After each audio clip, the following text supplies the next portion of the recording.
Insights into Entertainment, a podcast series taking a deeper look into entertainment and media. Our husband and wife team of pop culture fanatics are exploring all things from music and movies to television and fandom.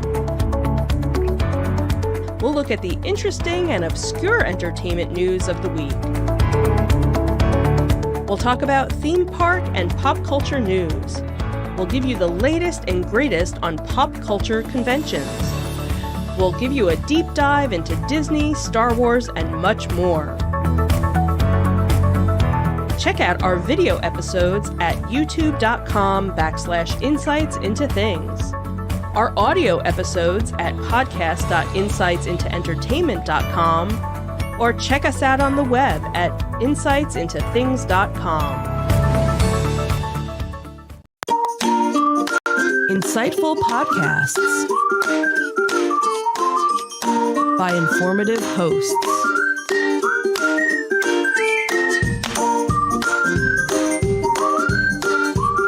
Insights into Things, a podcast network.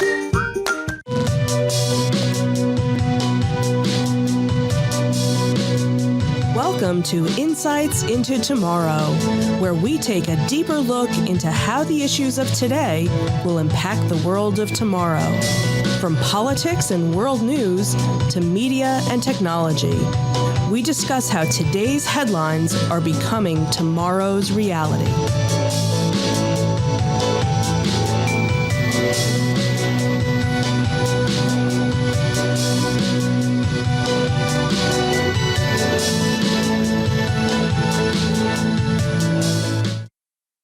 Hello everyone, welcome to Insights into Tomorrow, Episode 8, Voter Suppression. My name, as your temporary host for today, is Sam Whalen. I'm joined by my co-host, Joseph Whalen. Thank you, Sam, and if you do a good enough job, it might not be temporary. We will see what happens. Before we get to today's topic, just a couple of things I want to mention. Make sure to subscribe to us on all your podcast services. That includes Apple Podcasts, Spotify, Google Podcasts, Stitcher, iHeartRadio, and anywhere else you get your podcasts around the globe. Most importantly, if you are watching on Twitch or watching the rebroadcast and you have Amazon Prime, that means you have Twitch Prime, so you can give us the Twitch Prime subs, and they do help us out a lot. Contact information, if you want to email us, you can email us at comments at insightsintothings.com. Twitter, we are at insights_things. We can find the video on YouTube at youtube.com/insightsintothings. Like I said, we are streaming 6 days a week on Twitch, twitch.tv/insightsintothings. Audio is going to be on podcast.insightsintoentertainment.com, Facebook, Insights Into Things podcast. And finally, links to all these, if you missed any of them, are on www.insightsintothings.com. Thank you so much for watching.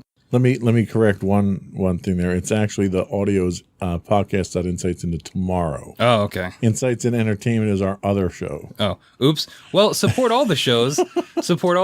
But for this one, Insights into Tomorrow. There we go. It's a mistake on my notes there. So getting into today's topic, we are talking about voter suppression.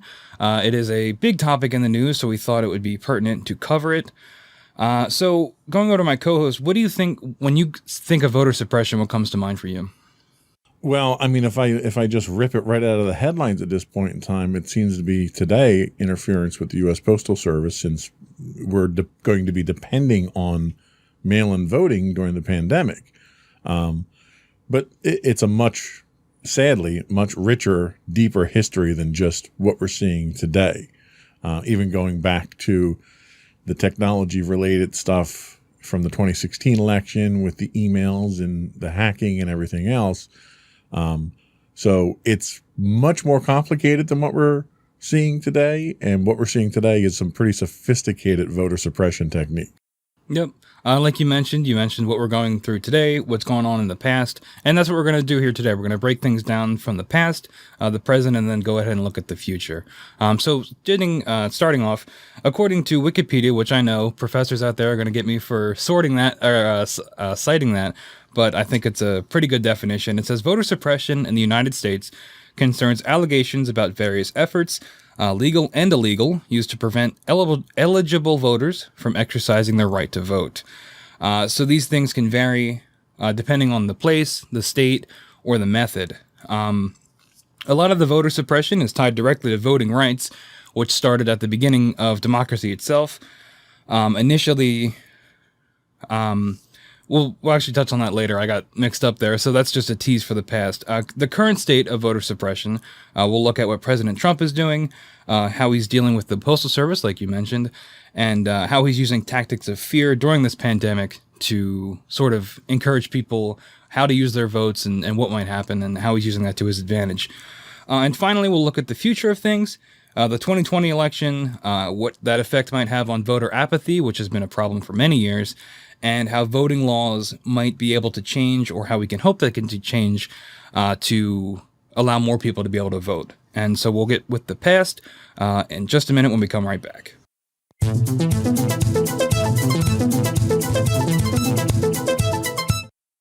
So like I mentioned when I accidentally started to go into the history of things, the history of voting rights goes all the way back to the beginning of American democracy.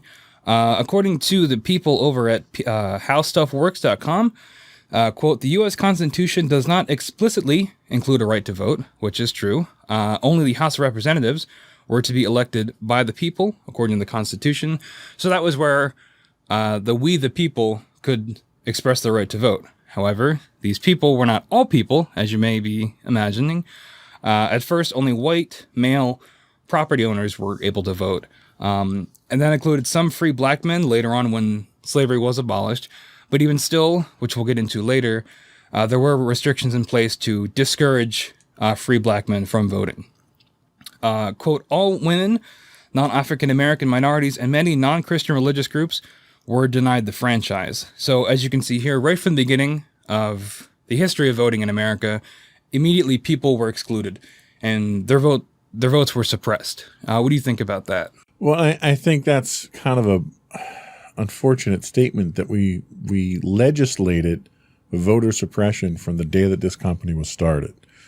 So there's always been this underlying idea that only certain people should have a say in who is elected and how our government is formed.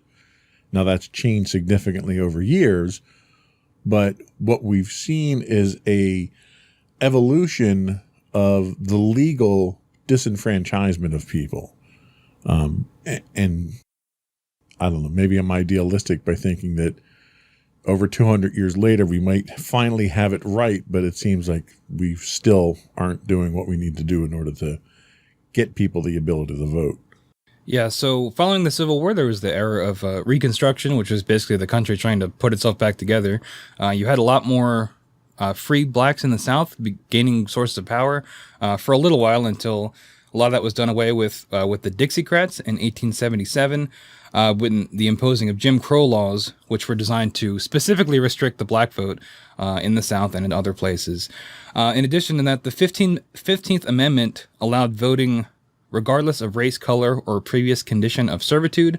Ideally, unfortunately, as we see with these Jim Crow laws, things like literacy test, poll taxes, and straight violence or intimidation were employed to discourage African Americans to vote. And those literacy tests, a lot of free blacks did not know how to read because they were never taught. And poll taxes, a lot of them were economically disenfranchised as well. So that also excluded them from the right to vote. According to, again, the people at How Things Work, quote, only 3% of voting age African American Southerners were registered to vote in 1940. So this is well after, almost 100 years after the Civil War ended. Excuse me. And still only 3% of voting age African American Southerners were registered to vote. Now, in 1965, jumping ahead in the timeline, we had the Voting Rights Act of 1965, which did do away with a lot of the Jim Crow laws and allowed women and minority votes to open up, which did help to make voting more equal and allow more of the people to expand and to expand that definition. However, this story doesn't end there. As anyone that studied history knows, racism and oppression did not just simply disappear with the civil rights movement of the 1960s. New voter suppression methods are still in use today. Common modern voter suppression techniques, there are voter registration problems. So if you can't register to vote, you can't vote at all. So not all states require registration. There's also confusion on where and when to register, and confusion over what you need to register. So different documents and qualifications can change state to state, which if people don't have access to something like a birth certificate or a passport, either by financial reasons or just a lack of it, then that's going to stop them from being able to vote. Voter purges. These laws vary state by state. States can purge voters from registration if they haven't voted in as few as 2 years. Purge is done selectively to disenfranchise minority groups. So we'll touch more on later voter apathy, and this plays directly into that.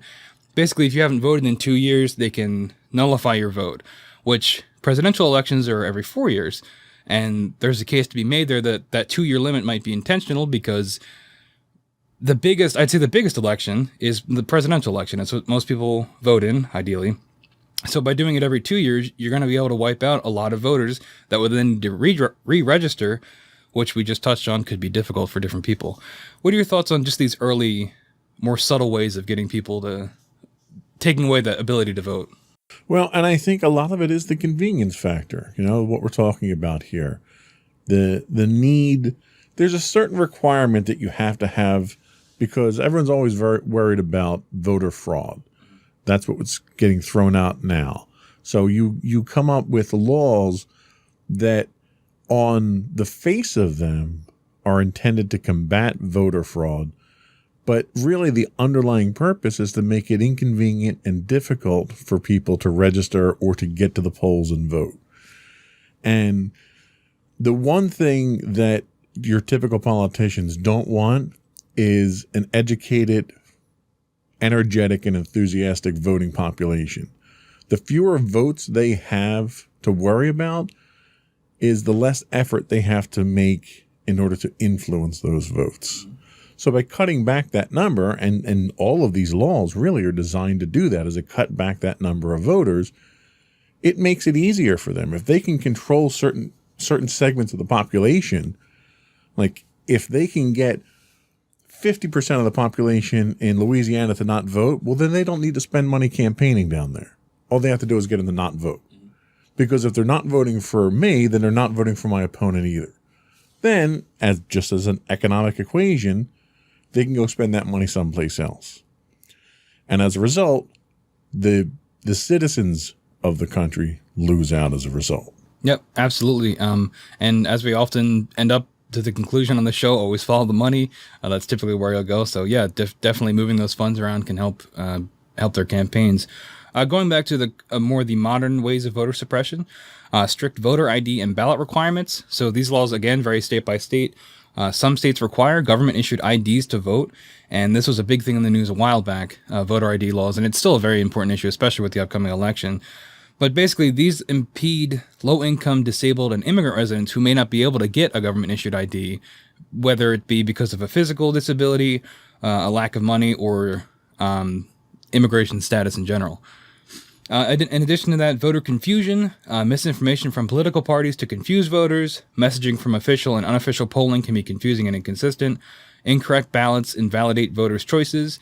We had a little bit of that with Bush and Gore in the 2000 election, I think. Somewhere around there? Sure. Earlier than that, maybe. But yeah, the hanging Chad with the miscounted ballots. Yep. So even if you get your vote in, it might just be counted wrong, And we don't really have that as much of an issue today because that incident did make different methods of voting that were more secure, more popular. There is still instances of voter intimidation and harassment.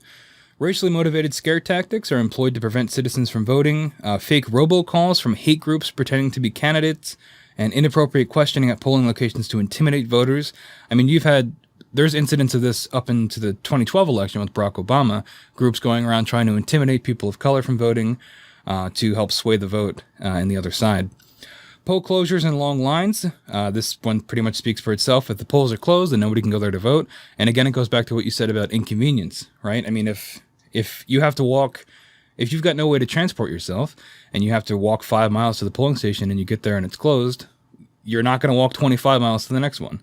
And that's kind of a common theme here. You'll see a lot of these laws and tactics are specifically targeting people less fortunate in life, whether that be minorities or people financially less well off. Malfunctioning voting equipment, so sometimes things will be tampered with, whether that be the voting machines or the external attacks of computerized voting. Now that most things are electronic, those can be targeted as well. So disenfranchisement of justice-involved individuals. So felons, approximately 6 million Americans, are barred from voting due to felony convictions that disenfranchise them. So if you're convicted of a felony, any felony, you cannot vote in this country. And that excludes 6 million Americans from being able to vote. And again, the laws vary state by state. And I'm sure that we could probably make a whole show about the ethics of whether felons should be able to vote. I personally think they should, because even if you are a terrible felon of some degree, I don't think it should be a clear-cut line of no matter what you did, as long as you're marked felon, you cannot vote. I think it's not as black and white as that. What are your thoughts on that? Well, I think I have kind of a fundamentalist view on this, in that in order to have a civilized society in which citizens vote for the type of government that they want, there are laws, and you have to abide by those laws. And once you choose to no longer abide by those laws, you have to sacrifice a certain amount of protection that you would get under a society like that. And one of those protections, I think, really should be your voting. You know, if you are a convicted felon, you've chosen to not abide by society's laws, so you shouldn't be able to take part in shaping those laws at that point. Now, that's not to say that if you're a convicted felon, do your time, come out and you're reformed, you shouldn't be able to vote. I think you should. But I don't think we should be rolling voting machines into a prison where people have chosen to not abide by their civic duty by being law-abiding citizens, because they're not the kind of people that I want voting people into office, because they're going to vote people into the office that are going to be most advantageous to them, which by definition is least advantageous to a civilized society. But that's just my personal opinion. No, that's understandable. I mean, if, like you said, if they're the felons that are still serving their time and have committed horrible crimes, then no, they shouldn't be able to vote. But then it's when you run into the people that have served their time but are still marked as felon, that those people also being excluded, it makes you wonder where that line is drawn. And I agree with you 100%. Yeah. Like the purpose of our penal system is to punish but reform. And if you're reformed to the point that we can put you back into everyday society, then you should be reformed to the point that you should be able to vote and be a participating member of society again. It's a fundamental right. Absolutely.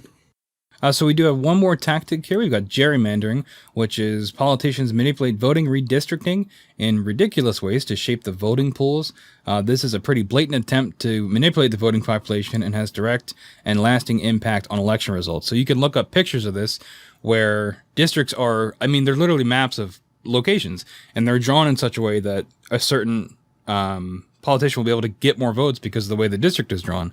And it's changing and moving these lines around, which is done constantly, that allows for votes to be moved around and pulled in certain areas. And it's like we have here, a blatant attempt to manipulate the voting population, and an all too popular one. So we're going to take a quick break, and then we'll get into the current conditions and the source and symptoms of how voter suppression is used today. Before we jump out, though, I did want to mention, a different view on gerrymandering. While it's definitely something that's used to manipulate voter bases, I think it really epitomizes what most of our problems are with voter suppression right now. And that is, one, your ability to elect people into office, the legal rights of that vary so much from state to state, especially when you're electing someone of a federal office, a senator, a congressman, or a president. The laws in your local area can vary significantly from across the country, which is one of the problems. There's no consistency in the law. The other is that gerrymandering highlights probably the biggest problem we have, and that is the people that are making the laws for how we vote and how we elect politicians are the very politicians that are affected by them. So as a result, you have to assume, quite rightly, that the lawmaking when it comes to this type of event is going to be advantageous first and foremost to the politicians and not the citizens. So to me, that's why it was perfect having gerrymandering last, because it really rolls up all the problems that we have and symbolizes it in one single thing there, even though that itself is its own problem. Yeah, definitely. And it really, I mean, obviously we're pretty cynical on this show, but all these tactics made by the people in power, specifically designed to keep them in power and to prevent voting, is so contrary to what you'd think the typical American view of democracy is, where everybody gets a say, everybody gets an equal say, and your vote matters. And clearly, as we're seeing here, your vote is manipulated and controlled in a variety of ways, not the least of which is moving maps and changing maps to get more power, to either prevent or to corral your vote. And it's anti-American in a way, really. Everyone is equal, but there are those who are more equal than others. Exactly. And as we'll see coming up, we have some specific examples of some of the methods we just mentioned that we will highlight that are more concrete examples of voter suppression. All right, let's take a quick break and we'll be right back.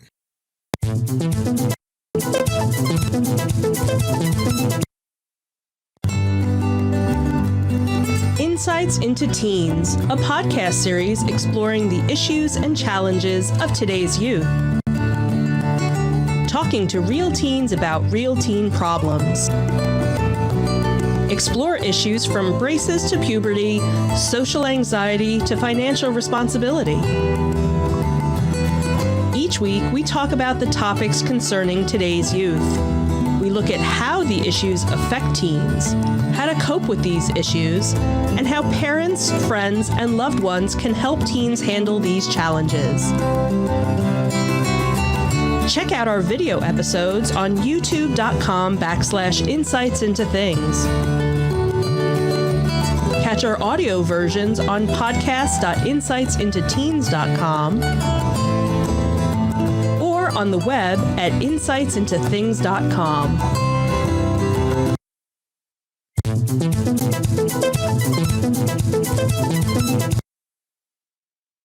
Welcome back, everybody. If you're just tuning in, we are talking about voter suppression today. We just got through the history and some of the more modern techniques used to do it, and we're going to get into some more real-world examples of how it worked.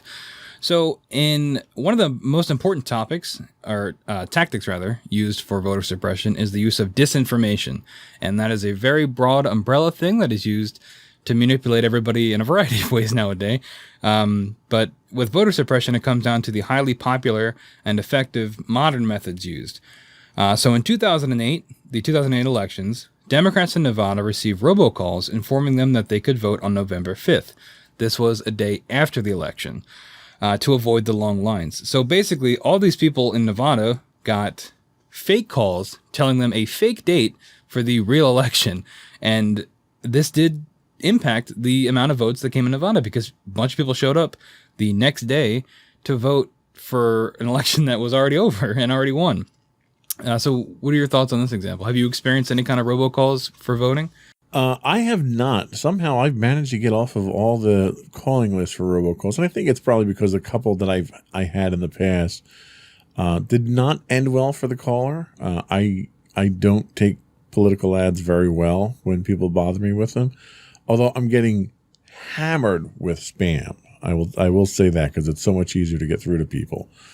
But this is exactly the tactics that I was referring to earlier, where if they can get those numbers down, then it's so much easier for them to control the people that they know they can get their votes from.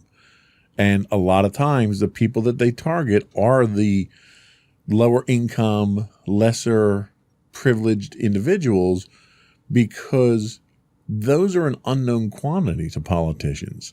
Politicians like guarantees. And the people that are willing to commit to funding their campaign and contributing to their campaign or showing up to their rallies, they're the ones that they know they don't have to convince them. But the people that are lower income people can't afford to contribute to campaigns, so they don't have a list of, these people as known good people. Yep. So let's just make sure they don't vote at all. We'll grab the smaller group that we know we have, and we'll run with that. So this is a very typical technique I'd expect to see. Yeah, and again, like you just mentioned, we're seeing more of that targeting of people that are less financially well off or minority groups, and it goes hand in hand with the voter suppression we're seeing today. Speaking of today, it's difficult to talk about this without mentioning President Trump. And if you've been reading the news or staying current with the news, most recently, President Trump went on Fox Business Network and explicitly noted 2 funding provisions that Democrats are seeking in a relief package that has stalled on Capitol Hill. Trump said without the additional money, the Postal Service won't have the resources to handle a flood of ballots from voters who are seeking to avoid polling places during the coronavirus pandemic. This is courtesy of ABC7.com. So this is the big reason we wanted to talk about this topic today. President Trump has been very vocal about his distrust in mail-in ballots and his efforts to dismantle the Postal Service and discredit them have been enormous, to say the least. So now, in this most recent interview, Trump, his quote is, "If we don't make a deal, that means they don't get the money," he told host Maria Bartiromo. Sorry if I mispronounced that name. He goes on to say, quote, "That means they can't have universal mail-in voting, they just can't have it," end quote. So Trump is essentially admitting there that he is intentionally withholding funds from the Postal Service to prevent the ability for people to mail in their votes, which is going to be a critical way of collecting votes during the coronavirus pandemic coming up in the November election. What are your thoughts on his comments here? Well, I actually, and you mentioned earlier that we're cynical here, and we probably are, but I think the actions of our politicians warrant it at this point. I can't help but think that this goes much deeper than just the U.S. Postal Service, because these threats against the U.S. Postal Service wouldn't work if we weren't in the middle of a pandemic where people were afraid to go to public polling places. So if you step back and take a look at it from a 30,000-foot standpoint, you have to wonder, was the whole COVID-19 pandemic manufactured to set up this ability to suppress voters now? Because the voting suppression technique, because the first thing he did was come out and tell us over and over without a single piece of evidence that mail-in voting was ripe for fraud. There's no evidence because it's never been done before. What we do have evidence of is absentee ballots, and the fraud percentage of absentee ballots is minuscule. I actually have a number here, just really quick. In the past 20 years, 0.00006% of all mail-in ballots cast were fraudulent. Quote, "There is no support for the argument that mail-in voting is a problem." This comes from Lorraine Midnight, a political science professor at Rutgers University. So there's your statistic right there. Right. It's a negligible number in the past 20 years of mail-in ballots that were fraudulent. Right. So his first claim that it's fraud didn't pan out. Right. You tell a lie big enough and often enough, people start to believe it. Well, no one believed this one because there was so much supporting evidence to shoot it down. So now he knows that he can't set this up as a legal challenge to say, oh, it's fraud. So instead, he switches to his next tactic of, well, let's just make sure people can't do it. I can't legally do it. He can't legally stop people from doing the mail-in voting, especially when you have governors who are already sending the ballots out. So he declares a state of emergency so that he can defund the post office. Now, just to put things into perspective right now, he declares a state of emergency so he can sign an executive order that allows him to basically shut the Postal Service down to a certain extent to impede people's ability to mail in ballot. We have over 165,000 people dead in this country now as a result of the COVID-19 virus, and we still haven't gotten a state of emergency declared on that. So to me, it's painfully obvious that our current administration is employing tactics that we would expect to see from third world petty dictators to try to hold on to power. And right now, to a large extent, his opponents, the Democrats, are powerless to stop him because they only control part of the Senate and Congress. I think it's important to note that should Donald Trump get reelected, even to another 4 years, after those 4 years, or even after this election, Donald Trump is out of the political spotlight. He has no political ties. He has no political backers. He has no political control. He has only what he has right now. So as a result, all of these Republicans that are hitching their wagons to Donald Trump and defending him and supporting him through all these clearly illegal actions are going to be left high and dry. Whether it's after this election or the next, they still need to get reelected.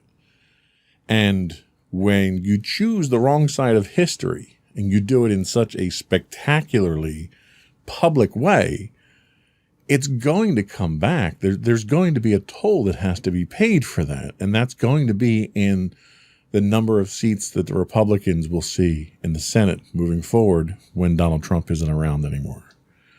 Now, I don't want to turn into a political consultant here or anything like that, but the point I'm trying to make here is that we have a president here who really is employing tactics that they've gone beyond questionable. I mean, they were questionable 4 years ago.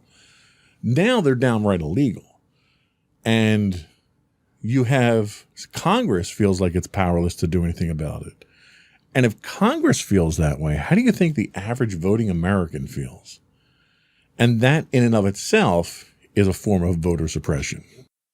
Yeah, exactly. And it's definitely, I think that's one of the biggest things we're dealing with today. And voter apathy comes right with that. We see a president doing whatever he wants with basically no repercussions or limits, blatantly making moves to ensure his power for whoever knows how long, suppressing votes, and then telling reporters, yeah, I'm doing this on purpose and it's working. And voter apathy was already a big issue in this country. I don't have the exact numbers, but I know that in the past couple presidential elections, voter numbers have been going down because people feel like their votes don't matter. And especially in 2016 with Hillary Clinton and Donald Trump, when it was Trump got the Electoral College to declare him the winner. And I think that was a really harsh blow to the voting fervor in America because Hillary Clinton got the popular vote and lost. Well, so, and that's not the first time that's happened in history. That happened in 2000 as well when Bush, took office and Al Gore had the popular vote, and it's happened in the past. Yeah. But every time it has happened, people feel disenfranchised. People start to question whether we really need the Electoral College because, we needed it 150, 200 years ago because of the limitations that we had. Do we really need it now? But, it's going to take an act of Congress and a constitutional amendment to do away with it. So that's not going to happen. But you still have people that are left wondering, why should I vote? Yep. Yeah, and that's, as you said, another form of voter suppression. So moving on, there's this documentary on, I believe it's on Netflix, right? Netflix, yeah. Called The Great Hack, and it deals with Facebook, Cambridge analytical data scandal. It's a good watch. If it's a little leaning to one side, but I think it's still very informative.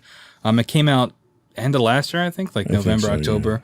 Yeah. So essentially, it details how the Trump campaign engaged with Cambridge Analytica, which is a tech company, a data analyst company, to micro-target and influence the 2016 election.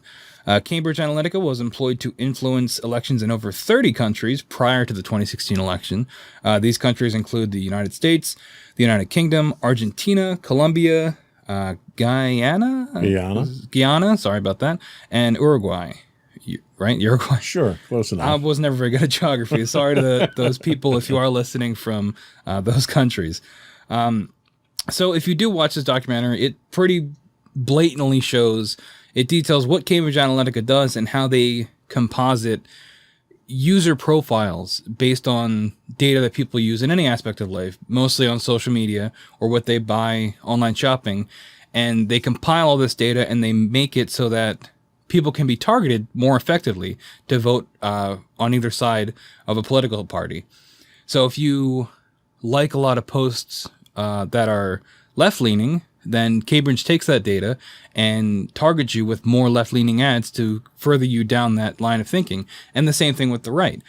So I think using all that data to further influence people on a larger level is extremely dangerous, and in itself is a form of suppression, because you're being closed-minded. You're being sealed off from other ways of thinking because you're just being further down this rabbit hole to think a certain way. And I think with the rise of how important social media is, especially with President Trump having such an active Twitter account and such a wide social media following, I think these things go hand in hand. And the Cambridge Analytica Facebook scandal is a clear example of that. What are your thoughts on that? Well, and I give Cambridge Analytica total props, because what they did really was brilliant. They managed to convince Facebook to give them access to all this user information. And it wasn't just a matter of figuring out how to convince someone to vote for a candidate that they wouldn't usually do, which is difficult in and of itself. But they have a storied history in appealing to certain populations with this micro-targeting that they do. And there was one campaign, I believe it was Bolivia. I don't remember entirely, but I think it was Bolivia. It was a Central American, South American country. And the opponent employed Cambridge Analytica to come in to reduce the number of votes for their opponent. They weren't even trying to win votes, because they knew that they had a guaranteed percentage of the population. And they knew all they had to do was to convince a certain portion of the population to not vote. Just don't show up. So Cambridge Analytica used this data from Facebook to bombard a certain young voting population in this country, to basically think, oh, well, it's the cool thing not to vote. Only the old people vote. Only the privileged vote. We're not going to vote. And it convinced enough people to just not show up and vote. Whether they were going to vote for one candidate or the other, the risk that they could have voted for their opponent was all that they needed to stop them from voting. And when this percentage of the population didn't vote, they didn't feel like they were being suppressed. They didn't feel like they were being taken advantage of. They thought they were doing what the cool thing was to do. And that's the psychological advantage that companies like Cambridge Analytica have when they have this data. We make references to comic book references in scenarios a lot of times. And this makes me think of what was it? Captain America. Oh, Winter Soldier? Winter Soldier. Yeah, where they have the shield helicarriers that have all the data and they look at potential targets. Right. It's like Minority Report, too. Yeah. But you have Zola's algorithm. Oh, yeah. So that's what they had, was they had this magical algorithm that churned all this data and told them who they had to go after and what they had to do. And it worked. The candidate that hired Cambridge Analytica won the election. Yep. And it's really something as simple as that, the psychological warfare that they employ, that makes them so dangerous. Yeah, I think, and you can still see that today, really. I mean, if you get into any kind of social media, like I said before, rabbit hole, where you're exploring, and I'll do that from time to time. Like I'm definitely more left-leaning, so I'll try to go to more right-leaning Twitter accounts, and I follow and I go further and further, and I try to see their point of view and I try to look at those ideas. And you see this kind of manipulation there, whether it be from what I think are real people or just Twitter bots. And Twitter is very particularly bad with it, where there's just bots that just tweet things that are, taking this data and just spitting out words. But this informational suppression and closing off is still apparent today, and it's still unfortunately effective. And I think we are seeing it again with the 2020 election. Yeah. So going back to some of the things we mentioned earlier in terms of modern voter suppression, we touched on it a little bit, but the voter ID legislation is still very important. This is courtesy of the American Civil Liberties Union. According to them, millions of Americans lack ID.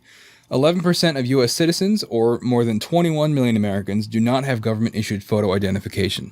So right out of the gate, you have 11% of the population, 21 million people, that do not have government-issued photo IDs for whatever reason. And when it comes to voter ID laws, from the get-go, if you don't have a government-issued ID, you can't vote. So that's 21 million people that are simply excluded for one reason or another for not having an ID. Obtaining ID costs money. Even if ID is offered for free, voters must incur numerous costs, such as paying for birth certificates to apply for a government-issued ID. And these costs, while they may seem small to some people, for someone living paycheck to paycheck or that has to support a family, these costs can add up. And when you speak about that voter apathy, those things can sometimes go hand in hand. Well, I need to get a government ID. Well, that's going to cost me $150. That's food for my kids for a week, you know? Yeah. So that's stopping some people right there. Underlying documents required to obtain ID cost money, like I just said, a significant expense for lower income Americans. The combined cost of document fees, travel expenses, and waiting time can be anywhere from $75 to $175. So that can be a significant sum of money to a lot of people. The travel required is also a major burden. This can be with people with disabilities, the elderly, or those in rural areas that don't have access to public transportation. Specifically in Texas, some people in rural areas must travel approximately 170 miles to reach the nearest ID office, which if you don't have a car, that's highly unlikely you're going to travel 170 miles on foot. But those numbers aren't really unusual for Texas. I mean, Texas is a geographic anomaly. You're a half hour from everything in Texas at least. Definitely. So what are your thoughts on these restrictions and how they can impact the elderly or people without the financial backing? They're definitely legitimate concerns. My mother was one who never drove, so she never needed a government ID. So when she was told she needed one to register to vote, voting wasn't important to her at that point in time. The only time she wound up getting ID was when she had to open a bank account at one of the local banks, and they required her to have a voter ID or a photo ID. And she had to jump through hoops because you don't have a lot of the same documentation you would normally need in order to obtain those IDs. You look at in New Jersey itself, we need I don't know what the point system is now, but you have to generate documents that are equal to a certain number of points. Well, some of those documents are things that immigrants wouldn't have. You know, if you emigrated here legally from another country, you might not have your birth certificates or your baptismal records or any of the stuff from a country you may have been fleeing from because you're trying to avoid the oppression. You might not have bills in your name. If you live with family, one of the series of documents you could get in New Jersey were any bills that were billed, utility bills, phone bills, gas bills, water bills, that type of thing. Well, if you're a recent immigrant to the country and you can't afford your own home, you may be living with someone and all the bills are in their name, so you can't use those as a form of ID. So this is one of those ones where they use the whole idea of, let's throw out voter fraud. Okay, well, if you can't prove you are who you are, then you shouldn't be allowed to vote because it's going to cause fraud. When statistically speaking, the fraud numbers are insignificantly low. But that's the impetus for using voter ID is to one, scare people from voting. Because if you don't have a voter ID and you walk into a hall, it terrifies people because you're going to be asked for something you don't have. And the reaction that you get, especially in today's volatile law enforcement police environment, that could lead to significant issues that you run into. So that scares people away in and of itself. Not even the fact that I can't even get one of these because I don't have the documentation that's needed.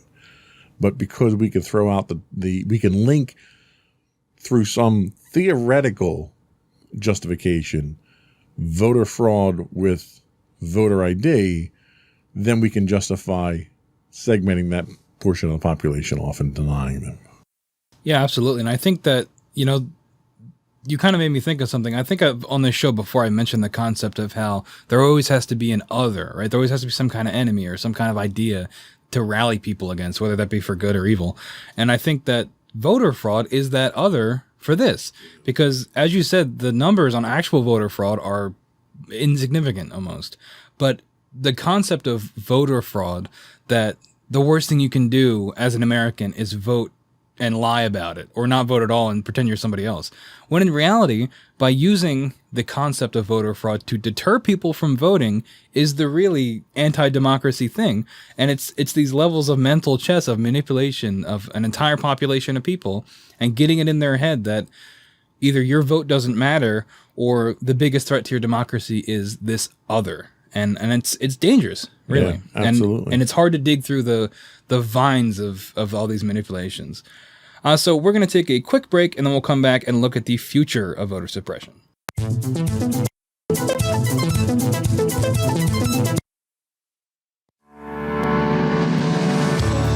Insights into Entertainment, a podcast series taking a deeper look into entertainment and media. Our husband and wife team of pop culture fanatics are exploring all things from music and movies to television and fandom. We'll look at the interesting and obscure entertainment news of the week. We'll talk about theme park and pop culture news. We'll give you the latest and greatest on pop culture conventions. We'll give you a deep dive into Disney, Star Wars, and much more. Check out our video episodes at youtube.com/insightsintothings. Our audio episodes at podcast.insightsintoentertainment.com, or check us out on the web at insightsintothings.com.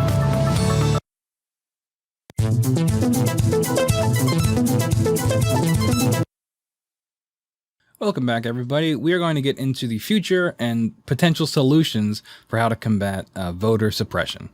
So this article comes from Rolling Stone, and it's just some of the comments that President Trump has made, again, regarding voter suppression and his thoughts on his lawsuits at the time. So in the 2020 election, which is the big thing we have coming up, the RNC has filed over $20 million worth of lawsuits dealing with voting. This is a quote from Rolling Stone. Some attempt to block litigation brought by Democratic groups to expand mail-in voting in response to the coronavirus pandemic. Others seek to invalidate state-level policies by saying that expanding access to mail-in ballots invites fraud. So this is kind of going back to what we were talking about earlier, how there's this wide effort to discredit mail-in voting. And right here you have the number of $20 million worth of lawsuits dealing with voting. And again, it's the blatant evidence of what President Trump and the administration and the Republican Party in general are doing to discredit mail-in voting. So what are your thoughts on the $20 million worth of lawsuits against this? I can't help but think how many mailboxes that would pay for to keep on the street. Yeah. $20 million. Yep. But you're right. I mean, we have not only do we have blatant attempts to impede voters from voting, this is the first administration who's ever come out publicly on national television and invited foreign powers to interfere in an American election. How that itself is not treasonous and treated as such, it blows my mind. But when that was not effective enough for him to maintain the numbers that he thought he needed in the polls, which he's still 12 points down, by the way, in the recent Reuters poll, he stepped up the game. So now we're literally pulling mailboxes off the street 3 months in advance of the election. We have sorting machines that are being broken down. We have instructions being given to the Postmaster General that would deliberately make it difficult to count and handle the volume required for mail-in voting. How this is not a criminal offense is beyond me. It really is. And I hope and I pray, and I'm not a very religious individual, but I pray that should the Democrats come out on top in this election, that we don't do something really bad like grant immunity or a pardon to Trump for what he's doing to this country, because this is destroying the country more than anything any outside force has ever done. I've lived through, you've lived through 9/11. We lived through riots. We've lived through, the country has lived through a civil war. And I think what's happening today with how we're treating our democracy and our government is far more dangerous than even the Civil War was. And it's frightening. It really is. Yeah. It makes me feel very apprehensive for you and tomorrow's generation and the rest of the younger generation in this country right now. It's terrifying. Yeah, it's definitely a scary prospect, and hopefully, and maybe everything we've covered today might say to the contrary, but hopefully our vote will still matter and our voices will still matter, and that won't go away.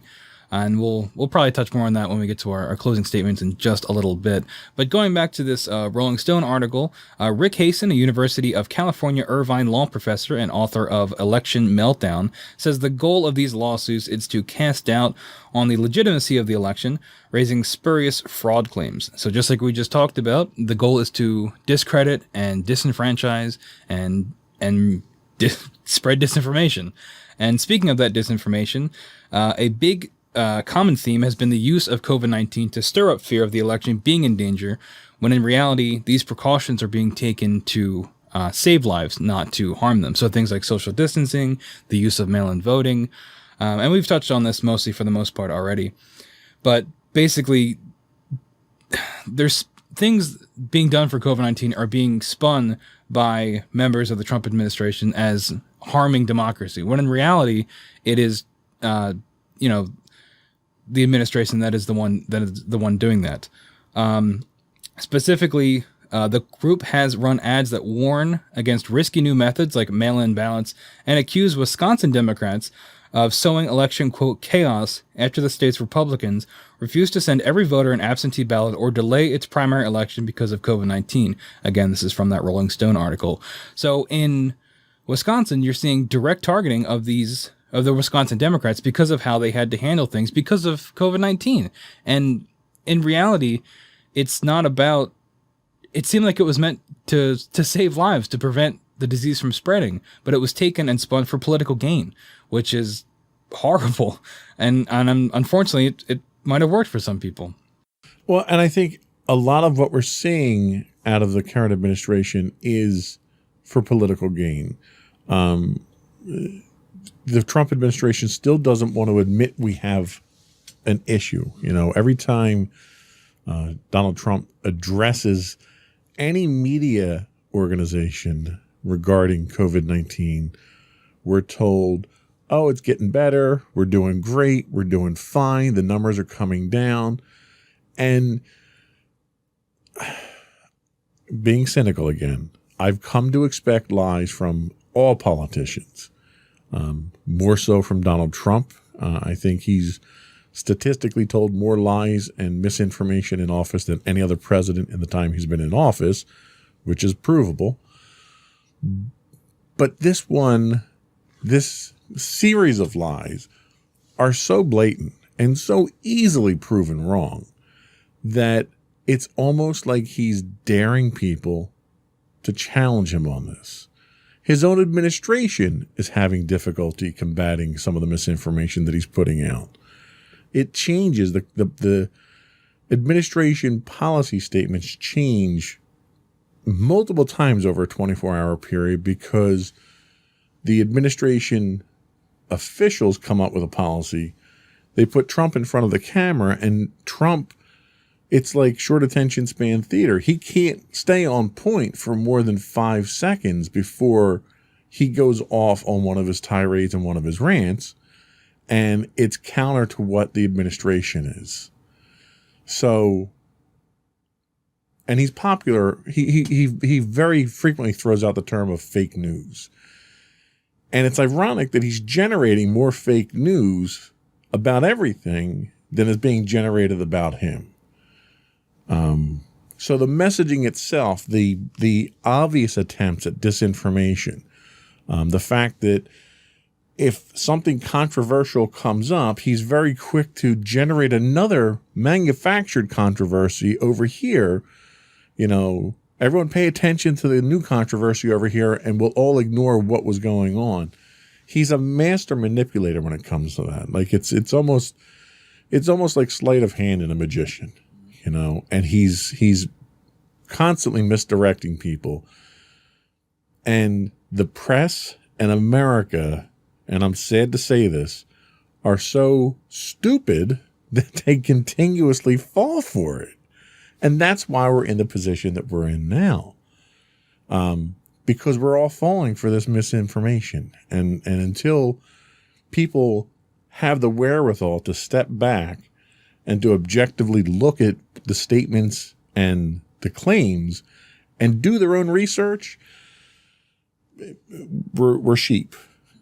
And that's where one of the biggest problems is today. Yeah, definitely. And as we kind of come to the end of the show for today, just to wrap things up, just like you said, it's about misinformation and misdirection, just like it has been pretty much any other time we've talked about this administration, regardless of what they're handling. But just a couple things. There is the upcoming 2020 election, so make sure to inform yourself as best you can. And part of informing yourself means looking at what other people that don't think like you think. And it's important to do that and to expose yourself to other ideas.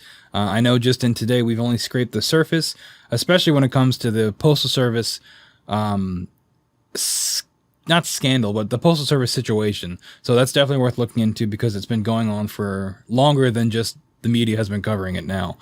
And it's bigger than just Trump on Twitter.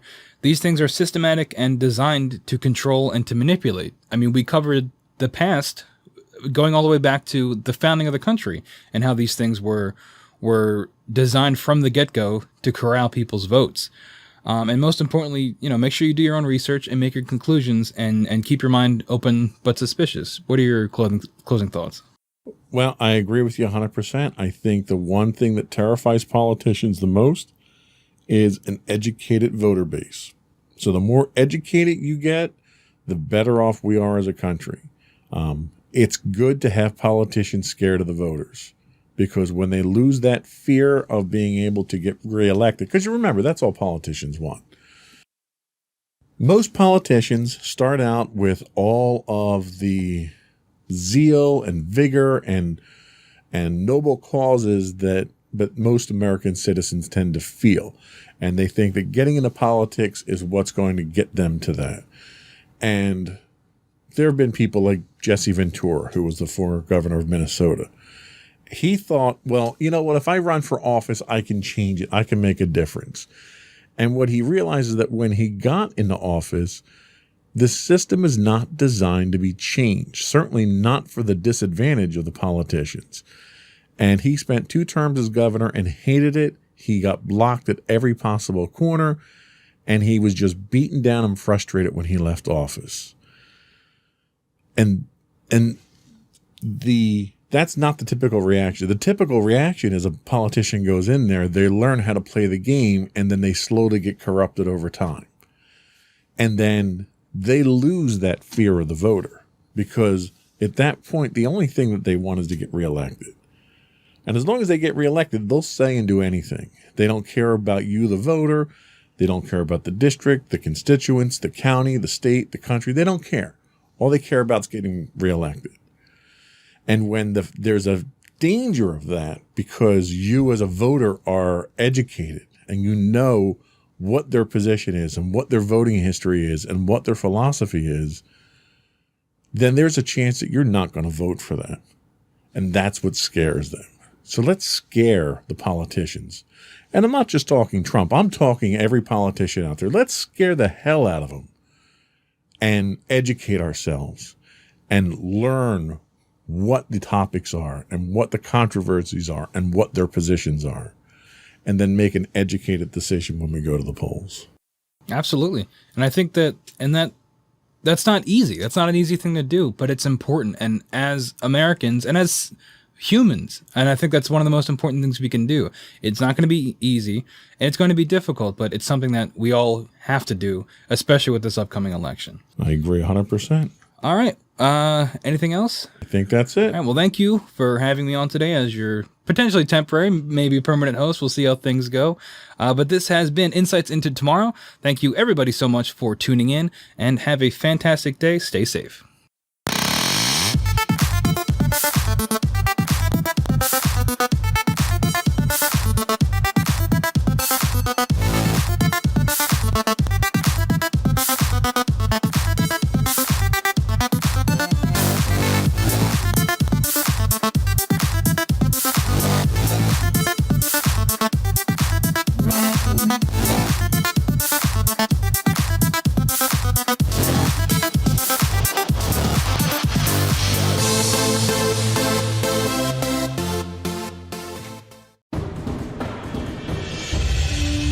For over 7 years, the Second Sith Empire has been the premier community guild in the online game Star Wars: The Old Republic.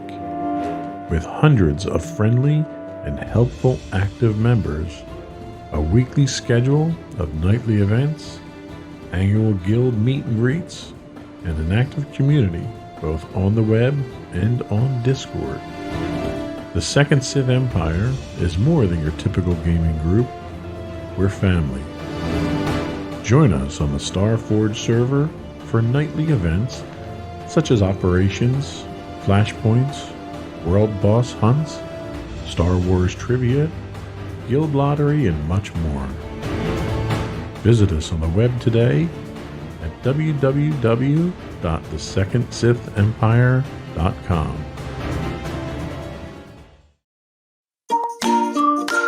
Insightful podcasts by informative hosts.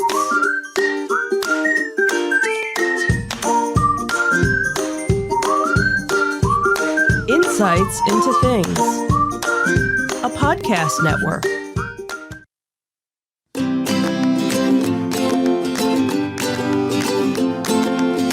Welcome to Insights into Teens, a podcast series exploring the issues and challenges of today's youth. Your hosts are Joseph and Madison Whalen, a father and daughter team making their way through the challenges of the teenage years.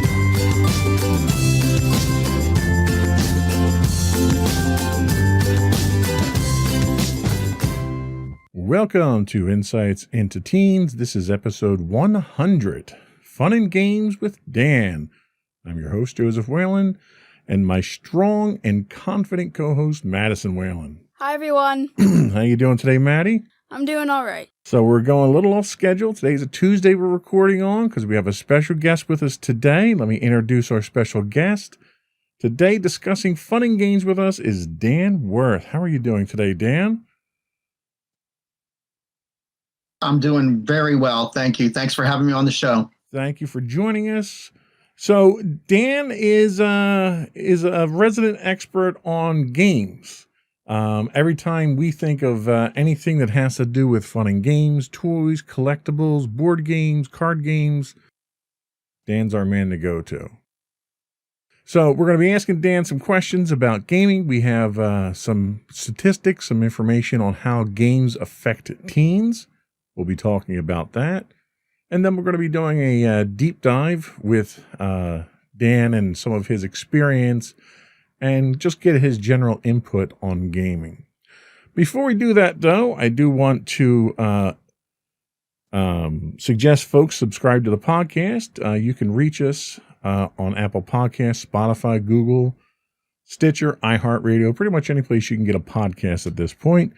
You can get audio versions of our podcast if you look up Insights into Teens, and video versions of all of our network podcasts under Insights into Things. I would also ask folks to reach out, give us your feedback. You can email us at comments@insightsintothings.com. We're on Twitter at insights_things. We're available on Facebook at facebook.com/insightsintothingspodcast.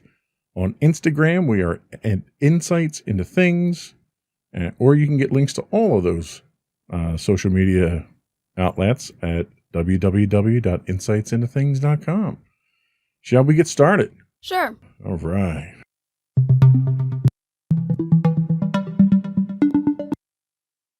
So before we get too deep into things, let's introduce Dan again, and let's find out a little bit more about Dan and what is some of his expertise. Why don't you take that? Okay, so tell us a bit about your background in gaming and collecting.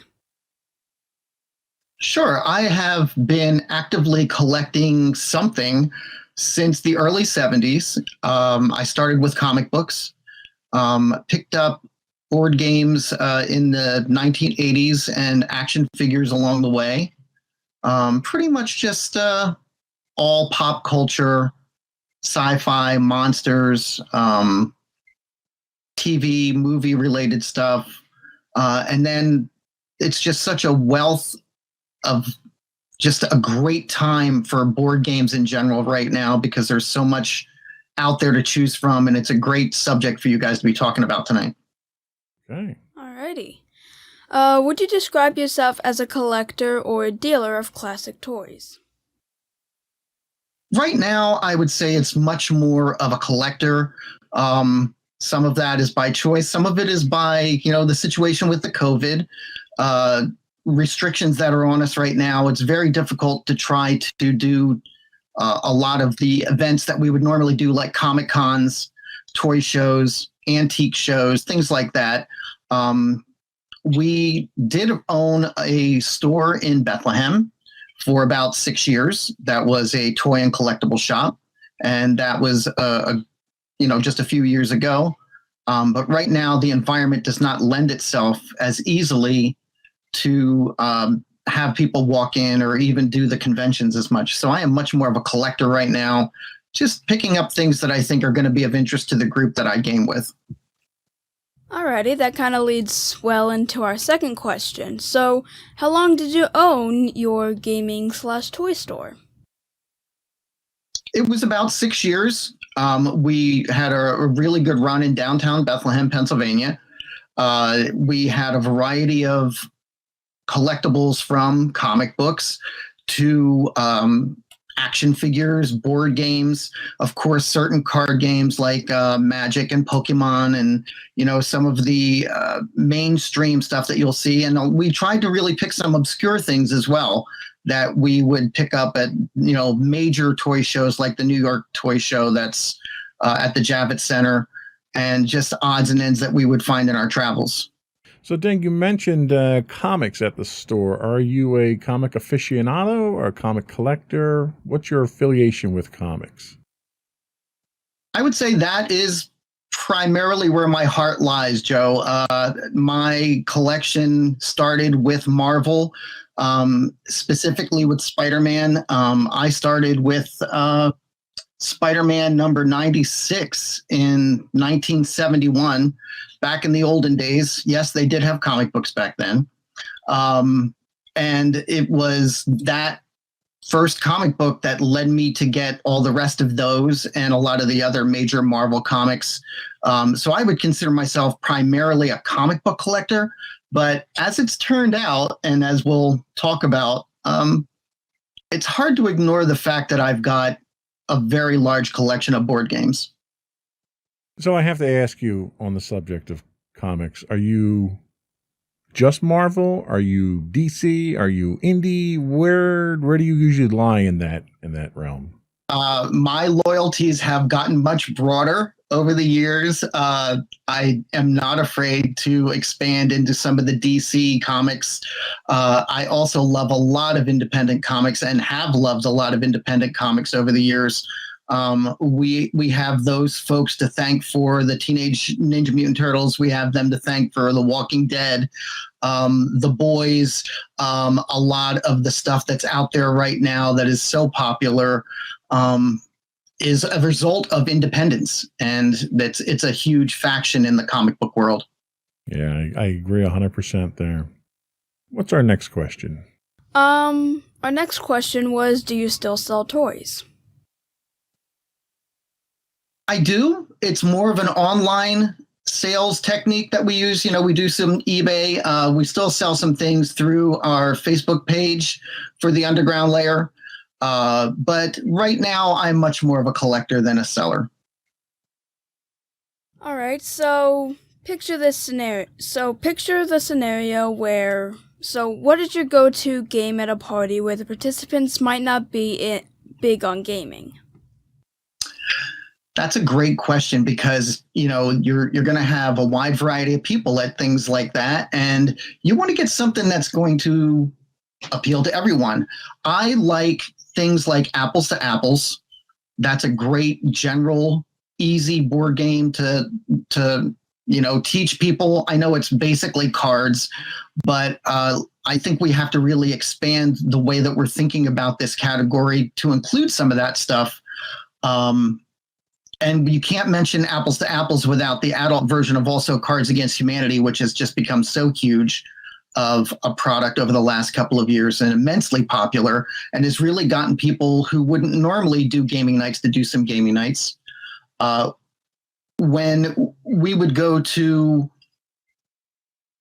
the various toy shows that would introduce us to new games, some of the companies that we found that really grabbed us were companies like Calliope, who is responsible for Roll For It, which is a great party game. You can play it up to 5 people. It's a dice rolling game where you're trying to win cards. The other one that they did that we really love is Sorrow and Sorrow of the Seas, which was a very creative take on a board game where you are sailing on ships, creating paths for yourself, but also trying to cut off your opponents and be the last man standing on the board.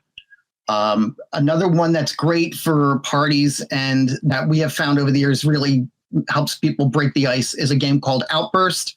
That's by, it's a nice shout out game where people don't have to be shy about it. You're trying to come up with answers as fast as you can.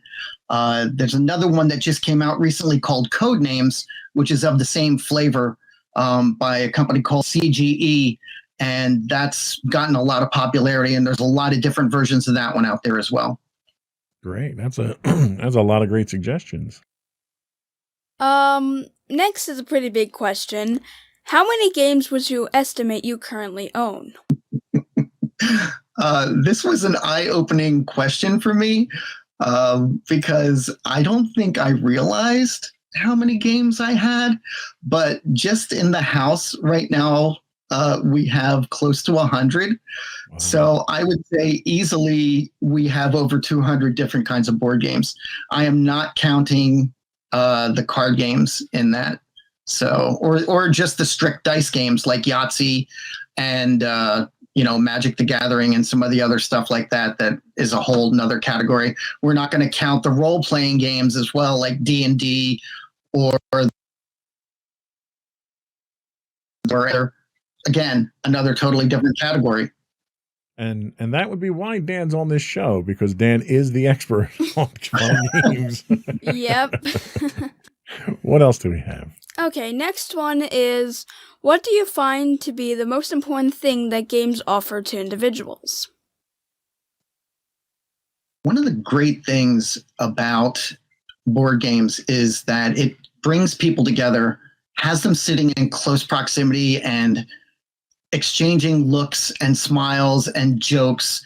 And that's been one of the great things that my friends and I have shared over the years with sitting around playing a board game, is as much as it might be competitive, you're also laughing and joking and talking.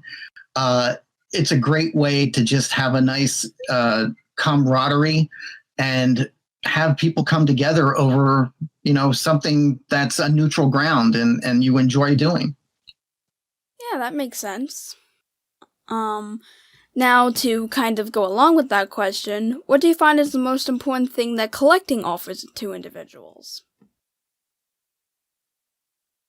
I find that both for myself and to all my friends who collect and the people that used to come into the Underground Lair, there's always that feeling of taking you back to your childhood, to taking you to fond memories. and just, warming your heart when you see some of these things that you grew up with, and it's right there in your hands again, and it really sparks a lot of memories. And as well as some people will say, the collecting aspect of it can be monetarily beneficial. You can make a lot of money with, buying older board games or rare board games. I find much more often that it's that sense of nostalgia more than anything else that brings people back to some of those classic board games. And I have to agree with you 100% there. Every time I stepped in the store, I was a kid again stepping in. It was, let's look around, let's see what I can find here that brings me back all those years. And for me, from a collecting standpoint, it's the hunt that's so rewarding. Like, I know there's a piece that I want, and I'm a big Star Wars collector. And when there's a piece that I find, we had gone to the one show out in, out in Bucks, out where the Fuge is. The Fuge, yeah. And there was a piece from the 90s. It was a Darth Vader statue that I had been looking for years. And I hadn't found it anywhere. Hadn't been on the market anywhere. Can't find it on the internet. Nothing. I mean, when you can't find it on eBay, you're in trouble. Mm-hmm. And lo and behold, it was there, top of the pile, on display in the back corner. And I found it and instantly bought it because that was the piece that I had been looking for so long. So, and it was so rewarding. You have to think that that's that feeling that Indiana Jones has every time he finds a relic. Absolutely. Because the joy of that moment of finding that rare thing out in the wild is there's nothing quite like it. So Madison, also, I would say it's the thrill of the hunt. Like your dad is saying, it's that adventure. And I, for many years, had my own versions of Belloc when I was out at flea markets and yard sales, and we would run into each other and we would just show off what we had found, and like, oh, once again, we see that what you once possessed is now, so there's that aspect too, but it's just fun and good-hearted ribbing. But man, it is exciting when you can find that one rare thing that you've been looking for so long, and we all certainly have them. Yep. Well, maybe not you yet, Madison, but you will. Well, yeah. What else do we have, sweetie? So the next question is, what do you enjoy most about sharing a new game with people? I love the expressions on people's faces when they're getting pulled into the spirit of the game, and that sense of joining on an adventure. I can tell you that one of the most fun things, and I'm going to bring this home to like a personal aspect, when one of the first times when your mom and dad and I would play a board game like the Buffy game, Buffy the Vampire Slayer, it was very exciting to see, the interactions of the characters and not know what situations are going to come up, and then remember what had happened on the show. And, it was just such a blast to share those laughs, and then you tell stories, and it just makes it a very interesting evening around a board game to be able to share that. Yep. I definitely, I remember a lot of times when I don't particularly like new things. I will be honest. I don't like change very much. But when I first learned about Monopoly, I didn't want to put the game down. It just was so fun to me. And like at first I was kind of like, I don't know if I want to play this. And then by the end I'm like, okay, come on. I want to keep going. Yeah, we went through our Monopoly phase where we would play that nightly for a couple of weeks straight. And the worst part was I would win a lot of them, and everyone would get angry at me. So, what's next? Next is, have you ever done reviews for games?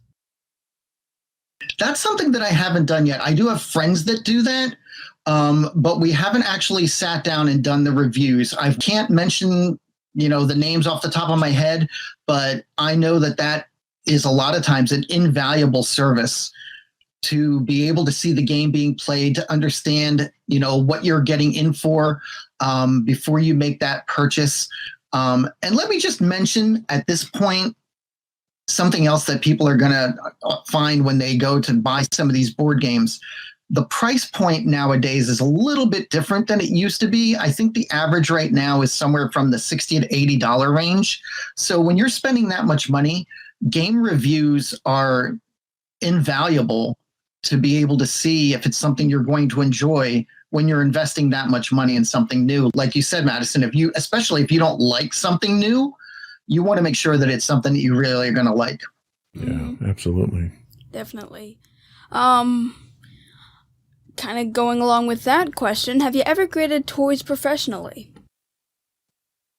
I have.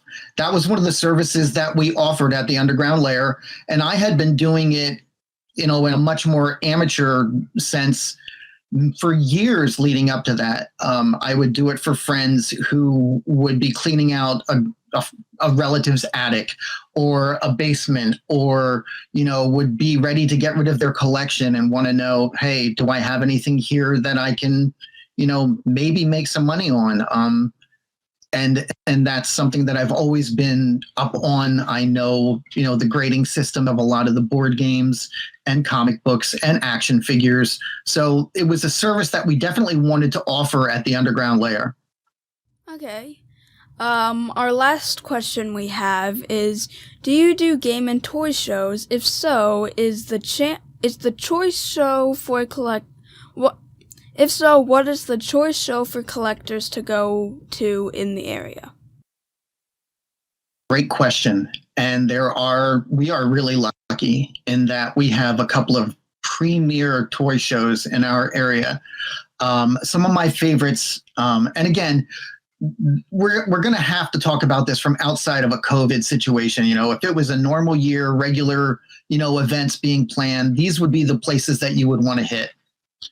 One of the first ones that I always go to is the Allentown Ag Hall Toy Show, which is the first Saturday of every November. And it's a mixture of antiques up to current day, action figures and board games. It's relatively inexpensive to get into. I think it was only like $5 or $7 to walk in.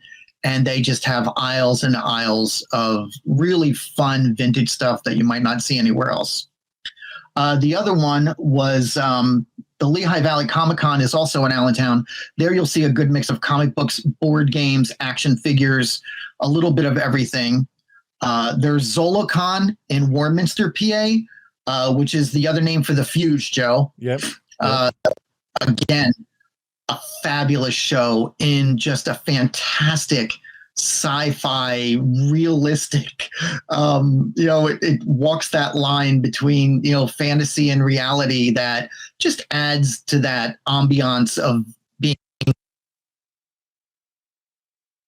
that.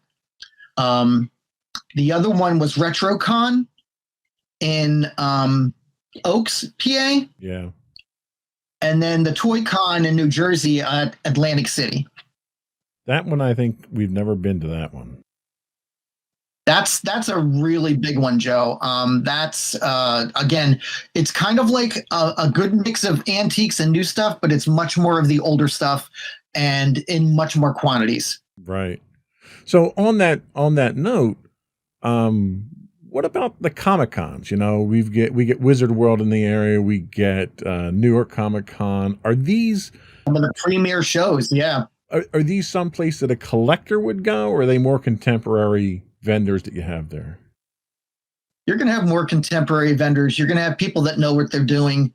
You're not going to find as many bargains, but you may find that oddball item that you've been looking for that you won't find anywhere else because you're drawing people from all around the world, not just our country, but from all around the world at some of these big shows like the New York Comic Con, which has grown to the point where it's kind of overshadowing the San Diego Comic Con, which has been the premier show that everyone's wanted to go to for decades.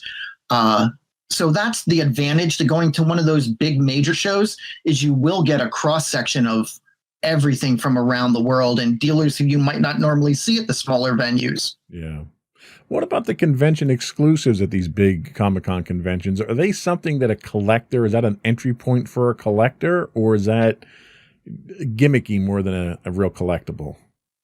Boy, that's a tough line to walk, because you know as well as I do, being a completist, it's tough to pass those up because where else are you going to find them? Yeah. When you see those con exclusives, and I mean, my desire for them is always mixed with how cool is the item actually. I can maybe let one go if it's not necessarily something I would collect, on the regular. I'm a big Spider-Man fan, so Spider-Man is one of my weak spots. So I do like Spider-Man villains and, characters. But if you're going to give me like the 5th J. Jonah Jameson figure as a con exclusive, I'm probably going to pass. Right. Well, that was all we have for this segment. Stay with us. We'll be back in a minute and talk about what the importance of gaming is for teens.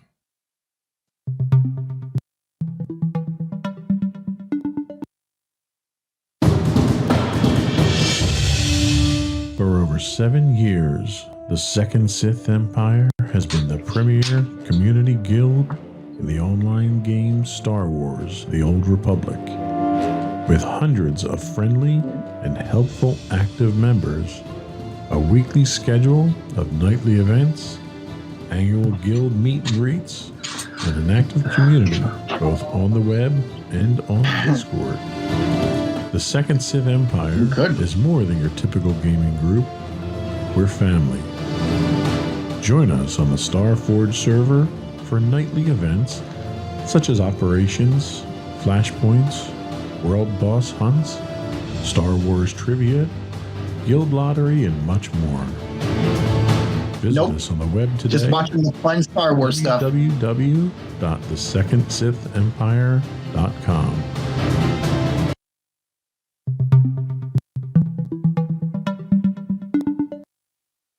Welcome back to Insights into Teens. This is episode 100, Fun and Games with Dan.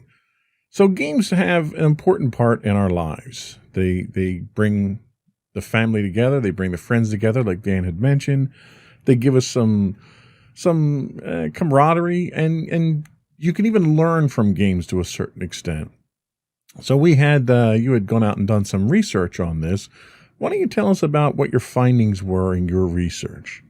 Okay, so this research comes from a site that we haven't used called yourmom.com. I'm sorry. I had to get that out. It actually is yourmom.com, not your mom, but okay. Sorry. This is the Fun and Games podcast, so that's okay. Okay, so on to the research. So games are key to the personal development of youth during adolescence and offer a number of benefits. Playing games allows young people to learn and have fun. Games can also be used as a means of distraction and personal growth.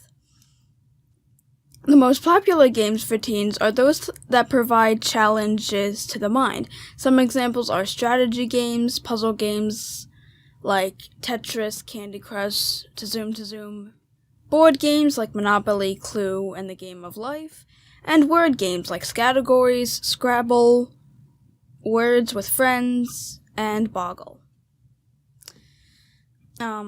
Games are truly a privileged tool that allows for the development of a positive attitude that can accompany teens for the rest of their lives. Playing games combines pleasure, participation, creativity, and experience. So, Dan, would you agree that these benefits are benefits that you can get from board games? Absolutely. Along with that, I think just the idea of some of these games where you're utilizing strategy, you have to use logic and forethought. All of those are great skills for teens to have going further into their life, just with life lessons. It teaches you creative thinking and abstract thinking, as well as sometimes teaching you history and basics like finance and Monopoly. Yeah, that's a very good point. Now, the research that was done suggests that teens want games that give them a challenge. Do you find that to be the case in your experience? Oh, yeah. Yeah, because if something is too easy, you're going to get bored with it. And how long is that interest going to be held? The game has to be challenging. It has to push you a little bit, has to move you out of your comfort zone. And I think those are really important elements for any successful board game. Besides the ones that we listed here, are there any other games that you're familiar with at this time that you think would be ideal games that you would suggest for teens that provide that level of challenge combined with that additional benefit of an educational experience? There's a lot of really good historical battle games out there right now, some of which have lasted for a couple of decades.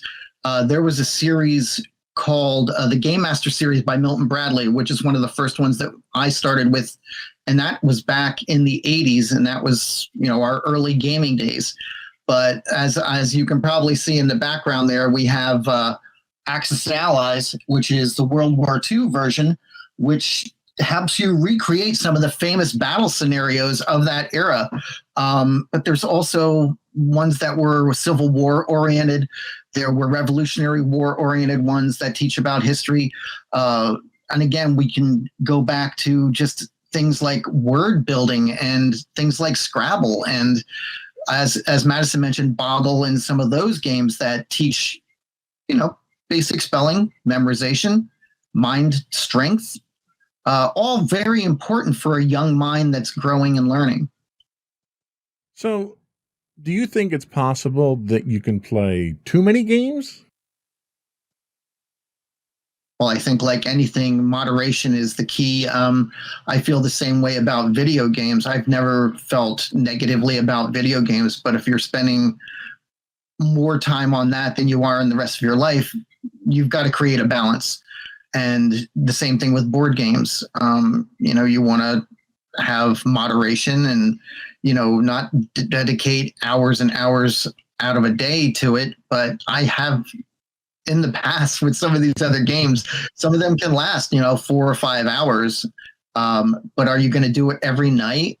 Because that would be, pushing it. Yeah, that could be dangerous. I do remember our 6 and 8 hour Star Wars miniature weekends.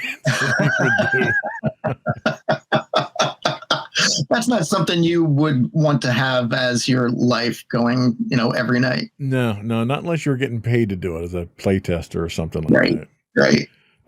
So let's, we talked about a couple of mostly games that are group involved games. But there's benefits to individual games too, especially given the current environment that we're in where we can't all get together. Are there any games out there that you could suggest to somebody who doesn't have that advantage of getting together with someone? I'm really glad you brought that up because that was going to be a point that I was going to bring up at the end of this as well. With the current environment, it's very difficult to have game nights and to be able to get together with my friends. And I'm sure everyone is experiencing the same thing. So what do you do if you want to continue to play a board game?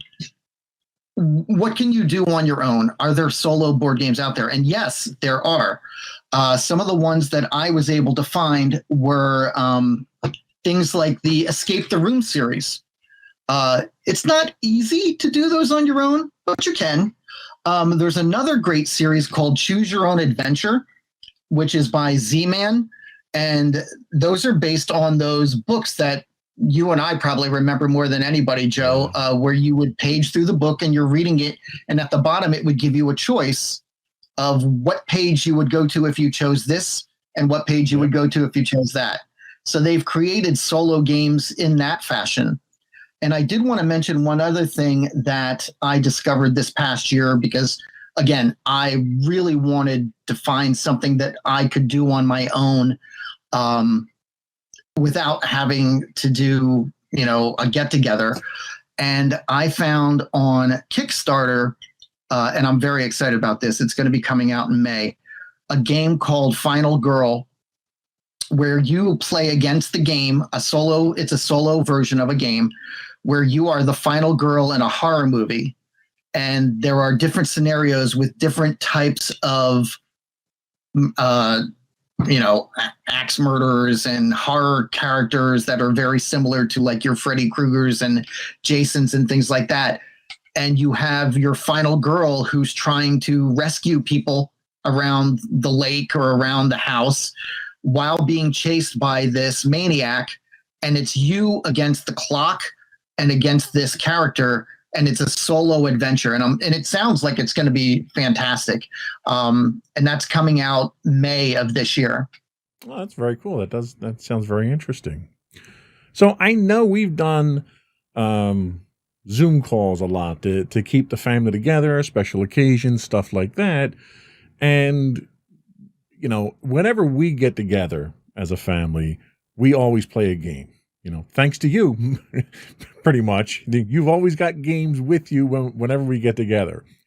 So on Zoom, there have been some options that we've been able to translate that into another entertaining experience. Do you have any suggestions like that for people who can't get together but still want to play group games like that, where they can sort of capture some of that magic? Any suggestions on that? I'm trying to think of what some of the ones were. I think there's one that was called, and forgive me if I get this wrong, Jackbox. Yes. They don't just have one type of game, and it's like a multiplayer online, participation, but there's a whole variety of different games that you can choose from, and then you accumulate points by either winning or succeeding in each one of those games. And then you get to do something at the end with those accumulated points. And it's just, that's been a blast. We've done that already sitting in the same room on our phones. So you could easily do it from a distance remotely. I also heard this vicious rumor that you play Words with Friends with someone from our house too. Those rumors can be confirmed. I am rather fond of that. There are a handful of people that I do play with that with. And I have found that to be a lot of fun, and it takes me back to my Scrabble playing days. And, it can be rough. It can be brutal. I've taken some really hard losses, some humiliating losses, some would say. So I've learned, I've gotten better. But it's a lot of fun. I enjoy it. That's great. So we're going to take a quick break. We're going to come back and we're going to do a deep dive on Dan and his history and a little bit more detail on what his gaming prowess really reflects. So we'll be right back.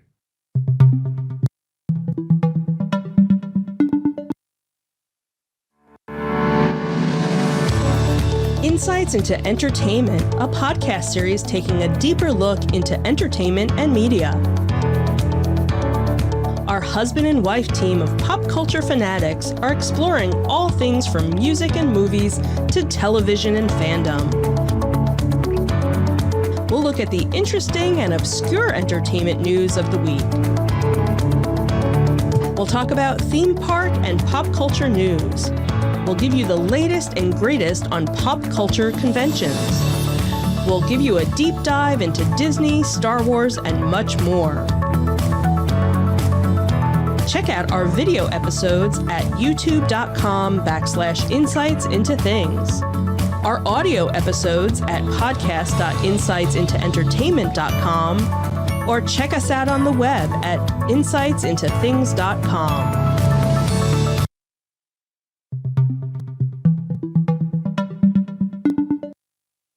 Welcome back to Insights into Teens. We're talking fun and games with Dan.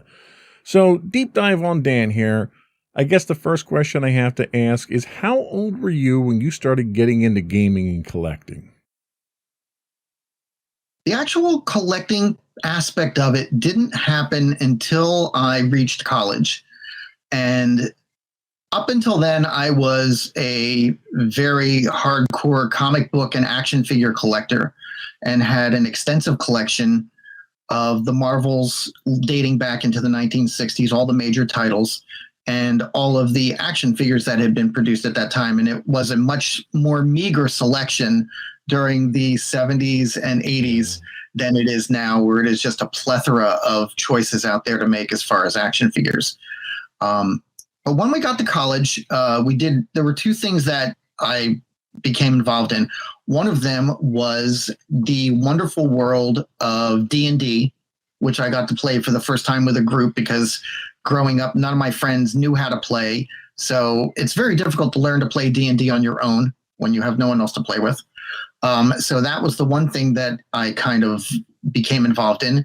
And then the other one was like I mentioned earlier, the Milton Bradley Game Master series, which were all based on classic eras of classic battles throughout history.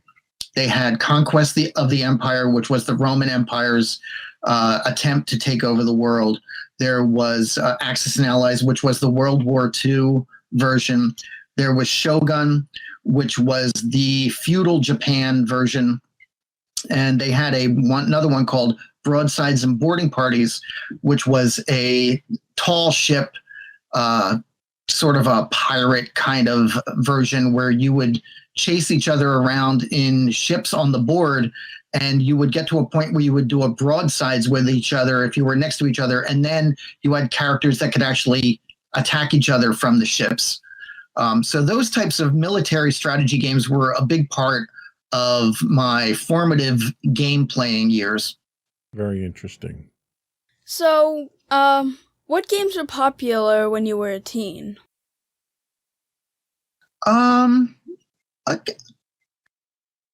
Just the classics. I think when I was a teen, I was trying to go back and look at some of the dates so that I could be a little bit more sure about when I was a teen. Other than like Monopoly and Scrabble and some of those other ones, again, really what kind of caught our eye and what came into popularity during that era were games like Trivial Pursuit, which was absolutely huge when I was getting out of high school, going into college, the late 70s, early 80s. I think the first Trivial Pursuit games came out actually in the early 80s. But those were so huge. Games like Scattergories and Taboo, and some of those were just immensely popular at all the parties and things that we would go to.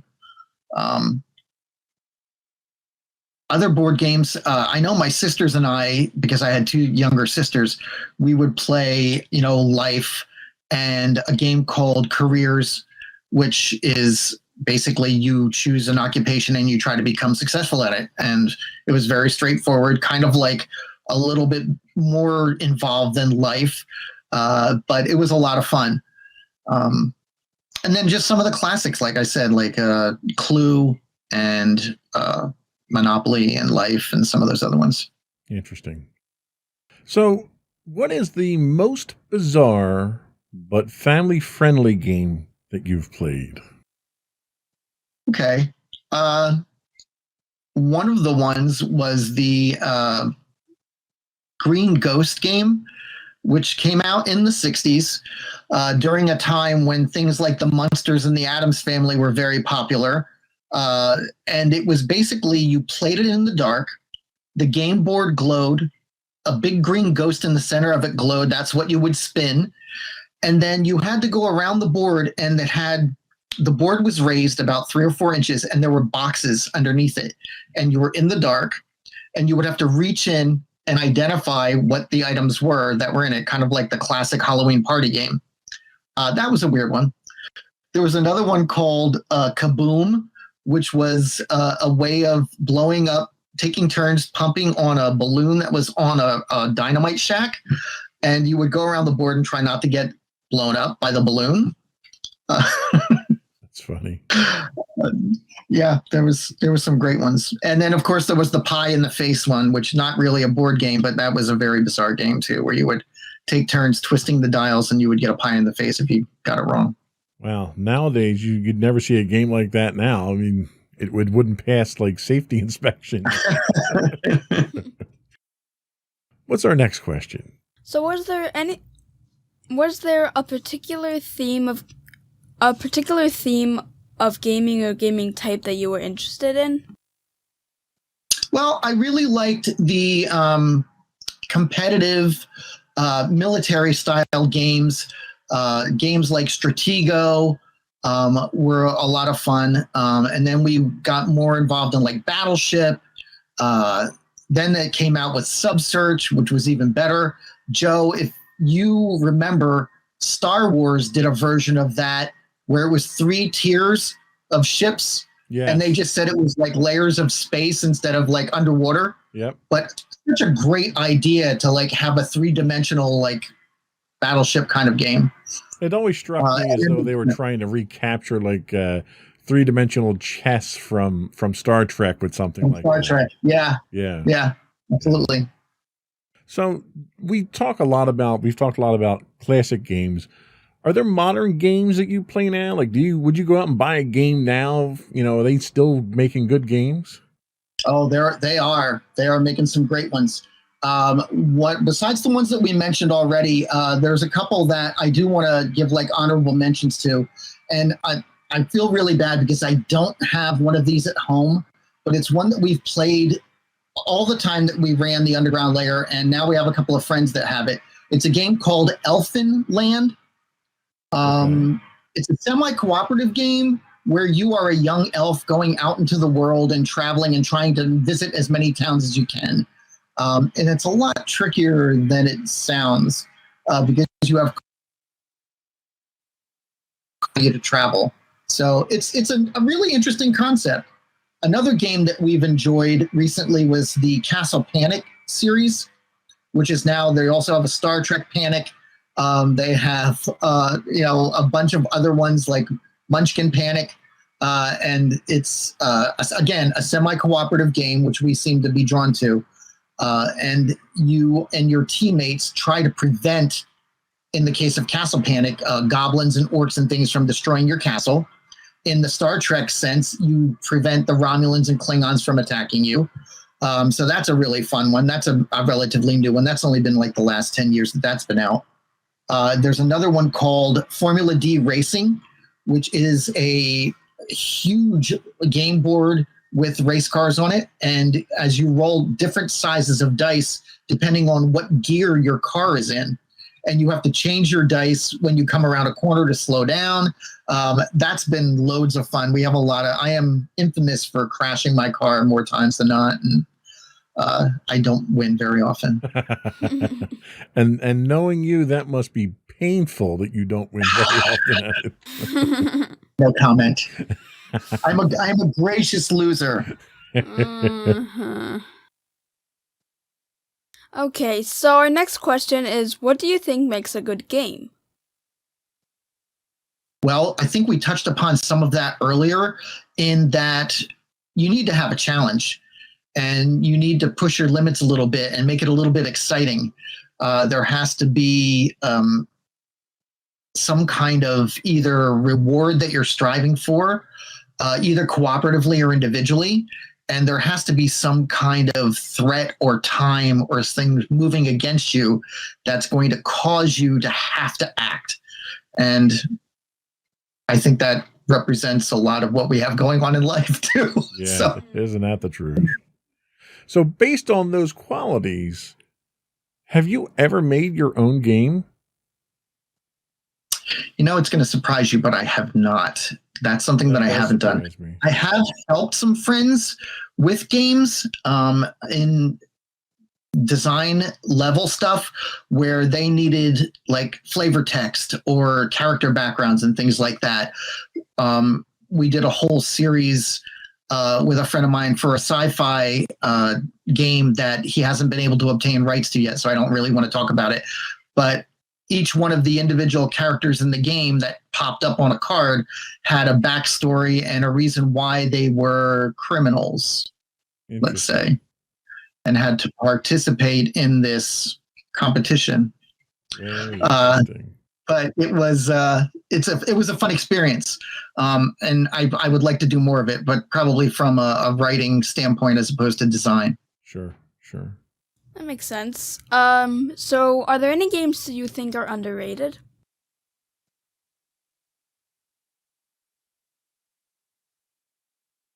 That's a tough one. There are a lot of games that we've really loved at the Underground Lair that we've played multiple times. And I will say that one of the ones that we really fell in love with was Roll For It. It's such an easy game to learn. And the box that it comes in, you could use it as a travel game. It was a great game that we used to segue into the larger game. Like while we were waiting for everyone to show up on a game night, you could have like 2 or 3 or 4 people play Roll For It, and they would be able to get a couple of games in before someone else would even show up for the bigger game. Whereas something like Munchkin, that's an evening, and you're going to be there for a while. So buckle up. That is true. Absolutely true. So if you had to pick, what is your gaming preference as far as type of game? Are you a card gamer, a board gamer? Do you like team-based stuff, dice games, miniatures, role-playing? What's your number one pick? Boy, that's tough, Joe. You know, we've run the gamut over the years. Yeah. And it does seem to kind of go in trends. I mean, we were doing the miniatures games for a while there, and we're really heavy into it. And by that same token, I played Magic the Gathering for many years too, and my friends and I were really into that. And what tells us when we need to change gears and go to a different, type of game or entertainment. I used to do video games too, but I just don't have as much time for that. And video games, I know that, we can do like multiplayer online stuff now, but there's something about sitting around a table at a board game that's a little bit different than when you're behind a monitor. And I really like, laughing with the friends and exchanging jokes and making fun of their moves and stuff like that. And, I forgot what the question was. What was the question?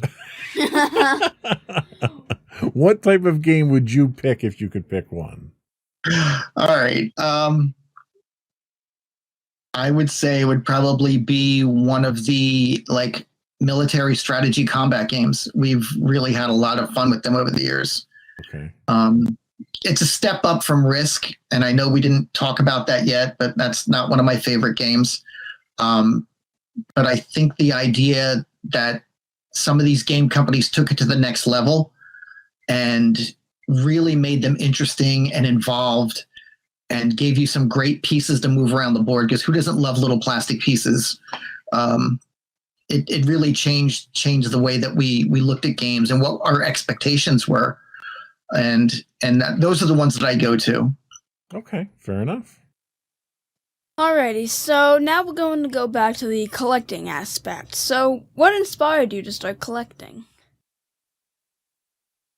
Well, Madison, my inspiration was to accumulate the stuff that I loved, but also to try to make some money. And the reason I wanted to make some money was because one year for Christmas, I did not get my Lost in Space robot that I had asked for consecutive years. And finally, I decided to myself, I'm going to buy it myself. So I started collecting things and selling them, making money, and tried to save up to buy my Lost in Space robot. How'd That was the work out for inspiration. It did not work out well because about 30 years later, before some of my close friends and loved ones and family members joined together to buy me said Lost in Space robot. I was making money doing my collectibles and stuff. There's always car insurance and then college funds, and then you have a family, and it just never seemed the Lost in Space robot always became the last priority. So it was tough, but that's why I started. And ultimately, you did wind up getting it, eventually. Ultimately, I did. Yes. And still have it. Yep. Yeah. See, so everybody loves a happy ending. See? So, in addition to that one, how many collectibles do you estimate that you have? God. You didn't count it beforehand? Counting the comic books and magic cards? I mean, let's just say thousands. Yeah. Thousands of Yeah. Yeah. It's a lot. Some would label that an obsession, but a healthy one. I don't like to be You don't like labels? blind. I don't like labels. No. So do you just collect or do you sell and trade your items?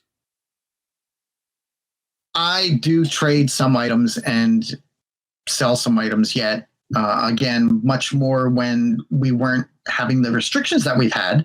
I would love to be able to do comic book and toy shows again. Goodness knows I've got enough stuff. So, it's probably great to thin that out once in a while. The other thing that we didn't really talk about earlier, one of the great aspects of having the store was, and Joe, you and I touched on this a little bit, was helping other people find that one item that they're looking for. Yeah. And watching their face light up when that piece, that missing piece, like Shel Silverstein said, it just feels that spot in their heart that they had as a little kid. Finding that toy or game or stuffed animal or whatever it was, and finally, having it again, it just, I don't know, it just gives you that warm, fuzzy feeling. So that's another reason why I really would like to get back to being able to give back some of the stuff. There's people out there looking for them, just like Joe and I are. Yeah, and as a collector, I've never sold any of my collectors. I almost got to the point. In fact, I almost brokered through you the sale of a couple of pieces when I was out of work a few years back. But fortunately, the situation turned itself around, and I didn't have to sell anything. And I still hold on to most of the stuff I have. And my goal was never to make a profit on anything. It was really just to capture that nostalgia. But since you did do it you did do it professionally because you had a store. Do you currently have any high value items that you're holding on to that you wouldn't sell or wouldn't sell unless the conditions were ideal? Well, sure. Yeah. And we talked about that a little bit earlier too, that my main obsession comic book wise is Spider-Man. So that would be probably the most valuable thing that I own is I have all of the Spider-Man comic books. Some of which some of you guys have gotten to hold and actually see. So that would probably be the most expensive thing that I have. And I can honestly say, since I can't actually pick up my car, your one Spider-Man comic was literally the most expensive thing I've ever held. That's a pretty safe bet for a lot of people. Yeah. Yeah. And very good condition. And I assume you've kept it in as good a condition, in the 10 years since I saw it. You would expect nothing less. I imagine it doesn't see the light of day very often. It really doesn't. No, it's not something I take out to thumb through, for old time's sake. So, on the subject of some of your more valuable items, what's the biggest win of a collectible you've ever managed to acquire? Well, I would say one of my favorite things that I found was as a young collector, I used to frequent yard sales and flea markets, and my dad would actually be running a shop down in Lahaska on weekends. So I would go down with him occasionally. And this was when I was still, maybe 8, 10, 12 years old. And I wandered into one of the shops, and an older woman had a stack of comics under the counter, and she allowed me to look through them. And I found one that I really wanted, and I gave her a quarter, and I walked out with it. and walked very quickly back to my dad. And it was a Hulk #6, which at the time was probably only a couple of $100, but it really was like one of the big wins of finding something in the wild that you never saw, even behind the counter at a comic show. A lot of times that was one of the best things that I had found. Another one was finding a Munsters Drag Race game in a thrift store for $2, which I then did trade to someone at a toy show. That was probably $400 or $500 game at the time. Wow. So, you get every once in a while, you get a win. Yeah. So you've obviously run the gambit of collectibles at this point in time, comics and toys and everything else. What are you into right now as far as collectibles? What are you targeting right now? Believe it or not, it does seem like board games is one of the things that I'm really kind of looking at. We've had a lot of fun just doing our gaming nights, but we're always looking for something new. I know, Joe, you've probably noticed by now, even though your eyes are drawn to the Return of the Jedi game, but right next to that, you'll see a copy of the very rare John Carpenter's The Thing game. Mm-hmm. And if you give me a second, I'm going to grab that for you. Oh, I better grab this one too. This was another prize this past year, and God love them for coming out with something like this. Let me find my camera. No, there we go. You're good. You're good. All right. The Princess Bride game, it recreates all the scenarios from the movie and allows you to play the characters as they would have approached each challenge.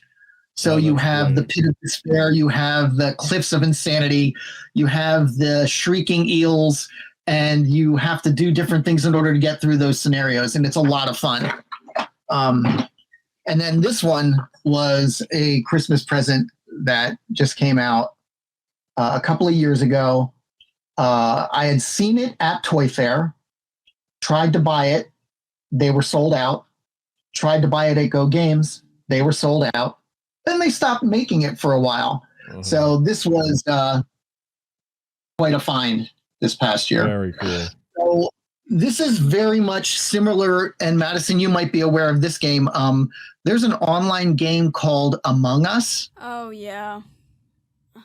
Basically the plot of that, right? Yeah, impossible. So that's kind of the premise of the thing, and I know some of your other viewers will know that what happens is there's a bunch of scientists in the Arctic, and they discover a flying saucer, and there's a creature on there that takes the place of one of the people, and they don't know who it is. Right. And that's the game. One of you is the creature trying to chase and eat the other ones, and you either have to escape or kill the creature, and it's really like intense. That's cool. That's cool. Big fan of the movie. Love the movie. Yeah, they did a really good job making this creepy too. That's cool, and that's hard to do with a board game. It is. So we're kind of running up against the clock here. Before we go, did you have any advice for someone Madison's age who might want to start collecting and doesn't really know how to get into it, or is looking for a game that they might be able to play with their friends in a limited environment or anything like that? There's a great selection out there.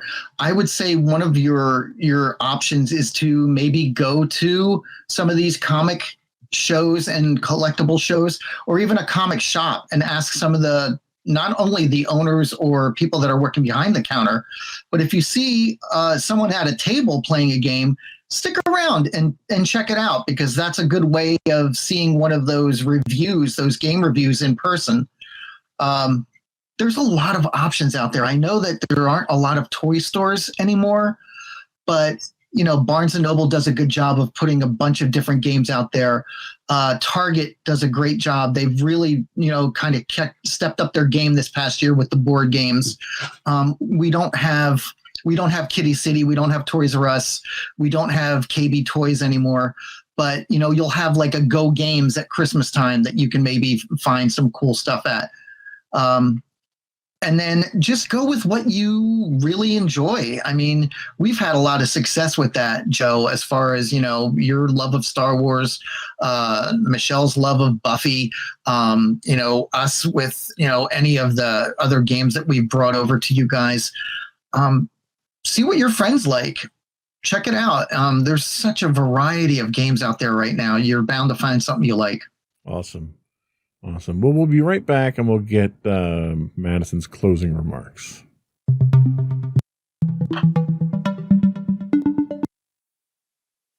Okay, so for my closing remarks today, I'm just going to say to everyone out there,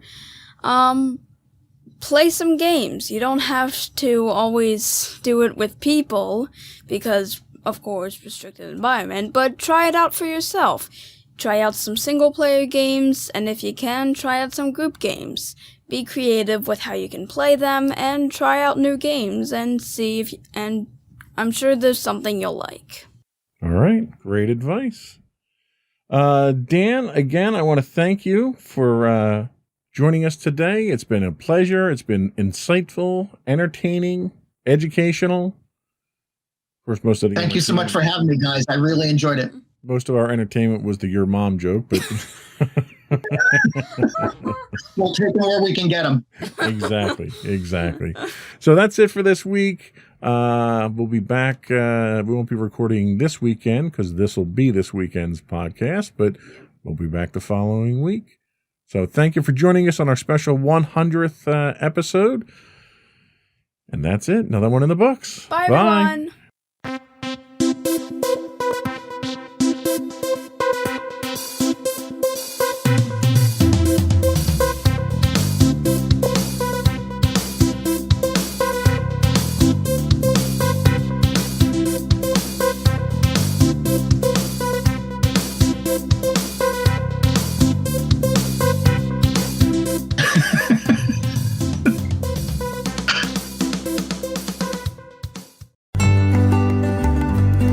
Insights into Teens, a podcast series exploring the issues and challenges of today's youth.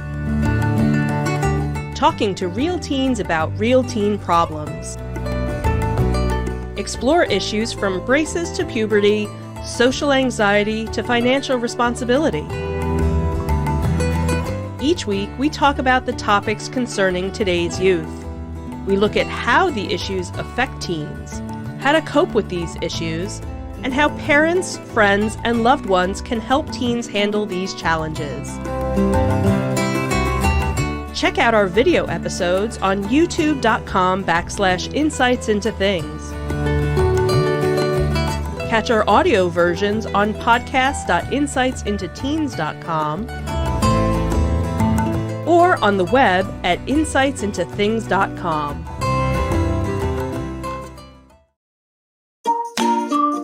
Insightful podcasts by informative hosts.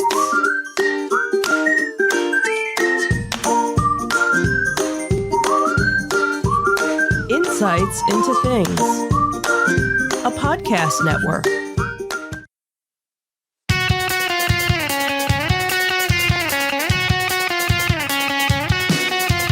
Welcome to Insights into Entertainment, a podcast series taking a deeper look into entertainment and media.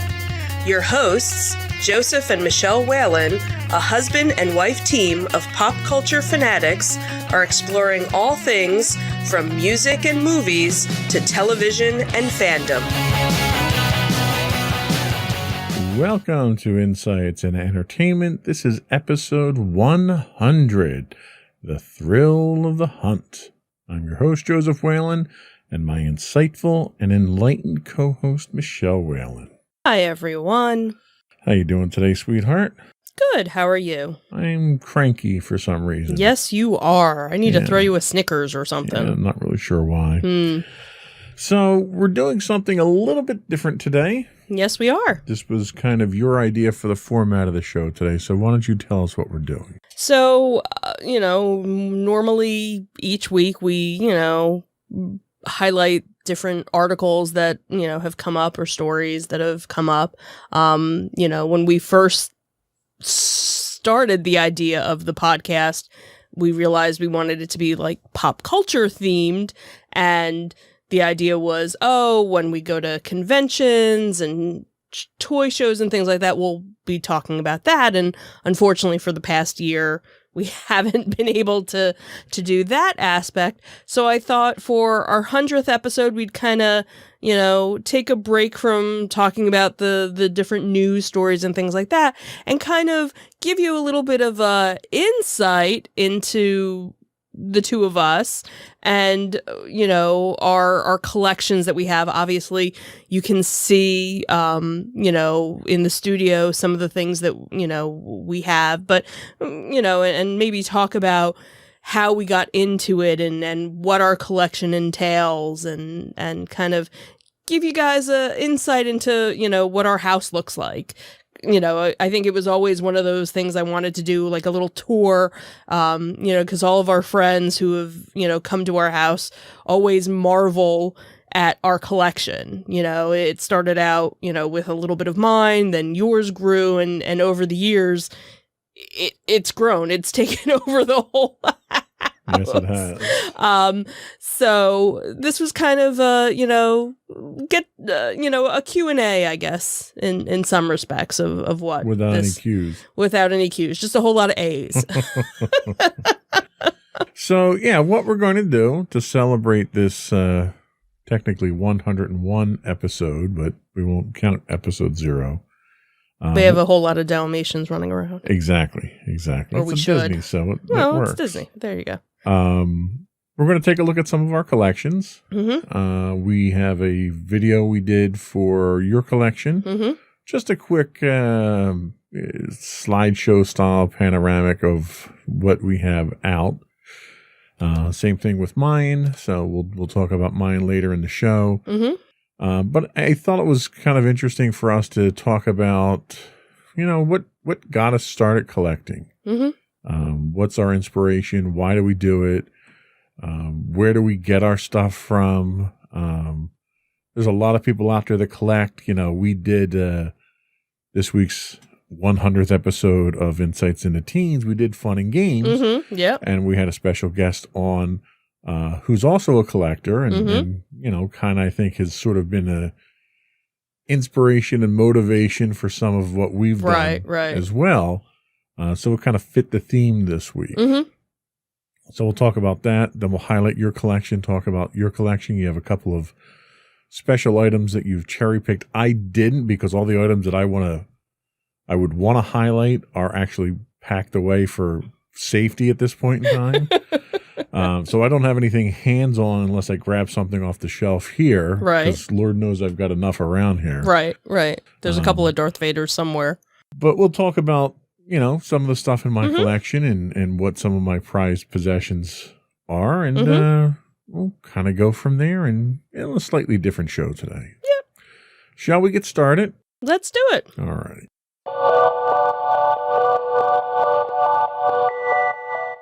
So I think the first thing that would probably be worthwhile talking about is when, and I'll ask you first, when did you start collecting and what prompted you to start collecting? That's a good question. I'm not really sure. It's kind of funny because, not to, piggyback on the teens episode, where, Dan, who's a family friend, he knows the definitive when it was, like, what it was for him. He tells this great story, and anybody that knows him knows that it's the Lost in Space robot, because he had asked for it for Christmas. He never got it, and that became his holy grail. He kept searching and searching for it, and that's what led him to it. I don't think there was anything for me where it was like, oh my God, I have to have this. It was always some sort of Disney thing. Back in the day, there really wasn't anything Haunted Mansion. Very, very, it's funny now finding various board games and model sets that came out in the 60s, 70s that had to do with the Haunted Mansion, but really Disney didn't merchandise based on their rides. Any merchandise that they did was really, t-shirts, with Mickey Mouse on it. They didn't really start doing a lot of the collectibles until much later on. Like, you could get something if you went to the park. So you figure, there were souvenirs. So I do have some of those in my collections that were souvenirs of when the park first opened. So I think it was just always, I remember doing snow globes, I think probably in the late 90s. I had actually I was a cast member of the Disney Store back in the day, back when I was in college, so the mid 90s. So I started probably collecting a lot of the artwork, and that was back when they used to do the Carousel artwork. So I have a lot of that. So that was probably really what the first major collectible thing was, that I collected. Every now and then I would collect the Happy Meal toys. If they had like a whole set of Disney or Disney Park, really. I think that was the majority of what I was collecting. It wasn't necessarily Disney, but it was something to do with the Disney Park. And then obviously it grew to be the Haunted Mansion, and that's probably the majority of my collection, probably the majority of the more valuable stuff in some respects, but that's also more of the modern stuff too. I also have an extensive board game collection now, and a lot of those board games are from the 70s and 80s, so those are older. So I kind of have the gamut of, a little bit of everything, I guess you could say.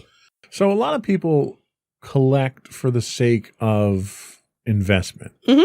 You buy an expensive piece of collectible merchandise, and the hope is it just goes up and eventually you sell it. Mm-hmm. Why do you collect? Do you collect as an investment? Do you collect for the nostalgia? Do you collect for the ambiance? What's the drive for you in collecting? I don't think I've ever been a collector to think about what the value of it was going to be. If I buy this now at $20, I'll be able to sell it, later on for $40. I don't think that's ever been a goal, when looking for something. I think it's the enjoyment of having it. It's the thrill of finding it. If it's, if it was a hard to find piece. And the nostalgia in some cases.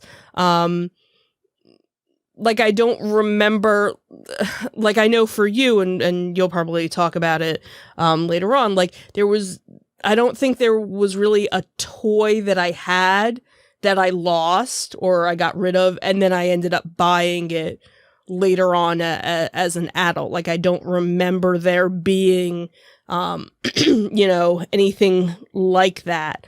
So a lot of the older toys that I have aren't necessarily ones that I even maybe knew existed when I was a kid. It was just, oh wow, that's really cool. That's as old as I am, type thing. So it's really just to kind of add to the collection. And it's funny because after, going through when my mom passed away and having to get rid of everything in her house and everything, it kind of makes me think every time we go to a toy show or something, or we buy something else, I'm like, is this something else Madison's gonna have to get rid of? But I'm hoping that she'll actually want to keep some of it, maybe, possibly, or at least she can make some money off of it, or we start selling it later on in life, or maybe not. Maybe, we take it with us. Who knows? So we talk about a lot of the different shows and toy shows and Mm-hmm. pop culture shows that we go to, and it's a great place to pick up a lot of collectibles. Where do you normally get your collectibles, or in the past, where have you traditionally gotten your collectibles from? Well, the first, ones that I got came from the Disney store themselves, or from being at Walt Disney World. They have an art store, the Art of Disney. That's where their higher end items have come from. So that's where probably a good portion of my more modern pieces have come from. But then a lot of my older, more antique, collectible pieces, those have come from the one toy show that we go to in Delaware. That's I don't know what. Well, they would do it like twice a year. So so that was one where I picked up actually the Clubhouse Mickey, the Mickey Mouse Clubhouse. I picked that up there. And let's see. So we had that one. Not really like Comic Cons, because that's really where more of the newer stuff is. Where was the one? It was at the Mansion. See, a lot of the toy shows too that we go to, they're usually like a one and done. Not a lot of them pop up throughout. We've picked up some stuff at flea markets, right. As well, that we've kind of, lucked out. So it's kind of like a luck of the draw thing. Excuse me. I think, a lot of the older pieces you got off of eBay, for birthdays and holidays and stuff that you've, added to my collection. Yeah, eBay is a good source for some of the more obscure pieces that I managed to pull in for you. Although I've gotten into the habit of, seems like every time we go to Disney, we always make a trip to Art of Disney, and I always wind up getting you something at Art of Disney now. Right, that became kind of a tradition. Right. So a lot of, again, the newer stuff, like the Jim Shore collectibles and stuff. And that's the thing, too, is that there are certain artists who, in general, have pieces, and then they do a Disney line, and in a lot of cases you can only get that Disney line at a Disney art store. So sometimes it's hard to find pieces in other locations. So like Jim Shore as a example, he does various cartoon characters. He doesn't just do Disney. He does Snoopy, he does Wizard of Oz and things like that. And you can find a lot of his items at your local collectible store, like a Christmas store or something that has it. But any of the and you can find some of his Disney pieces there, but you will never find like a Haunted Mansion piece of his there. Those are exclusively sold at Disney. Same thing with the artist Shag, which I found out that's probably my most expensive, one of my most expensive collectibles. I have a frame print, which you'll see in the video that we did.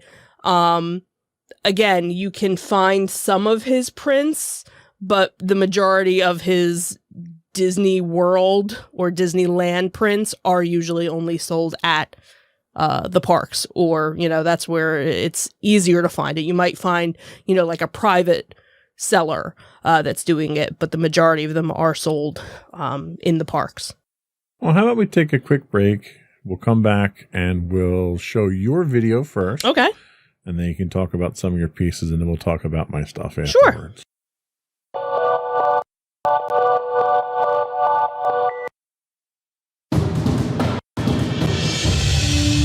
For over 7 years, the Second Sith Empire has been the premier community guild in the online game Star Wars: The Old Republic. With hundreds of friendly and helpful active members, a weekly schedule of nightly events, annual guild meet and greets, and an active community both on the web and on Discord. The Second Sith Empire is more than your typical gaming group. We're family. Join us on the Starforge server for nightly events such as operations, flashpoints, world boss hunts, Star Wars trivia, guild lottery, and much more. Visit us on the web today at www.thesecondsithempire.com.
So that is the video we did for your stuff. Obviously, you can tell that the majority of what you have there was Haunted Mansion, but I did want to talk about that last piece that we saw there, the animated cell that you have there. That's probably my, if I had to have like a most prized possession, that's probably close to. That's a pretty unique piece. Can you talk about that a little bit? Sure. That is from a company called Animated Lithographs, or Animated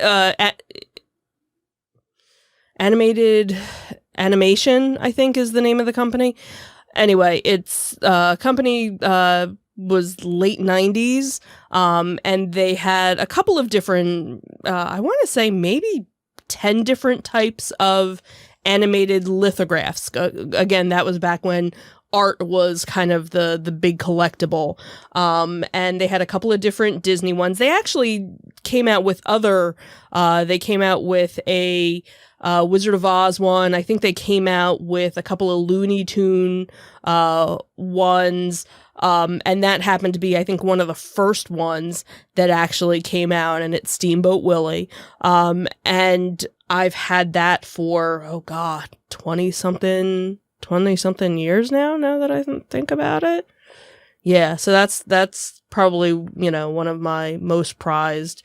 It runs on batteries. When the batteries start dying, it just goes off in the middle of the night.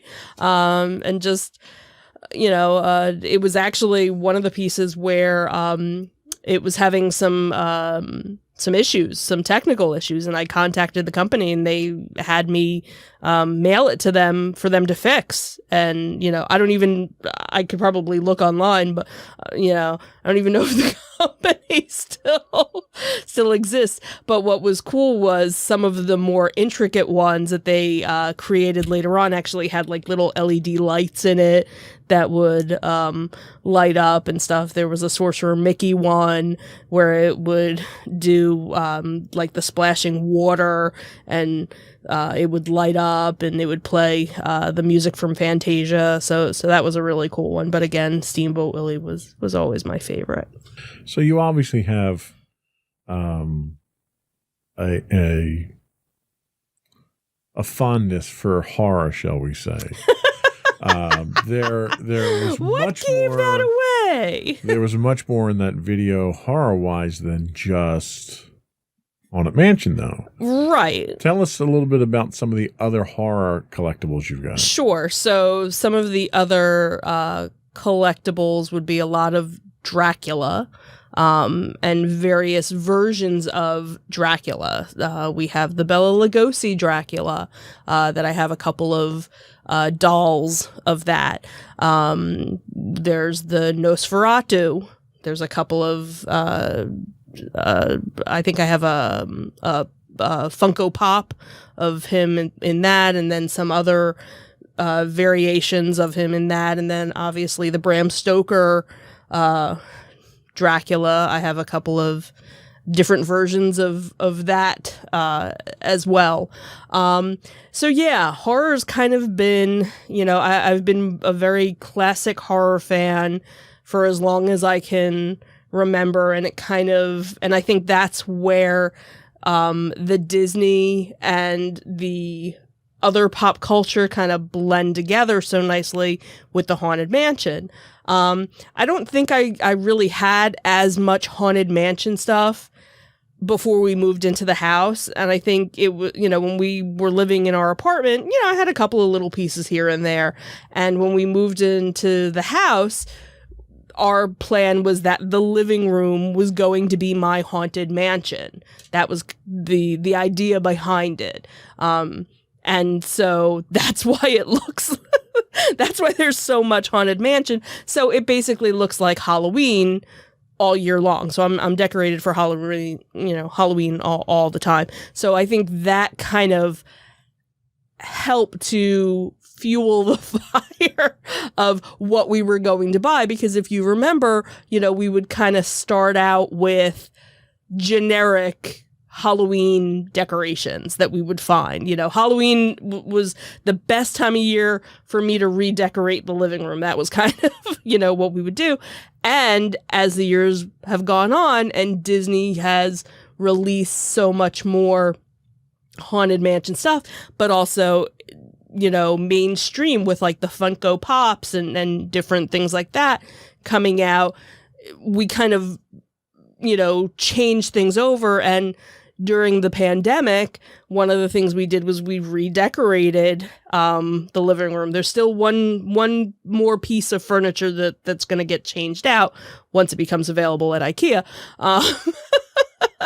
But we redid the TV area, and we organized all the pops. I have a pretty extensive collection of Living Dead dolls. And that was really, again, it was one of those, because we went to toy shows and I saw these things, I was like, ooh, that would be really cool. That would be kind of cool to add. And really, up until a couple of months ago, everything was kind of all over the place. We really didn't have it as organized. And that was one of the things, you know, you helped me do, where we redid everything and we said, okay, all the Living Dead dolls, now let's all put them over here. Everything that's Dracula, let's put it over here. Okay, here's where the Haunted Mansion stuff is. We kind of created, you know, in the video, there's a whole little area of just the Madame Leota stuff. And she's the woman that's the crystal ball. So there's a whole little shrine to Leota.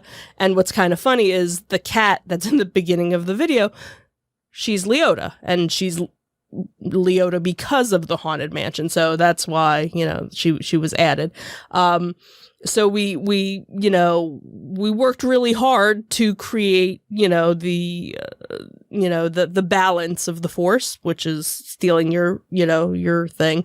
But we kind of, you know, changed it up to make it, so not only is it, you know, obviously it's probably 80% Disney, but the other 20 is, you know, extra horror stuff. You know, and then I have some other little horror, you know, things that aren't Dracula that are just kind of, you know, thrown in there, you know, as well.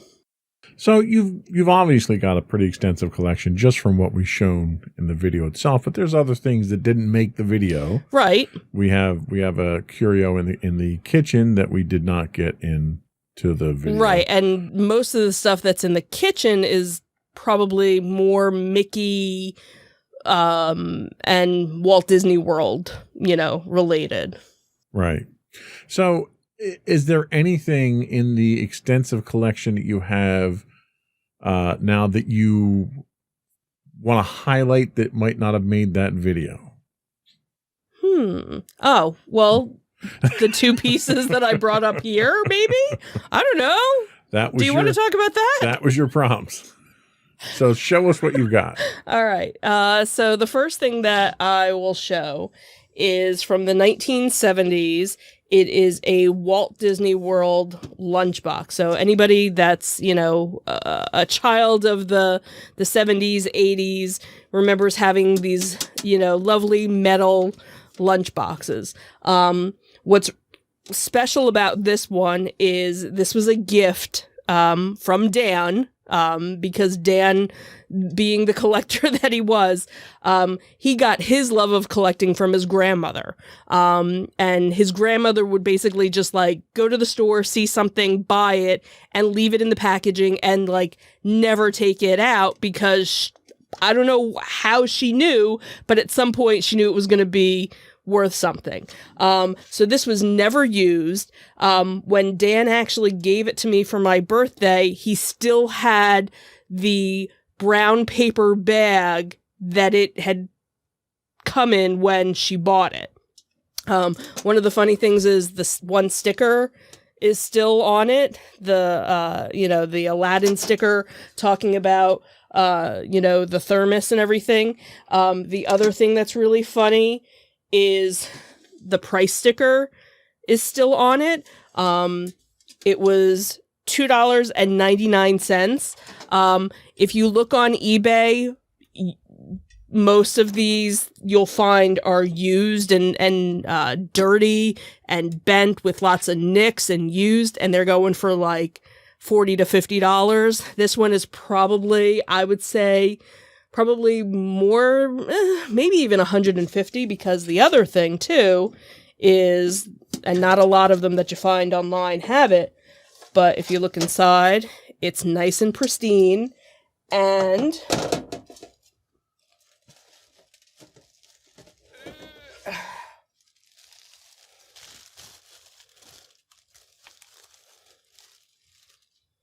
the original thermos, never used. And this is still funny too. And the little sticker to write your name on it. Nice. Is still in there. So, yeah, this is probably, I would say, 150, 200, easly. So there's people out there who dedicate their collections just to these metal lunch boxes. Right. They have entire collections of these because an entire series of these had been put out for 2 decades, I think, something like that. But the other piece that you have that you were going to show is, to me, I think is even more nostalgic because they don't make these anymore. Like the concept of the toy itself, like they still make lunch boxes, but they're plastic. Right. Well, and the other thing too is the D23, the Disney, why can't I think of what's the D23? Fan club? Thank you. Oh my God. I was like, it's this club that you belong to. The fan club, they actually came out with a reproduction of the lunchbox, and inside had pins. And just the lunchbox with the pins was going for $85. And this was a gift that, if you were a member of the fan club, you got it for free. So it's kind of funny. So there's versions of the metal, lunchbox, floating out. But yes, let me actually go to camera 3 for this one here so we can show it. So what you have here is the Mickey Mouse Clubhouse. Also from the 70s. That's Weeble Wobbles. It's the Weebles. Because, Weebles wobble, but they don't fall down. So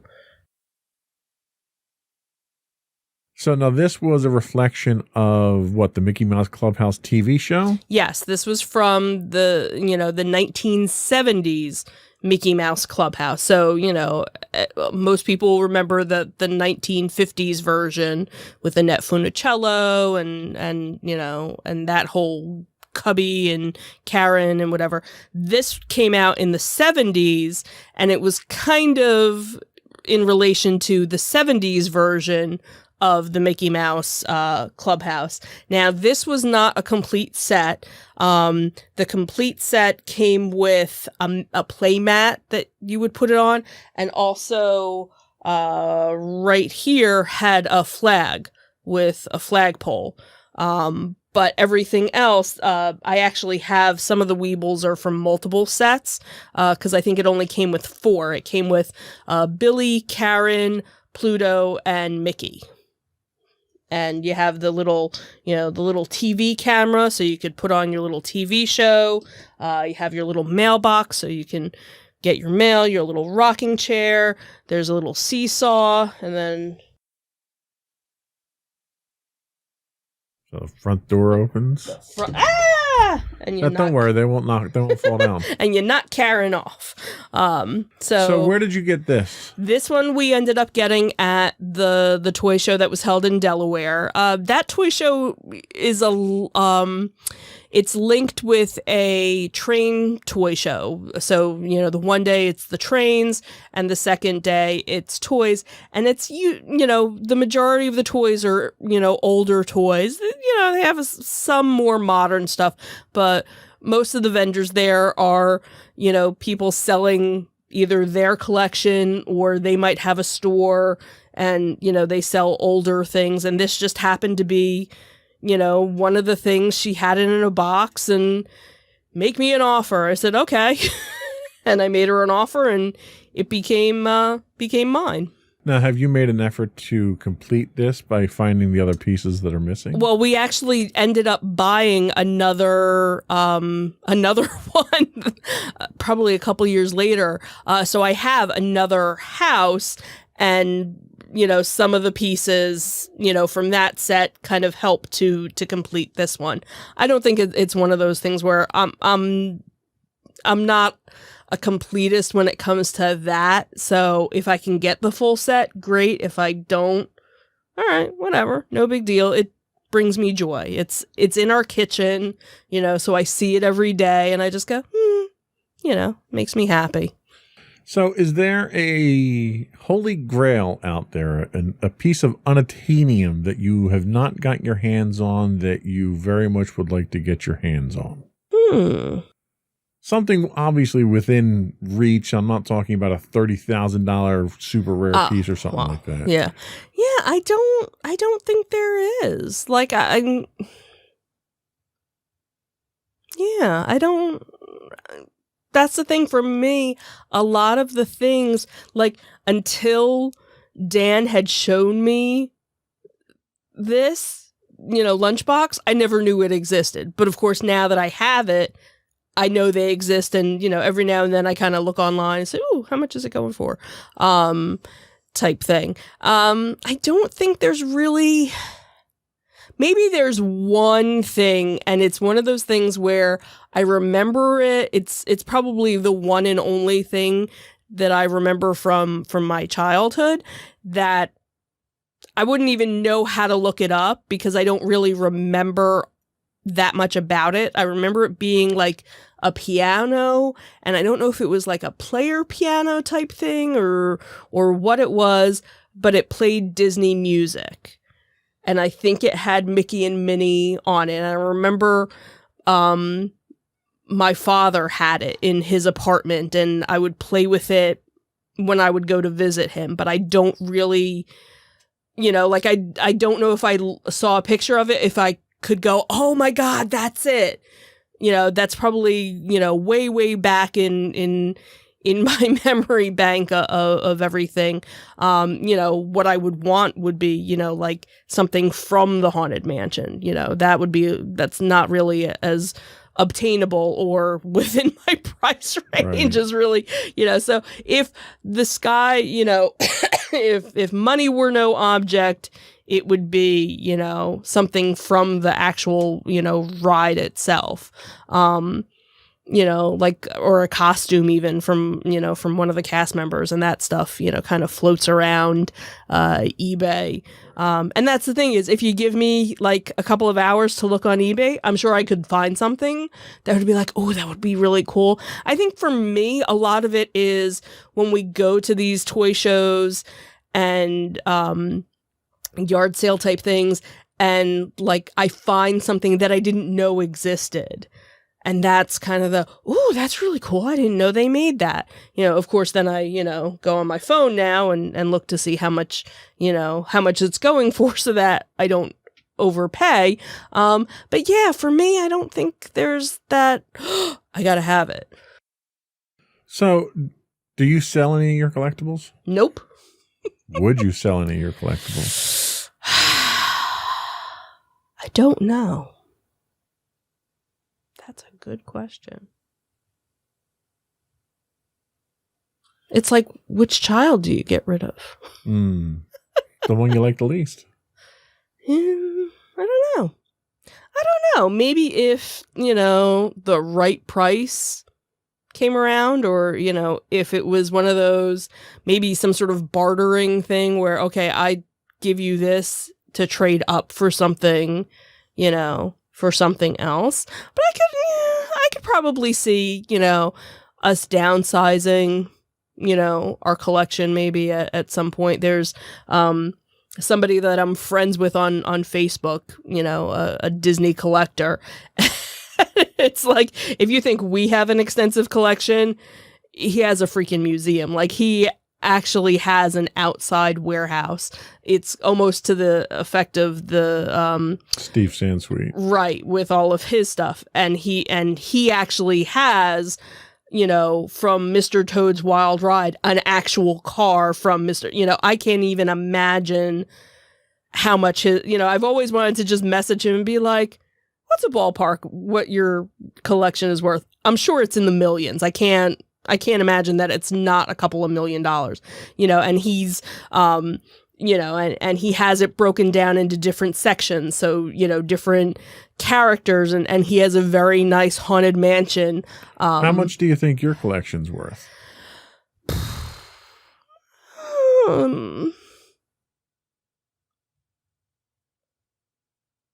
I don't know. Would you say like 50,000?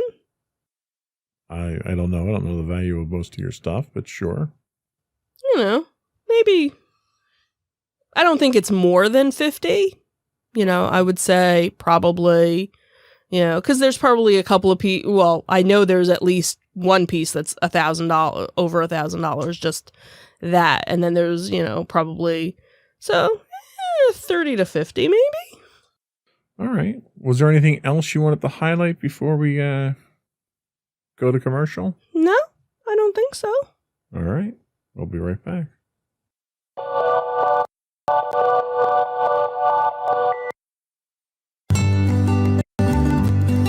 Insights into Teens, a podcast series exploring the issues and challenges of today's youth. Talking to real teens about real teen problems. Explore issues from braces to puberty, social anxiety to financial responsibility. Each week, we talk about the topics concerning today's youth. We look at how the issues affect teens, how to cope with these issues, and how parents, friends, and loved ones can help teens handle these challenges. Check out our video episodes on youtube.com/insightsintothings. Catch our audio versions on podcast.insightsintoteens.com or on the web at insightsintothings.com.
So that is a somewhat disorganized look at most of my collection, which is consists almost entirely of Star Wars, but mostly of Darth Vader and Sith Lords. Right. One of the things that was up on the wall in the shot there's an energy sword from Halo that is up there. I used to collect swords, and in fact, when we moved to the house, none of my swords made it up on the wall. They're all out in the shed right now. But Right. that was acquired after the move. Right. So when did you start collecting? I started collecting. I would say I started collecting probably in 1980 when I had my Star Wars year for Christmas. Okay. Because everything that I got that year I had retained, and unfortunately lost after I moved out of my mother's house and left it all in the attic. And when my mother passed away, my brother took control of the house. And then when he moved and downsized, I have no idea where any of that stuff went. So I was a collector at that time, but I was not a conscientious collector. I did not buy one to play with and one to collect. Right. So everything I had was out of the box. In fact, some of the ships that were in the video were some of my original ships from my youth. Very cool. So what would be your most prized possession? See, I when I think of collecting, I think of two different categories. I think of the nostalgic part of it. Okay. And then I think of the valuable, designed to be collected part of it. So one of the things that I try to collect are original figures. Right. So of that genre, probably the most important one that I think I have is I do have a carded Empire Strikes Back Darth Vader that I had acquired at our antique toy show down in Delaware at the Nerd Temple down there. It's not in the best condition, but it is fully intact. The card itself is a bit rough. It's probably a pretty low grade on the card itself. But I had acquired it for a very reasonable price, and then I had it priced out, and it was worth about 50% more than I paid for it. Wow. Not that I'd sell it, but because it's Darth Vader and it's an original toy. So that made it important to me. Right. The collectible type thing, probably the most important one I had, and you didn't see it too well in the video because it's on a bottom shelf right now after I reorganized one of the curios, is a piece that we had gotten when we were at ZoloCon at the Fuge. It was a piece that came out in the 90s, mid-90s. I had been looking for it for the longest time. And they had 2 or 3 other pieces that came out that were like it. It was basically Darth Vader on the stairs from the carbon freeze chamber. Okay. And there's 3 other pieces that are of the same genre and style, all of which I have. Okay. But this was the original one, and I couldn't find it. And we went to ZoloCon the one time, and the last room that we went into, the last guy in the corner was the guy that had it at the top of his pile there. And I knew it didn't matter how much he was asking for it, I was buying it. Okay. And I did. And I got it for a reasonable price, and that was probably the biggest score. But really, there were 2 toys that I have that are not Star Wars that are probably my biggest scores. One is a very well-maintained Steve Austin from $6 Million Man. And one of the things about these dolls, one is through the back of the head, you could look through the back of the head, and he had a bionic eye, so he had a telescopic eye. So there's a hole in the back of the head that you can look through, and it's a telescope. But the other thing was he had on his arm, he had a piece of fake skin. It was just rubber that was on there, like flexible rubber that you could pull back, and you could see the bionics in his arm. Well, that almost always dry rots and falls off. The piece that I got, it was in very good condition. So that's one. And then the other one is, as I was growing up, I was a child of Transformers. and I always wanted to have an Optimus Prime, and unfortunately, my parents were not particularly well off. The couple of Transformers that I did get were some of the lower grade ones, and Optimus Prime was always exceedingly expensive. Mm-hmm. So we happened to be at Wizard World the one year, Right. and there was a person who it wasn't boxed, but it was complete. He had all the stuff to it because there's a ton of accessories to go in the trailer and everything else. And he pieces that are normally missing because his hands come off and his gun comes off. So all these little pieces usually wind up missing. And he had the whole complete thing. And I saw it right at the beginning of the show. And I walked around for about 4 or 5 hours around that show debating whether or not to get it. And I made sure when I walked out of there, I had that piece. Mm-hmm. So they're actually the two non-Star Wars pieces that I think are probably they're not incredibly valuable pieces either. Mm-hmm. Like the Optimus Prime might be $100, $150, and the $6 Million Man might be $100. They're not incredibly valuable. Right. But they're very rare for the condition that they're in. And, Mm-hmm. and it's one of those things that I collect because it takes me back to my youth. And these are the two things that really take me back to my youth. So, would you ever consider selling anything that's in your collection? I'm sad to say that I actually did consider selling those two pieces specifically. Yep. I had been out of work. I'd been out of work for almost a year. Unemployment had run dry a few years back. This was almost 10 years ago now. And, you get to the point where you need to start making decisions so you could pay your bills. Mm-hmm. And I was going to broker the sale of these two items through Dan, our friend, because he was running his toy store at the time. Mm-hmm. And I packed everything up. We took it up there on a trip to one day, and I left it with him. And he was working to line up a buyer. And I don't know, a month, 2 months later, maybe I landed the job that I have now, and I grabbed those back and took them off the market because I did not want to sell them. So yes, under duress, I would sell them. Mm-hmm. But I don't see them as an investment. I don't see any of my collectibles as an investment. Right. My collectibles are nostalgia. Mm-hmm. They're a piece of, even if I buy something that I personally didn't own as a child, it's a part of my youth. Mm-hmm. And I like the surround. It's like almost like a warm blanket, a comfortable blanket, being surrounded by the things. A warm hug. That's what it is to me. It's something that's a very soothing thing. I can sit downstairs in my man cave and I can look around and I can enjoy the various pieces that I have and the victories that I, the name of the podcast today, Thrill of the Hunt. The victories that I had in acquiring these things. I have no desire to sell any of these, but I don't expect my kids to have to hold on to them either.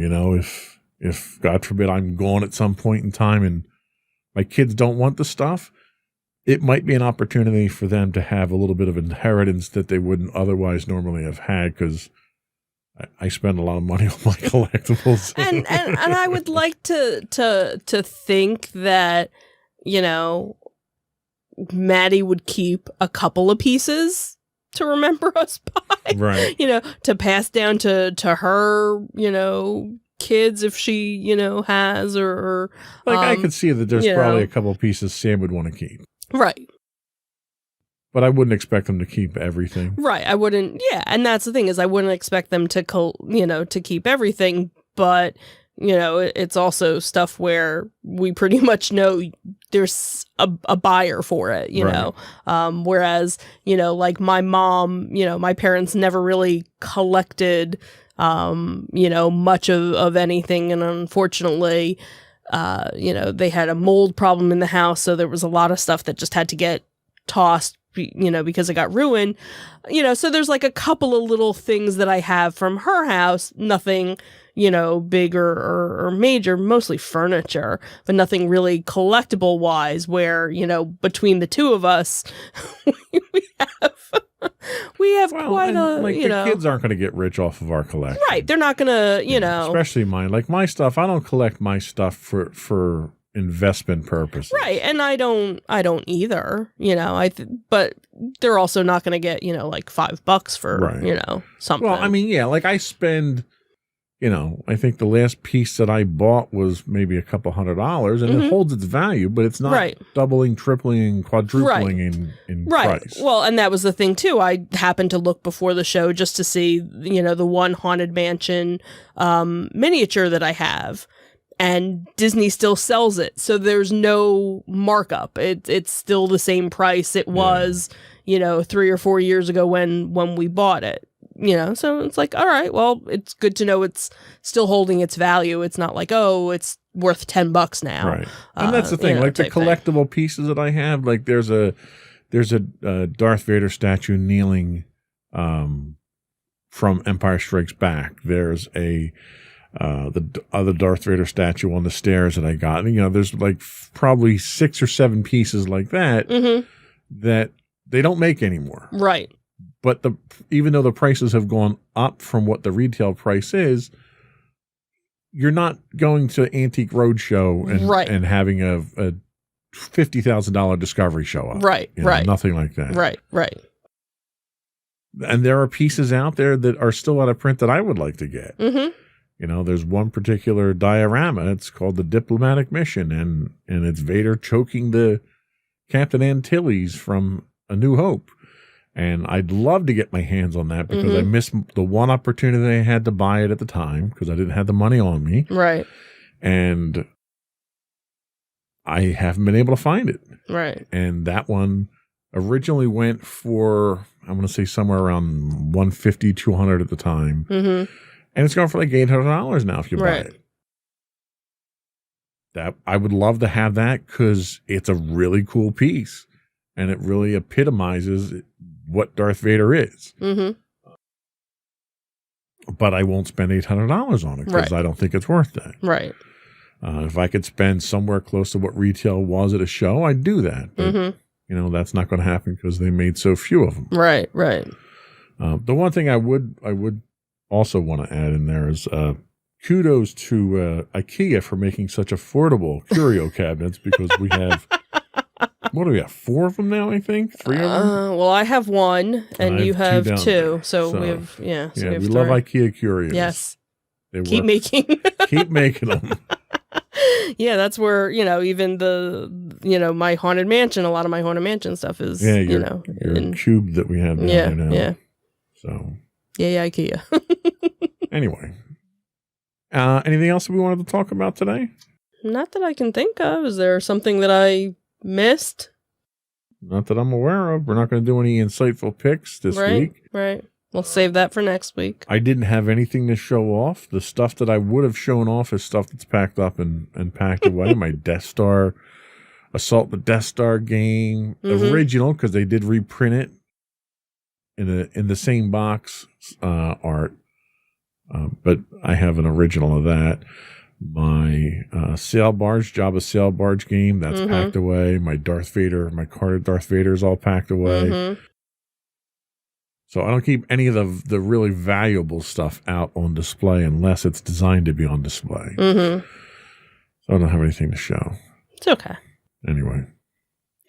So I think that was it. We're about at the hour mark here. I Okay. think we showed everything we were looking to show. If anybody has any questions or would like to know more, Or make us an offer on something. or make us an offer we can't refuse, we certainly are open. We'll be happy to answer any questions.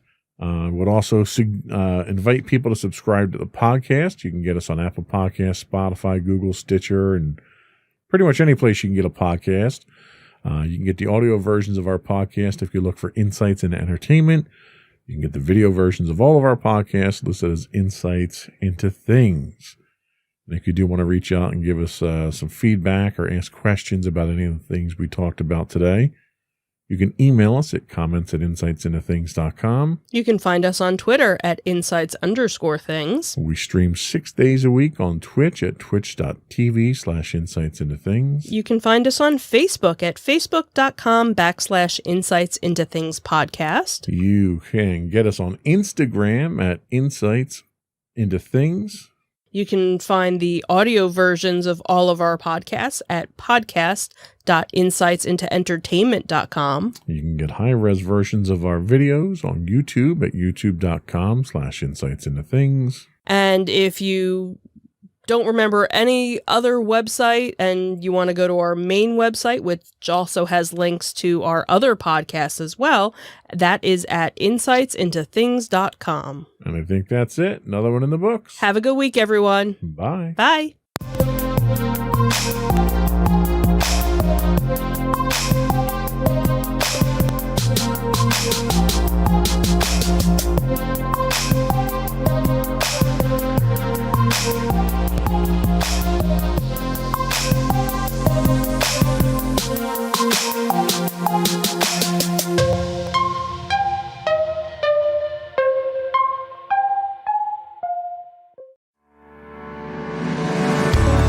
Insights into Entertainment, a podcast series taking a deeper look into entertainment and media. Our husband and wife team of pop culture fanatics are exploring all things from music and movies to television and fandom. We'll look at the interesting and obscure entertainment news of the week.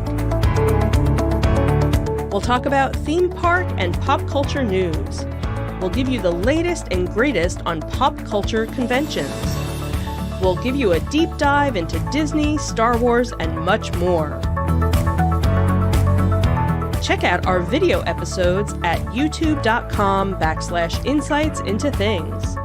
Our audio episodes at podcast.insightsintoentertainment.com, or check us out on the web at insightsintothings.com. Insightful podcasts by informative hosts.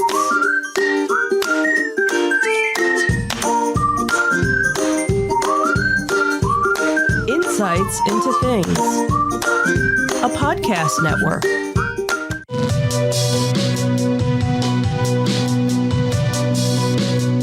Welcome to Insights into Tomorrow, where we take a deeper look into how the issues of today will impact the world of tomorrow. From politics and world news to media and technology, we discuss how today's headlines are becoming tomorrow's reality.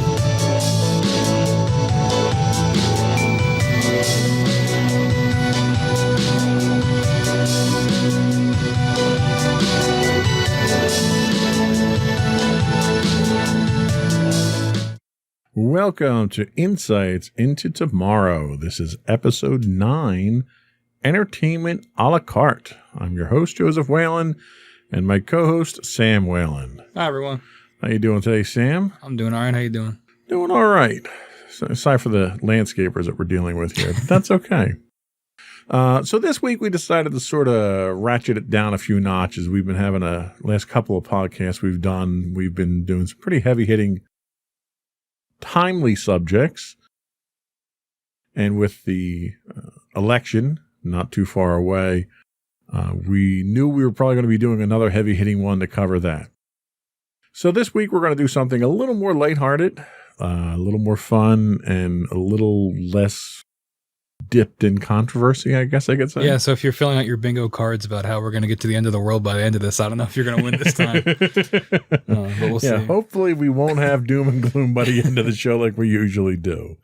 So this week we're talking entertainment a la carte. And when I say that, there has been a desire by consumers for a very long time now to have entertainment the way they want it at their fingertips when they want it. We've had different false starts, different incarnations, different hopes that we've seen through the industry. So today we're going to take a look at sort of what the history of what we've had, what we've got today, and where we think we're going to be going in the future as far as what our command over our entertainment is going to be. Before we do that, though, I did want to invite folks to subscribe to the podcast. You can catch us on Apple Podcasts, Spotify, Google, Stitcher, iHeartRadio, TuneIn, and now on Amazon. So you can convince your Echo devices to listen to our podcasts. I would also invite folks to reach out to us, tell us if we're doing a good job, what you'd like us to talk about. You can email us at comments@insightsintothings.com. You can hit us on Twitter at insights_things. You can catch high-res versions of our videos on YouTube at youtube.com/insightsintothings. We do stream 6 days a week, this week 7 days a week, on Twitch at twitch.tv/insightsintothings. You can catch our audio versions of the podcast at podcast.insightsintotomorrow.com. You can reach out to us on Facebook at facebook.com/insightsintothingspodcast. Or you can get links to all of our social media on our website at insightsintothings.com. Ready to get into it? Yes. All right.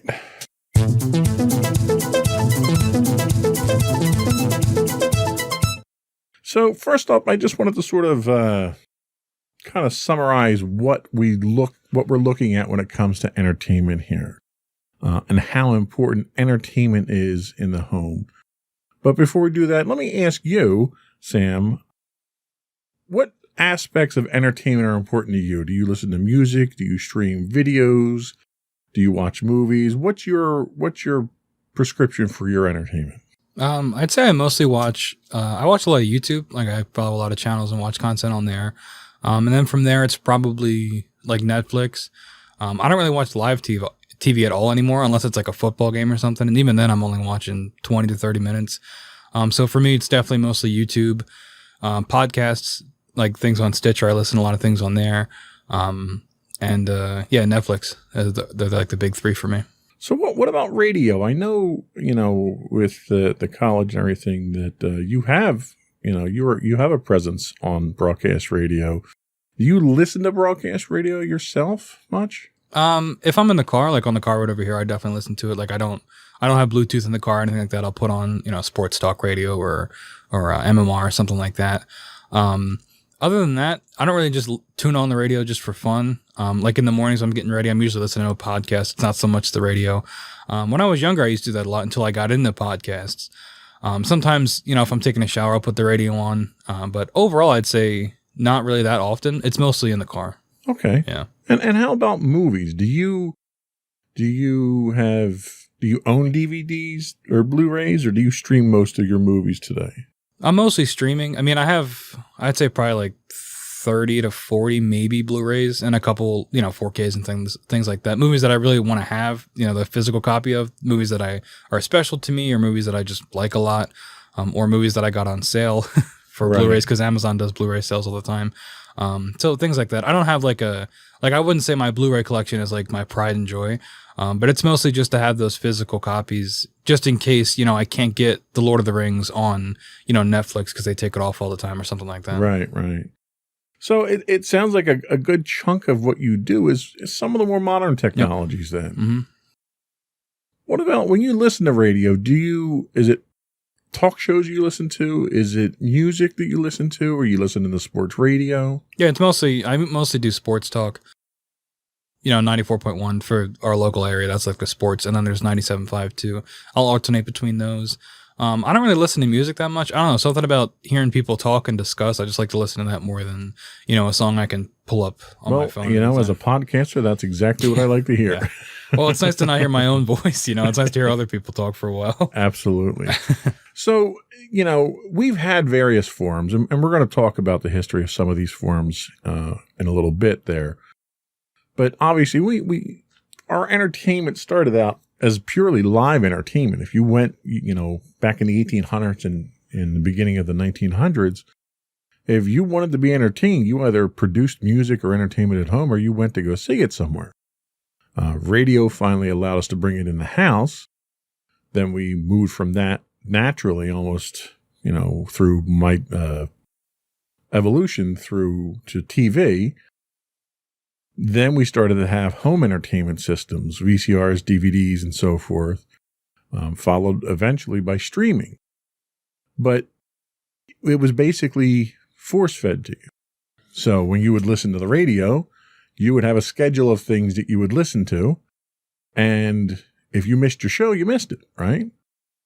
So we started getting specialized radio stations. That's where we get the sports talk radio. Yeah, formats. Yeah, you get your specialized formats. I remember, as a kid back in the 70s, when you would listen to the radio, you would hear every genre of music on a radio station. You didn't even have specialized target audiences back in the 70s. You didn't start getting that until mid-80s, late 80s. And TV channels started doing the same thing. I'm going to sound like my father at this point, but, going back to when I was a kid, we didn't have cable. We had broadcast television. You had 3, 6, and 10 in our area. CBS, ABC, and NBC. And if you were lucky, you'd get a PBS station.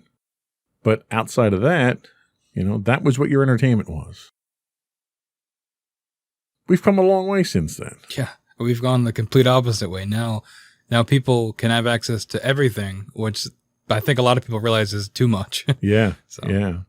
And what happened was when we got to the point where there were certain things we wanted to watch, the advent of the VCR kind of gave us that option where you could set your VCR. If you were, a rocket scientist, you could figure out how to program your VCR to actually record on a timer, assuming the power didn't go out and it lost its time.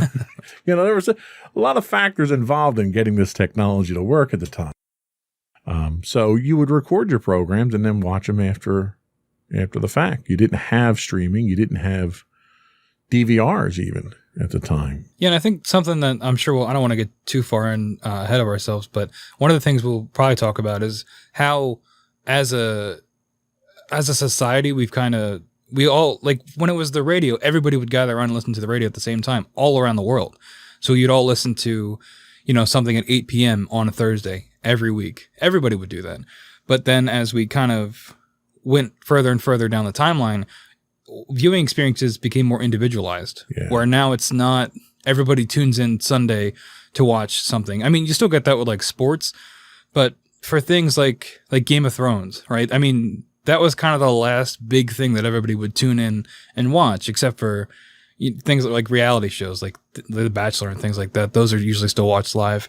But big entertainment moments like that are getting more and more rare as, people can watch and stream whatever they want, whenever they want. Yeah, and it's a very intimate experience where you get to build your entertainment consumption experience yourself. And we didn't start being able to do that until we got technology like the VCR. Yep. Outside of that, you were watching stuff on a schedule.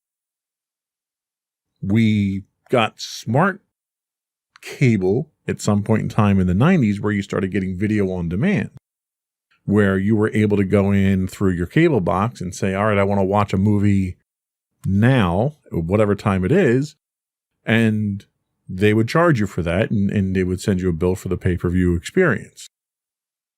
So there's been a significant evolution, and a lot of that's been driven by the technology. Nowadays, we have streaming, and everything is streaming now. This podcast is streaming. Television streams. You have television networks, news networks, that have no presence whatsoever on broadcast television. They stream entirely over the internet. So it's almost a paradigm shift in how we get our entertainment and our information these days. So that's sort of the primer of how we want to approach this. We're going to come back after a quick break, and we're going to talk about the history of some of these things, and we'll look at some of the milestones and see just how far we've come from a technology standpoint. We'll be right back.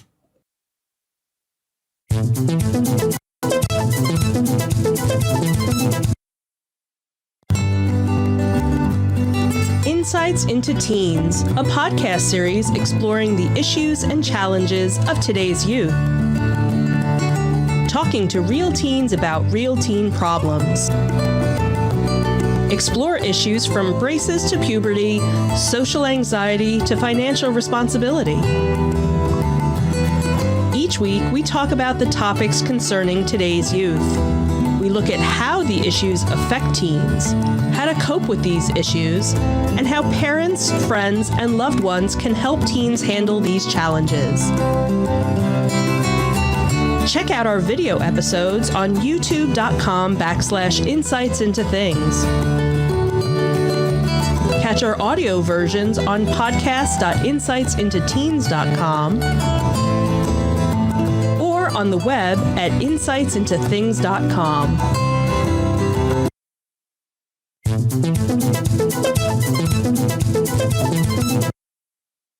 We're talking entertainment a la carte today. I'm your host, Joseph Whalen, and Sam Whalen is with me today. So, over the air, for the longest time, broadcast radio and television was a community service. All the way back starting in 1926 when NBC first started the first national broadcast. It's not quite that simple anymore, is it? It's not free, open, over the air anymore, is it? No, I mean, back then, even before the first national radio network, and I only know this because I took a class on this last semester, so, I got to make that education worth it. It was there were two channels, AM, and one was for crops and weather reports, and the other was entertainment, which was mostly music and like Bible verses. So that was what radio was mostly for, and it was localized because there wasn't any kind of national network. So it was basically anybody could do it, and you could broadcast it anywhere. But then when you had NBC come along, it sort of became that network. And nowadays it's so far, it's still local in a sense because you'll have local stations. But for most of them, we have a local rock station here, WMMR, and you can tune in that dial 93.3, but also they have a streaming app, right? So they get all the time people all across the world tuning in and listening. And, they archive their morning shows and you can tune in live and listen to their music. So it's not, you don't need a radio to listen to the radio anymore, basically. Exactly. And in fact, it's funny you mention that. Cell phones all have radio receivers on them. Mm-hmm. Most people don't realize that. There are apps that you can get that will tap into the radio antenna on your phone and allow you to do it. And we had a hurricane come through a couple of years back. And we lost power, so we didn't have any battery-powered radios. So we actually wound up downloading the app because we still had cellular coverage, and we had an app that allowed us to get weather radios basically built into our phones. So broadcast radio is still going very strongly out there, but it doesn't give us that personalization that I think we're looking for. A lot of radio stations that do stream, they'll stream multiple streams. And you can basically pick the streams that you want, pick the channels that you want. Because a lot of our radio networks are multi-format networks. So you might have Clear Channel being one of the networks. And that network may have 50 different radio stations across the country, but you don't have over-the-air rights to get most of those because of the limitations of the technology. But they'll stream all of those on their website. So you can literally listen to a radio station from Ohio or California or whatever. So technology has given us that ability to choose at this point in time. And as technology has evolved, we've gone from AM to FM where we can broadcast further, high fidelity and so forth. What do you think about satellite radio? Satellite radio, XM first introduced satellite radio in early 2000s. The biggest deal that they probably ever had was when they brought in Howard Stern. How do you think that impact has had? Because it's subscription-based. It's not free. Right. And most cars today, if you buy a new car, have an XM radio built into it. Do you think satellite radio gives you that customization of your entertainment choice? I think at the time, it was definitely a precursor to what we ended up seeing with things like Netflix and Hulu and things like that, just for radio. And especially with Howard Stern, because he wasn't censored, that was like the big appeal of it. But what a lot of people forget is before Howard Stern went to satellite, he was against it, like vehemently. He was all about terrestrial radio. But then when his fines like almost bankrupted his station, he had really no choice. But yeah, I definitely think it was a kind of a precursor, and you can customize it to an extent, but I think that subscription sort of is kind of a barrier to entry to a lot of people. It's a barrier to entry to me because not only did I not want to pay the subscription, but I also don't have a radio that can use it. You know, I got it for free like a trial a while back, and I was using it on my phone. But if I'm going to use my phone to listen to something, I'm probably just going to listen to a podcast. So, and without having it in a car, you know, there's that entry there. So if you're buying a new car and you get it for free for 3 months or, you know, included, I can definitely see you using it. Not to mention that you do have a lot of great personalities and great stations on satellite radio that there's most likely something for everybody. Yeah. And I'll tell you, when I bought my new car, it came with that 3 months of XM free. And the problem that I had with that is the same problem that I have with cable television today. And we'll get into a little bit more. It's 180 channels. Yep. And how do I find what I want to listen to? It was an overwhelming experience to have that much choice. And it's kind of ironic because it's that choice that we've demanded for years now. You know, I want the ability to make my entertainment selections the way that I want. And television's kind of evolved the same way that radio did. You know, it started out in its infancy. You had very few stations that you could see anything with, and everything was over the air. And then, you know, they came to the point where you were able to make money off of it. And most contracts, most money that you get out of television, at least in the early days, was all advertising. Whereas you get into the cable model and you get into more of a subscription type model. But, you know, television was first introduced in the early 20s at the World's Fair. And then by 1931, you had 40,000 televisions in the United States.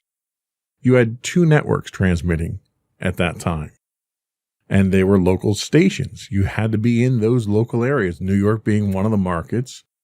And somewhere out in the Midwest, I forget where the other market was. But it wasn't until 1936, and not even in our country, but in BBC, before you get dedicated programming.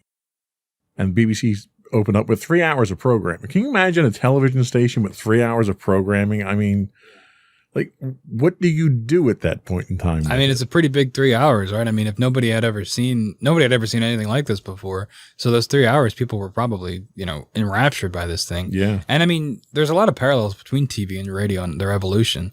And you see that a lot with this because radio didn't have programming all the time either until much later. I think it was like the 70s when that became like, or maybe that was TV where it wouldn't just shut off at night. Yeah. I mean, as a kid, I remember at midnight or 1 o'clock in the morning, you know, your TV stations, you'd see a picture, a video of the American flag. Mm-hmm. They'd play the national anthem, and they'd shut off until 8 o'clock the next morning when the news started.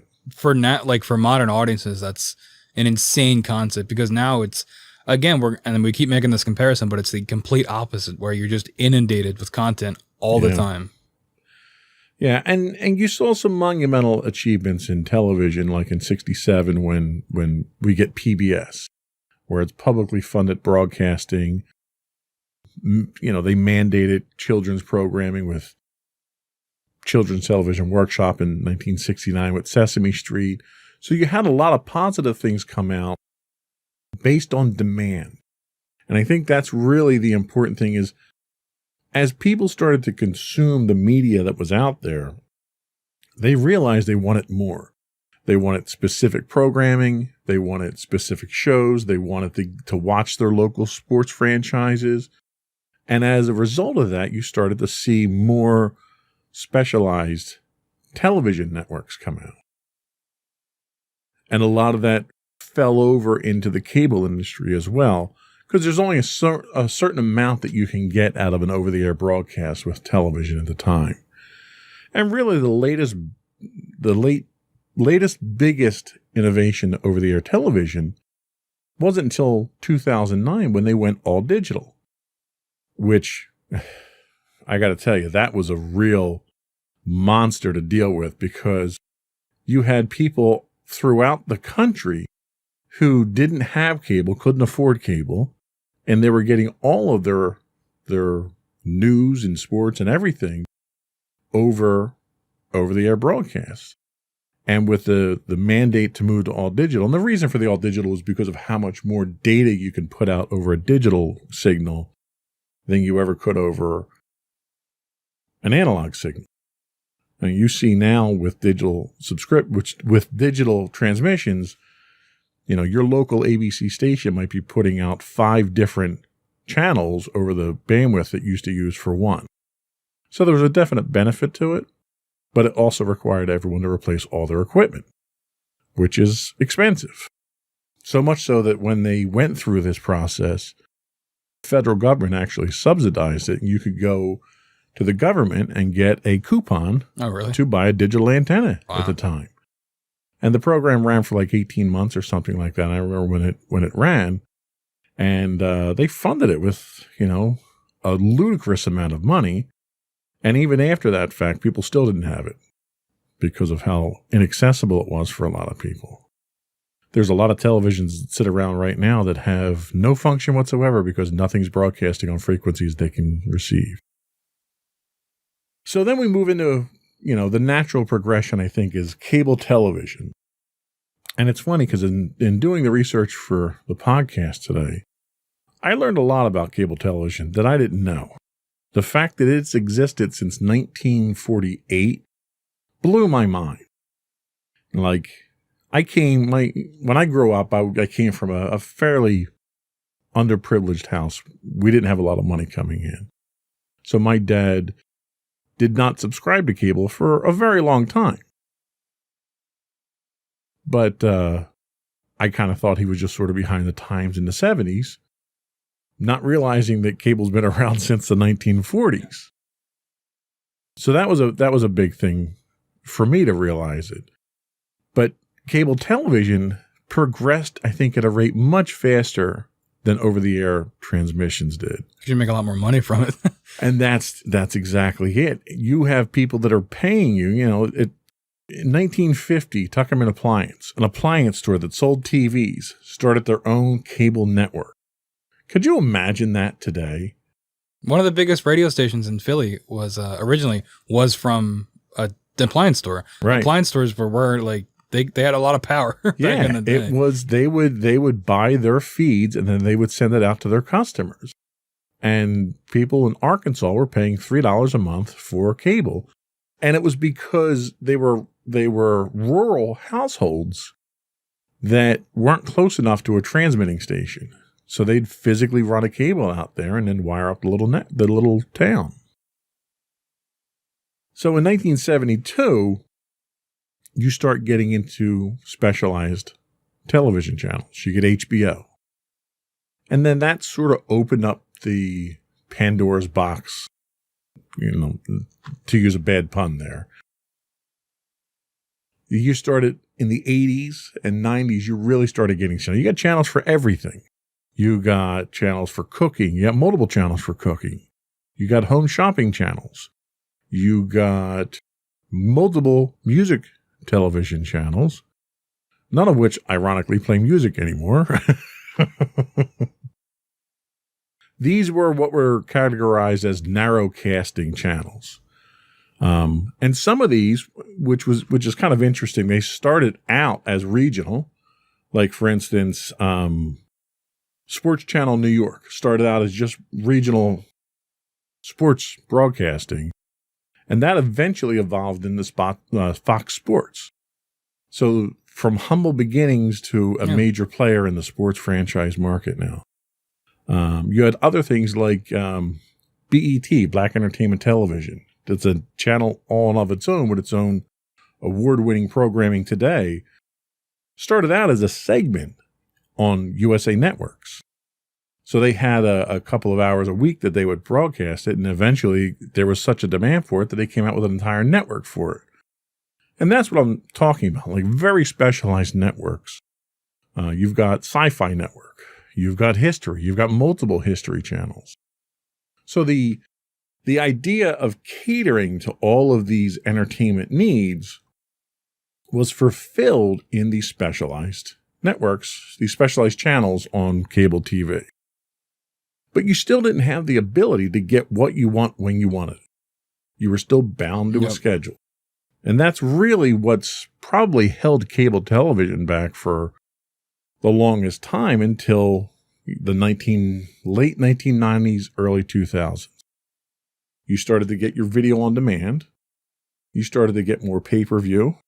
So you could, if you wanted to watch a boxing match or a wrestling match or whatever it was, you could pay for it, one-time fee, get it, and watch it with all your friends. The real shift, I think, in cable TV came with TiVo and DVR, where you could time shift your entertainment now. So now TiVo was unique in the business because it had a very intelligent algorithm. So as you would record certain programs, it would associate those programs with ones you're not recording and then offer you suggestions on what you might like. So then you can sort of pick and choose the shows that you want and get them a la carte. That was really the first a la carte entertainment package you had. The problem with that was that you still had to subscribe to all of those channels. And I think the downfall that cable has always had, when you go to your cable company and you want to get a subscription, there's multiple packages that you have to choose from. And yeah, you can pay through the nose and get the super deluxe and get everything, but you might want to just get one of the channels in one of the packages and you have to take all of them.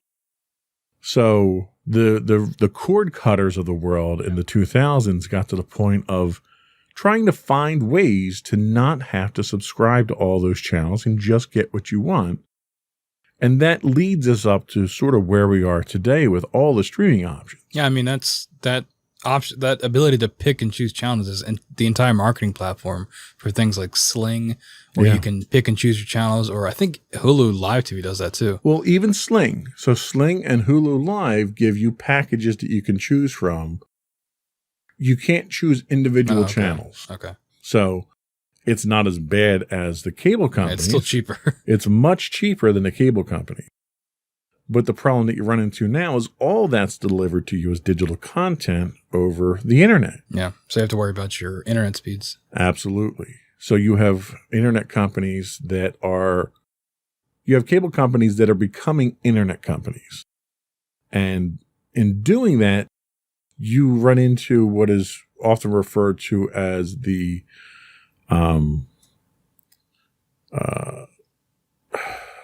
monopoly.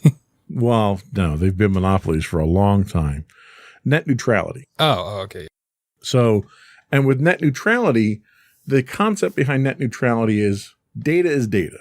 Doesn't matter where it is, where it comes from, what it contains. It's data. It should all be treated the same. And the cable companies want their data to be treated better than others. And Netflix ran into this very early on with a lot of the cable companies, Cox Cable, Comcast, and a few others, where they were throttling the bandwidth that people were using for Netflix.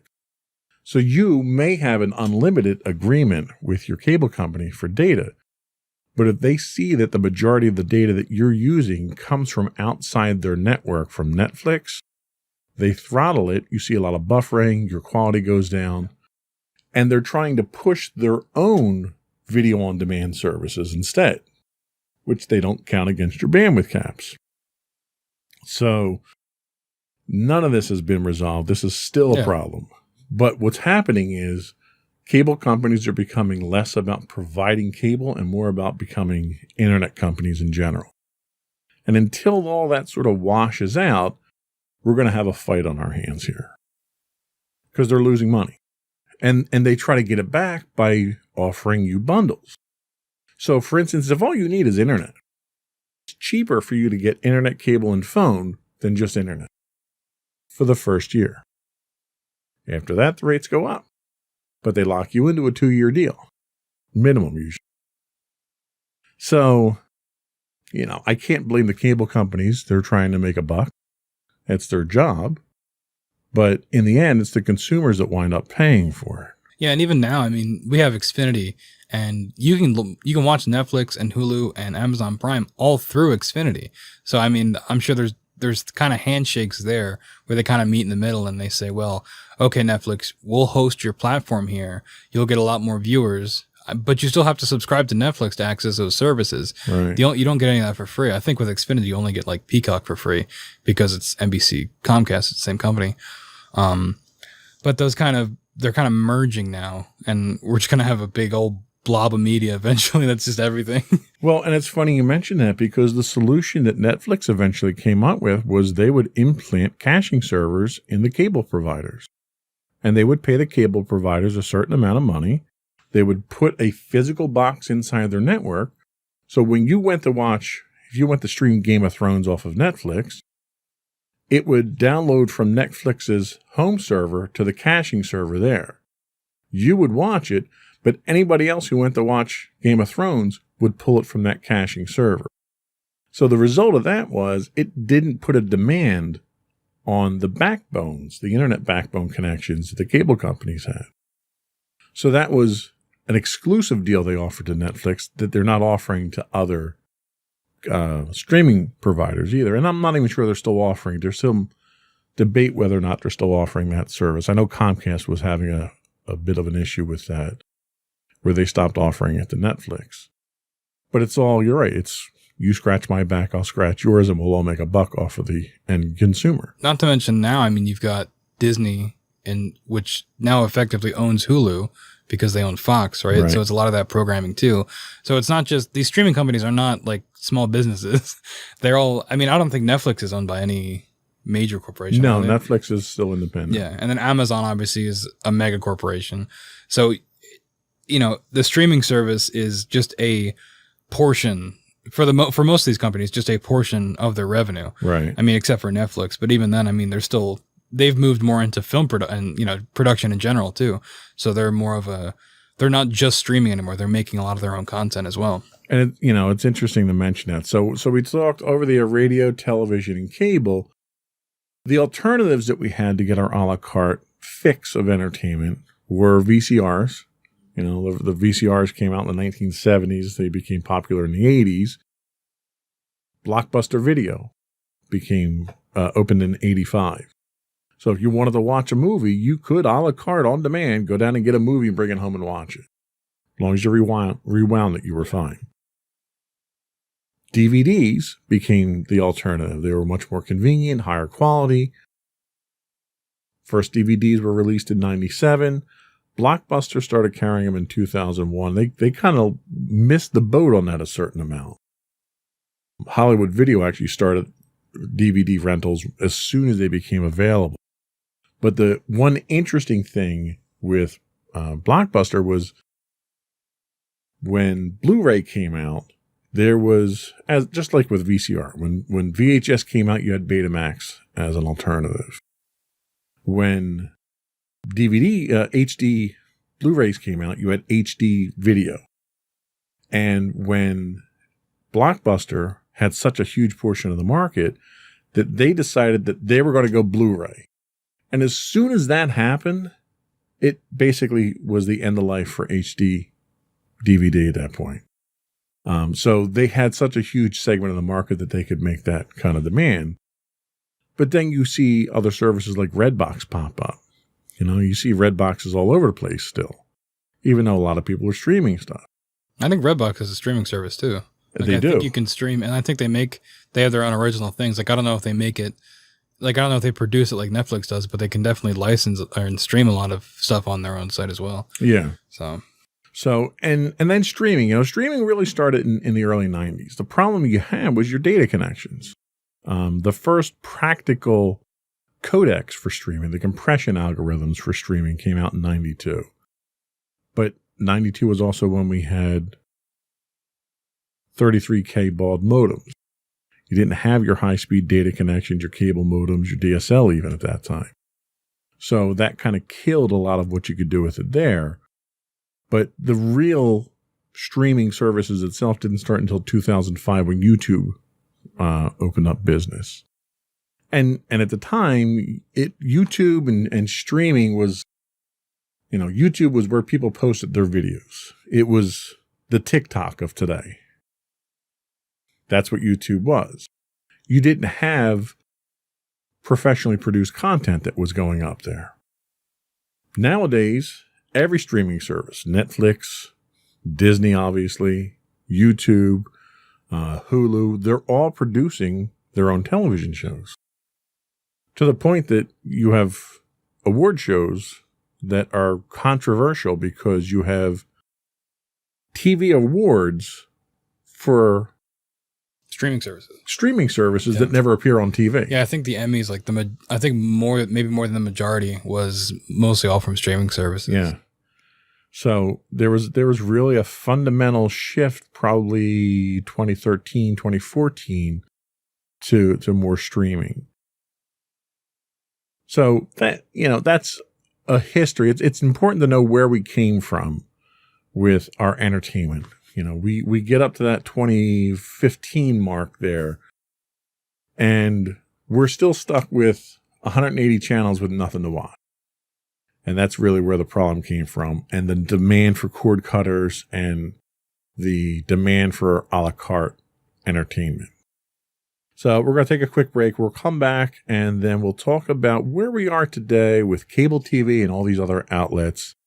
See who's a player, who's not a player anymore, and then we'll take a look at where we're going.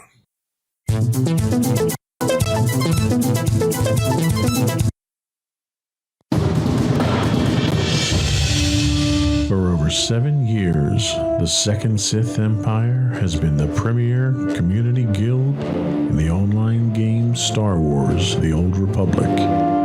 With hundreds of friendly and helpful active members, a weekly schedule of nightly events, annual guild meet and greets, and an active community both on the web and on Discord. The Second Sith Empire is more than your typical gaming group. We're family. Join us on the Starforge server for nightly events such as operations, flashpoints, world boss hunts, Star Wars trivia, guild lottery, and much more.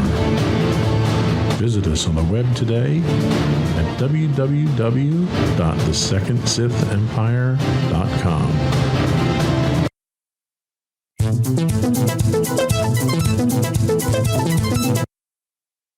We are talking entertainment a la carte today.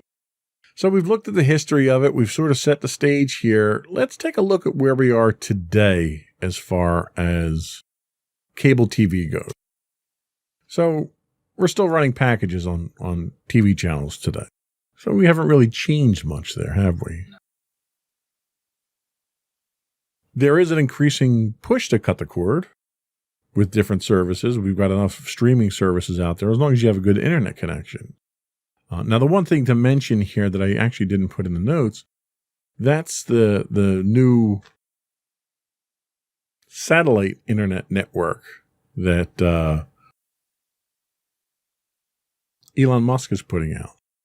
So it will be possible very soon to have low latency satellite internet, high-speed internet, and not have to deal with your cable company. Of course, when that happens, God help you if you're an astronomer, because you're not going to be able to look at anything up in the sky now without seeing one of these satellites. Net neutrality. We mentioned it earlier on. One of the biggest problems with net neutrality is that the FCC determines what is and isn't net neutrality. And the FCC is traditionally chaired by someone from the telecommunications industry. So it doesn't look good for consumers from that perspective. What are your thoughts on, net neutrality and whether or not it's an issue moving forward? Is it an issue today? Is it a non-issue? Should we not even worry about it now? I definitely think it's an issue. And I do think, I think people underestimate how important it is, really. And I know every time the bills and things go up for net neutrality, there's always petitions online, contact your congressman, things like that. But I don't think people take it that seriously. And I don't think they really understand how a lack of net neutrality will really impact them, and I think it's the more subtle ways that I find the most dangerous, where we talked about before how you can manipulate the consumer to get rid of a product like Netflix or something like that because you can't stream it because of your internet, right? But it's so subtle that you'll just chalk it up to, oh, my speeds are just low, right? But there's a company behind the scenes that's pulling those strings and that is manipulating you, and you might not even realize it. So I think that net neutrality is extremely important for those reasons because it's just another element that can be used to manipulate consumers, which I get is the whole point of a business, basically, is to get people to continue buying your product.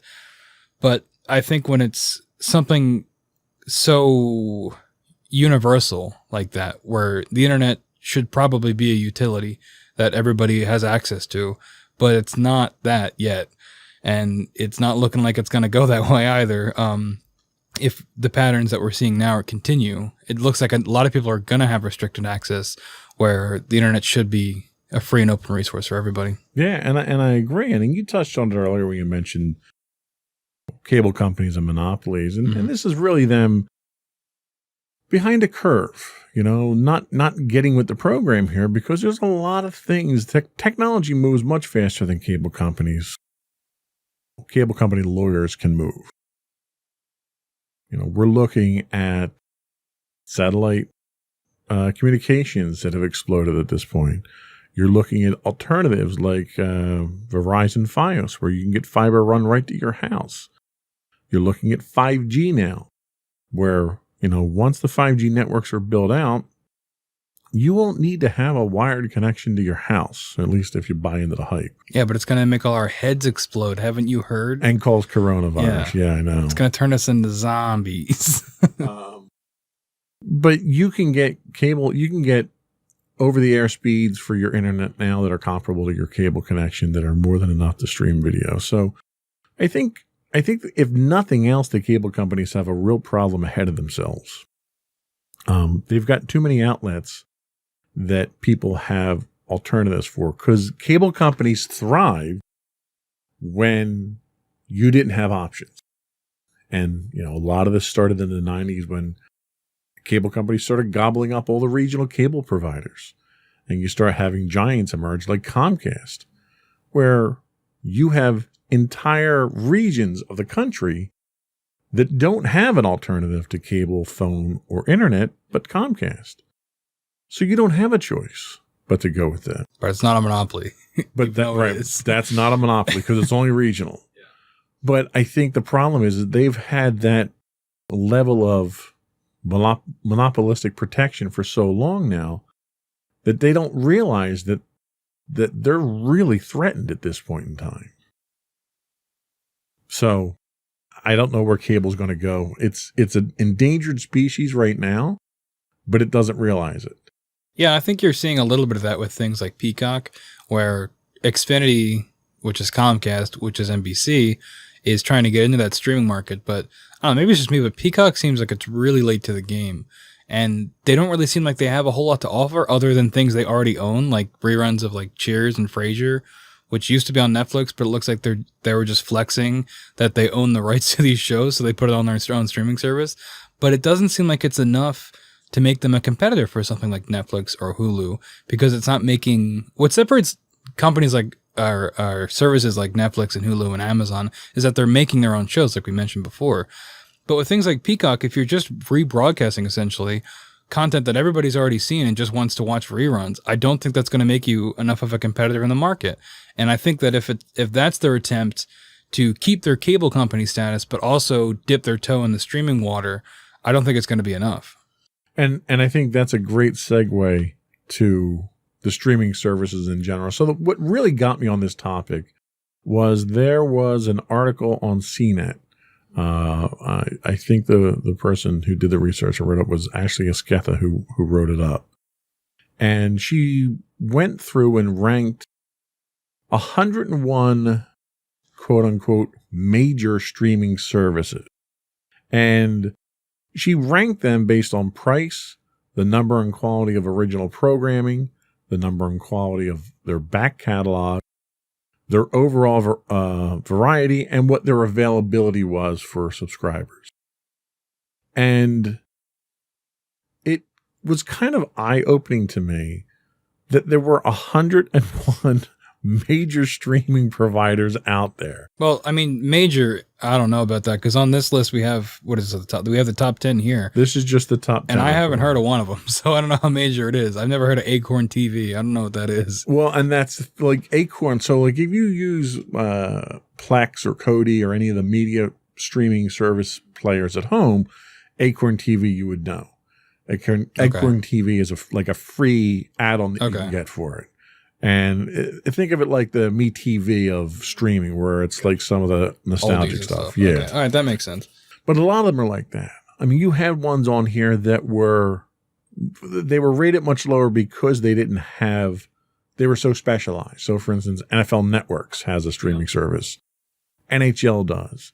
WWE does. All the sports, basically. Right. So they didn't rate very high because they didn't have a very wide variety. But the fact that there's 101, this goes back to the I want it now, and I want it the way I want it. So instead of having 180 channels with nothing on, we now have 101 streaming networks that we now have to sort through now. Yeah, and the argument used to be from cord cutters, it's like, well, if you add up all the streaming services, it's still less than a cable bill. But within like 3 years, that is not a valid argument anymore because, I mean, I personally have Amazon Prime, Hulu, Netflix, Disney Plus, and I guess whatever HBO has now, but I think that's included with my cable.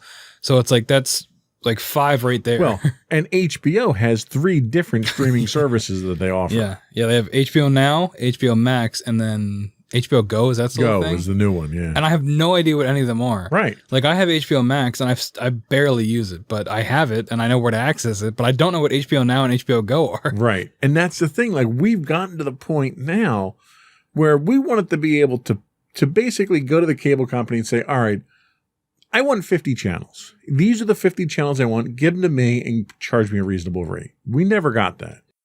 Instead, what we got was you go to your cable company, here's your boom, there's your package.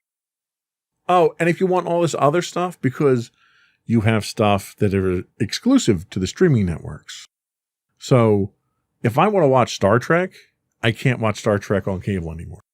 I have to have a subscription to CBS All Access to watch anything Star Trek. And that's one of the things that like really bothers me about all these companies coming out of the woodwork and making their own streaming service, because it just seems like I mentioned before with Peacock, it just seems like they're flexing their muscles and saying, oh no, these are ours. Right. Like that happened with The Office on Netflix. Who was that? Was that Peacock or was that somebody else? I can't even keep track. I think it was Peacock. They had it on someone. Yeah. And they pulled it. I think it was on Netflix. Yeah. They pulled it off and they put it on some. And on the other Friends network. was like that too. And again, it's the shows where you're just rebroadcasting reruns, but it's a show that a lot of people like, and now they have to pay another $10 a month to watch it, and they're probably not gonna. And Disney did the same thing. Yeah, exactly. You look at all the Marvel TV shows that Disney had on Netflix that were, for the most part, good. They canned them all. And they canned them all. But they didn't even bring them over to their own network yet. Yeah, even though they tease people as if they were going to, Right. and they haven't yet, and I doubt they're going to. Right. It's been too long. So I don't think we're any better off today than we were 10 years ago. It's just everything that you have now, and they all price themselves at either $5 or $10 a month. And it's like, okay, well, if I get the 50 channels or the 50 streaming services that I want, I'm paying more for my service now than I would have through cable. Oh, and I still have to pay for my internet. So I'm getting more because I'm getting on-demand back catalogs. I'm getting original content. I mean, the top 10 of these probably all, with the exception of Acorn, I don't know if Acorn does, they all do original content.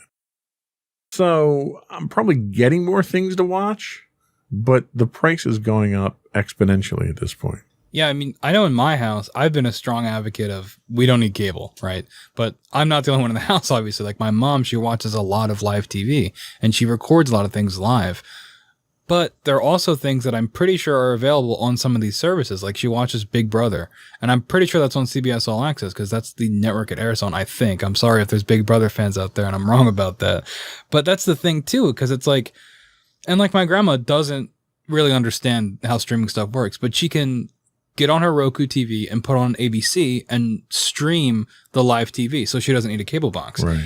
And it's like, that's like a whole nother layer to it where it's live TV, but then you're streaming it through a streaming service, which you then have to pay for. But Some of these you need a cable subscription to access, like the live TV for the ABC. You need a cable service to log into it. So it's like all these layers of media, and they're all kind of intertangled, so that you end up having to keep all of it and pay for all of it. When I don't really think you'd need to, you know. You're absolutely right. And it's probably by design that way. Well, and the amount of overhead that this creates now causes all of the bills to go up even higher, because the cable companies now have to pay for the broadcast versions. They have to pay for the streaming versions. There are different revenue sources that come out of it through advertising now, obviously. But for the end consumer, you're not better off. You're not getting what you were looking for. You know, we wanted to have everything on demand for us. And all these networks were like, well, this is what you asked for. It's all on demand now. You know, you need to have 50 subscriptions if you want to get your 50 channels. And I think the appeal is with something like CBS All Access. Well, okay, you might not want to get our streaming service because you think it's just reruns. So we're going to make something like Star Trek, or like the 3 different versions of Star Trek. And okay, that's new content. You can come here and watch that. But not everybody might want to do that, right? And if they don't like the new Star Trek, then they're not going to subscribe to that service. But if they forget, which is I think what most of these companies count on, forgetting to cancel your subscription, then they get that $10 every month, even if you're not using it, and they don't care if you're using it or not. You know, it's funny you mention that. Netflix actually got to the point where they had so many hangers on like that they introduced a service without being asked for it, that they monitor whether or not you watch the service if you use it. If you haven't used it in a year, they'll notify you and cancel your subscription for you. I mean, they're making so much money, it probably is negligible, but they are. It's just to improve their like public image. That's a helpful service though, because I still pay for, and this is totally different from this, but like in terms of for getting subscriptions, I still pay 99 cents a month for cloud storage. I haven't had an iPhone in like 3 years, but every time I go to cancel it, it's so many steps to cancel it that I just like, well, you can have my $12 a year, you know? Yeah. And that's Apple for you. Yeah. So outside of cable and streaming, there are other options. Us being one of them, us being podcasts being one of them. And there's a ton of sources for podcasts. There's tons of podcasts out there that cater to every possible desire for media consumption out there. And there's apps. You know, we talk about Instagram and Facebook. TikTok, well, we're not talking about it too much now because Trump's trying to ban it. Nah, Microsoft will buy it. Microsoft and Walmart. Yeah. Just corporations, just vomit money. Yeah, just throw money at it.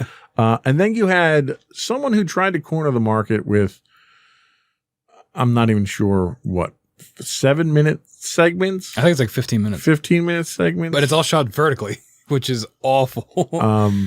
Quibi, who received a ludicrous amount of funding, like $2 billion in funding. A lot of big names attached to it. And yeah, they had a lot of celebrities, and they had a huge number of people sign up for the free trial. Several million, like 15 million or something, sign up for the free trial. And then when that free trial ran out, they had about 70,000 people stick on. I mean, Quibi strikes me as the kind of thing that like it makes it to the boardroom or whatever. And they're like, oh, this is a great idea because people love, like we looked at the numbers, right? We looked at the numbers and we saw that people are only watching in 15-minute increments because they're watching on their way to work on the train or something, right? Or they're watching with their family and their kid runs away, so they got to turn it off. So what if we just hyper focus on that? But then you realize, because you're so caught up in the analysis and the numbers, that's not really going to work as a format, because you end up having episodes that are really just trailers, right? Because they're only 15 minutes long. And when you shoot everything vertically, not only are you limiting the art form of like making movies and television, most people aren't going to watch things vertically. Like even if you're watching on your way to work on the train, you're still going to take the 1 second to turn your phone. Right. Like Quibi blows my mind. Well, and it's still a thing. And you couldn't share it with anyone. Oh, really? You couldn't share clips. You couldn't share links. You couldn't share anything. That's good. That's great. When like the number one thing to social media sites like YouTube, TikTok, Facebook is the ability to share it. Oh, the like Netflix Hence too. Why it's social media. Yeah.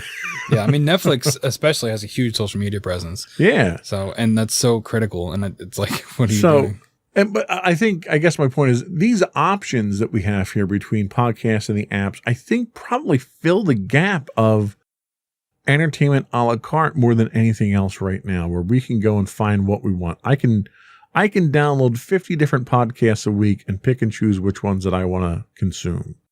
So I think that's probably more meeting the needs of the consumer than anything. Yeah. And I mentioned before that I watch a lot of YouTube, and YouTube's just like that too. You can follow different channels that do different things, just like you'd subscribe to different podcasts. Like I follow a couple cooking channels. I follow a couple comic book based channels, history channels. So there's something for everybody within each of these sections. Yep. Just like you can listen, like you said, to different podcasts. So I think if you want that a la carte, it's those places you're probably going to turn to because it's made by people and it's not as heavily regulated. I mean, YouTube's pretty regulated, but something like a podcast, anybody can do a podcast, right?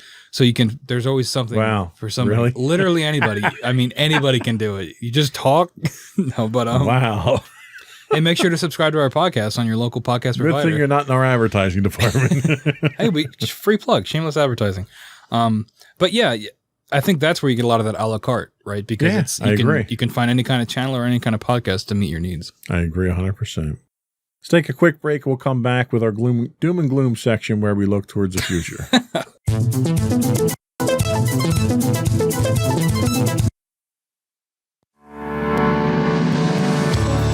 Insights into Entertainment, a podcast series taking a deeper look into entertainment and media.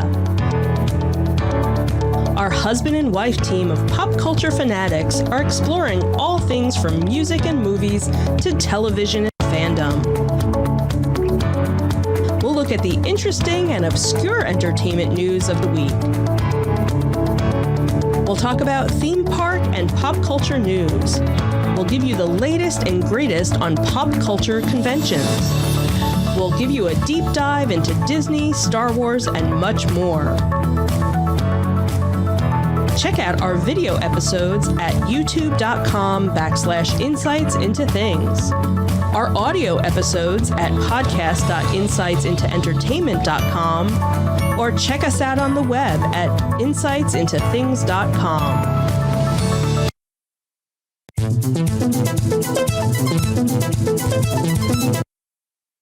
Entertainment a la carte. The future. How bad does it look? So let me ask you a series of questions. Is there a future for cable television? I don't know how long of a future it is, but I definitely think there is some. And, I think it's probably just going to evolve. And you might not have a cable box, but I think especially Comcast is definitely trying to remain a presence in people's homes because they, whether rebranding to a different name or offering more services based on tying internet and cable together. I think that's where they're going to most likely head is becoming both a cable company and an internet company and kind of doubling down on that. All right, I'll buy that. How about traditional network broadcasting and schedules? That'll probably stick around on cable. And I know you kind of have broadcasting sort of in the traditional sense and schedules on things like Twitch and YouTube where people will stream on a broadcast schedule. So I think it might evolve into that, where if you're looking at these new platforms, people will stick to a broadcast schedule, but instead of it being on 3, 6, and 10, it'll be on twitch.tv/ whatever. Okay. How about commercial advertising in television? Are we still going to see $1 million minutes for Super Bowl ads? Oh, absolutely. That's the only reason a lot of these, that's radio's most valuable thing too, is advertising, right? And it's where the money goes. So I definitely think that we'll definitely still see that because there's still people watching, even if a lot of it, if we're focusing a lot on streaming, they can still make a ton of money from commercial advertising.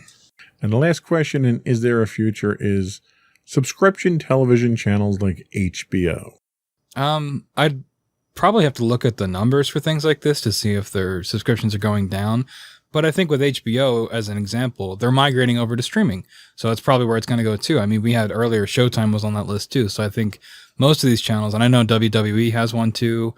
So a lot of these channels are probably just going to go, they'll probably keep their broadcast channel, but then also just, improve their streaming side of things. Okay. So I wanted to ask some questions about streaming entertainment going forward. So TikTok was popular, very popular. So popular, in fact, that they managed to tick off President Trump. What do you think about the precedent of Trump banning TikTok for reasons that were given that had no corresponding supporting evidence? That seems pretty par for the course if we're talking about Trump. But I mean, I never use TikTok personally just because I don't care about that kind of entertainment. But it is extremely popular. And if I had to wager, he probably did it, to try to make because he's very anti-China most of the time, right? Sure. So he says he tried to ban not just TikTok. There were a couple other things too, all owned by Chinese companies that he was trying to go after. But when there was such a backlash to it, it just came off like another smoke bomb, right? Another distraction that he was going for, especially with TikTok, because he knows that that's mostly used by youth, right? So that's going to be the most vocal about it. And if you're calling out a streaming or a social media platform, that social media platform is going to get way more traffic because the users of it are going to complain about you. So it just seemed like another distraction on his part. I think it was almost immediately. I mean, he's still waving threats and stuff, but it looks like we said earlier, Microsoft and Walmart, which I didn't know about, are moving in to buy it. So I doubt it's going anywhere. He probably just wanted to, make a business deal or something. How about net neutrality? Do you think we have any hope of achieving net neutrality? Not with the current, I would say not with the current administration. It doesn't seem like their track record does not show them leaning towards any kind of net neutrality. It's probably going to take us a while, and it's probably going to get worse before it gets better. And it would depend on the company's actions as well. Okay.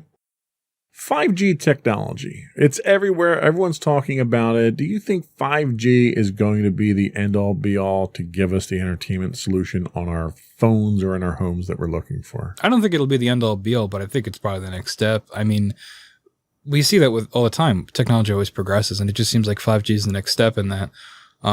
Obviously, there's the conspiracies, which I made a joke about earlier, but I think it's just people. I mean, when cars became more mainstream, they said there was going to be the end of the American family. Right. So I think people are just always hesitant to new technologies, regardless of what they are. But I think it's just the next step for getting, more entertainment and better technology. First run movies. We have a lot of our streaming services are running movies online now because of COVID and the fear of going to the movie theaters. Do you think we'll be going back to the movie theaters like we were before, or is a new model of streaming it at home going to be the way to go? Yeah, this is tough. My personal tinfoil hat theory is that I think Disney's going to open their own theaters, and I think that would be, what is the word? It would violate some kind of law, like the Paramount decision or something like that. But I think that was recently repealed, so they can do it, where they handle exhibition, distribution, and production, which is what they would be doing, which is a monopoly, which is supposed to be legal, but it's Disney, so they can probably get away with it. So that's my personal theory, is that they're probably going to start buying up theaters.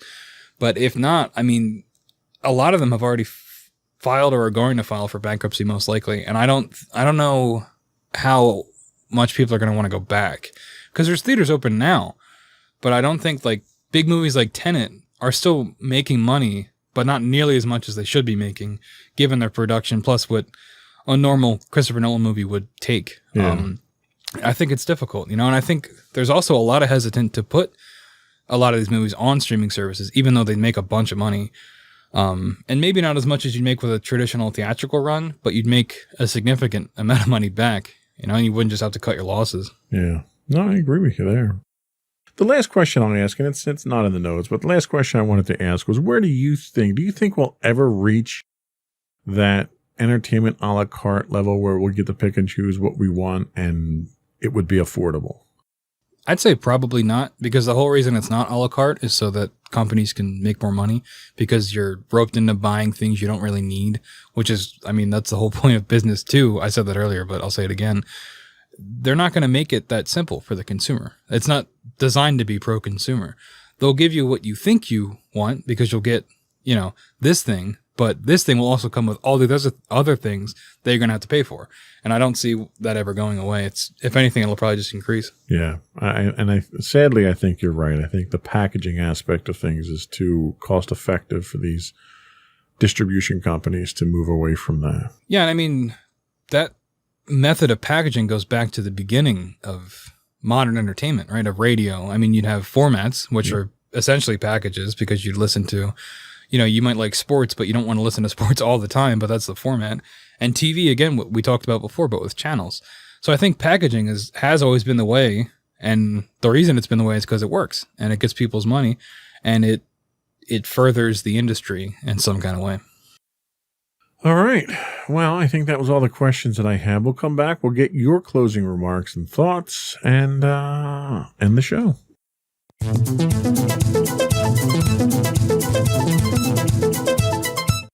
So, wasn't too doom and gloom today, but what are your final thoughts on the entertainment industry, where we're going, where we're at, and is there hope for us? Oh, yeah, I think there's hope for us. I mean, at least in this aspect of things.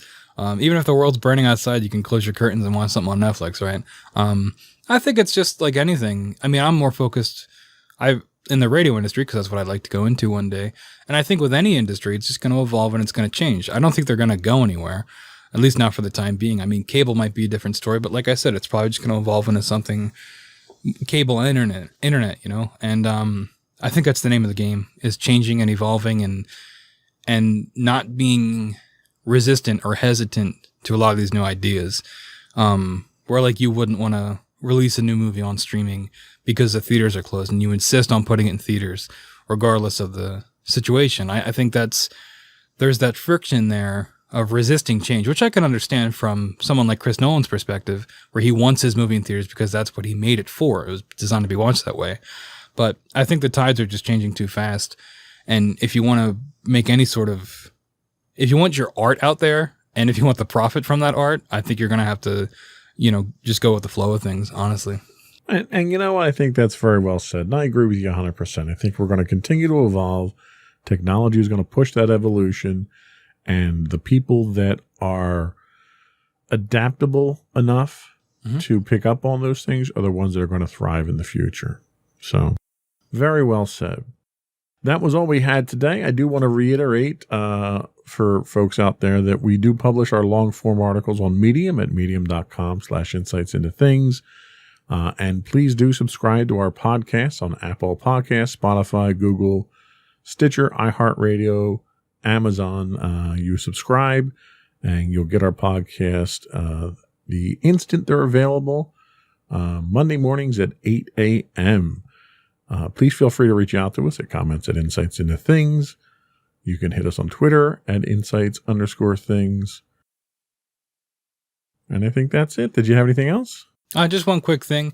If you have Amazon Prime, that means you have one Twitch Prime sub a month. And if you could help us out and support the channel that way, it does help us out because eventually we can help grow and expand our podcast, especially on Twitch, bring it to you viewers out there. So very well said. Another one in the books. Bye.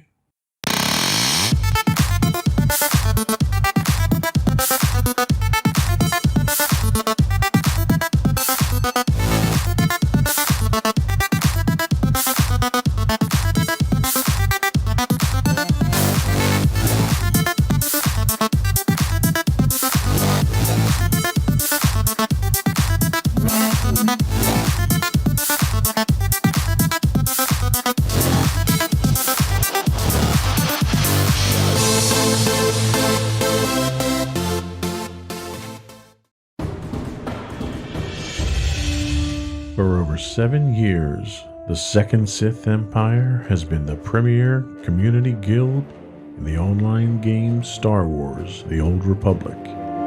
With hundreds of friendly and helpful active members, a weekly schedule of nightly events, annual guild meet and greets, and an active community both on the web and on Discord. The Second Sith Empire is more than your typical gaming group. We're family. Join us on the Starforge server for nightly events such as operations, flashpoints, world boss hunts, Star Wars trivia, guild lottery, and much more. Visit us on the web today at www.thesecondsithempire.com. Insightful podcasts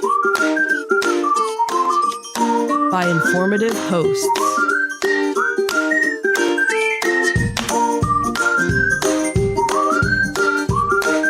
Insights into Things, a podcast network.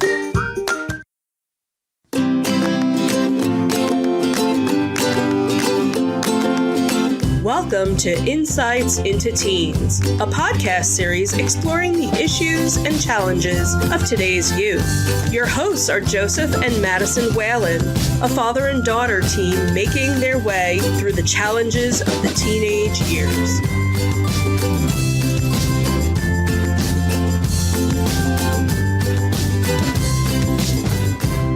Welcome to Insights into Teens. This is episode 101.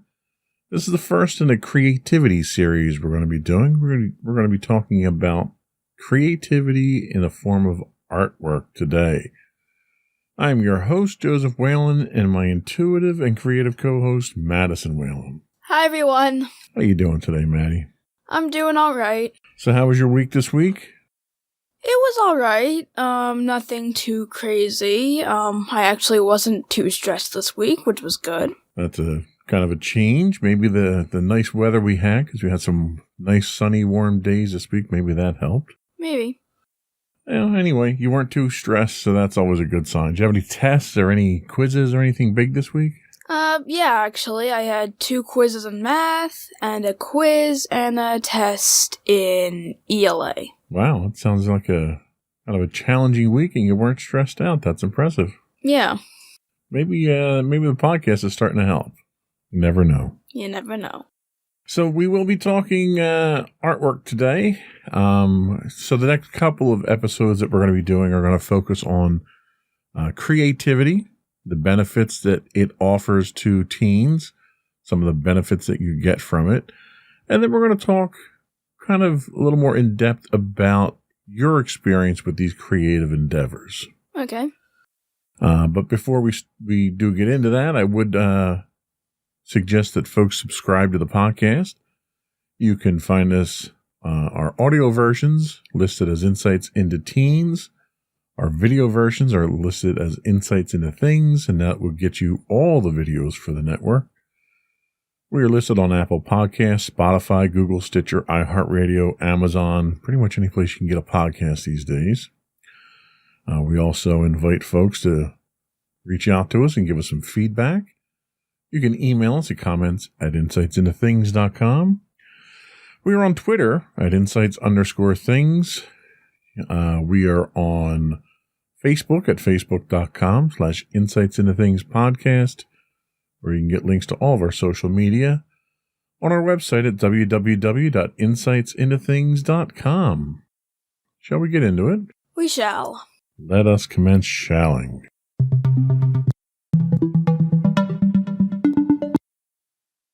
So the first thing I wanted to kind of discuss was the benefits to teens that art provides, and you know why is art important to teens? So this week's research came from a website called MasterpieceSociety.com, and it's some of the basic stuff that you would expect. So they say that children like to experiment and to push boundaries. They like to bend or break the rules. And they like to be their own unique self, and art provides the perfect vehicle for them to do these things. Do you think that art allows you to kind of push your boundaries and experiment with the kind of person that you want to be when you grow up?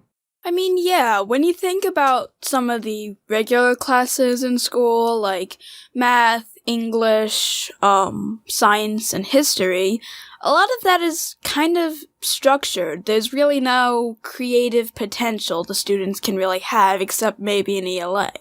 Most of the time, it's kind of just the structured format that we've been using for a while now.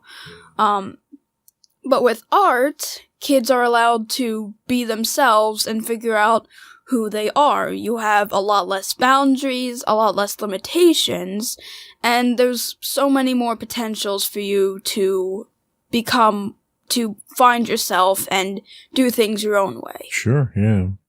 They go on to say that through the artistic process, teens can spread their wings and even soar as they discover their gifts and talents and ultimately who they really are. So they have a list of various benefits. And I'm going to just quickly run down the list and see if you've experienced any of these benefits yourself. So the first one they talk about is art allows teens to explore their feelings and emotions. Do you kind of pour your emotion into your artwork? I mean, there's a lot of times that I do have that going on. Like a lot of times when I'm feeling a certain emotion, I kind of have a character going through that emotion that I draw. Sometimes I just sometimes when I am experiencing a bad feeling, I kind of try to make a slightly happier drawing that's kind of doesn't like kind of shows my grief, but puts it in a happier light. Interesting.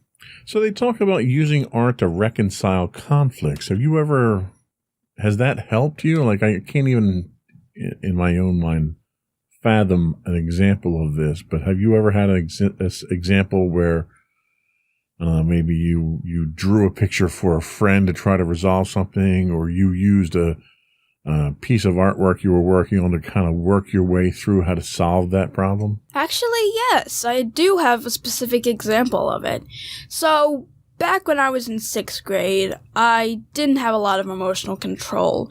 It was when I first kind of started experiencing mood swings, and I wasn't good at controlling them. And sometimes I'd lash out at one of my friends, and we wouldn't talk for a little bit, and I'd have to figure out a way to resolve it. So this one time, it was actually kind of late in the school year, so, and I hadn't been lashing out as much, so this was like the first time I had really lashed out in a while. And I just so happened to have art that day, and we were drawing, bookmarks, like, we were, like, having names written down, and, we were designing bookmarks like that, and I decided to make one for her, and by the end, since we were both in aftercare, I ended up giving it to her as a, hey, sorry, I got mad, hope you can forgive me, and we did end up making up. Interesting. I would not have guessed that, but that's a very good example.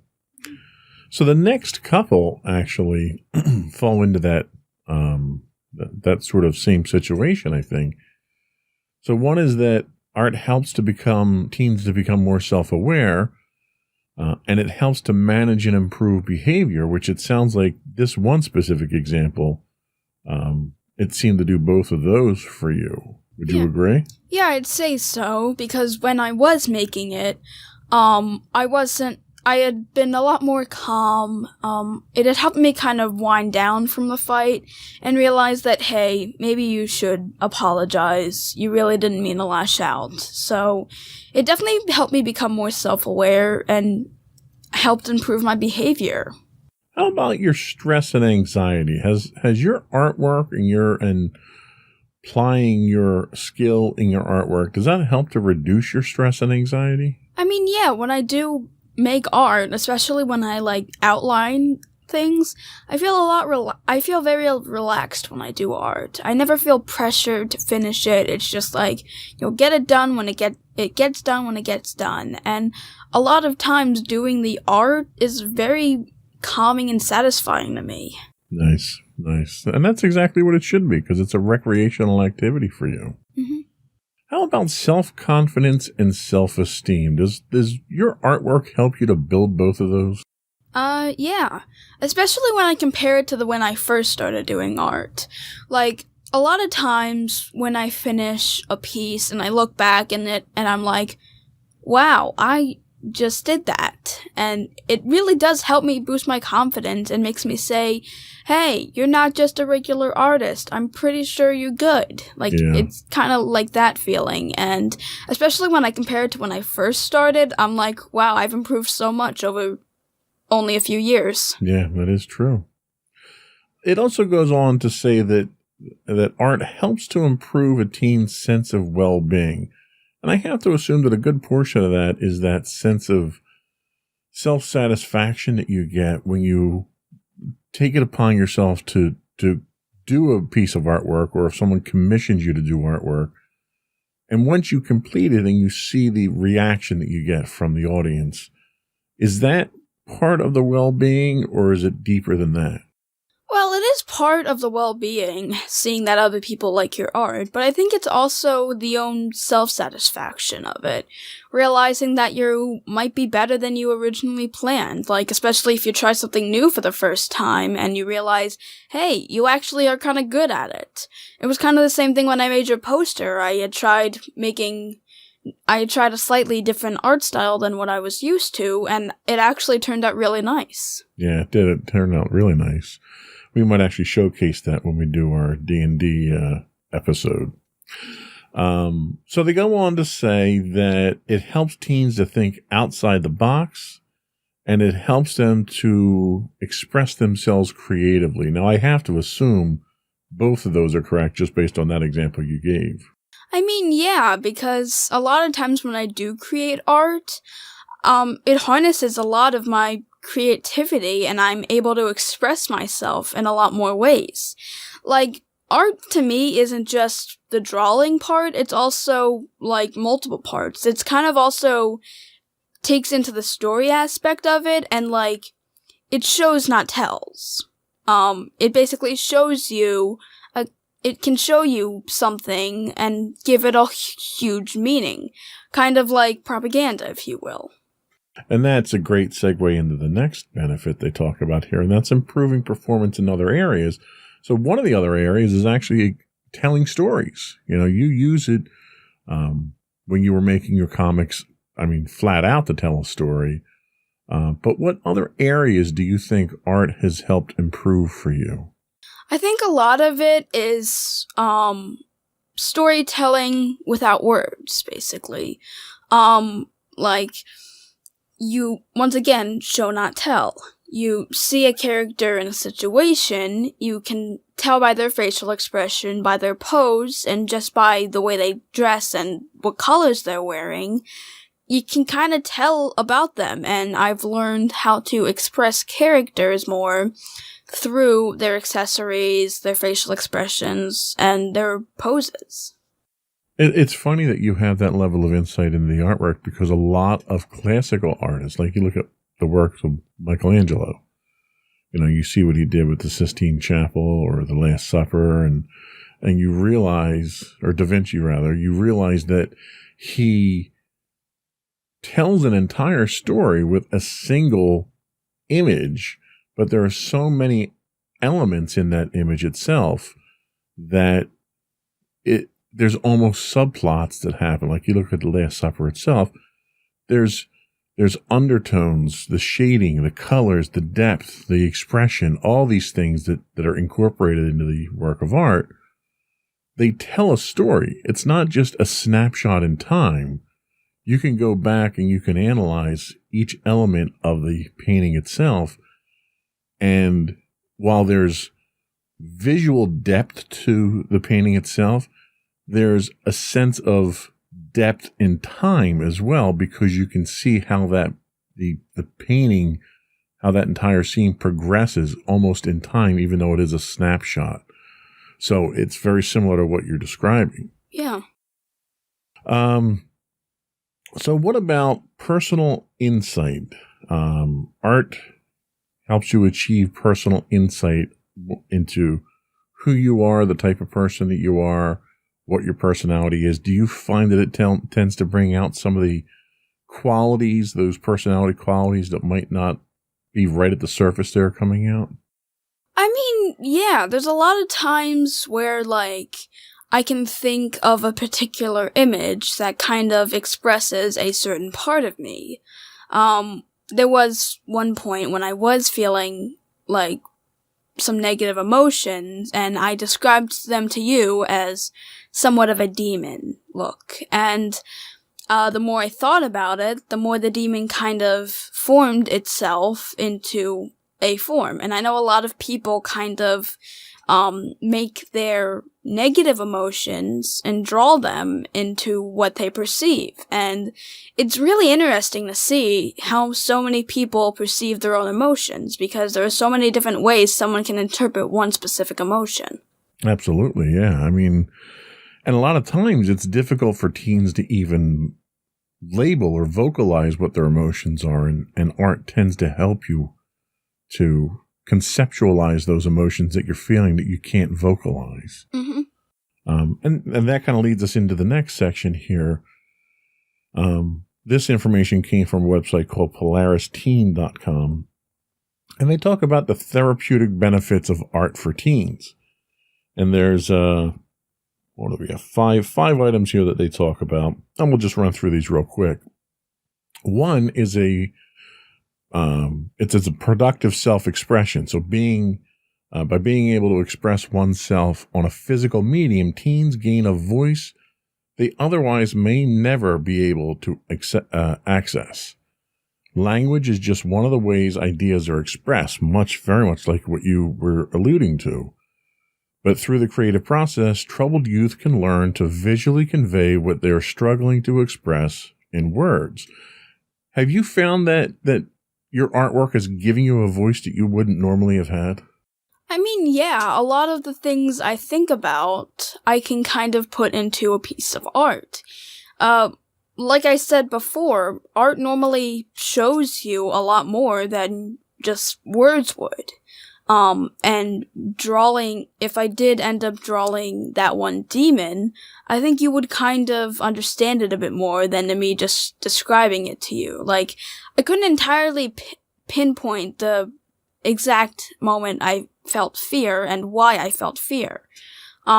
So showing that one, so I kind of used the demon as a way to describe it. And if I had drawn it out, then maybe it would have shown more than my words would have said. That's a very good point. The next thing they talk about is gaining self-control. Teenagers suffer from various psychological issues frequently. Teenagers who suffer from various psychological issues frequently feel as if their life is something beyond their control.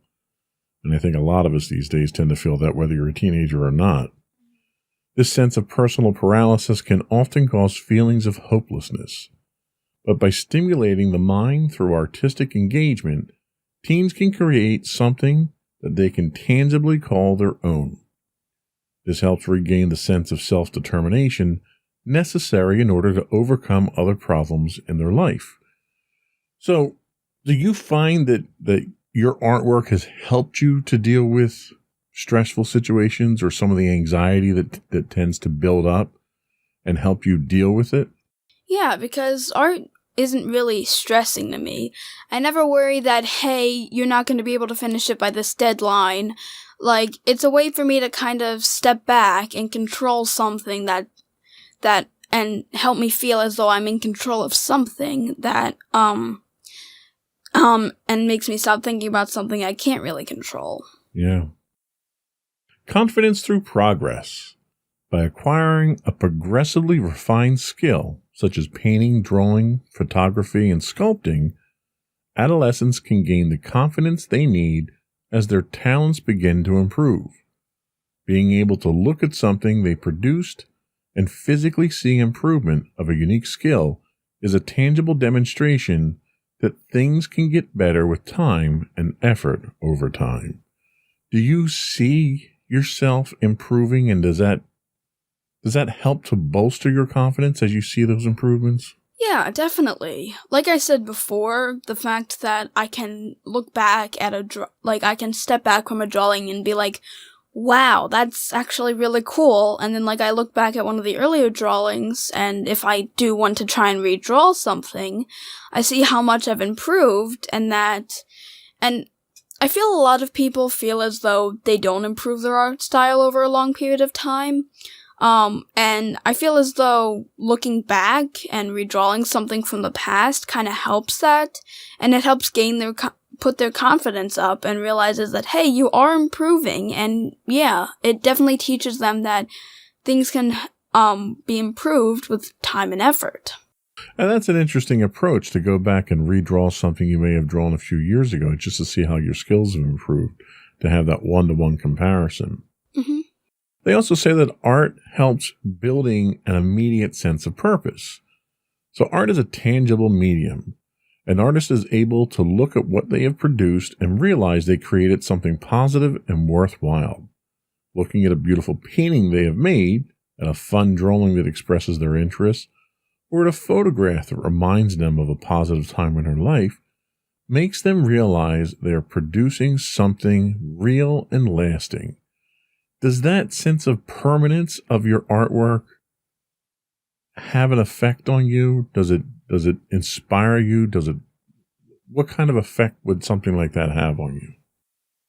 Well, yeah, I really like having a permanent drawing that represents a positive aspect of my life, especially when I draw something of the cats. It makes me think, it reminds me of them. I think of how amazingly silly they are. Having something like that really does help, and a lot of times it's kind of similar to having an actual photo that you took, like this says. But I feel drawing it gives it a bit more purpose to you, because you're able to have it expressed the way you kind of want it to be expressed. And it reminds you of a particular instance where when you were drawing it, you were thinking of that particular instance, that kind of thing. Yeah, and the interesting thing is it's your interpretation of that moment in time, where somebody else who may have been at the same dance or wedding or whatever, they look at it from a different perspective. So when they see your drawing, they even get to take a little extra out of it, seeing it from your perspective, which is kind of neat.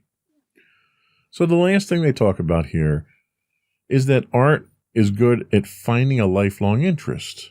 One of the reasons why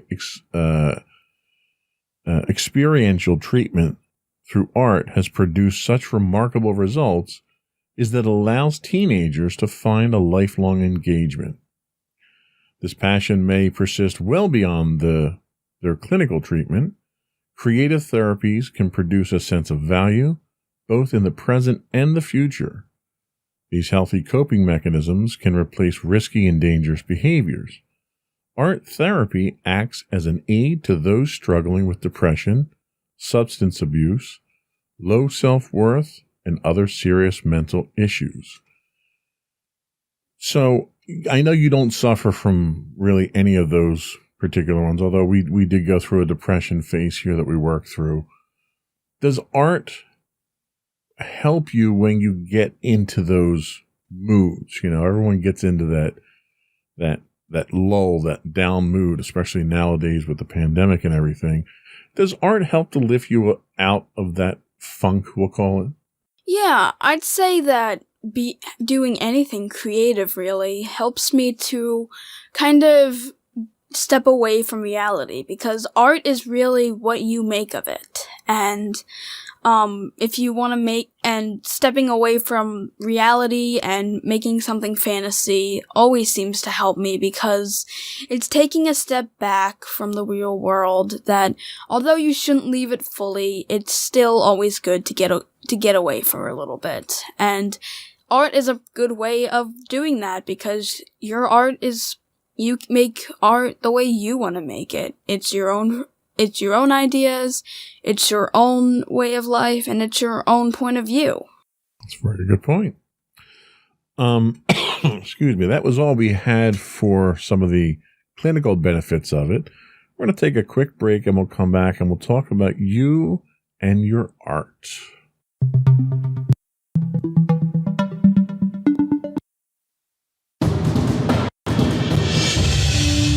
For over 7 years, the Second Sith Empire has been the premier community guild in the online game Star Wars: The Old Republic.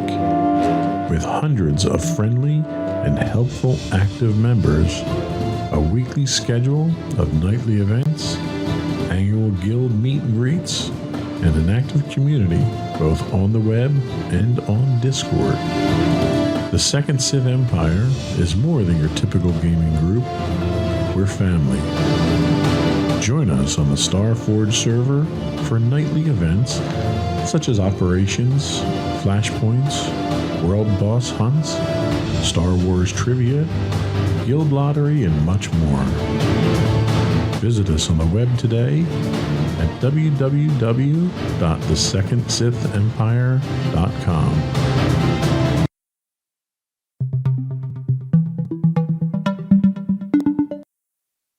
Welcome back to Insights into Teens. Today we're talking about creativity and specifically artwork. So Madison, you enjoy various forms of art, painting, drawing, digital art, and so forth. What started you on your journey to making art? Well, as a young child, I'll say a toddler. I kind of had that instinct where I liked to draw what I saw and what I found cool, that kind of stuff. That kind of was what kind of made me to start doing actual art, but I'd say what actually started my full-on passion for art would be the comics I made. Specifically, what made me start the comics was when we went to a comic book store for Free Comic Book Day, and I saw this particular SpongeBob comic. At the time, I really loved SpongeBob, and I still love it.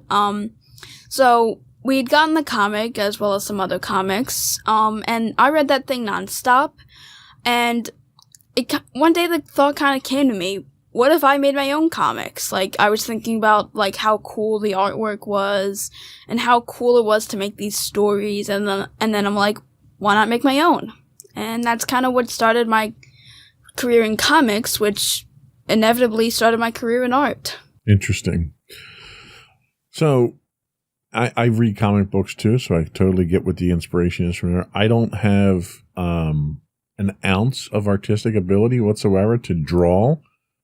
Stick figures are a challenge for me in most cases, so I wish I had the ability to draw, because I would love to do comics. Do you still create comics? No. I actually stopped a couple years ago. Any particular reason? I mean, there were multiple reasons that kind of went into it. It was in 6th grade when I stopped. Part of the reason for stopping was that I was kind of just busy with schoolwork. I didn't have as much free time on my hands. And with a lot of schoolwork going on and a little less emotional control, it kind of became hard for me to create the comics.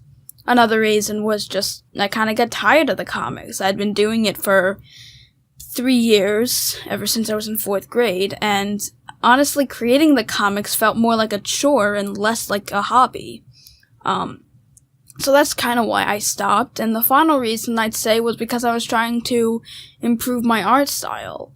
Ever since I first made it, I was using the same kind of stickish but SpongeBob-looking style.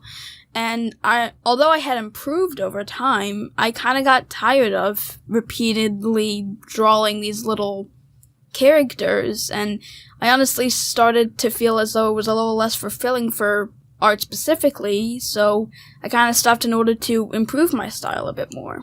It's interesting that you would have been cognizant at that age that you knew that the style you were in was holding you back. So that's actually a very mature approach to it. Thanks. So you still do art now, but what's your preferred form of art, your preferred medium to work in? Do you sketch? Do you paint? Do you sculpt? Do you digital art? What do you do now? I'd say right now, I mainly do digital art. I do sometimes experiment with other mediums, but I'd say digital art is probably the one I like the most.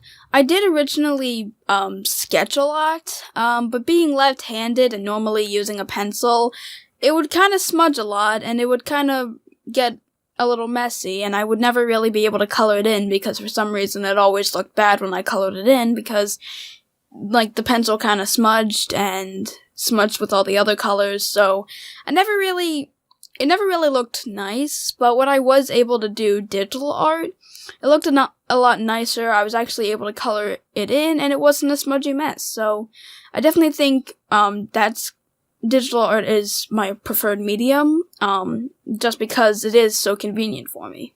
So when you do digital art, how do you do this? Are you using a drawing pad on a PC? Are you using a tablet? What are you using? I'm using my one tablet, that you guys got me, which you did originally get it for me so that I would draw on it. And it actually took me like a year or so before I actually started doing full-on digital art with it. We ended up getting me a drawing glove because, having your having your hand on the digital surface kind of messes up the drawing.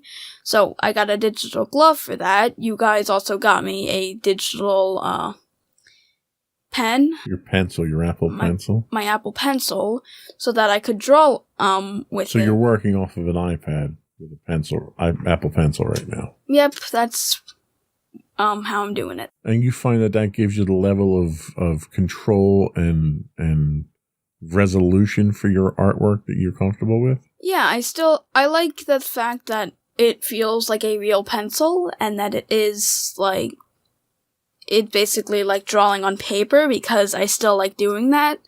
So yeah, I like it. Okay. So where do you draw inspiration for your artwork from?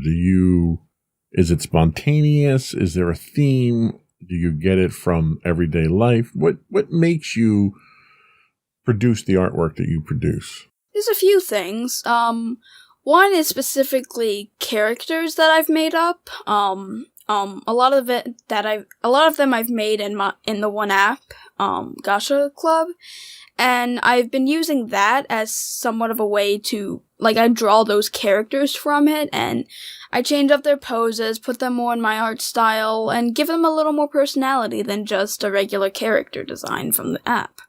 Another thing is my daily life, a lot of the times with the cats. Like there was this one, I come up with a lot of cute things. Just today, my cat Pumpkin kind of sits like this a lot, on the ground. And I kind of thought of her as, like, being a CEO, and, like, I thought of her at a desk with a giant chair in a little tuxedo and, like, trying to stand up so that she looked, like, intimidating, like a boss, but she really wasn't, and she just looked adorable. So, that is, also where I draw inspiration. As well as kind of art challenges, like redrawing your old art. That was kind of a challenge that other people did, and I kind of wanted to do as well. I do other versions of it. There are other different, types of challenges I've tried. So, yeah, I guess those are where I draw my inspiration from art.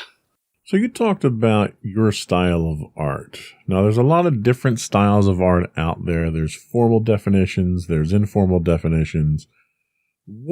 How would you characterize your style of art? How would you describe it? Well, I definitely know I'm not into realistic art. I don't really know how to draw things realistically.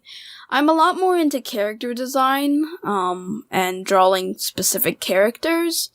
It's kind of like in a mix of cartoon and realistic. Like, I try to draw them in realistic poses and stuff, but still in a, like, round but pointy cartoony style.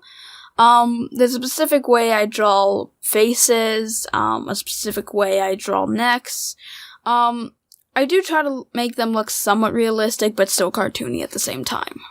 So what inspired you to develop this style? I mean, like, a lot of artists don't develop their own style until later in their experience, once they've had a chance to sample other styles. So a lot of young artists like you tend to emulate styles that they're learning as they go through. What prompted you at such an early age to sort of develop your own signature style, which I think is fantastic, by the way? Well, yeah, part of it was drawing inspiration from other artists. I was still kind of one of those kids. And then I realized that I didn't really want to and I kind of decided that, you know what, let's stop this and kind of go my own path.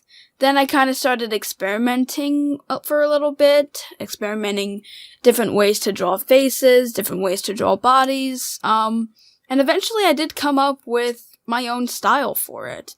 And even now I'm kind of tweaking things to make them look a little better to the way I want them to be. Very interesting.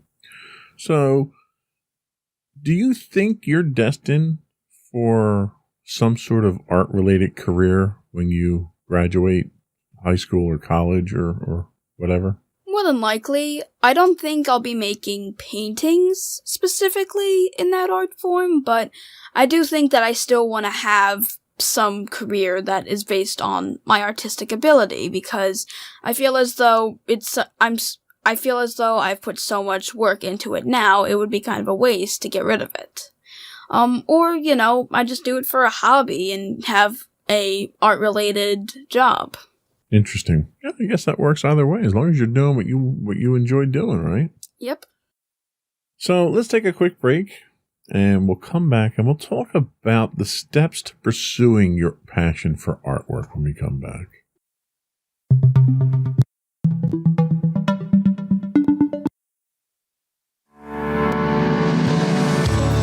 Insights into Entertainment, a podcast series taking a deeper look into entertainment and media.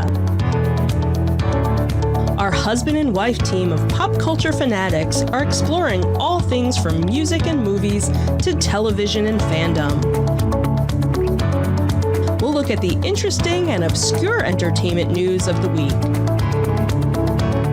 We'll talk about theme park and pop culture news. We'll give you the latest and greatest on pop culture conventions. We'll give you a deep dive into Disney, Star Wars, and much more. Check out our video episodes at youtube.com/insightsintothings. Our audio episodes at podcast.insightsintoentertainment.com, or check us out on the web at insightsintothings.com.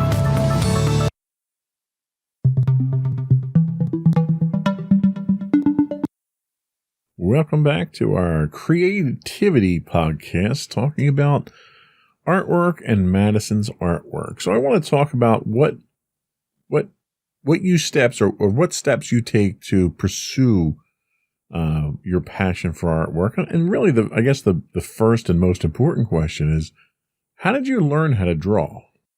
A lot of it actually came from inspiration in my daily life. When I was first drawing, I did a lot of family portraits of you guys, but also a couple things that I just saw randomly and I wanted to draw. I noticed looking back at a lot of my old art, a lot of it is stuff that I would have seen when I was younger. And it was kind of the same thing when I started the comics. Like, that one comic book inspired me to make the comics, and the very first comic I made was which was kind of an alternate universe version of the comic's main story. And I kind of went off of some SpongeBob episodes at first, before I ended up going into my original storylines. And when I was trying to reform my style, I did kind of take inspiration until I finally said, you know what, let's drift off and do something new. Interesting. So, COVID's affected everything, obviously. How have the restrictions surrounding COVID impacted your creativity? Well, it's kind of actually what got me into digital art. It actually got me into a lot of my newer hobbies. I was still hand drawing at the time. And then, when I saw other people starting to do digital art, and I remembered, hey, wait a minute, I have some digital art apps on my iPad, I kind of started doing a bit of digital art. I experimented, and at some point, Mommy had found out when, I was drawing with my one hand, and then it kind of came out saying, hey, I like doing digital art. And then we got some supplies for me so that I'd do digital art more, and I've been using all of them. Interesting. So it hasn't impeded your ability to do art. It's kind of opened up new avenues for you, it sounds like. Yeah, it has opened new avenues for me. That's very cool. So my expression of creativity, like I said, does not come in the form of artwork. But it's in the form of creative writing typically for me. And inevitably, no matter how much I tend to write and publish or whatever, I've run into writer's block eventually. And I always find it challenging to work through that. So what do you do to motivate yourself when you find yourself in a creative slump when it comes to artwork? What drags you out of that? How do you get over that speed bump? A lot of that is actually kind of brings me into writing and creating actual characters. When I create a new character, I'm kind of like, okay, when I do have a creative slump, I'm like, okay, let's create a new character and try drawing them. Then I'm able to kind of have a few more ideas. I come up with the character, a slight little story about them, so I know how to work with them and such. And that's kind of the way I get out of that one creative slump. Another way is playing The Sims. I actually take a decent amount of creative inspiration from The Sims. I've actually drawn some of the specific packs as actual characters. So, yeah, there's a few things that help me motivate. Well, that's interesting that your motivation to get out of that slump comes from other mediums of art. I think that's actually very unique. So let's talk about encouragement. So it's hard to do things that are challenging and require skill if you don't have encouragement, you don't have people that are backing you. So do you feel that you get sufficient amount of encouragement for your artwork endeavors from Mommy and I, or your friends, or your teachers? Or do you feel like you're going it alone a lot of times? Well, I definitely know that you guys are very supportive. You guys have helped me get all the supplies I need for creating art, and you basically kind of give me assignments to do for art, like the one D&D thing. You asked me to make a poster for you, and I could make it however way I wanted. You just needed a poster for it. And I was able to experience a new creative way, and I realized that I really kind of liked it. And I definitely say you and Mommy are very supportive of my of me being creative. And I know my friends, are really supportive of the fact that, I've been creative, because they were also kind of an inspiration for making comics for me. So, I'd say my friends also really do help me when, do really like the fact that I do art. That's great, especially when your friends are into it and they like what you do, because you get that feedback, when you do art and show us the art, I try to stay positive, I certainly don't want to be negative, but I also don't want to sugarcoat it, because if there's areas for you to improve, you need to hear about that. So one of the things that I do try to do is creatively criticize anything that I think needs to be improved on. Mm-hmm. And to your credit, you're very receptive to that type of input, and you incorporate that into your future artwork. Do you find that getting that constructive criticism is something that has helped improve you as an artist? I mean, yeah, although you don't want to be mean, you don't want to always say that someone is doing something perfectly, because someone could do a pretty bad drawing and you're like, oh wow, that's really nice, and you can sugarcoat it to the point of excession, and they won't be able to improve on it. Now, I don't think it's bad if you do want to say something nice, and I do think that you need to be good with criticism in order to not criticize them to the point where it makes them upset, but don't always sugarcoat everything, because then they'll never improve, and they'll think they're just perfect at it, and they won't try anything new and improve themselves. Very good point. So we talked in a previous segment about whether or not you thought you would pursue a career in an art-related field. If you did, what ideas have you had about the type of career that you would go into that would allow you to take advantage of this skill you've developed over the last, so many years? Well, I'm going into the engineering academy for high school, and a lot of that, also has something to do with art. I definitely think that I'm not going to have a full-on career where I draw specifically, but having a career where I have the chance to draw something, is probably something that I want to do. In school now, there are some assignments where, we need to draw something for it, and I kind of figure as though that's kind of something that, I want my career to be like. Like, it's not going to be entirely art-based, but it still has some elements that can help me hone my creative way and make art. Very good. So when I gave you the assignment for the poster for the D&D session, I had asked you to do it in a style other than your signature style, just as a challenge to you. And to your credit, you stepped up and you did a very good job stepping outside that comfort zone. What is the next challenge for you?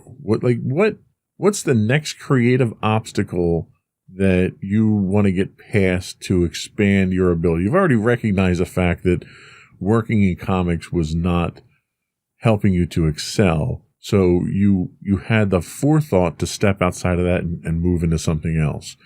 If you were to change things right now and learn a new skill, what skill do you think you'd like to learn from an artistic standpoint that would help to elevate your artistic abilities? I think maybe drawing things other than characters. I've gotten a lot of way with drawing people, but I'm not particularly well with animals or inanimate objects specifically. I've done a couple drawings with the cats, but I definitely say they're not my favorites because I don't particularly... The cats or the drawings? Drawings. Oh, okay. Just checking. And they're not... the drawings aren't particularly my favorite drawings, probably just because I haven't actually practiced making animals a lot. And I'm not saying that they're bad, it's just I haven't really practiced a lot on them, and if I were to change up my style, I'd try drawing more animals, and less, people. Okay, that makes sense.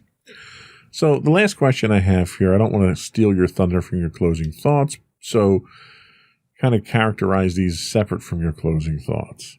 What advice would you have for others, your age group, who might be interested in learning how to create art? How should they do it? What tools should they use? What technique should they, start working on? Just some general ideas of if someone came to you today and said, "Hey, I love what you do. How can I get into that too?" Well, I'd start off by saying find stuff you like about it and try them out. Like, if you think that there's a particular thing about art, like costume designs, like if you like costumes of characters that people make, why not try drawing costumes? Like, I say that try to get in, think of something that you like about the drawing and try drawing something like that for yourself.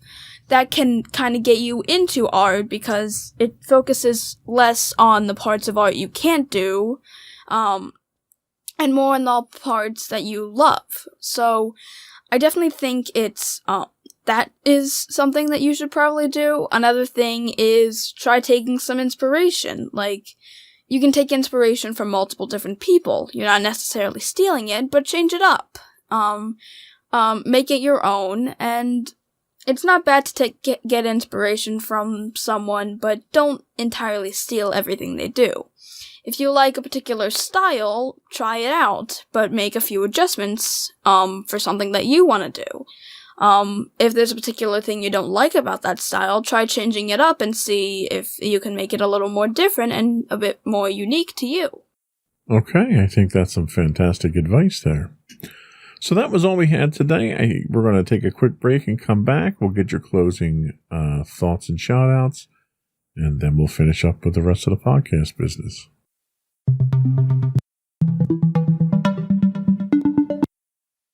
Go for your closing thoughts. Okay, so to anyone out there who wants to try art or has been trying art and wants to change, I just want to say that always make sure you try to improve. And to people out there who do want to help other people and not, I definitely want to say don't sugarcoat everything. Have some constructive criticism, and help them to improve. Don't sound mean if you don't like their style. Try to figure out ways to help them improve, because a lot of people who want to make art kind of need that satisfaction from others, but can also get some help from them as well. Okay, very good words of wisdom there. Before we go, I do want to encourage you to subscribe to the podcast. You can get video versions of our podcast listed as Insights into Things. Audio versions are listed as Insights into Teens. We're available on Apple Podcasts, Spotify, Google, Stitcher, iHeartRadio, TuneIn, and any place you can get podcasts on your podcast catchers. I would also ask folks to reach out and give us some feedback.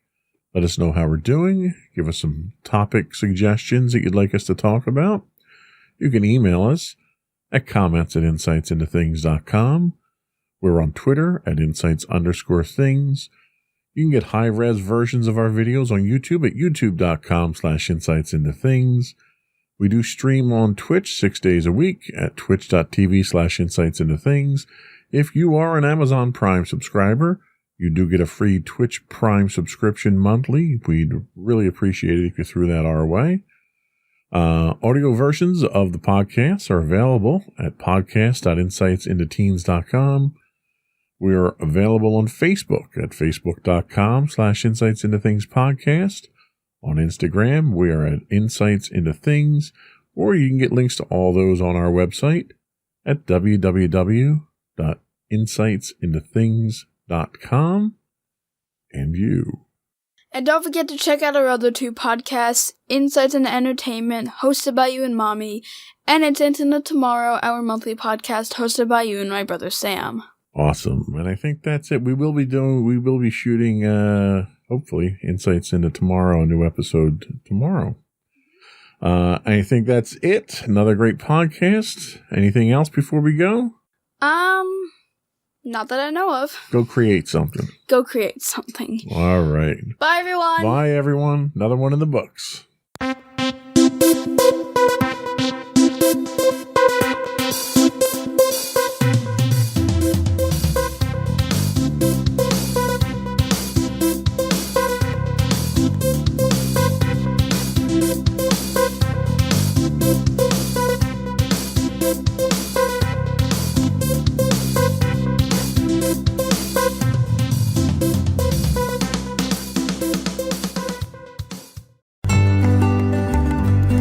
Insights into Teens, a podcast series exploring the issues and challenges of today's youth.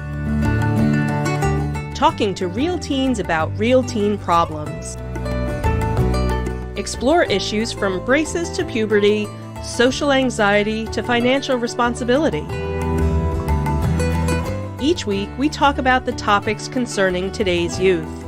We look at how the issues affect teens, how to cope with these issues, and how parents, friends, and loved ones can help teens handle these challenges. Check out our video episodes on youtube.com/insightsintothings. Catch our audio versions on podcast.insightsintoteens.com or on the web at insightsintothings.com. Insightful podcasts by informative hosts.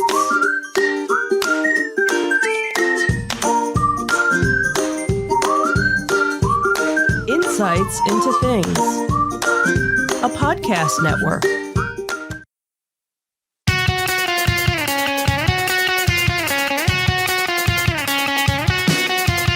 Welcome to Insights into Entertainment, a podcast series taking a deeper look into entertainment and media. Your hosts, Joseph and Michelle Whalen, a husband and wife team of pop culture fanatics, are exploring all things from music and movies to television and fandom. Welcome to Insights in Entertainment. This is episode 101, Cruising Back to Normal. I'm your host, Joseph Whalen, and my generous and giving co-host, Michelle Whalen. Aww. And why are you generous in giving today, sweetie? I don't know. Because you got up at 6 o'clock in the morning to take my car for inspection today. I didn't get up at. Well, I did get up, but I didn't actually. Right. All right, we'll go 6:30. Yeah. But yeah.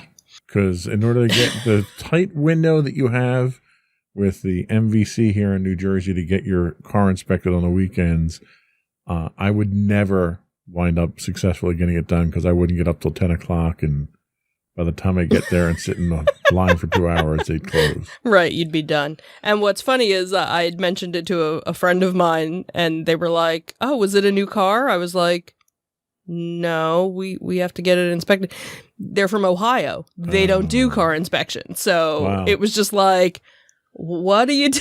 So who would have thought something as mundane as, hey, we have to go get our car inspected? Well, and you would think from Ohio, with all the weather that they get, that it would be even more important to get it inspected. No, it seemed, and then they did a Google search, and it seemed there's only like 17 states or something in the United States that actually do car inspection. So there's your trivia for Well, there you today. go. Well, and the one thing we're fortunate for here in Jersey is that our car inspections are actually included in our registration fees, so it doesn't Right. cost us anything. Right. So you can actually go to free locations. Right. You can go You can to take private. it to a local mechanic and Right, and pay a they'll fee to and do pay. But yeah, here we are fortunate. You don't have Anyway, to that's pay. why you are generous in giving of your time for me today, so Aw. I appreciate it, dear. No problem. So that's not what we're talking about today, No, though. it wasn't. What we're talking about today is entertainment. In our Disney Detective, we're going to talk about Walt Disney Imagineering and ABC teaming up for a new interactive series, as well as some changes coming to Disney stores with their change in commerce policies, I guess we could say. Yeah. Then in our Tales from the Edge of the Galaxy, we'll talk about how Disney will make guests believe they're staying in a Star Wars Galactic Star Cruiser, which is their new hotel that they'll be opening up next year after, something like that. I think the end of the year, possibly. There's no date yet, so we'll, Right. yeah. And then we'll talk about how Star Wars can finally have a Marvel-like shared universe, which I got news for folks. They had it before you had a Marvel Cinematic Universe if you talked about the expanded universe, but Blah, blah, blah. we're not going to get into that. Nope. In our entertainment news, HBO is planning a documentary on Pee Wee Herman himself, actor Paul Reubens. Mm-hmm. And we'll talk about San Diego Comic-Con not quite coming into normal yet, but they're going to give us kind of a hybrid solution that will hopefully get us back into some sense of normalcy. And then we'll finish up with our insightful picks of the week. Are we ready to get started? Sure, let's do it. All right.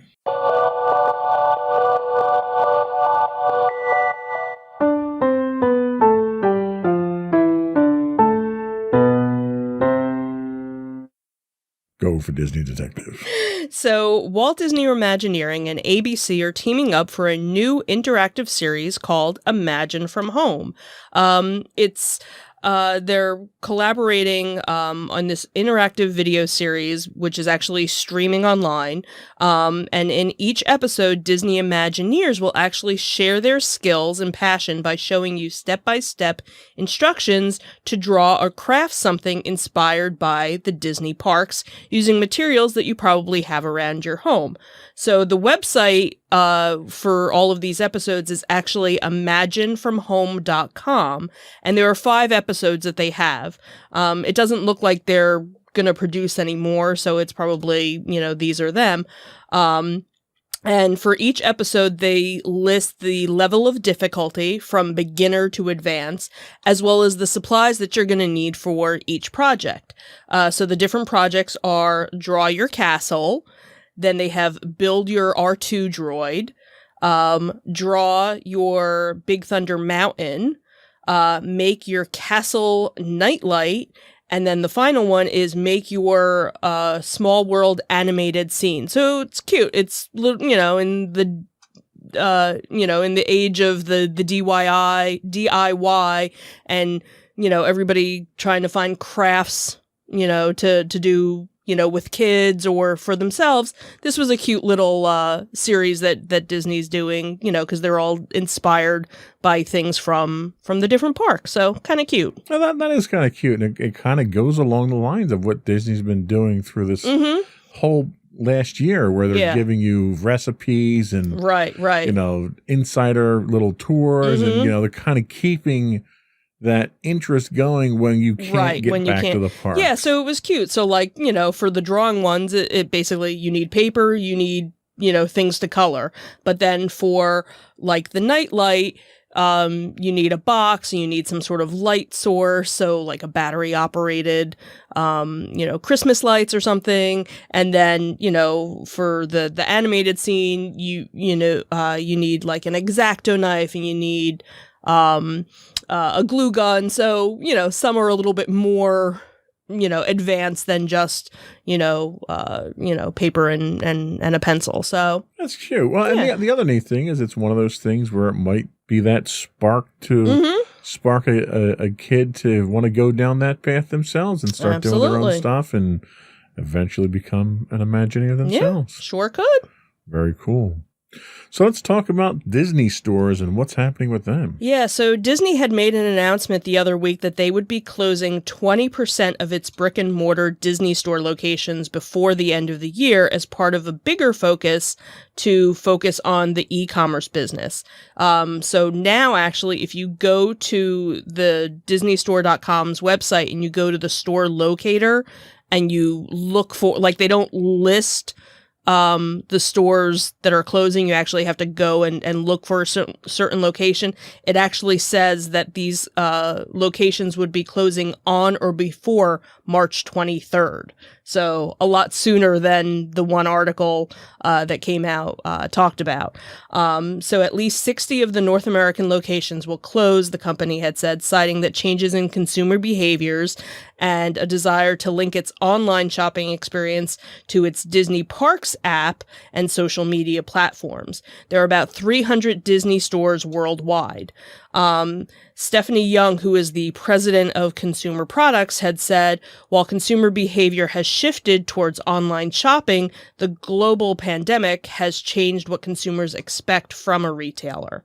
So obviously everybody has seen this, across the board, that brick and mortar stores, unless it's a grocery store, they're really the only ones that are kind of thriving during all of this, because also they were the ones that weren't closing, that weren't closed for a while, where you had, a lot of other retail stores that were closed, and, some are finally starting to open or have been open, but, limited capacity and whatnot. So obviously Disney was feeling it as well. So that was kind of part of the reason behind it.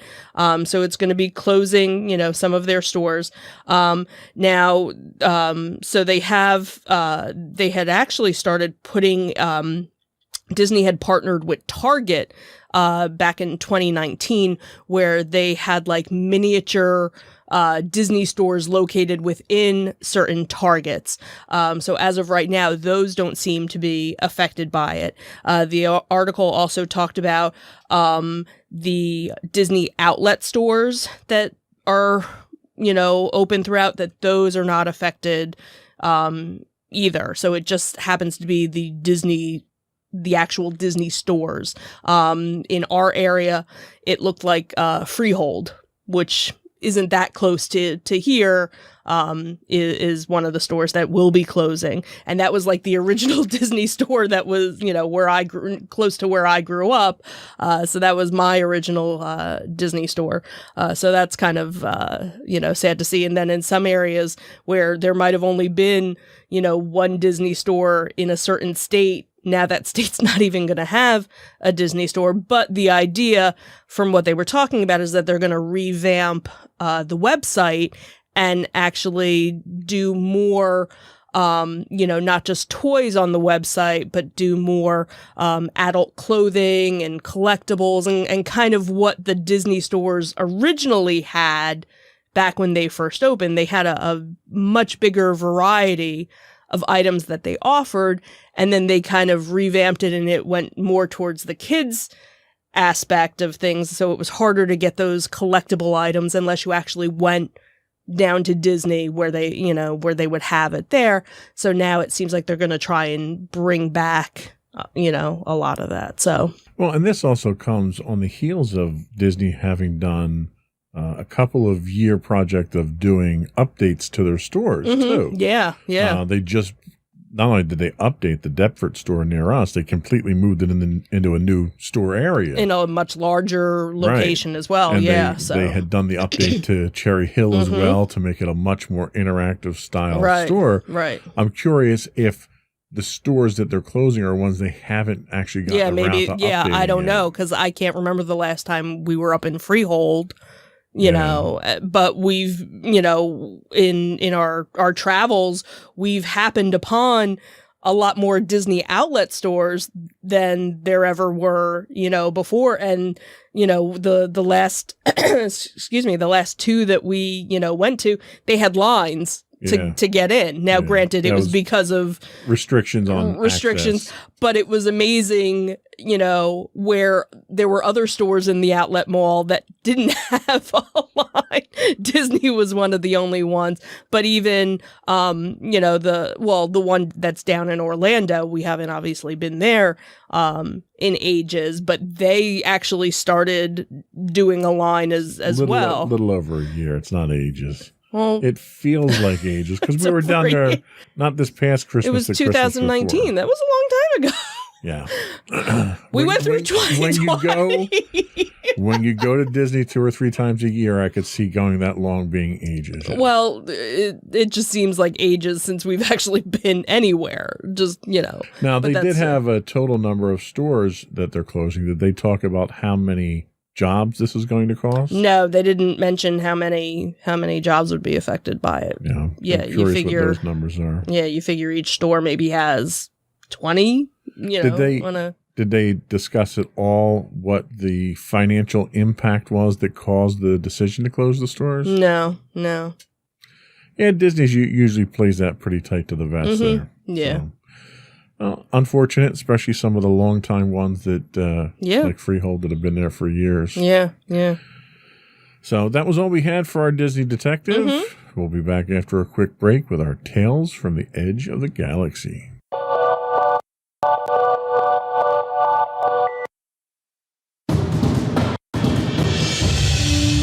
For over 7 years, the Second Sith Empire has been the premier community guild in the online game Star Wars: The Old Republic. With hundreds of friendly and helpful active members, a weekly schedule of nightly events, annual guild meet and greets, and an active community both on the web and on Discord. The Second Sith Empire is more than your typical gaming group. We're family. Join us on the Starforge server for nightly events such as operations, flashpoints, world boss hunts, Star Wars trivia, guild lottery, and much more. Visit us on the web today at www.thesecondsithempire.com.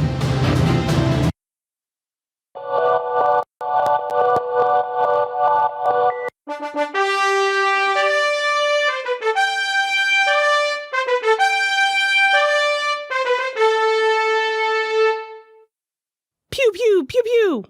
Go for Tales from the Edge of the Galaxy. So this article came from attractionsmagazine.com, and it basically is giving an overview of how Disney will make guests feel and believe that they are staying in a Star Wars Galactic Star Cruiser. So they have a whole bunch of different aerial pictures, satellite pictures of the area, and they kind of took the artist renderings that have come out and kind of overlap to try and figure out how it's all going to work, and in some of the pictures You can see that they've started to plant some trees in the tree line and stuff. And what's kind of important about that, and, you know, if you have been to Disney, you know that they use trees to hide things and camouflage things and, you know, hide things, you know, out of sight from, you know, the guest, you know, that goes there to kind of help with the illusion of everything. So what they were talking about in the article is how, it kind of looks like when you get to the hotel, it's going to be a one-way, path that you have to follow with your car, and that basically you're going to get to a certain area and it's going to be valet parking. So you're going to, you know, hand over your car, they're going to unload, your vehicle, and basically you have to kind of treat it as you're going on a cruise. You know, if you go on a cruise, you never get you know, you don't leave the cruise ship, to go other places. You're on the ship. That's where you stay for however long the journey is. And this is going to be the same thing. So you're going to, you know, check in, they're going to park your car, unload it, and then you don't see your car for the 2 days that you're there. So then they show the rest of the buildings, how, then, you know, you kind of go through the one area and they're going to transport you off-world. So then you're on, you know, you're going to go through some sort of motion simulator to get to the Star Cruiser. And then they were also showing how they're starting to build the area that's in Star Wars Galaxy's Edge, of where you're going to, how you're going to get from the hotel to the park. So there'll be a specific, a special entrance just for the resort guests. So obviously the idea is that they'll have a bunch of different activities going on at the resort, like lightsaber battling. You'll be able to take tours of the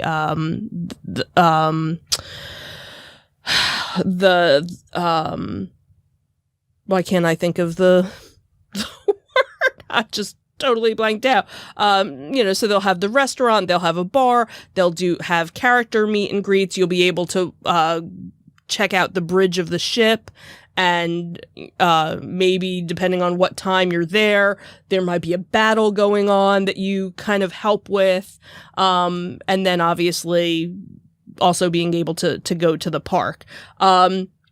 So no date as of right now when it's supposed to open. I think it's supposed to be sometime the end of this year, but again, nothing has come out.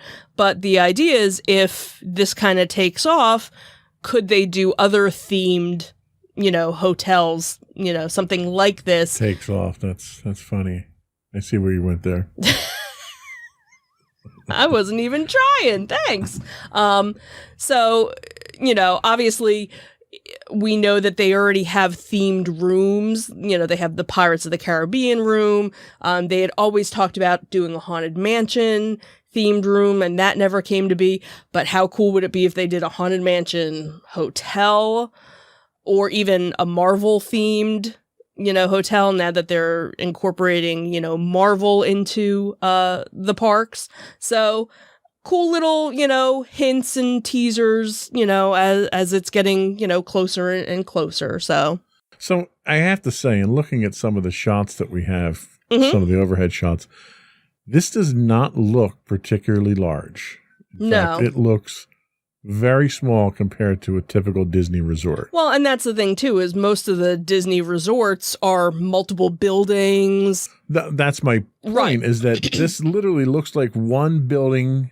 The shape and size looks like it's a single building from like Pop Century. Mm-hmm. And that's about the capacity. So it looks like from this shot that we're looking at here, it looks like it's what, 3 floors, 4 floors maybe?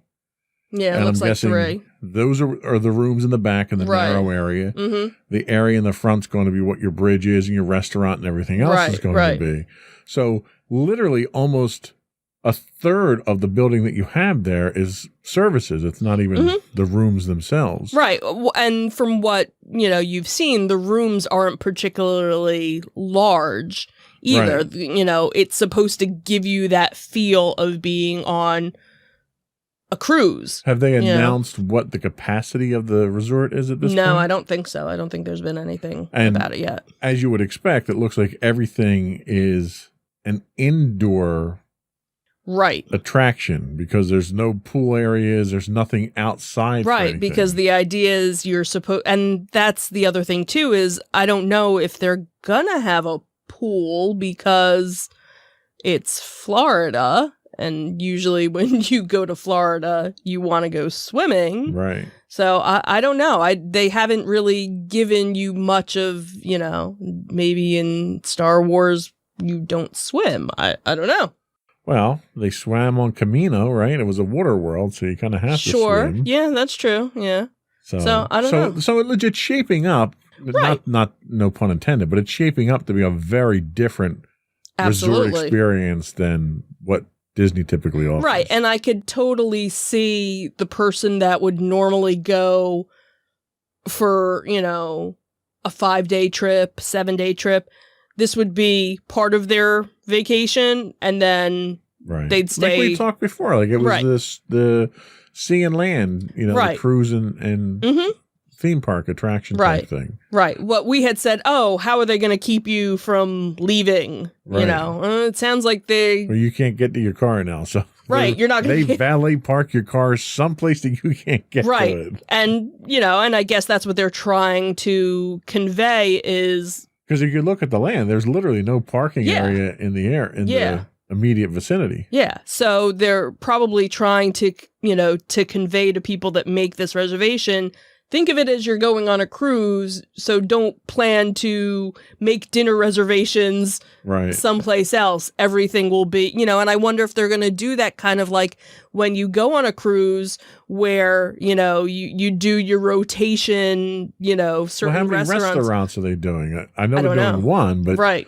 it's not big enough to really do more than that. I don't know. And that's the thing is, maybe it's kind of where maybe there's multiple seatings, like there's a 5 o'clock, a 6 o'clock, and a 7 o'clock seating for dinner. And it's just the one building that we see in the shot here, right? There isn't like 3 of these spread around the campus. No, not that I know of. As far as I know, it's just the one. Seems like very limited capacity. Did they release pricing yet? Nope, nothing yet. I'm checking. I know. Just to see. That will probably be our triumphant return to Disney is when that opens and we can do that. Yeah, I could see that. So, interesting. Mm-hmm. So let's talk about how Star Wars is giving us a Marvel-like shared universe. So from denofthegeek.com, this article basically was talking about how Star Wars can kind of, finally have that Marvel-like shared universe, even though, you had said they've already kind of had that. But obviously last December, Disney had announced that there were going to be 7 new Star Wars films and TV projects and, giving us a look at, what the next few years were going to be looking like, not only for Disney Plus, but also in the theaters as well. So Rogue Squadron, is going to be the movie that's going to be directed by Patty Jenkins, and that was kind of the big event that had been announced. But obviously they have all these small screen events as well. So we have the Lando Calrissian show that they've been talking about, as well as Ahsoka Tano, coming in. And, what this article was basically talking about is that now with bringing in all these different things, they're kind of doing what the MCU has done, is that even though you have all these different movies and all these different characters, there's little teases in one that help to lead you, to the other.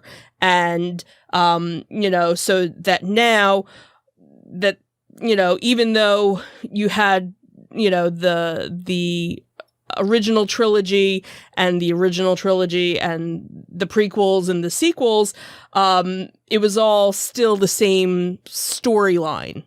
You know, the Skywalker saga, where here that when you had the Mandalorian season 2, now you got to see some of these other characters that now they're going to bring out into other things, as well as, you know, the little teaser that you had for the Book of Boba Fett. So now they're teasing a little bit of one to give you, you know, a taste of something coming forward. So the idea was kind of how, like with WandaVision, that's setting us up, you know, a little bit for Doctor Strange and Captain Marvel too.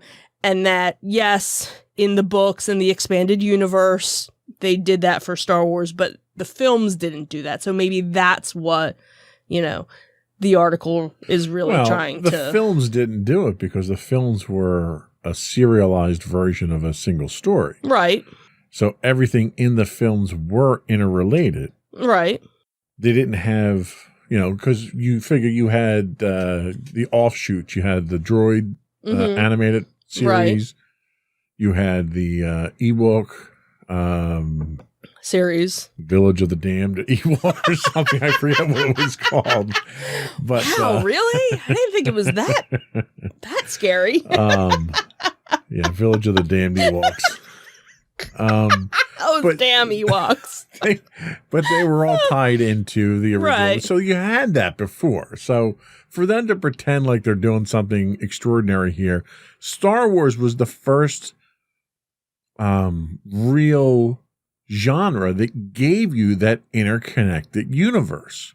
Every novel that came out was part of a bigger universe. The novels from the expanded universe explored all the stuff that Disney's pretending is new.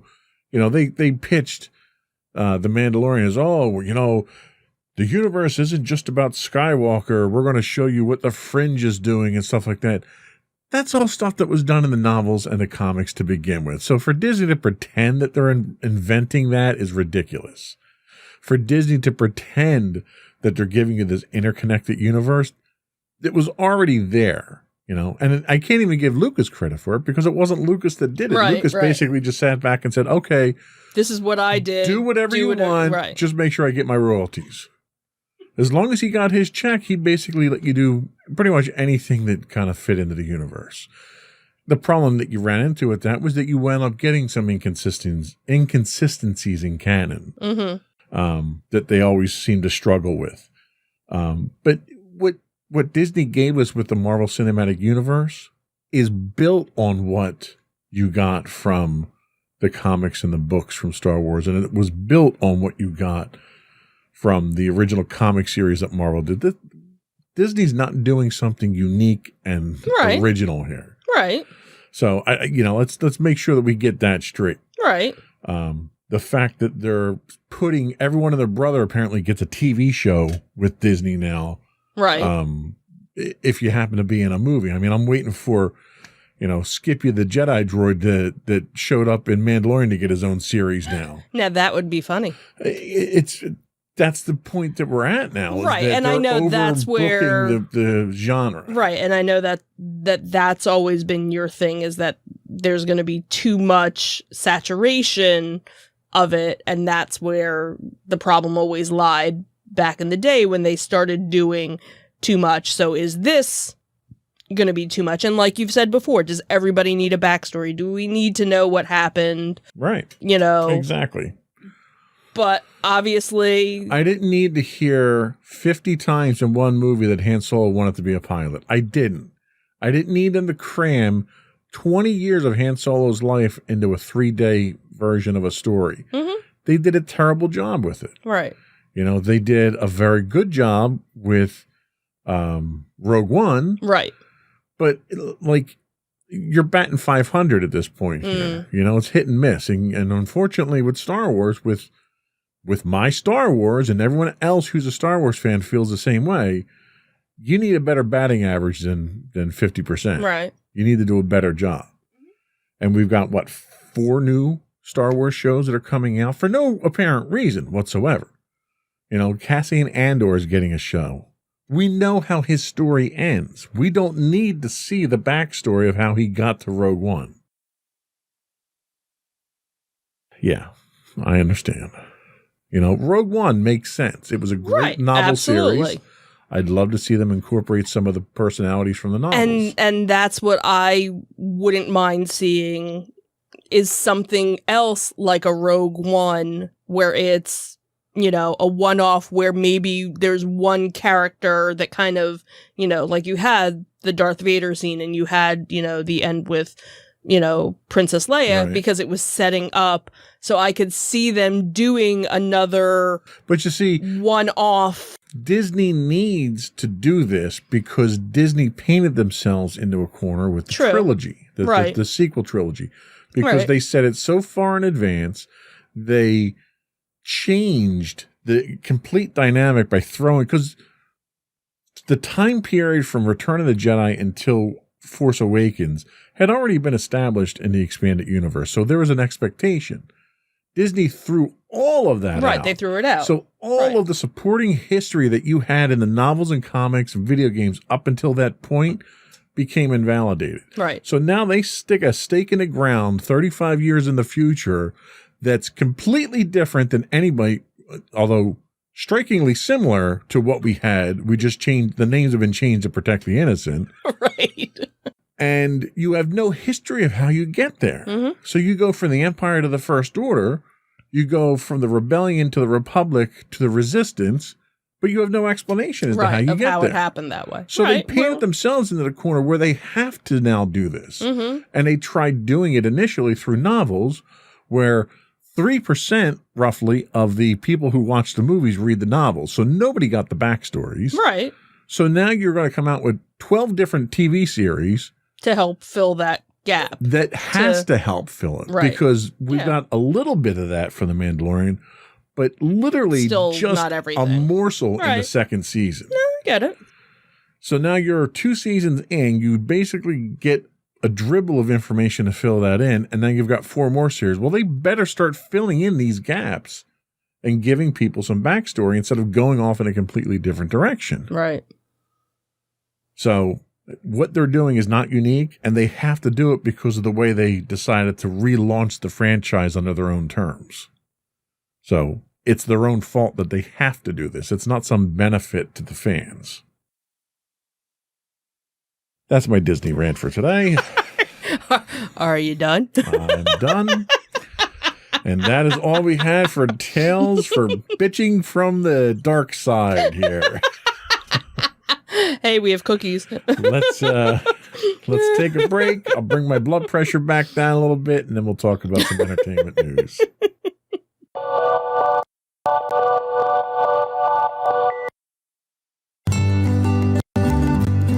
Insights into Teens, a podcast series exploring the issues and challenges of today's youth. Talking to real teens about real teen problems. Explore issues from braces to puberty, social anxiety to financial responsibility. Each week, we talk about the topics concerning today's youth. We look at how the issues affect teens, how to cope with these issues, and how parents, friends, and loved ones can help teens handle these challenges. Check out our video episodes on youtube.com/insightsintothings. Catch our audio versions on podcasts.insightsintoteens.com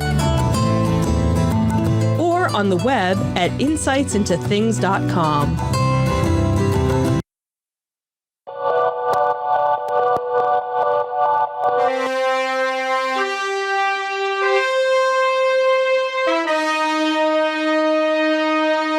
Dum dum dum dum dum dum dum dum.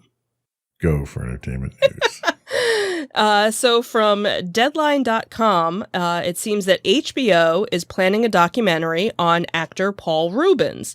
So HBO is no stranger to shining a light on some of Hollywood's most fascinating people, and now it's setting its sights on spotlighting the person who created one of the most beloved characters.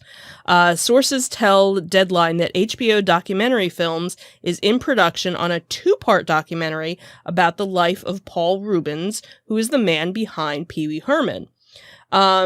He had actually said, "I've been working with HBO since they were called Home Box Office," Paul Rubin had said. He said, "I'm honored and excited to continue my long history there. I love HBO, but I'm not going to marry them."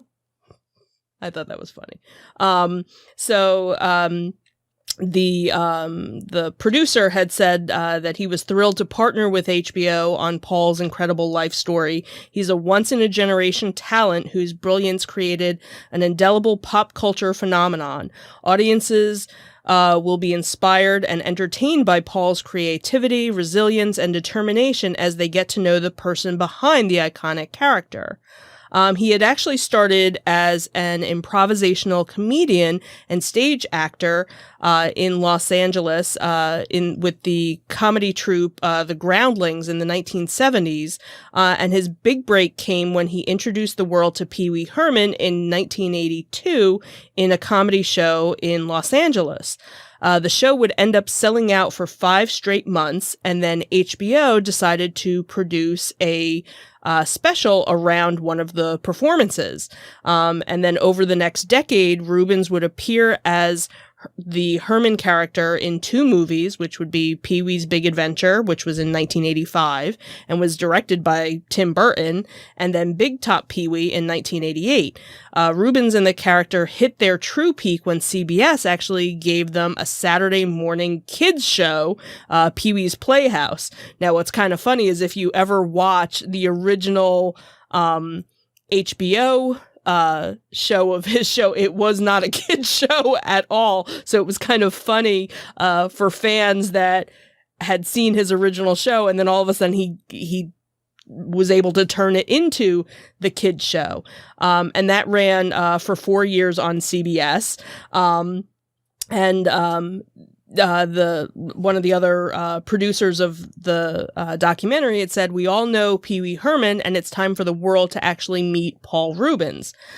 Sources say that the documentary is expected to focus not only on the Herman years, but also include Reubens' post-Pee Wee decades, where he put the bow tie away to focus on acting projects that included Ben Stiller's Mystery Men, Buffy the Vampire Slayer movie, and Blow, where he starred opposite Johnny Depp.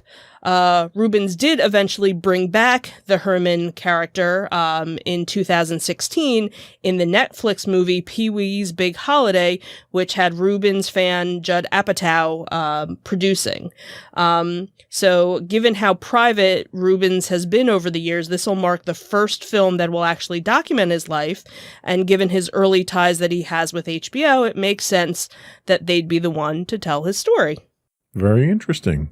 Now, is this going to be a standalone, or is this going to be part of a documentary series that HBO is putting together? It's just a 2-part series that they're doing, and HBO does these various documentary series. Some of them are a couple of episodes, some are just 1 episode. So this will actually be a 2-part one. So, were you a Pee Wee fan? Oh, absolutely.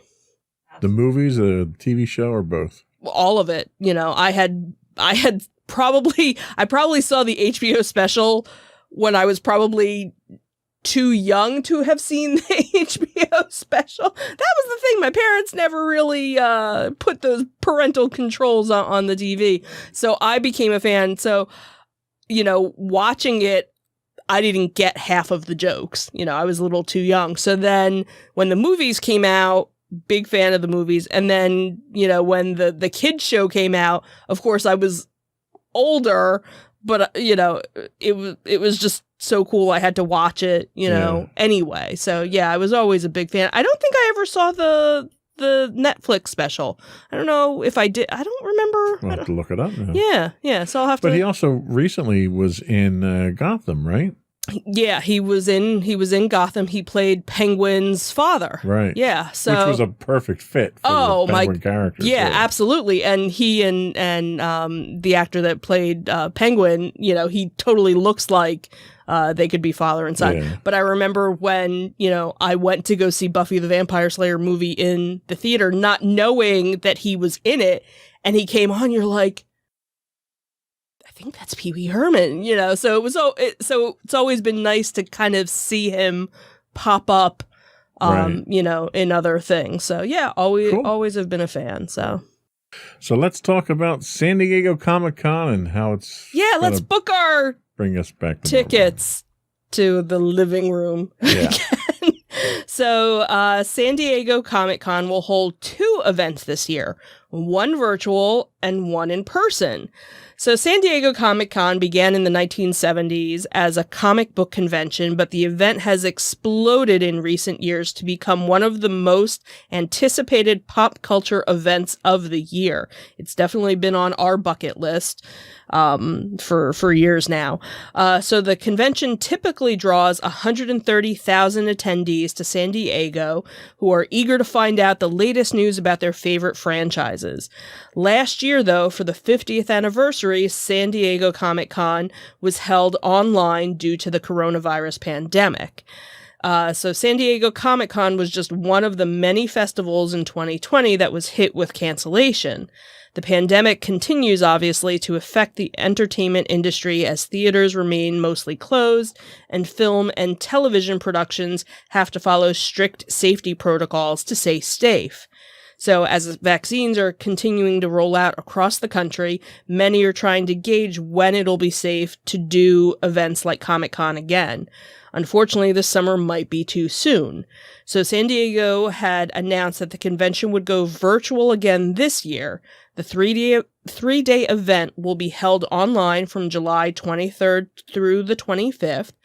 But to make up for this turn of events, though, they are putting on an in-person convention sometime in November when it may be safer to gather. They haven't really provided any details yet about the November event, but they say that information about the dates, badge prices, and other information will be announced as they know more. So there is some hope out there for conventions this season. There was another convention that was recently rescheduled in our area, wasn't there? ZoloCon. Right. ZoloCon normally happens in February, and they have it listed as July right now. So, but that could bump. That could bump. I could totally see them doing time tickets, and, you have to buy your ticket in advance, not at the door, Right. Type thing. Like some of these other events that they've been doing that have started to kind of pop up. So I could see them doing that. Again, with ZoloCon, it's a very cramped area. So unless you're limiting the amount of vendors to kind of space the vendors out. Right, because they have multiple rooms that they do it. Right, they there. have multiple That's done rooms. at the Fuge. Right. So you have the one, circular room where I guess maybe if you only did I think they always had two. There's an outer ring and an inner ring, and then a radial ring. Right. So maybe do only, an outer and an inner. Yeah. And then for some of the other rooms that they kind of pack people in a little bit more, maybe do half capacity. Yeah. You could certainly do it. You could do it safely. You could do it smartly. You and I, by that point, will have both of our vaccine shots, so we'll be fully vaccinated. But even if we go, we'll still be wearing masks. Oh, absolutely, absolutely. There's no, just because we're vaccinated doesn't mean we don't want to protect ourselves from possibly passing it on to somebody else, right. Or getting it. So yeah, I see us wearing masks for quite a while. But it'll be nice if some of these events kind of, Yeah, and what San Diego Comic-Con's doing is actually kind of unique that they are splitting it into 2 events, and they're scheduling their live event further out. Right. I think it's one of those things that, People need a little bit of hope right now. Right. You need to kind of, like, hey, if ZoloCon is up and running by then, or even, the other convention location in our area in Oaks. Right. That's a huge. Large area. And that, even when we've gone to RetroCon. Well, the one that we did do was the Lego one that was very well spaced out. Right. The Lego one was very well spaced out. Even the what was it? The Greater Philadelphia Comic-Con. Yeah. That was very well spaced out. So, in a lot of these cases, depending on the venue, they could definitely get away with doing, again, you have to buy your ticket online so that this way they can, manage how many people are coming, do time tickets, so that you don't have everybody coming in at once. And most of the Comic Cons, you have people that don't stay all day, anyway. So I think the ones that are the bigger draw, like the San Diego, like New York, New York, that's going to be a while until I think they're able to New do York that. Is too packed even because under ideal circumstances. Right, exactly. So, some of the locations that, that we've gone to could totally be done, in this environment, in, maybe by the end of the year. So good news. We're moving in the right direction, Mm-hmm. and hopefully the light at the end of the tunnel is not too far off. Yeah, for us. absolutely. So we'll be back after a quick break, and we'll get into our insightful picks of the week.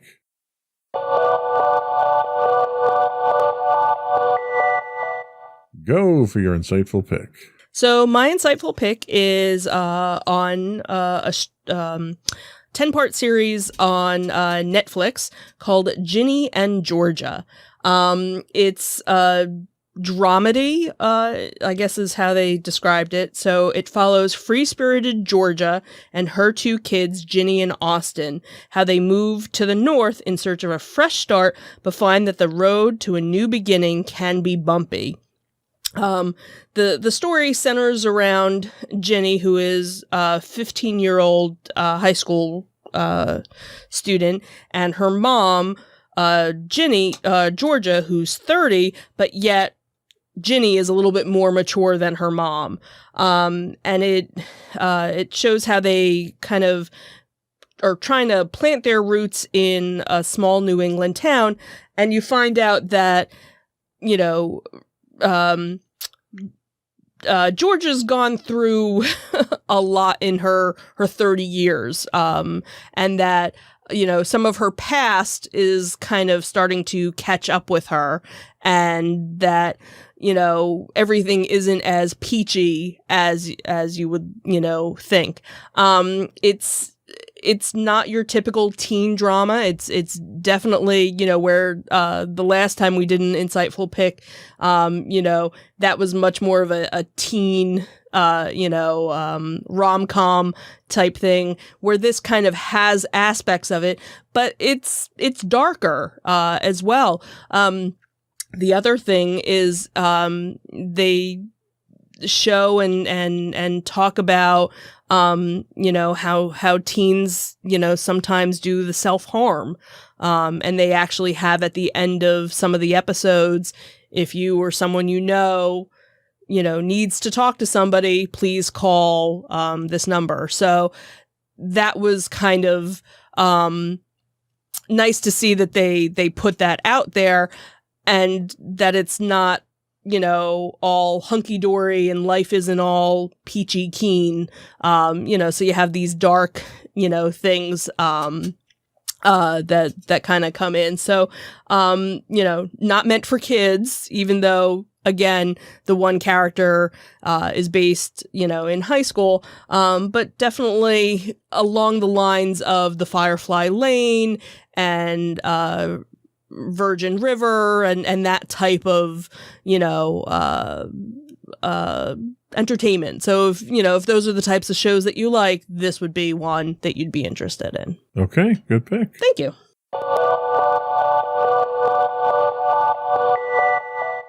So my pick this week, I jumped on this one as quickly as I could before you could steal it from me. It's only got one episode out so far, and it's fresh off the presses as of Friday, and that's Marvel Studios Assembled on Disney Plus. Assembled is a comprehensive series of documentary-style specials streaming on Disney Plus that chronicles the creation of Marvel Studios' thrilling new shows and theatrical releases. Journey behind the scenes of productions such as WandaVision, The Falcon and the Winter Soldier, and Loki via exclusive on-set footage. Join filmmakers and stars like Scarlett Johansson and Jeremy Renner as they detail the genesis of the Black Widow film and the Hawkeye series. Assembled is an immersive and in-depth examination of the next phase of the Marvel Cinematic Universe. One of the things that I do enjoy about the new shows that Disney is doing, both the Star Wars and the Marvel shows, is that when they shoot the shows and the documentaries at the same time. Yes. So you're getting the interviews, you're getting the behind-the-scenes stuff, so they already know they're making the documentary, so they're not going back and scrubbing through footage. Right, or having to try and remember, what did I can't remember, that was so far ago. Right. Yeah. So they're doing a very good job of producing the material for the documentary. And as soon as WandaVision finished, the documentary landed the following Friday, and it was a great look. You're watching them interviewed on the sets that you saw on TV in the shows. So it gives you a very in the moment sense of realism, in the documentary itself. Yeah. And you see the behind the scenes stuff. One of the things that we noticed on the WandaVision one was just how much wire work they were doing. You would have thought, given the level of technology they have in post-production, that you wouldn't have your premier primetime actors dangling from an apparatus in the ceiling. Right. But they are. They're not stunt doubles. They're the actual actors, and it lends such a level of realism to the show. Yeah. And just hearing the personalities and the camaraderie on the set and everything, it makes you feel like you're part of the experience more than anything. So I'm very much looking forward to the additional episodes that they're going to have in this series. They didn't say how many episodes they're going to have total in the series, but I think that's going to depend entirely on how many more episodes, how many more shows they come out with. Right, and obviously for them, they're not releasing an episode until the whole series has dropped, so that which is good because there's so many spoilers. There's so many spoilers. Documentary. Yeah, so if you haven't watched WandaVision, don't watch this yet because it's going to ruin everything. But it was again, we know how much detail they put into all of their projects, but to see and hear how much detail went into just one episode of WandaVision, to the fact that the special effects artist happened to work, he interned on Bewitched, and and they did practical effects. They were wire effects. They weren't computer generated. Right, and that's what they did, was that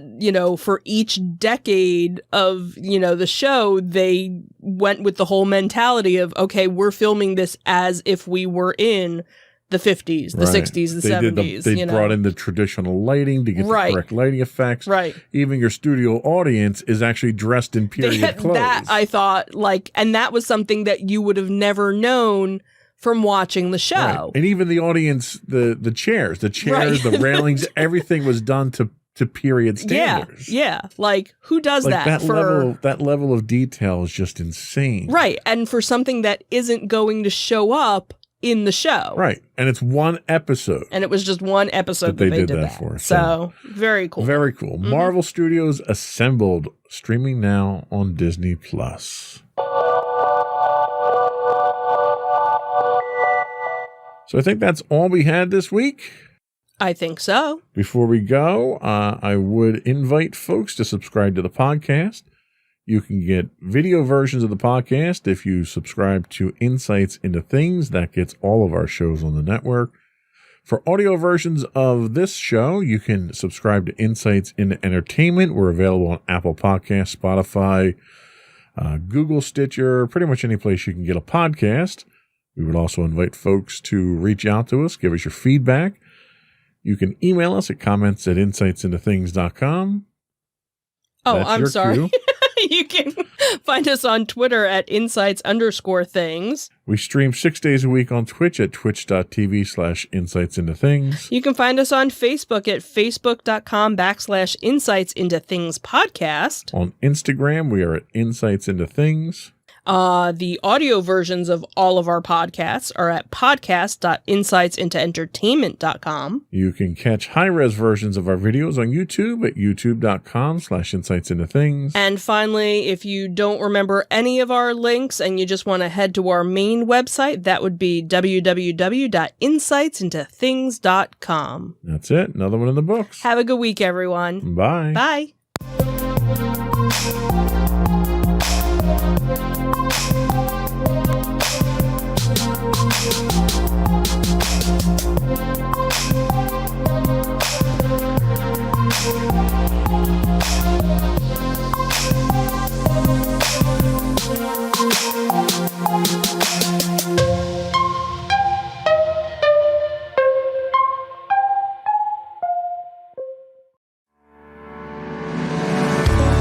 Insights into Entertainment, a podcast series taking a deeper look into entertainment and media. Our husband and wife team of pop culture fanatics are exploring all things from music and movies to television and fandom. We'll look at the interesting and obscure entertainment news of the week. We'll talk about theme park and pop culture news. We'll give you the latest and greatest on pop culture conventions. We'll give you a deep dive into Disney, Star Wars, and much more. Check out our video episodes at youtube.com/insightsintothings. Our audio episodes at podcast.insightsintoentertainment.com, or check us out on the web at insightsintothings.com. Insightful podcasts by informative hosts.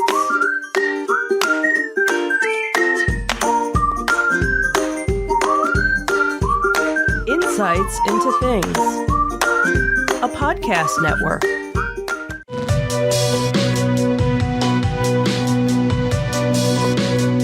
Welcome to Insights into Tomorrow, where we take a deeper look into how the issues of today will impact the world of tomorrow. From politics and world news to media and technology, we discuss how today's headlines are becoming tomorrow's reality.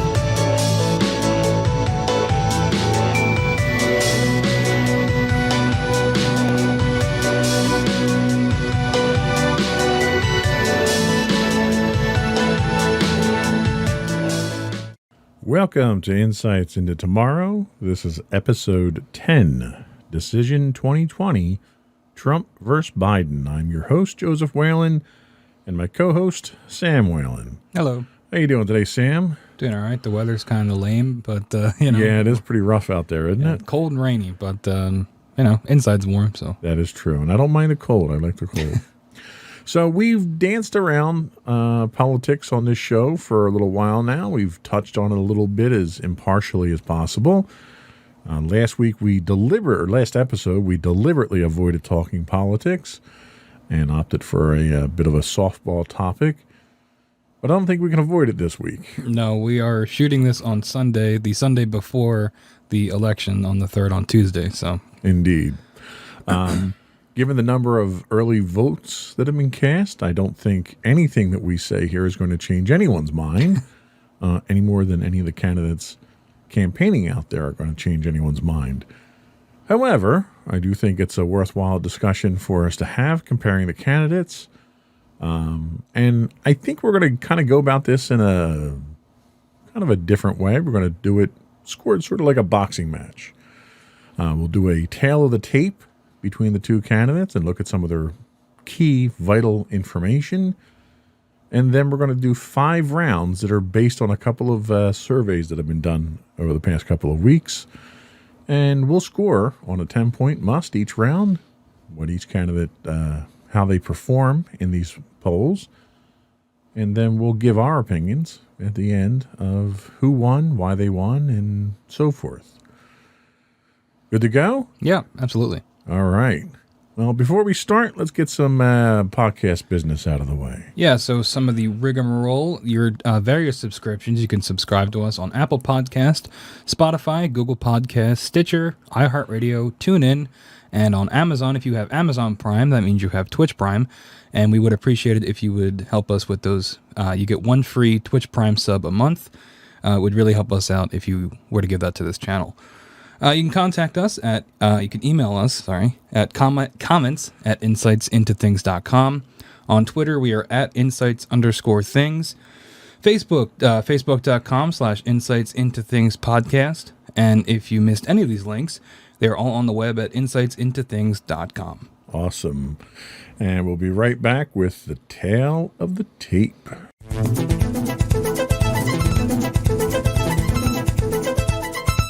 So we have two candidates that will be vying for the candidacy for President of the United States for the next 4 years. The first is the incumbent, the defending champion, Donald J. Trump.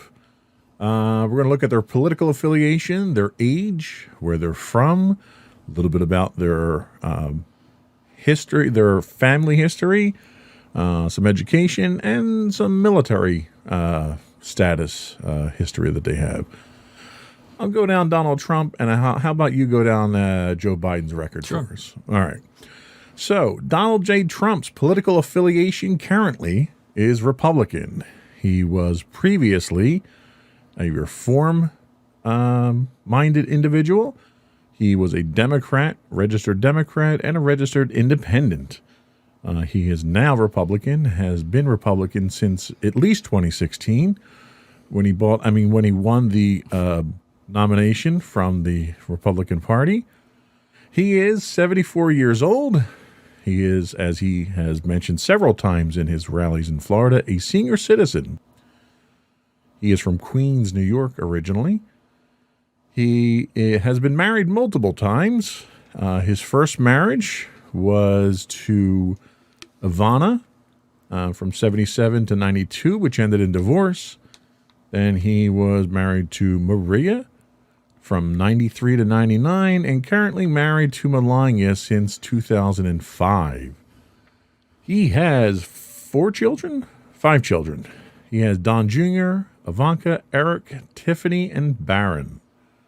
Tiffany we don't hear too much about these days. Don Jr. and Eric are very active, as well as Ivanka, in his campaign, and Barron is under 18 at this point, so he kind of stays below the radar. His alma mater is Wharton School of Business, which he transferred to from, I forget where he originally went. It was in Bronx, New York, I know was where the school was, but he's a product of the Wharton School of Business. He has a BS in economics. Military service, this has been something that was kind of controversial for him in the past. He had 4 student draft deferments while in college during the Vietnam War. In 66, he was deemed fit for service. July of 68, he was classified as eligible to serve. In October of 68, he was medically deferred as a 1Y, unqualified for duty except in case of national emergency, which I guess Vietnam didn't constitute a case of national emergency. And then in 72, he was reclassified to 4F due to bone spurs and permanently disqualified from the service. And that is the tale of the tape for Donald J. Trump. Tell us about Joe Biden. Okay, so Joseph R. Biden Jr., his political affiliation is a Democrat. He's been Democrat his entire career, his political career. He is 77 years old, so 3 years older than Donald Trump. He's from Scranton, PA, which I didn't actually know that. Local-ish, kind of, you know. His spouse is Jill Biden. They were married in 1977. He was previously married to Nelia. Sorry about that. They were married from 1966 to 1972, and unfortunately she passed away. He has 3 children, sorry. 4 children. And the count keeps going. I know, they're hiding in there. Hunter, Bo, who unfortunately passed away, Ashley, and Naomi, who also unfortunately passed away. His alma mater is Syracuse University. He got a degree in law there. His military service, he had 5 student draft deferments while in college. And in 1968, he was medically deferred as a 1-Y due to asthma. And he, much like Donald Trump, unqualified for duty except in case of national emergency.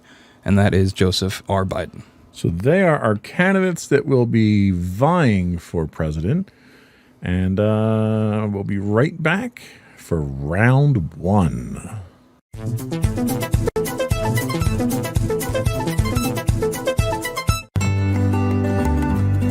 Insights into Teens, a podcast series exploring the issues and challenges of today's youth.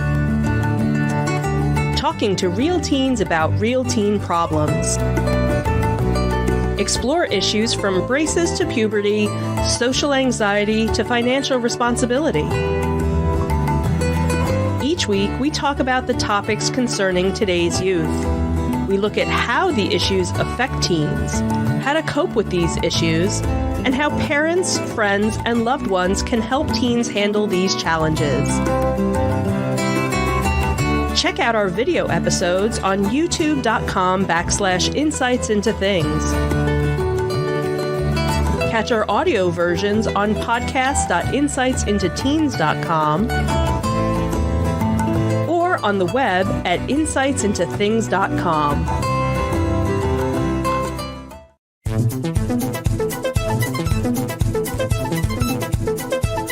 So round 1 of our showdown here between Donald Trump and Joe Biden, we're going to be talking about the key issues. This information comes from a survey done by a website called yougov.com. And we have a couple of different issues that will kind of go down the route of where these candidates stand on the issues and where America, Survey of Americans, actually falls. So the first key issue that we talk about is nominating the next Supreme Court justice. Obviously, this has been done already. She's been confirmed. Trump, his stance was to confirm the nomination immediately. Biden and the Democrats wanted to wait until after the election. When America was polled on this, 53% of Americans said they would rather wait until after the election for the confirmation. So the majority of Americans sided with Biden on that one. What's our next category? So our next category is handling the COVID-19 pandemic. President Trump said he declared victory and wants to move on. He had the virus himself and proclaims to have been cured of it. Biden wants to implement mandatory masks, social distancing, and other recommendations from medical professionals. 45% of America was confident in Biden, while 37% were confident in Trump. So it looks like most people side with Biden on that issue. Yes, they do.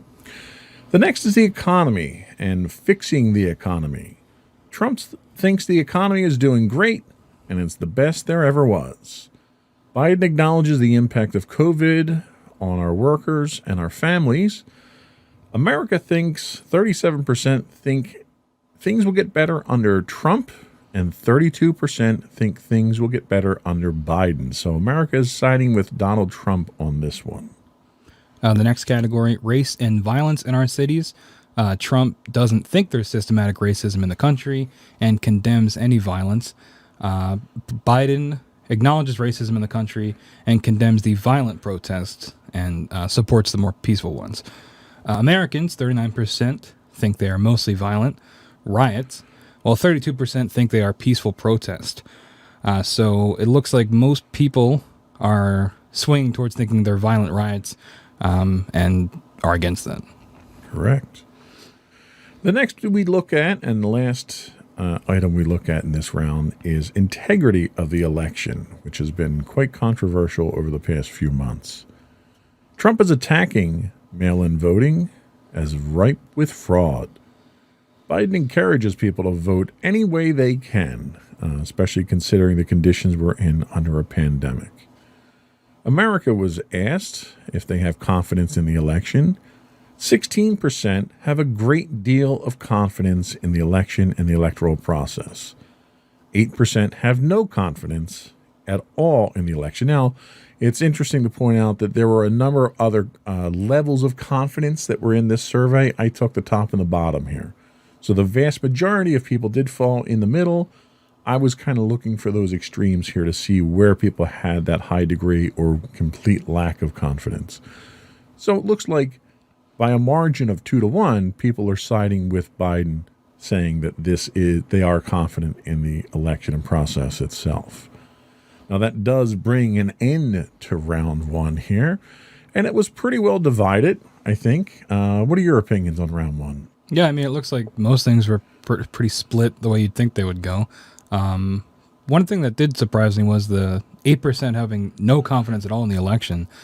I'm not sure what I thought the number would be, but 8%, honestly, I thought it'd be a little bit higher, given the issues we had in the 2016 election and elections in the past, and all the rhetoric surrounding voting in general. I thought that the number would be higher, honestly. Yeah, and I agree with you. I'm surprised it was below 10% there. I kind of figured it would edge a little bit higher. But it is good to know that the vast majority of people do think that they have confidence in the election. So we are scoring these rounds on a 10-point scale, 10-point must, and we will tally up our totals at the end of the matches. Do we want to do our scores for each round, or just count it all at the end? Well, I would pencil in your score now, and then we'll do the math at the end there, and we'll just give the totals. So that's it for round one. We'll be back in a minute with round two.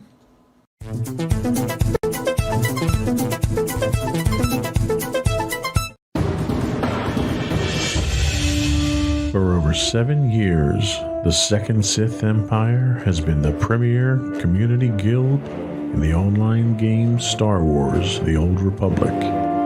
With hundreds of friendly and helpful active members, a weekly schedule of nightly events, annual guild meet and greets, and an active community both on the web and on Discord.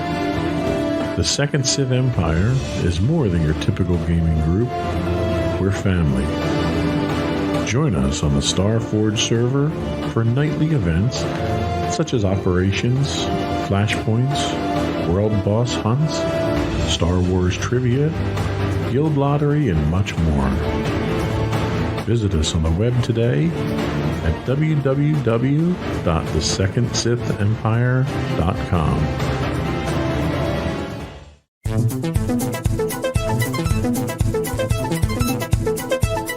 So round two, we're actually drawing our information from a survey done by Pew Research, and all of the links to the surveys will be available on our website in our show notes after the podcast. So round two, we're looking at the top reasons for voting for each candidate, and we're looking at Donald Trump. We're looking at both candidates. We're looking at both candidates, and we're looking at several different categories. So the first category we look at was leadership and performance. So Americans were asked to rate each candidate on each of these categories. And for leadership and performance, 23% cast their votes for Donald Trump, while only 19% cast their votes for Joe Biden. So the next category is his issue or policy positions. In this instance, 21% of people voted for President Trump here, and only 9% voting for Biden. So Biden definitely scoring low in that category. The next category is he's not the other guy, which seems whimsical, but given the divisive nature of politics in our country today, I think it's pretty significant. 56% of people said they would vote for Biden because he's not Trump, and only 19% said they would vote for Trump over Biden. Now, again, this is not a category that has any kind of concrete, provable evidence. It's literally just opinion of candidates. Yeah. So the next category, he is for the American people and values, the candidate's representation of American people and values. Trump scored 17% in that category, and Biden only scored 6%. So again, Biden falling in the low percentages. The next category we have is people who vote along party lines. So Republicans vote Republican, Democrats vote down the Democrat column. 16% said they would vote for Trump, 7% vote for Biden. And I think that is more a statement of party loyalty more than anything. And I also think that's kind of reflective of what we saw coming out of the primaries, where we had 20-some people as candidates that emerged on the Democrat side, where the Republicans obviously maintain a fairly single-minded race the whole time. And I think that statistic is reflective of that. Yeah. So the next category is their personality, and temperament. Biden scoring 13% here, and President Trump scoring 11%. So Biden pulling ahead with 2 extra percent. And it's interesting, given the nature of the first debate, which this survey occurred after the first debate. I'm surprised that margin isn't greater in Biden's favor because of the amount of criticism that was lambasted against Trump for his seemingly overbearing, bullying tendencies during the debate. The next category is simply other. It was not, they had a prescription of what questions they asked people, and people who answered for voting reasons outside of those wound up in the other. And this is a statistical tie here. Biden at 13%, Trump at 12%. I think the margin of error on this poll was 4 or 5%. So statistically insignificant to the overall poll. And the final category is people that did not know or refused to answer. And again, these are pretty close. Biden with 14% and Trump with 13%. Yeah, so I think the last two here we kind of can throw out from a statistical standpoint. Looking at the rest of these, I think it's pretty clear that Donald Trump won round 2 on this one here. Let's move right into round 3 here, since that was a quick, decisive round. Round 3, using the same poll, looks at personality traits. So we look at energetic being our first one. 56% of Americans think that Donald Trump is more energetic than 40% who think Biden is more energetic. The next is courageous, or how much courage they have. Trump with 46% and Biden close with 45%. So just 1% difference there. And then we asked Americans, well, we didn't, but Pew Research asked Americans, who cares for the needs of ordinary people? And this is where we see a bit of a breakout here, where Biden scores 54% of the confidence level from voters, Trump only 41%. So that's kind of a opinion statement there as to who cares more. Yeah, and sort of in the same vein as that, the next category, a good role model. And again, Biden pulling ahead here, 46% from Biden, with Trump only getting 31%. So again, similar to cares for needs of ordinary people, you're seeing in the personality realm, Biden is pulling ahead a little bit. Right. And the last one that we have in round 3 here, I think this is a knockout blow here in the last two, where they asked, who do you think is more even-tempered? 60% of Americans think that Biden is more even-tempered than 25% of Trump supporters. So I think round 3, I would definitely have to give to Biden in this case here. Not only did he win more of the categories, but he won them with a significantly higher percentage difference than the others. Yep, definitely. But overall, I was actually kind of surprised at this point in time when I prepared the notes as to how even the two candidates really were at this point in time if we're scoring on a 10-point must. Yeah. We're going to take another quick break here, and we'll be back in just a minute for round 4, where we're going to look at what voter confidence is on key issues between the candidates.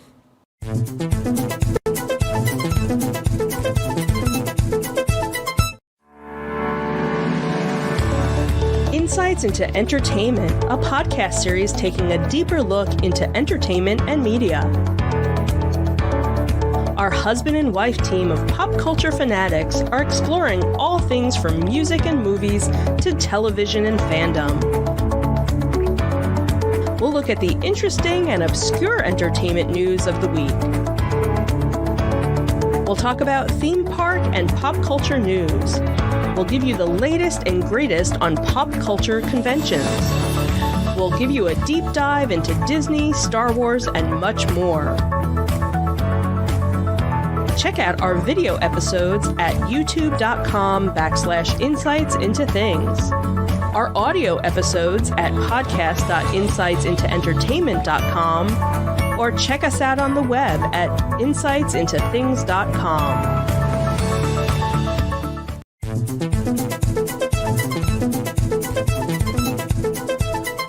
We're back with Decision 2020. Wrong camera angle. I was like, hello. Decision 2020. Trump versus Biden. We're about halfway through now. We're scoring this on a 10-point must. We did our tail of the tape. Halfway through now. We've got 2 rounds left to go. Where do you think we stand on the candidates? Well, just doing a quick, I'm not going to reveal my scores yet. We got to tease it for the end. But just doing a quick totaling of my scores. Both candidates are pretty close.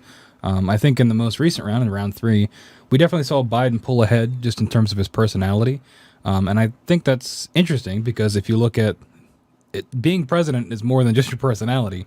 It's about policy issues, which if we look at those rounds, candidates were much closer, or it leaned to one towards, President Trump. So it's interesting to see how these votes are coming down and what people might value in a presidential candidate or a president themselves.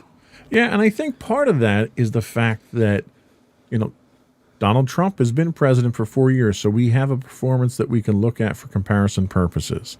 Biden has been out of office for 4 years, and when he was in office, he wasn't president. He was a vice president, he was a senator, and so forth. So I think when people look at policy decisions, they look at that kind of differently given the roles that Biden's been in the past. And I don't think he gets nearly as much attention or credit for those policy decisions.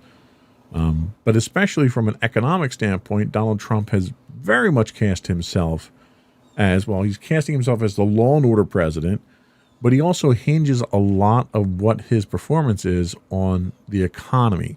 How do you think that's affecting the survey results?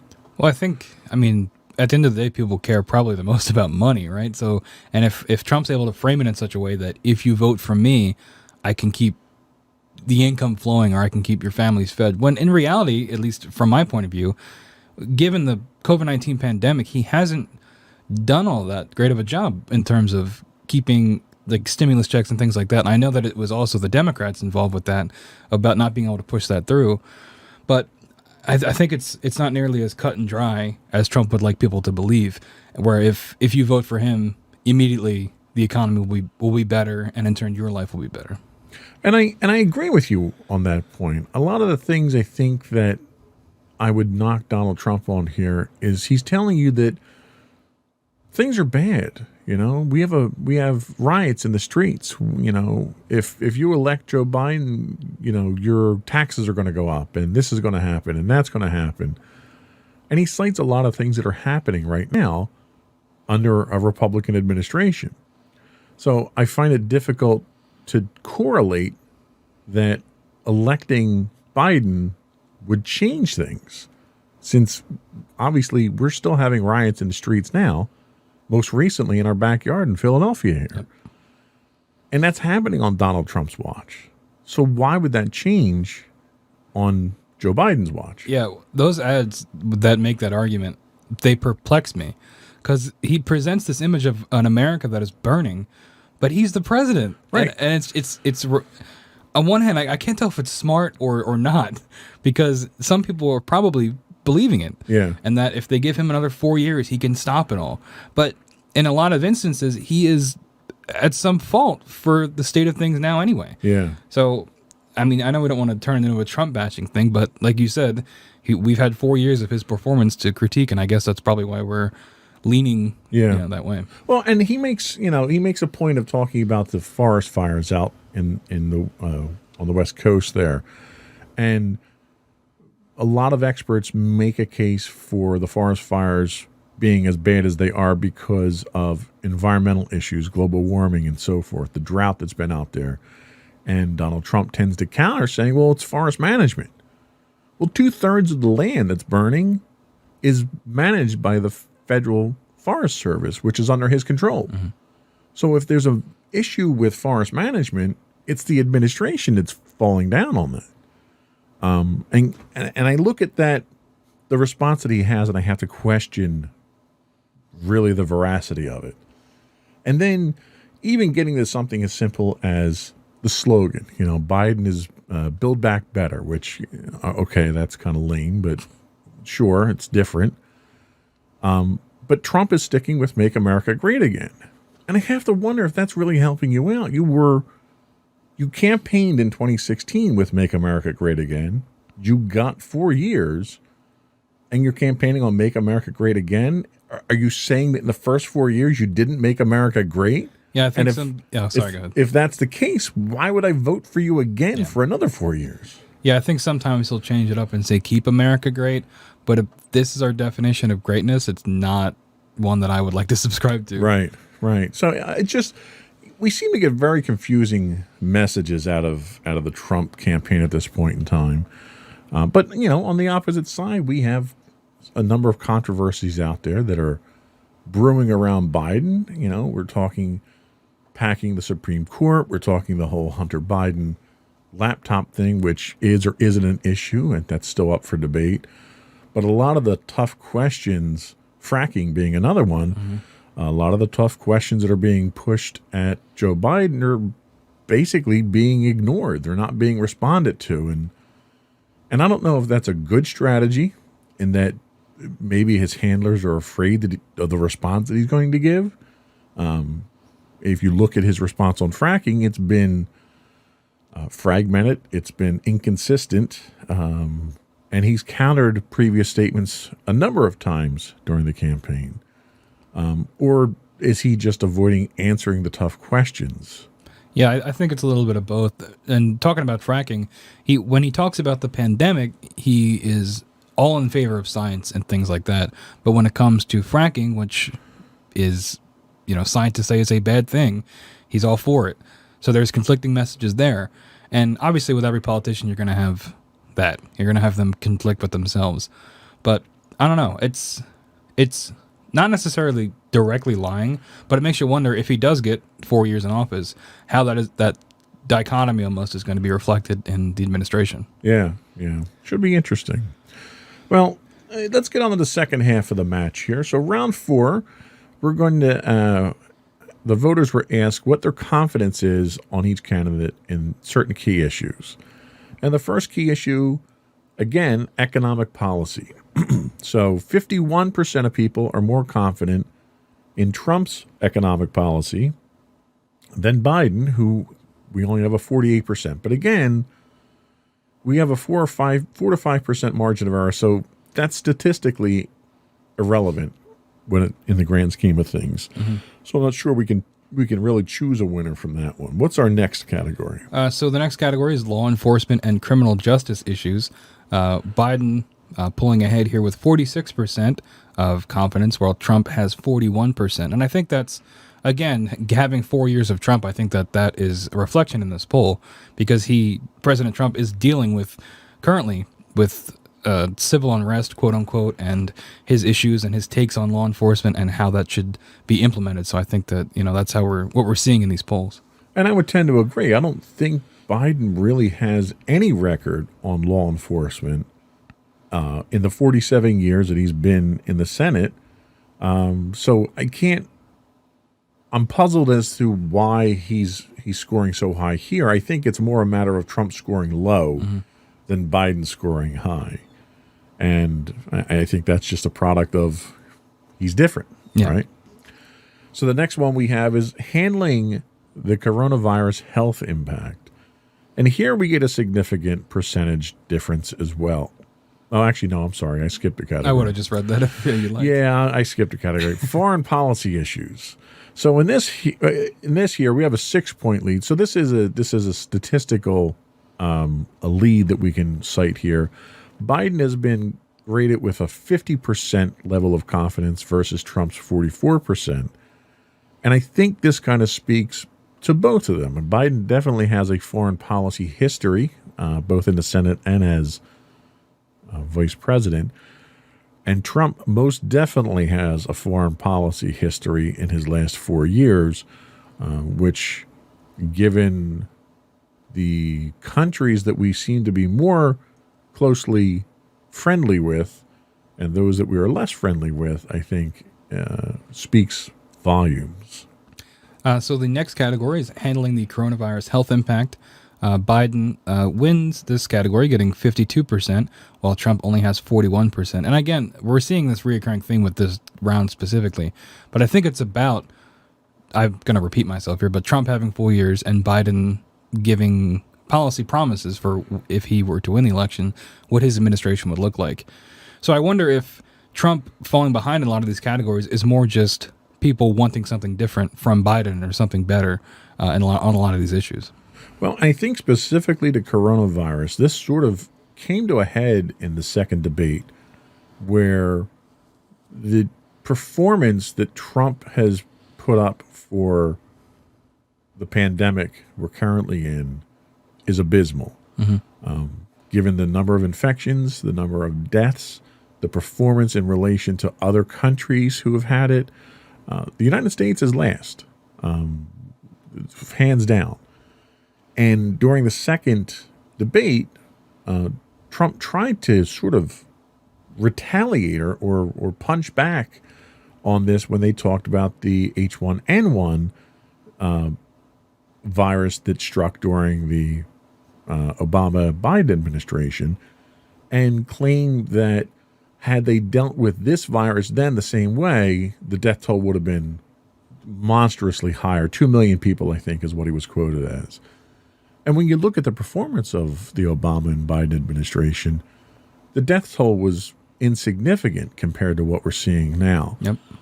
And I think Trump failed to make a case for a failure on Biden's part in the first pandemic, which in combination with his abysmal handling of it, and there's very few people I think that can provide a convincing argument otherwise. I think those two things combined is what's really killing the public confidence. I mean, Trump has declared that the virus is over, and we've got 1,000 people a day dying. So it's kind of hard to have any confidence in someone who has that kind of distorted version. Yeah, and on that issue, also pulling out of the World Health Organization in the middle of a pandemic, I don't know who greenlit that. I'm sure it was probably mostly President Trump pushing for that, given his opinions on funding the World Health Organization, which, if you just do a cursory amount of research, it's not quite as black and white as he's presenting it. Right. But I think things like that, whether they're for, in his mind, the right reasons or not, they send the wrong message to not only the American people, but to the rest of the world on how America is handling this.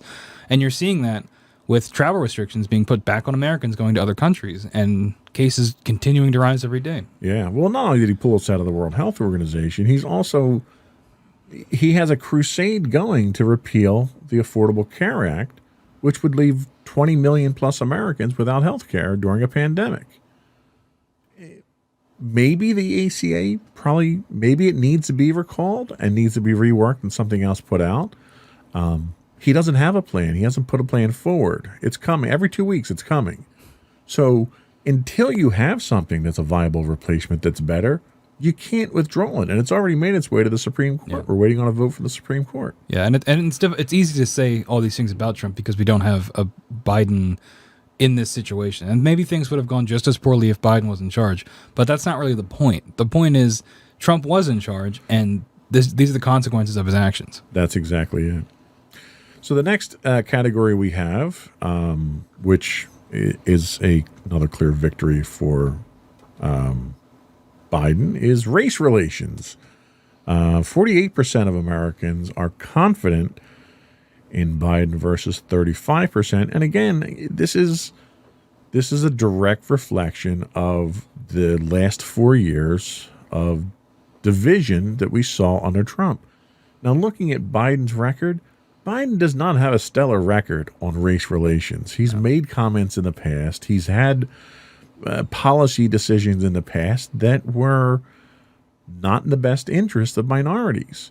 And a lot of that is just being overshadowed by the fact that Donald Trump, in many cases, has aligned himself with white supremacist groups. He refuses to condemn them. He's made comments to the effect that, there are decent people in the KKK. He was asked to condemn the Proud Boys on the debate stage. And instead of saying, stand down, it was stand back and stand by, which is a very, very different message than stand down. So this is a direct reflection, I think, on Trump's handling of the race relation issue. And just recently, the other day, and I know I don't want to speak out of turn here because I don't have the information in front of me, but wasn't Biden's bus confronted with white supremacists down in Florida? Texas. That was actually today or yesterday. Yeah.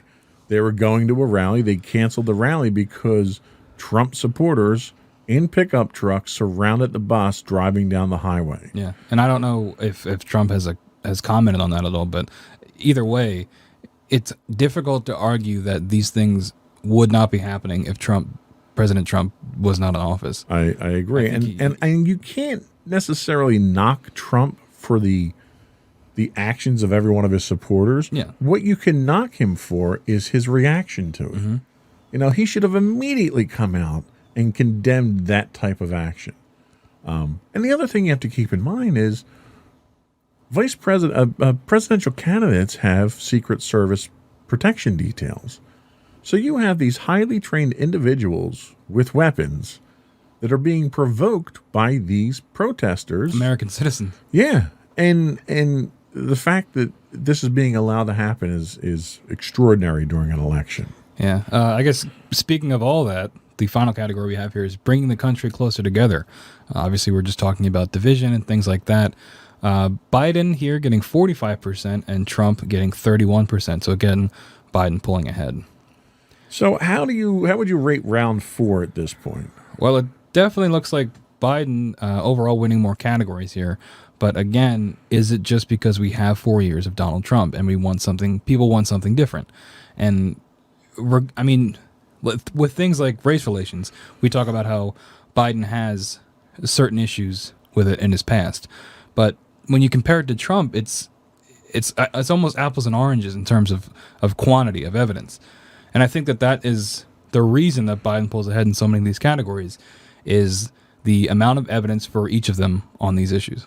Yeah, and it's funny that you say the phrase, people might just want something different, because that's exactly what swept Donald Trump into office in 2016, was the idea that it's not politics as usual. I'm different. I'm not a politician. People are tired of politicians. I'm going to drain the swamp. So he swept into office under the premise of I'm different. And now he's under real threat of being swept out for people looking for something different. And his premise was, well, you've had 50 years of politics as usual. I'm different. We've had 4 years of Trump, and Americans seem to want something different now.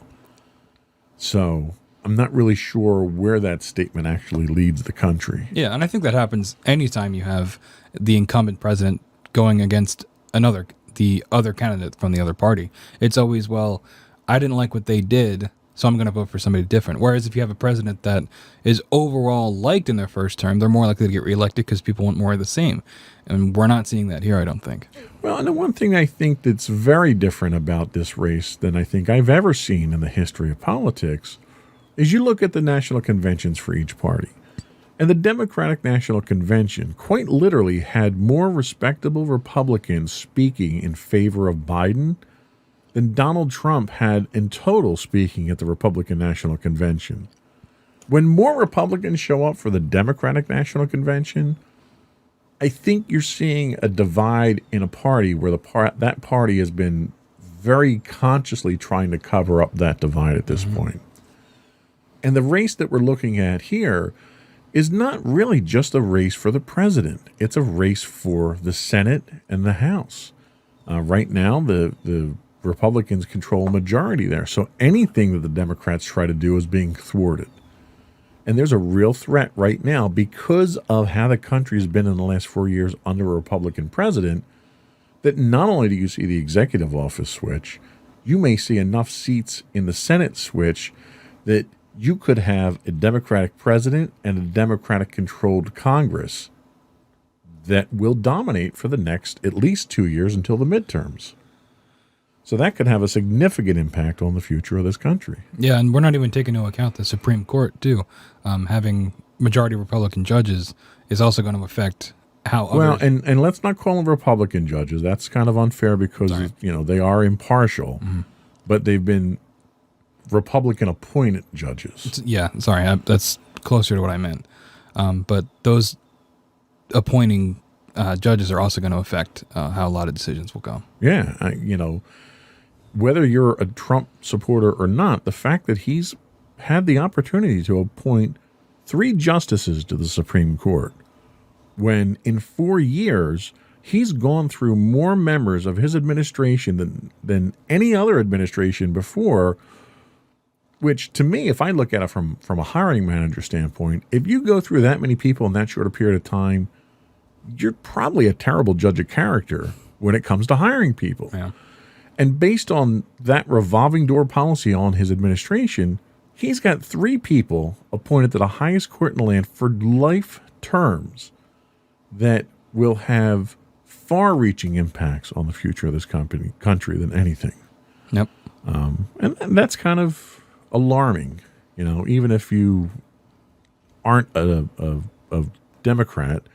I think it's alarming that any single individual has that much of an influence over the Supreme Court. So that was it for round 4. We have one more round, which I think is probably the biggest round that we have, and it's a single question round. And I think this will tip our contest one way or the other, because I think we're, tell me if I'm wrong, but I think we're pretty evenly matched right now. Mm-hmm. Yeah, definitely. You have a couple instances of Biden pulling ahead, but then you also have Trump doing better in the other rounds as well. So I'd say it is pretty back and forth. I agree. So we'll take a quick break and we'll come back for round 5 and then our analysis.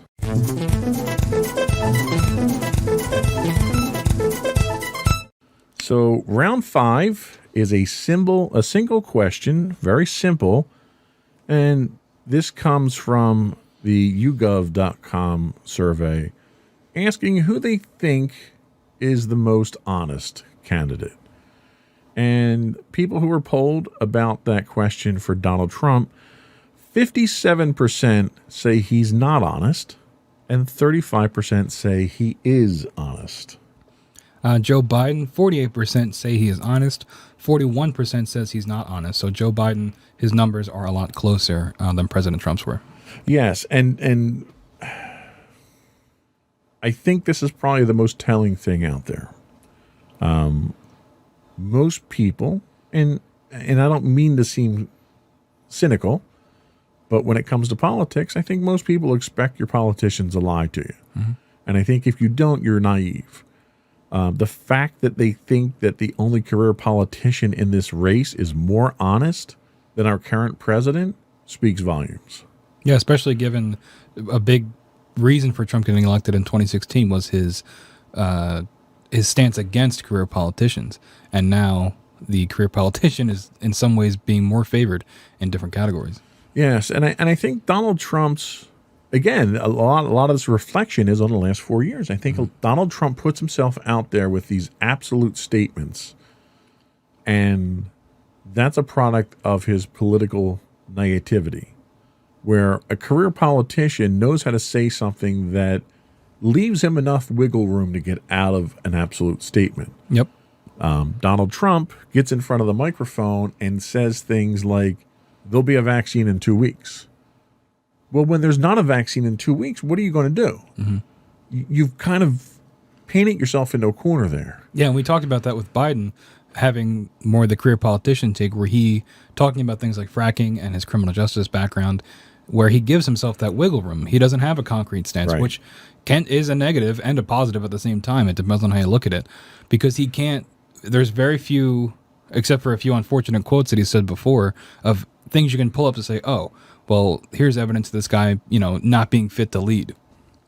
Yeah, and Trump has shot himself in the foot a number of times here because Trump is a gambler. Trump is the type of person who takes chances, and he plays the numbers in such a way that when he says something that's an absolute statement and it's true, then he gains a lot of collateral that way. And when it's not true, what happens? Usually we get some other statement or something else that distracts us away from that, or he tries to wiggle his way out of it or something like that. Then he turns into the politician and he starts the song and dance. And I think as a result of that, he comes across as dishonest. And there was a statistic that I saw, and I think it was on USA Today. I don't remember. But midway through this race a couple months ago, there was a statistic that came out that rated Donald Trump as every fourth word out of his mouth was a lie. And that's based on the number of words that he's given in public and the number of lies that he's told. And I've never seen that statistic for any politician. The fact that he has so many untruths out there that they can calculate that is alarming. Yeah, and this came up with the debates, too. People wanted live fact checkers. I think even Joe Biden said there should be live fact checkers. But I do think it can be a little bit one-sided against Trump with how much he lies, especially with things like fact checking. I think in terms of the debates, I think it should have been a little bit more even with who's being fact checked the most, where I think Trump makes himself an easy target given all of his lies. And I think that there has been a lot of attention on that and maybe not as much on Joe Biden. Well, and Donald Trump has also put himself in compromising positions in the past, like the Woodward interviews, for instance, that were done months ago, very early into the pandemic. And Donald Trump came out acknowledging the fact that he knew how dangerous the virus was. He knew it was airborne. And he willingly chose to downplay the virus because he didn't want to panic Americans. And why you would say something that was so compromising on tape, knowing that you're on tape, boggles my mind. Yeah.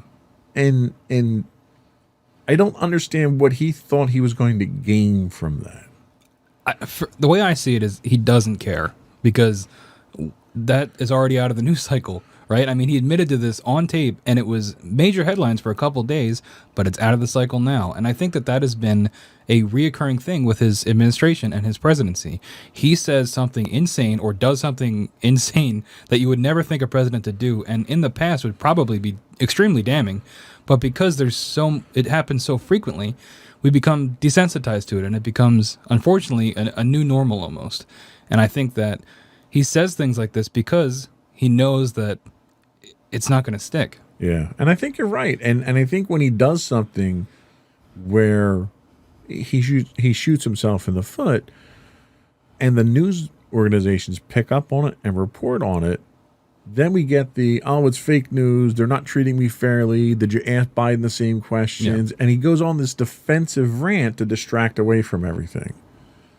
So I have to give him full props as a master manipulator. He really has perfected the methodologies of manipulating the media at this point in time. Yeah, I mean, that was kind of his reputation even before he became president, right? I mean, with his depiction in different movies, Back to the Future 2, the president and that being loosely based, or not the president, but older Biff being loosely based on Donald Trump, right, and things like that. I think he's always had this reputation. It was only before it was more normal because he was a greedy businessman. But when you put somebody like that in office, the standards are different. Yeah. So. Yeah. Interesting. So that was it for round 5. I think we can say that squarely went to Joe Biden. We'll be right back with our final thoughts and our tally of who we think won the matchup.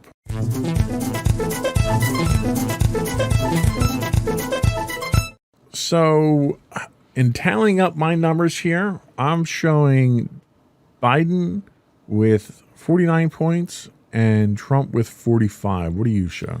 I had Biden with 49 and Trump with 41 points. Okay, well, you were much harder on Trump than I was. Well, I was harder on Trump in rounds 3 and 4, only because he scored so much. Those are the categories where he got destroyed by Joe Biden in terms of the percentage differences. So I thought that warranted lower scores for him. Fair enough. I think either way, we both agree that based on these polls from Americans out there from 2 different polling organizations, that Biden was the clear winner. What are your thoughts moving forward? Let me ask you a couple of questions that I think a lot of Americans have on their mind right now and get your reaction. One, how do you think November 3rd is going to play out? Do you think we're going to have a winner, or do you think it's going to take some time to count the votes? I think it's going to take a couple days afterwards, just because of the influx of mail-in ballots, especially with the pandemic. I think and I don't know if you watched last week tonight, but he talked about this thing, John Oliver, about this thing called the blue shift, where because so many Biden supporters are mailing in their ballots, those votes might not be counted until a couple of days after election night. Whereas if a lot of people that support Trump vote in person, that might show him pulling ahead, which he could then capitalize on to declare victory. And I think that's a scary prospect. And I think the official tally will probably be a couple days later, due to the mail-in votes. So let's say a week, 2 weeks into this, we have decisive numbers that come back after everything's counted up. And let's say, hypothetically, Donald Trump loses the election in the Electoral College. Do you think we'll see a peaceful transition of power, or how do you see that going down? I don't really know, honestly. I mean, obviously he says all these things like, I'm not a good loser. I will, he's spoken to the idea that he might try to resist the peaceful transition. But I don't know how much of that is true. I wonder if he's just saying that to frighten people or to appear stronger to his supporters. But honestly, I have no idea. I have no idea how things are going to go if he does end up losing the Electoral College, if he does. I don't know, unfortunately. Well, let me ask you the same question. If Biden loses, what do you think is going to happen? How do you think the country's going to react? I think his supporters are going to be disappointed. I know I would personally be disappointed by it. But I do think that Trump would probably run with it and maybe use it as fuel to extend, his power even more because he won again. Right. And that for him would be a confirmation that he's doing the things the right way. So it probably will just lead to more of what we have now. Now, can I ask you, have you voted? Yeah. And you did mail-in voting, or I you did in person? Yeah, no, I mailed back in whenever I got it, which was like October. Now, let me ask you a question, and this is a question that I ask a lot of people when it comes to politics. Putting all the other issues aside, everything we talked about here, the one thing I ask people when they look to vote is, are you better off today than you were 4 years ago? Me personally, I would say no, but I realize that I'm in a privileged position, and there are a lot of people less fortunate than me that are in much worse positions, and I do take that in consideration when I vote. I'd say the biggest thing that the Trump presidency has affected me is the coronavirus pandemic, and it limiting my options in my life in terms of social options and things for school, having to do school remotely. But like I said, other people have been affected in much worse ways from the presidency. Should we see a change in administration here and Joe Biden come into power, do you think the coronavirus will be dealt with better? Do you think we'll see a more involved government in addressing of it? I do. At least I hope so. I hope that funds will be better allocated. I think that if the leader of the country admits that there is a problem and is working towards it, I think that will help at least some people in the country take it more seriously as well. Because I know in at least my life, a lot of people are not taking it as seriously as they should. And I wonder how much of that comes from the kind of rhetoric they're hearing about it from their leaders. Right. And economically speaking, who do you think the country would be better off with, Trump or Biden? I am not super well versed in economics. I know that a lot of people are citing Trump's taxing of Biden's taxing of the wealthy, which I am in support of. I think that that's a good thing. I think people that are wealthy should contribute more. I'm not, but like I said, I'm not familiar as much as I should be with the economics. Is there any outstanding issue that you think sticks out more than anything else that we've discussed that would decide who do you think should be president? I know that before I said that it's not all about personality when you're picking a candidate, but for me, I just don't see voting for Trump as the moral right thing to do. And that's the biggest thing for me. I don't support Biden on a lot of issues. I don't agree with him on a lot of issues, but I just don't think Trump is a good man. And maybe Biden isn't either, but I think there's something about Trump that for me, he's just not the right person to be in office or to be in power. Fair enough. That was all I had. Did you have anything else you want to get into? Nope. All right. I think that's it for today. I think our next podcast will be very interesting depending on how this election goes. I assume by the time we go on the air again, that decision will have been made by the country. And we'll see what direction we go. And it might even decide what we talk about on the next podcast. Yeah, I guess so.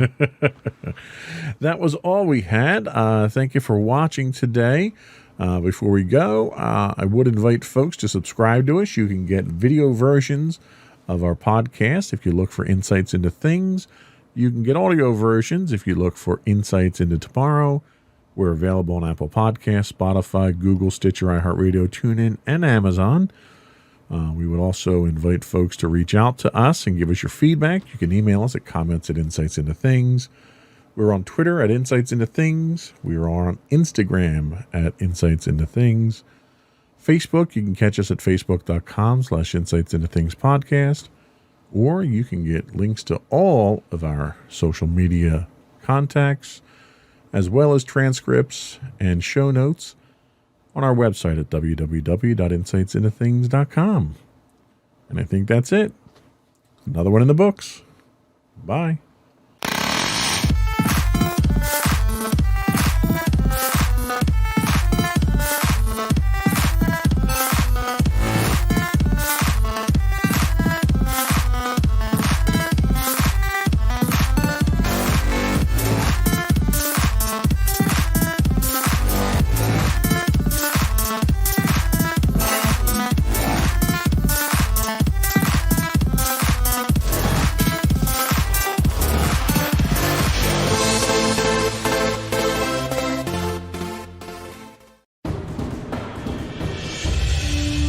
For over 7 years, the Second Sith Empire has been the premier community guild in the online game Star Wars: The Old Republic. With hundreds of friendly and helpful active members, a weekly schedule of nightly events, annual guild meet and greets, and an active community both on the web and on Discord. The Second Sith Empire is more than your typical gaming group. We're family. Join us on the Starforge server for nightly events such as operations, flashpoints, world boss hunts, Star Wars trivia, guild lottery, and much more. Visit us on the web today at www.thesecondsithempire.com. Insightful podcasts by informative hosts.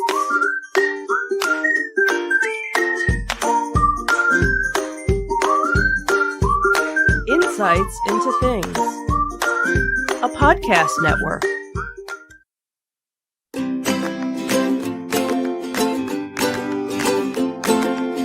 Welcome to Insights into Teens, a podcast series exploring the issues and challenges of today's youth. Your hosts are Joseph and Madison Whalen, a father and daughter team making their way through the challenges of the teenage years.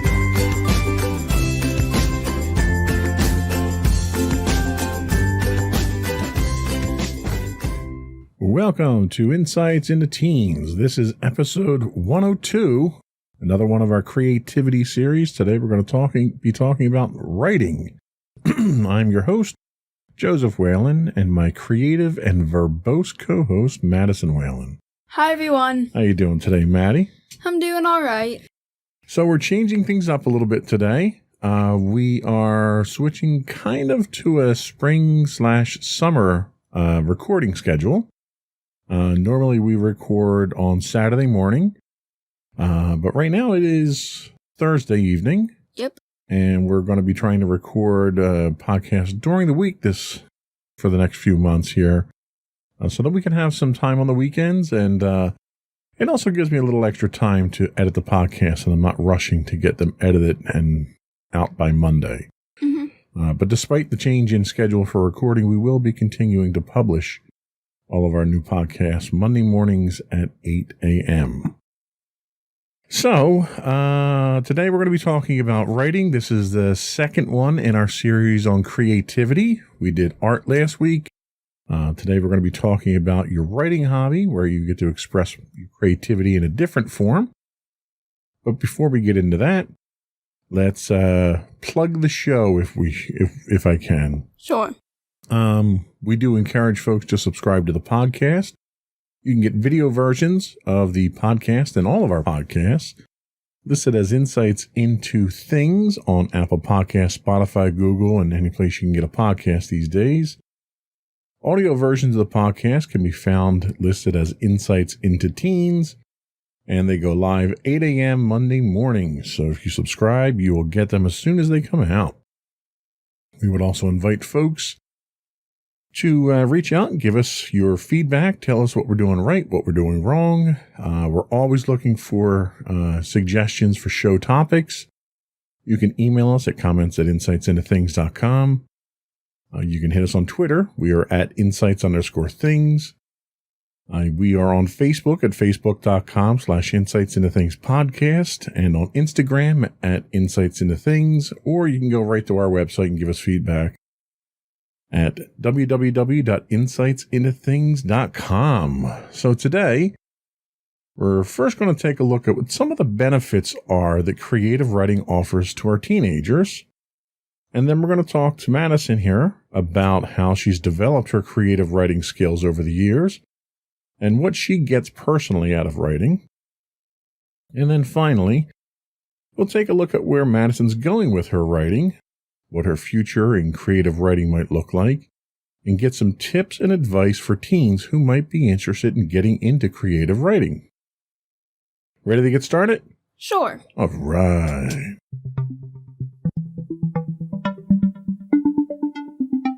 So why is creative writing important for teens? For this, we go to a website called simpleK12.com. They say statistics show that reading helps develop your writing skills, but writing helps develop your cognitive growth, your organizational abilities, and the power to influence others through persuasion. In short, writing powers the brain. Mm-hmm. Studies show that children who practice creative writing more often are generally better in other subjects too, like math, science, and languages. Challenging themselves to come up with creative thoughts and problem solve builds the confidence and discipline students need to succeed in all areas of life. And they go on to talk about a few areas where a few of the many benefits that creative writing provides to our youth. Why don't you tell us about those? Okay, so the first is imagination and creativity. Creative writing encourages kids to exercise their creative minds and practice using their imaginations. It improves their ability to come up with alternatives. This broadens their thought process, which can lead to success in many areas, including problem solving and analysis. They also talk about improving self-expression. Children often have difficulty understanding and expressing how they feel. Through writing, children have a safe place to explore, and this can be a highly beneficial tool for expressing their feelings. Next up is self-confidence. Writing gives children more opportunity to exert themselves and their opinions and develop their voice. These developments can really strengthen their self-confidence. And finally, they talk about communication and persuasion skills. A well-written piece involves a lot of thought, planning, organization, and use of language to get a point across. This amounts to great practice for kids at laying out their thoughts and trying to clearly convince someone of their point of view. Creativity seems to diminish as we get older, which I can personally attest to. Those crazy stories of fairy tale princesses battling ferocious dragons to save the town later turns into business prose, and you're writing PowerPoint presentations and stuff like that. So encourage your children to write, to be creative, to use their imagination, and to praise them when they do. Build their confidence to clearly communicate their point of view, their thoughts, and their feelings. So let me ask you, okay, so we've talked about improving imagination and creativity, improving self-expression, self-confidence, and your communication skills. Do you find that since you've been engaged in creative writing that you've improved these skills or you've seen improvement in these areas? I mean, definitely. Of course, with imagination and creativity, I definitely think creative writing has helped me keep my childish imagination alive. I'm 14 now, but I can still come up with crazy stories like I did when I was 7. I definitely think creative writing helped keep my imagination alive, and of course, it's another way to express myself with art. So my creativity has also improved from that. Self-expression, yeah, I do get a lot of points across. A lot of times I actually like to make the characters more or less around the same age as me, because I don't see a lot of 14 or 15-year-olds being depicted in stories other than as teenage stereotypes. And especially when I went through the years of between becoming a teenager, like 10 to 13, I definitely had a lot of struggles that I didn't think I'd have at that age, such as finding out where I was going to get clothes, in the kids section or in the adult section. It was actually a pretty difficult. I actually had no idea that I was going to be facing that problem, and I kind of want to somewhat put that into the world as something that kids my age might deal with. Yeah, and from my perspective, I was always the type of person I always expressed myself better in writing. And I've been writing various forms of communication and media since I was probably your age and younger. I used to have writing sessions. I wrote for the school newspaper. I would write stories constantly. I got into being a Star Wars fan myself. I got into writing fan fiction for that stuff. I used to have a whole series in grade school that I would write stories with a friend of mine with. I really enjoyed writing, and I always have. And I see now in my professional life that love of writing has really served me to help me communicate in my position as a manager. It allows me to organize a department. It allows me to mediate discussions and solve problems and solve conflicts within the department. There are a lot of skills that I have today that, ironically, until I read this article, I never really attributed them to my writing passion. And I'm kind of getting to the point where I'm expanding that now, because we started playing Dungeons and Dragons with your brother, Sam. And this weekend is my first weekend to actually DM for our group. So I've spent the last, 2 months writing various quests and side quests and stuff like that, and trying to put a creative campaign together. And I guess we'll get to put it to the test this weekend. But again, that level of creativity is something that comes from that desire for writing. Mm-hmm. So I love the fact that you picked up on writing as well. I love sitting down and hearing you tell me your stories and reading them to me. and I love collaborating with you on them. And I even see that passion in your schoolwork too. When you, like, for instance, you're working on a project now, and that project for your ELA class requires you to write a journal. Mm-hmm. And you're not just writing a journal. You're trying to emulate the time period in which the story was set in the 1800s to lend that level of authenticity. You're doing the research to find the words that would have been used in a journal that was written at the time. So that level of authenticity that you're striving for is a testament to the passion you have for writing, and it's very impressive. Yeah, also the fact that you always seem to make fun of me, like, whenever I say, hey, I need to write something for school, you're like, oh, have you already done, like, 5 pages on it? Because I can't really finish a story easily. I have to have a lot of pages for that. And you know what? It's funny.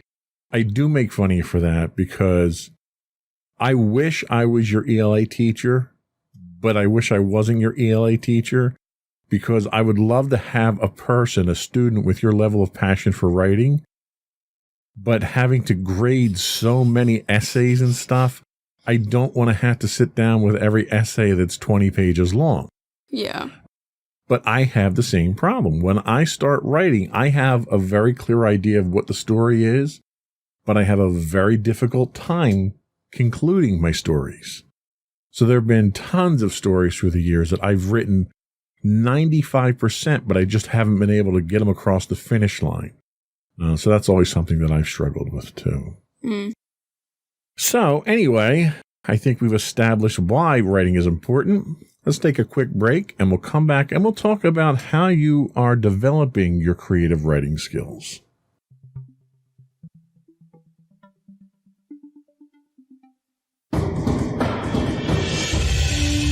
For over 7 years, the Second Sith Empire has been the premier community guild in the online game Star Wars: The Old Republic.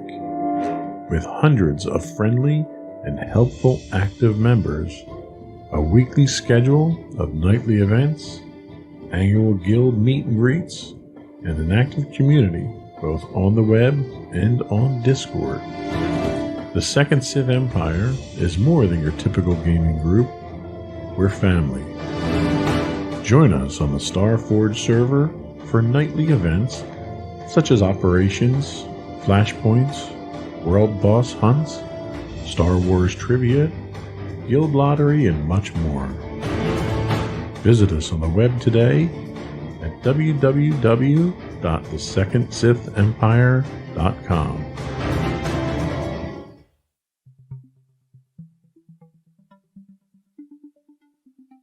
Welcome back to Insights into Teens. Today we're talking about another one of our creativity topics. We're talking about creative writing. So Madison, how old were you when you started putting your stories into writing? Oh. Oh.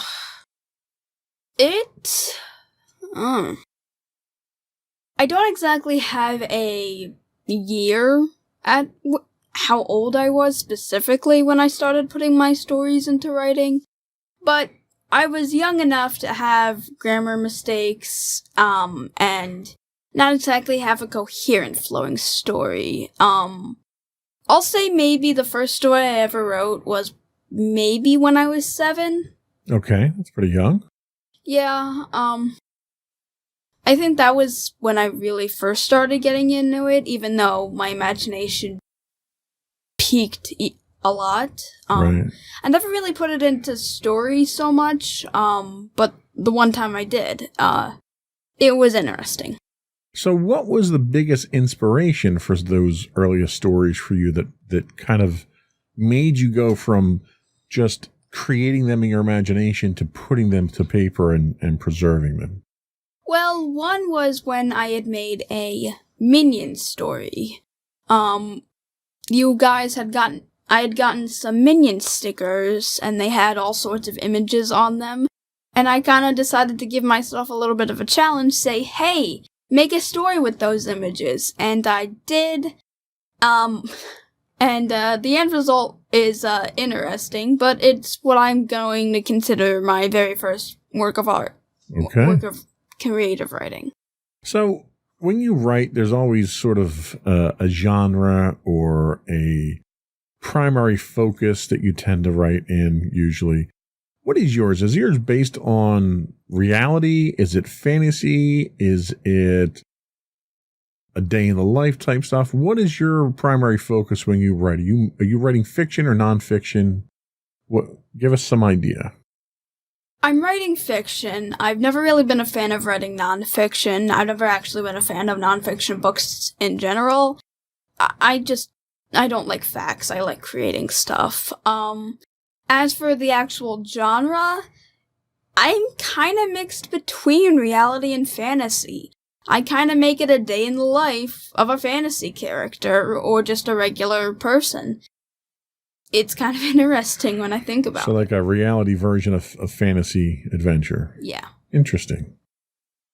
So have you developed your own characters, though? Your own backstories and worlds and so forth? Or do you borrow from existing properties? Like I know we had talked before during our artwork podcast that you did your comics as SpongeBob comics. Mm-hmm. Have you done your own characters from a creative writing standpoint?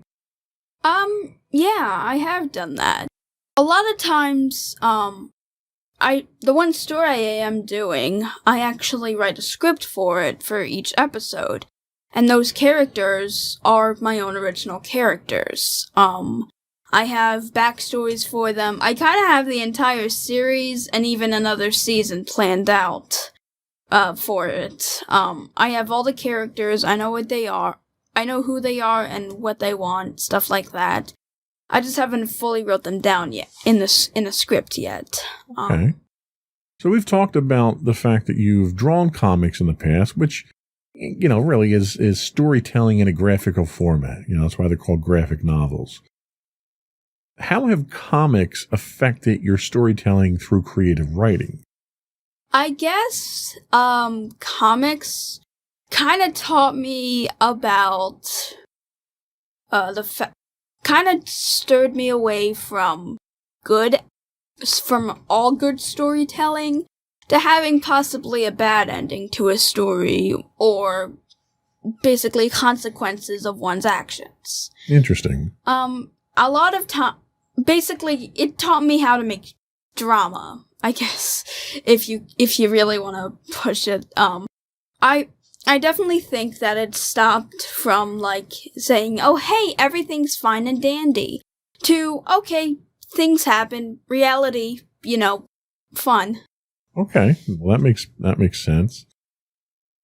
What benefits do you personally gain from writing your stories down from the act of creative writing? Is there something there? Is there a personal satisfaction? Is there personal growth? What is it that you feel you gain from it the most when you write creatively? A lot of it has to do with the fact that I like kind of putting myself in someone else's shoes, and I like that I get to put myself in a character's shoes. One of my favorite point of views for stories is first person, when the person is talking directly to the reader, and I like that perspective a lot more than third person, the all-knowing, that kind of thing. Because I like seeing the character's thought process and how they can kind of be relatable.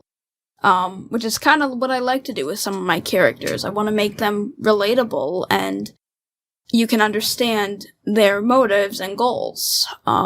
So yeah, I get a lot of satisfaction from just kind of playing the part of someone else. It's kind of like escaping reality, but going into someone else's reality. Interesting. It's an interesting part for that matter.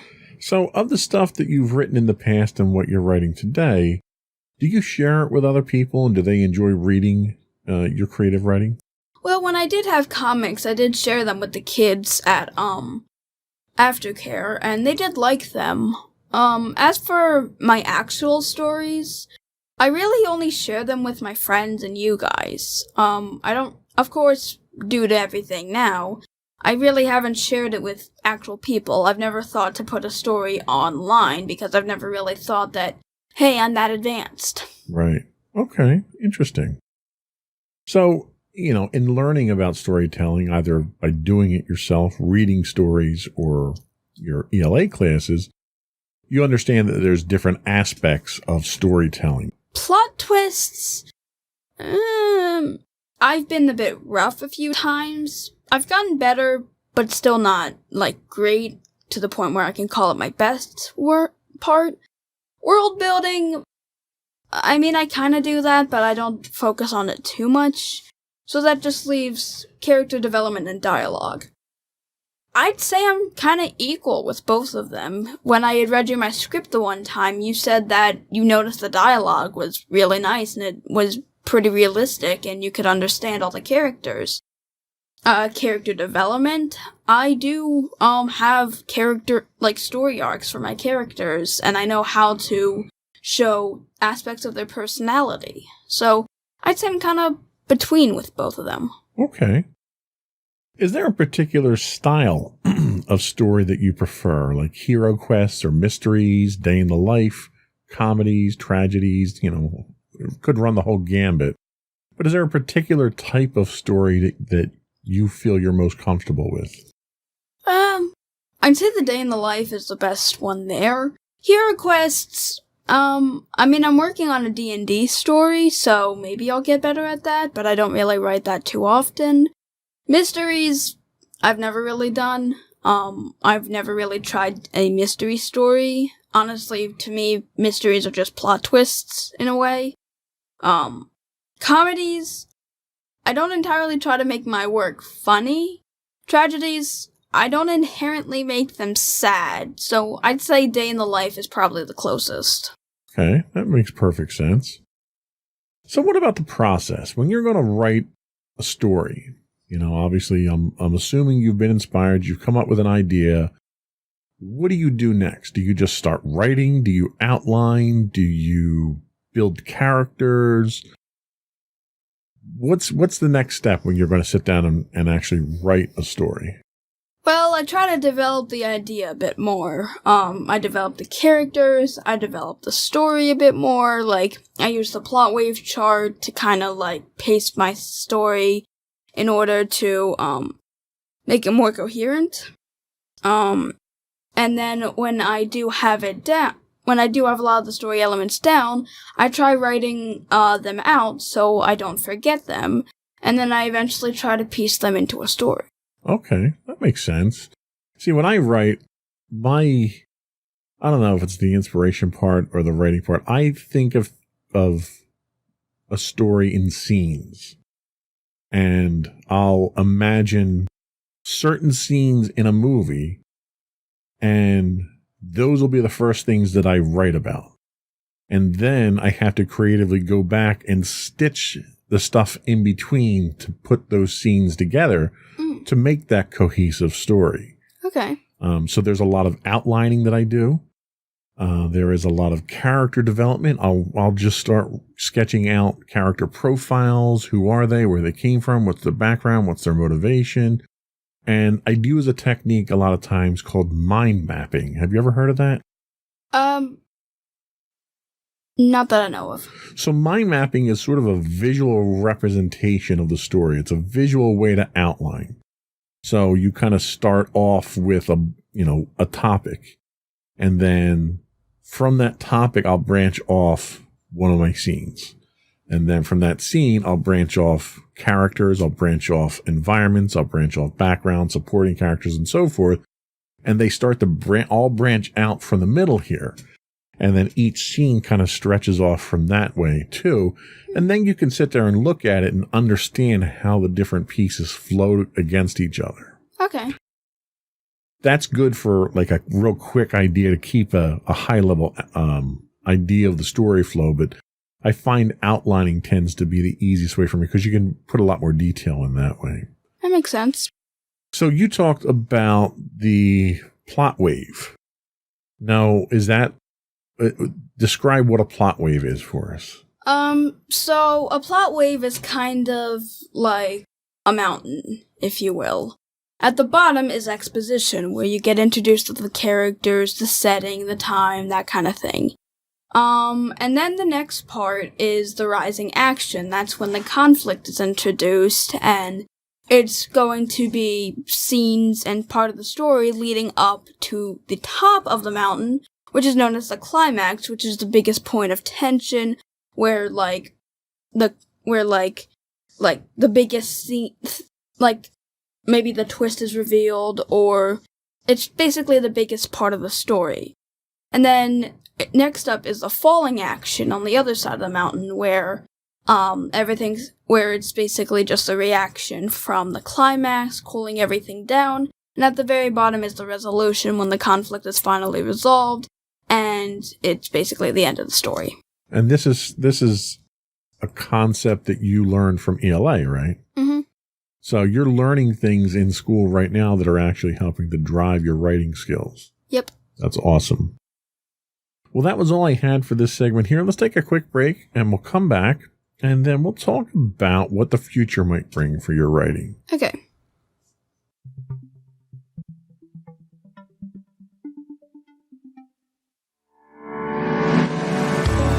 Insights into Entertainment, a podcast series taking a deeper look into entertainment and media.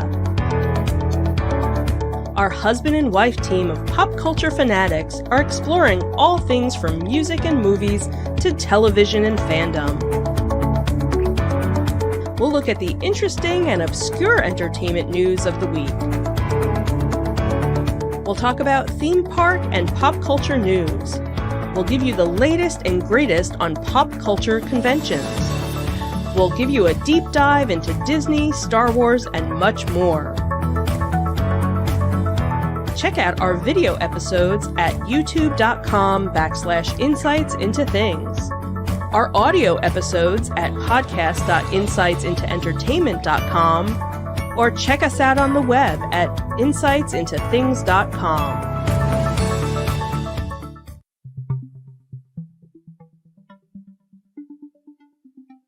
Welcome back to Insights into Teens. We're talking creative writing today.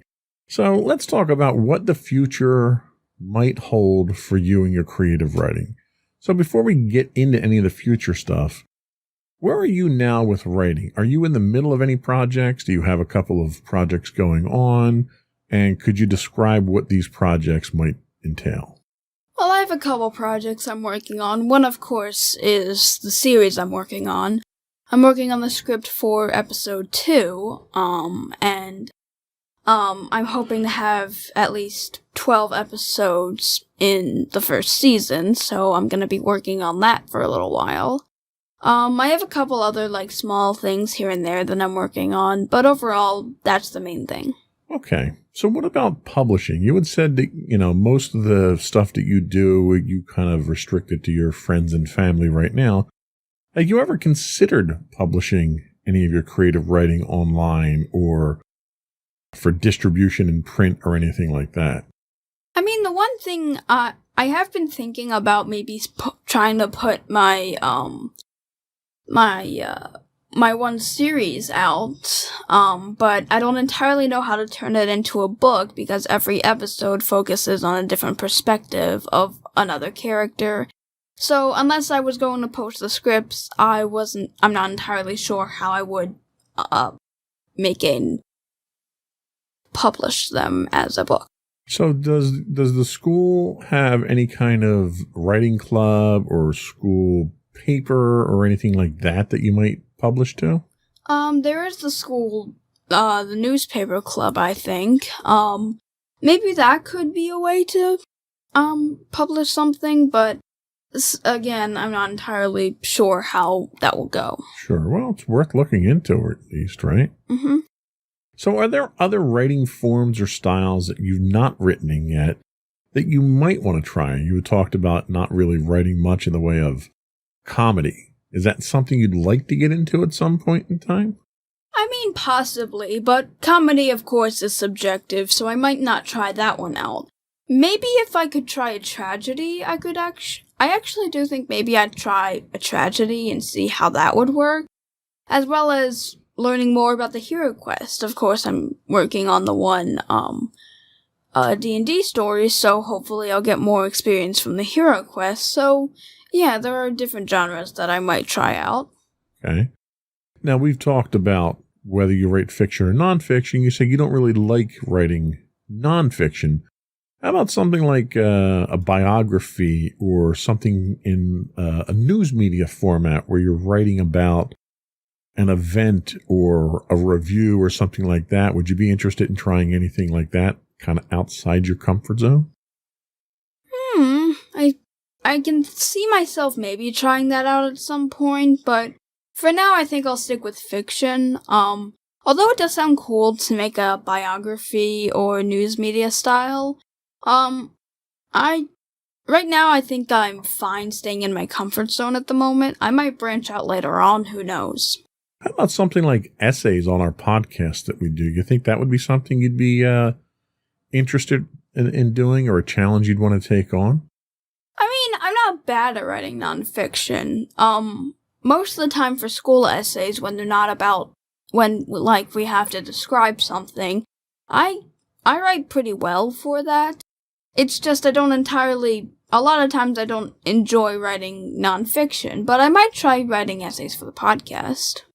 So what about careers? Do you think you might be interested in pursuing a career that involves writing of some sort? I mean, I can definitely see trying to get a career that includes writing. And if not, I'll probably use it as a hobby and maybe then sell the books, like publish them and maybe make a little bit of money off of them. I'm not sure. I'm still kind of confused about what I want to be when I grow up, so. Sure. Well, and there's other opportunities for creative writing. You could work in a marketing department. You could do copy edits for web pages and stuff like that. I've worked in web development, and one of the tasks that I had in web development was doing copy editing. So a client comes to you and they have this idea of how they want their web page worked out, but they don't have the content. So through a series of interviews and discussions and maybe looking at what some of their literature looks like, you then write what the content on the website is. So that's another option that you have from a professional standpoint. Okay. Obviously, reporter. If you want to go out and do investigations, or you want to do reviews, and a lot of stuff like that happens on YouTube these days.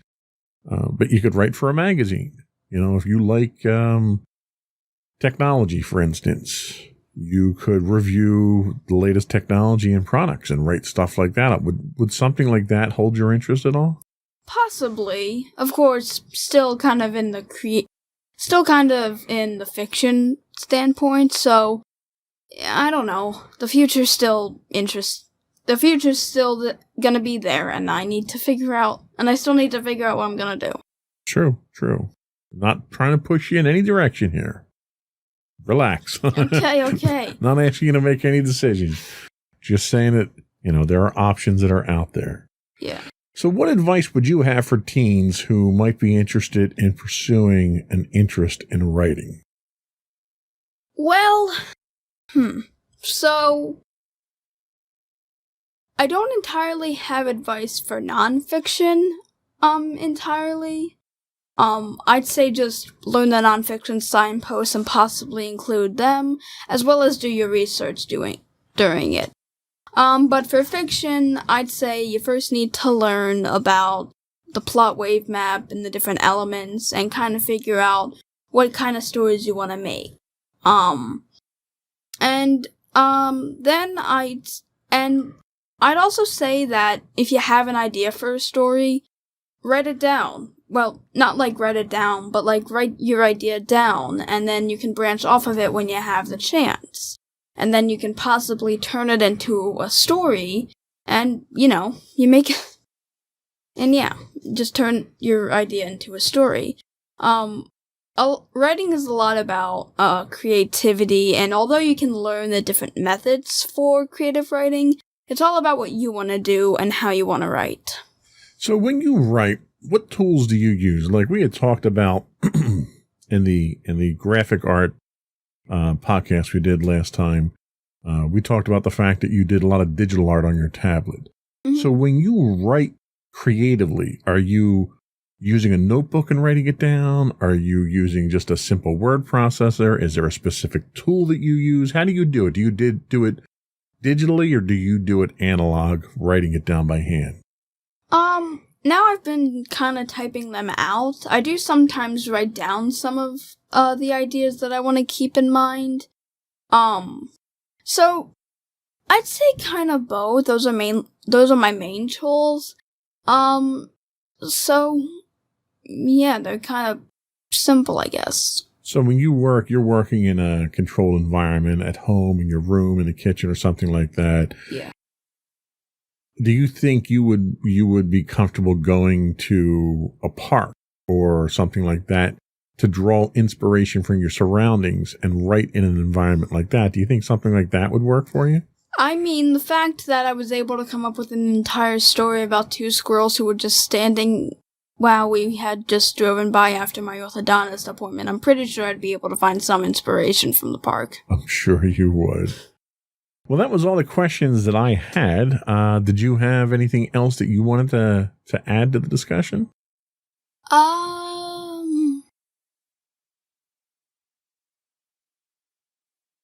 Did I miss anything you wanted to talk about? Any other advice you want to give? I guess I'll just save the advice for the closing remarks. Okay. Well, we're ready for the closing remarks. Let's do a transition and have you come back with your closing remarks.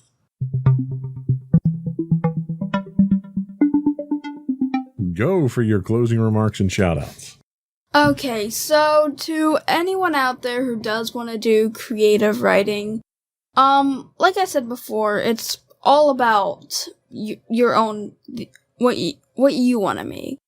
I would suggest at least learning a bit more about how to make creative writing and, stuff like that.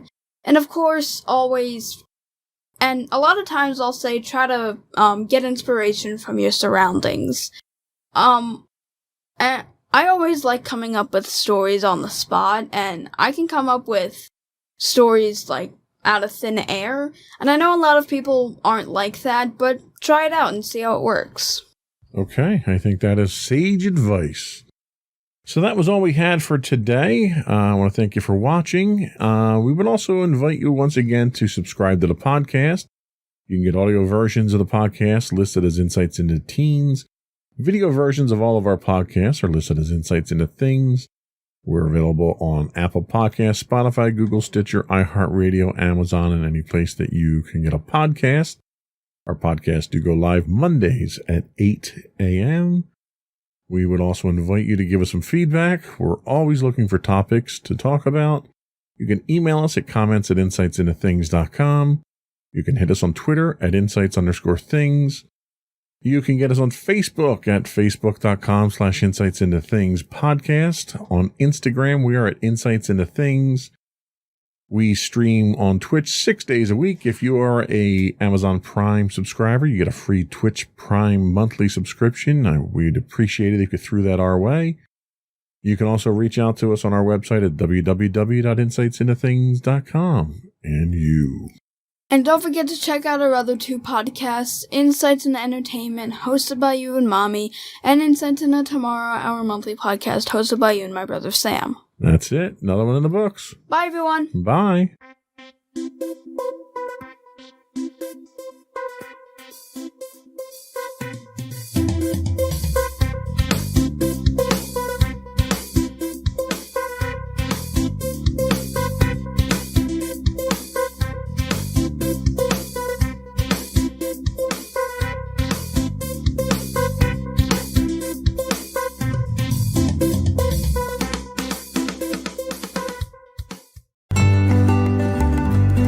Insights into Teens, a podcast series exploring the issues and challenges of today's youth.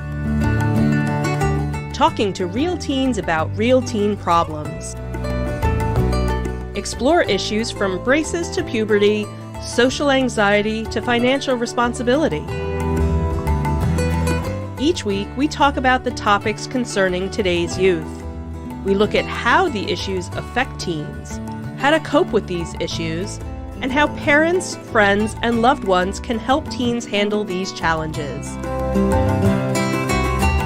Check out our video episodes on youtube.com/insightsintothings. Catch our audio versions on podcast.insightsintoteens.com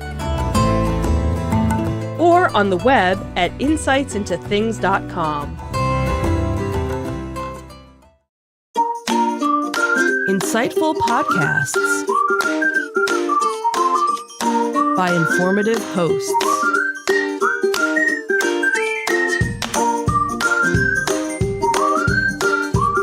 Insights into Things, a podcast network.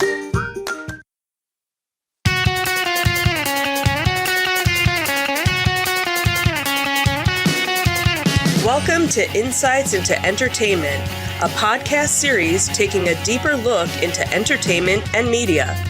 Your hosts, Joseph and Michelle Whalen, a husband and wife team of pop culture fanatics, are exploring all things from music and movies to television and fandom.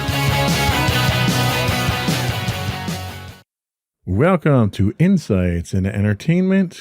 This is episode 102, Disneyland reopening and in your face. I'm your host, Joseph Whalen, and my, what do we say today? Talented and inspirational co-host, Michelle Whalen. Hi, everyone. How are you doing today, dear? I am feeling fine so far. So you have a button on. I do have a button on. I don't have mine on though. Let's go to this shot here. We'll get a given shot you of the yours. button. Maybe this one's closer. There we go. Yeah, I don't have my button on. So what does your button say? You're a little far away from the camera. My button says, I'm vaccinated. Yes, and And I could it's- wear one too. Yes, you certainly can. So it's a takeoff for those people that are in the Disney know that when you go down to the parks, they have various buttons that you can get for free. They actually do sell certain ones now that are different. They're not the traditional ones. So they have ones that you say, I'm celebrating my birthday, or if it's your anniversary, or if you got married down there, or if you're on your honeymoon. And then they have generic ones so that if you're traveling with somebody, you can, say that you're traveling or, there for somebody's birthday Right. or event as well. So obviously lots of people have jumped on the bandwagon and made their own version of these Disney buttons. So it says, I'm vaccinated, and it has Mickey and Minnie wearing a mask in front of, it's over here, Cinderella's castle. And the person that I bought this one from Etsy, you could actually get it where it says Walt Disney World, or you could even get it where it says Disneyland. And obviously I went with Walt Nice. Disney World. So you are fully vaccinated. You have your 2 shots. yeah, I just had it You're- at 5:00 today. So a couple your of hours. 2 weeks for full vaccination Yep. starts today. Right. And you are 1 week. I'm 1 week in for mine. Mine started last week. Monday. Yeah. Last Monday. Mhm. So we are doing our part to Mhm. help the pandemic. Absolutely. And hopefully we'll have a little bit of freedom restored to our lives once we're fully clear on the vaccination. Mhm. So congratulations. Thank you. So that's not what we're talking about today, but it's Nope. worth mentioning. So in today's episode, in our Disney Detective, we will talk about Disneyland finally reopening. And Walt Disney World is going to be trying out some new facial recognition. So Disney is in your face. Teaser face. Taser face. Then in our Tales from the Edge of the Galaxy, will Star Wars be looking to have a woman of color as the next lead? Dun, dun, dun. We did have a very good woman of color in the Solo film. Unfortunately, she didn't make it through the whole film, Right. She didn't survive. but she played a very heroic Oh, lead and a absolutely. very pivotal part in the movie. So congratulations to that. Yeah. Then we'll also talk about some of the classic 80s Star Wars shows coming to Disney. So we get to see those those damned Ewoks from the Ewok village of the Dan, right? Right. Exactly. Then in our entertainment news, you want to buy a Jersey amusement park? We got one for sale. Yep. We'll talk about that. We'll talk about Boston declaring March 26th to be Leonard Nimoy Day, which I think is kind of late, but kind of cool, because he's kind of passed away a few years ago, so they're a little late to the party on this one. Right. But I get it. Yeah. it's okay. Then we'll finish up with our insightful picks of the week, one of which I have a very offbeat pick that I don't normally do this category, so Oh, you have to now I'm intrigued. yeah, that's the tease there. You gotta wait till the end of the show for that one. Right. Before we do get started, I would invite folks to subscribe to the podcast. You can get audio versions of the podcast listed as Insights into Entertainment. We are also listed as Insights into Things for our video version. We're listed on Apple, Google, Spotify, Stitcher, pretty much any place you can get a podcast these days. We would also invite folks to reach out to us and give us your feedback. You can email us at comments@insightsintothings.com. On Twitter, we are at insights_things. On Facebook, you can give us feedback at facebook.com/insightsintothingspodcast. On Instagram, we are at insightsintothings, or you can get us on our website at www.insightsintothings.com. Before we get into it, though, one quick programming note. We are changing our schedule up. Mm-hmm. Yep. So normally we would record on the weekends. Right. But for our spring and summer schedule, we're going to try recording evenings during the week. Mm-hmm. We seem to get more viewers during the week watching our rebroadcasts. Plus, we want to do stuff on the weekends. Right. So it's, not entirely, unselfish of us. Right. That whole we're vaccinated, we'd like to leave the house. Right. We'll be able to leave weekend. the house at some point. Not that there's much going on yet, but we want to leave that door Right. open. So for those of you who watch our live broadcasts on the weekends, we are moving to Wednesdays and Tuesdays right around this time between 6 I and 7. thought Wednesday and Thursday. I'm sorry, Wednesday and Thursday. Right. Right around this time between 6 and 7. We don't really have a set start time. It's really whatever's going on in the household at the time. Whenever we're done with dinner. But it's important for us to get done at 8 because we have other things going on at 8. Right. So we have a set date at 8 o'clock. So anyway, that's it for our public service announcement. Are we ready to get into it? Sure. All right.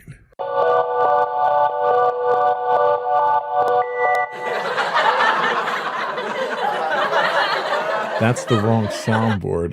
I didn't switch the soundboards. Hang on. Wait, I got Hold it. on. There we go. There That's we better. go. I was like, Now I need a laugh track. why are you laughing at me? Go for Disney Detective. So this was exciting news that came out I guess it was about 2 weeks ago now, was that Disneyland finally has a reopening date. They will be reopening on April 30th. They'll be, welcoming guests in.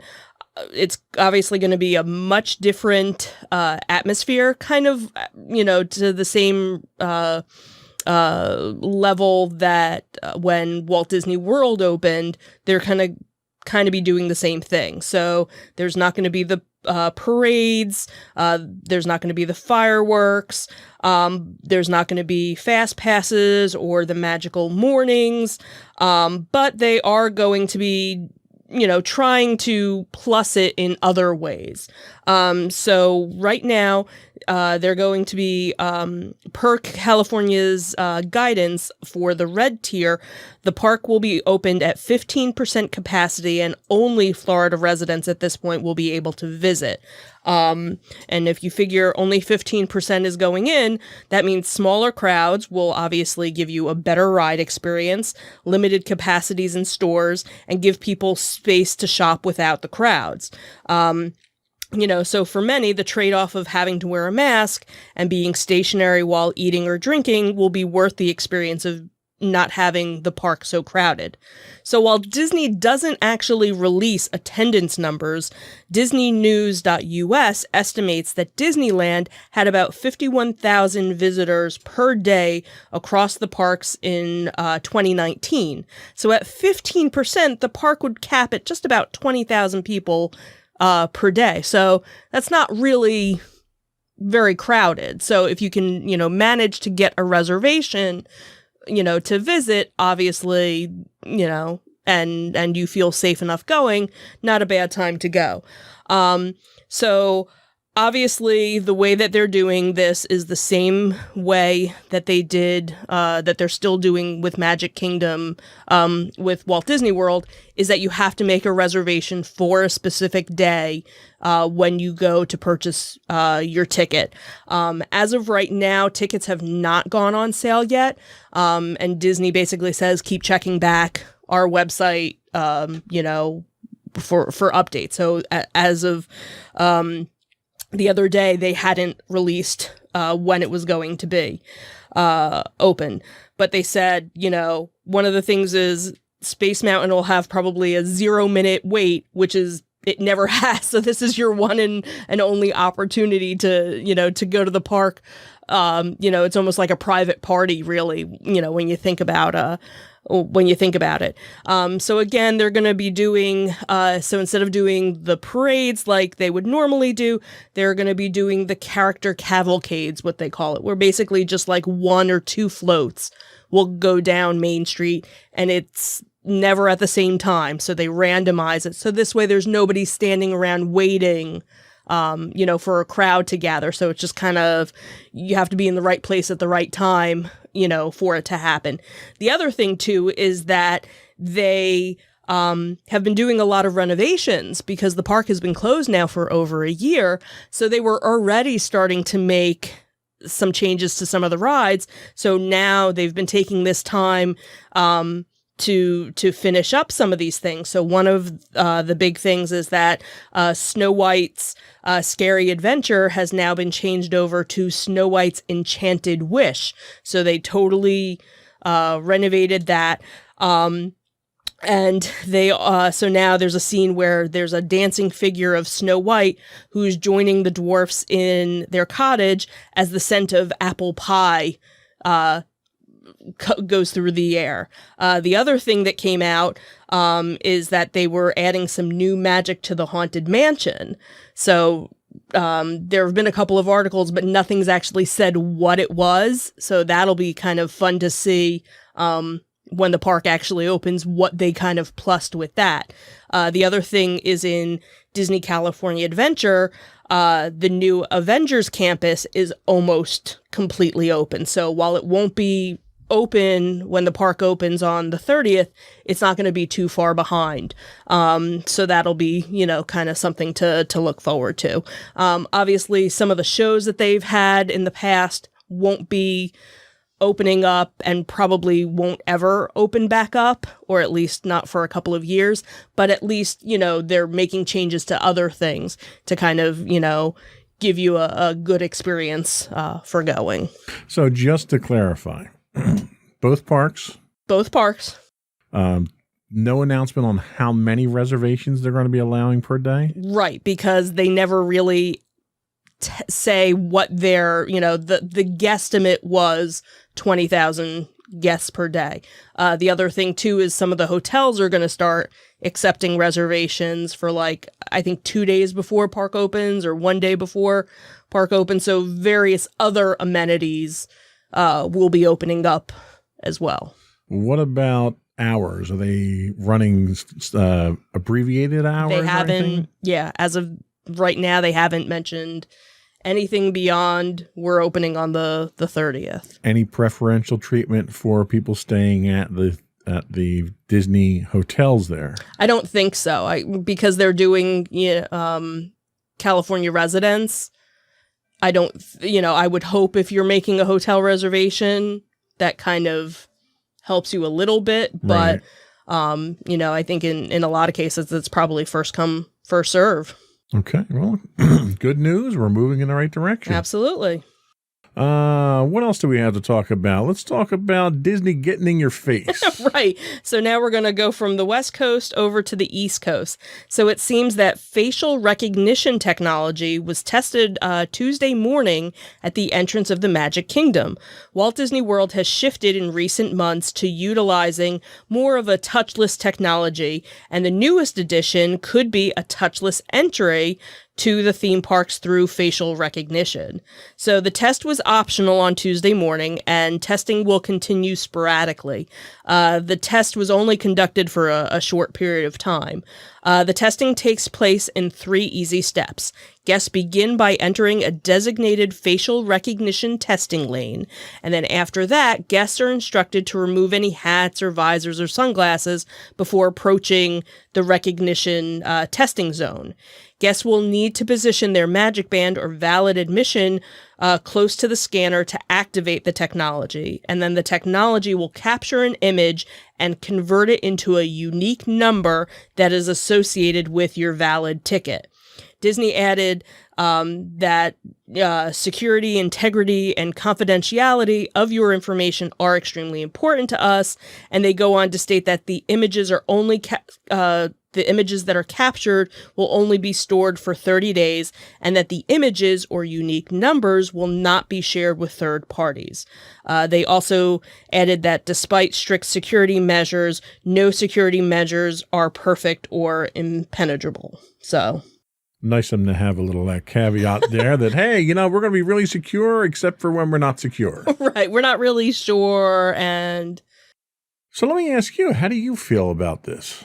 Well, you figure they have my fingerprint every time, Well, but do they keep the fingerprint for 30 days, or is that kept indefinitely? I don't know, because, well, think about it. If you have an annual pass, it's the full year. It's a full 12 months that they keep it. But how are they handling that with facial recognition? Well, they didn't, at this point, they're just, maybe it's one of those every month you have to redo your facial recognition. Any statistics on how long it takes for the process to happen? No. Again, this was, the article was popped up on wdwnt.com. And it was just one of those, somebody happened to be there and they saw it going on. So it was just kind of a spur of the moment thing. They were testing it, I guess, probably to see. They're probably doing time testing, I'm sure. Right. To see how long it takes to, to set it up. Because facial recognition isn't a new technology. We experienced it when we went to Hershey. Right. They were doing, they weren't doing facial recognition. They were doing facial scanning for thermal scanning. For thermal scanning, temperatures. right. I happen to have those same exact scanners at my office. And the back end of that allows you to create a database of employees. And once the employee scans in, you can go into the database and then add their unique information so that the next time they come through and it scans them, it actually logs them into the system as themselves with the facial recognition. Right. And that's near instantaneous. I'm curious how the scanning with the Magic Band and how far away you have to be, because one of the things with facial recognition is there's generally a maximum distance and a minimum that you have to be in that sweet spot. Right. You have to have certain lighting conditions. Right. And one of the problems they've traditionally had with facial recognition has been scanning certain skin tones. For instance, African Americans have traditionally had significant issues accurately scanning because of the darker skin tones. Right. But we've seen that even happen in other technology with Hispanic and Asian. The technology seems to be geared and optimized for Caucasians. Right. And that's not what you get at Disney. You get everybody there. Yeah, absolutely. I'm also curious how it handles facial hair. Right. I go in there with a full beard today. I may shave tomorrow while I'm at the park because it's too hot. Does it scan me at that point? Right.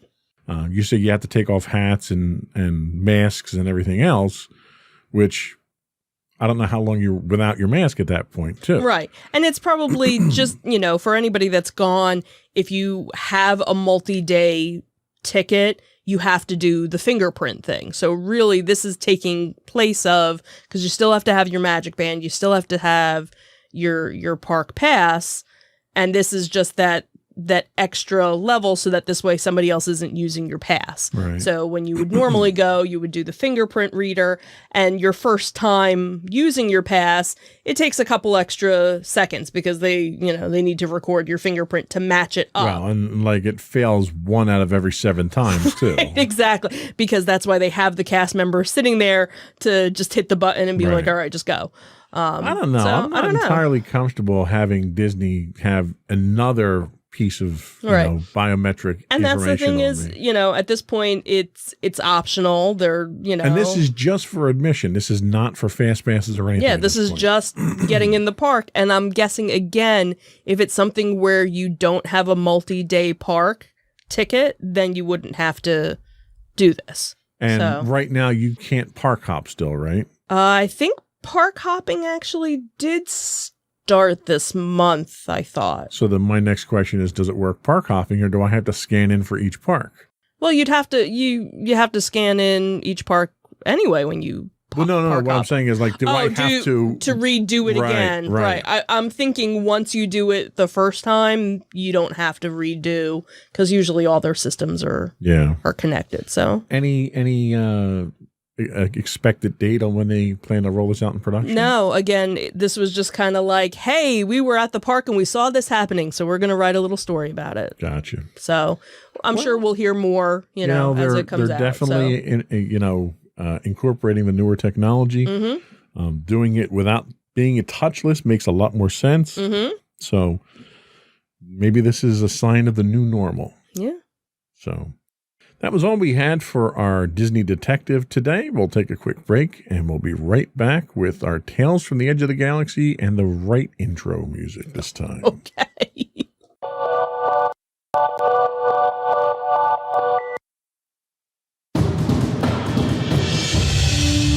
For over 7 years, the Second Sith Empire has been the premier community guild in the online game Star Wars: The Old Republic.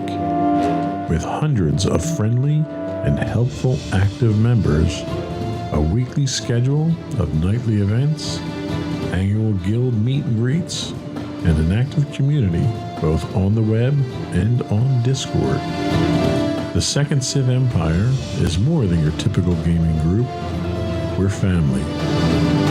Join us on the Starforge server for nightly events such as operations, flashpoints, world boss hunts, Star Wars trivia, guild lottery, and much more. Visit us on the web today at www.thesecondsithempire.com.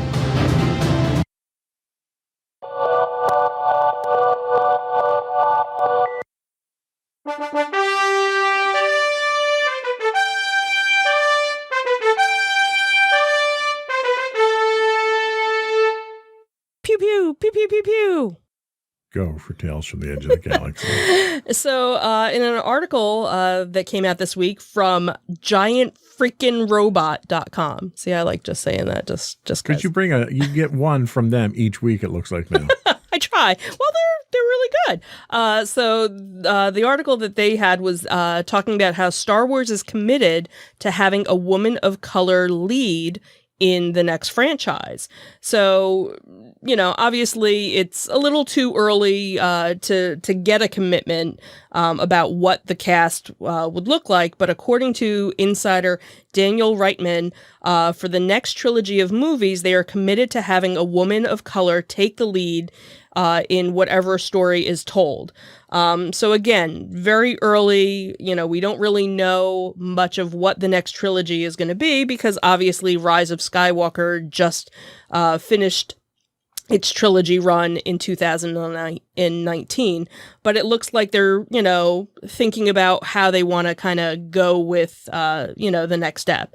So obviously the intention is that the next Star Wars franchise will be set with, a very female-led roster with a group of women leading the film and driving the story. Considering the history of the franchise, it is in, a total, change for them because obviously we've seen them kind of change that in recent years. Obviously with, The Force Awakens and the newer trilogy, you had Rey as one of the main characters. So, and some other, female leads, as well to help the story. So it'll be interesting to kind of see, where they go with this. Obviously, the same can be said for Star Wars series on Disney Plus. We had The Mandalorian that came off, and now we're going to have all these different offshoots from that.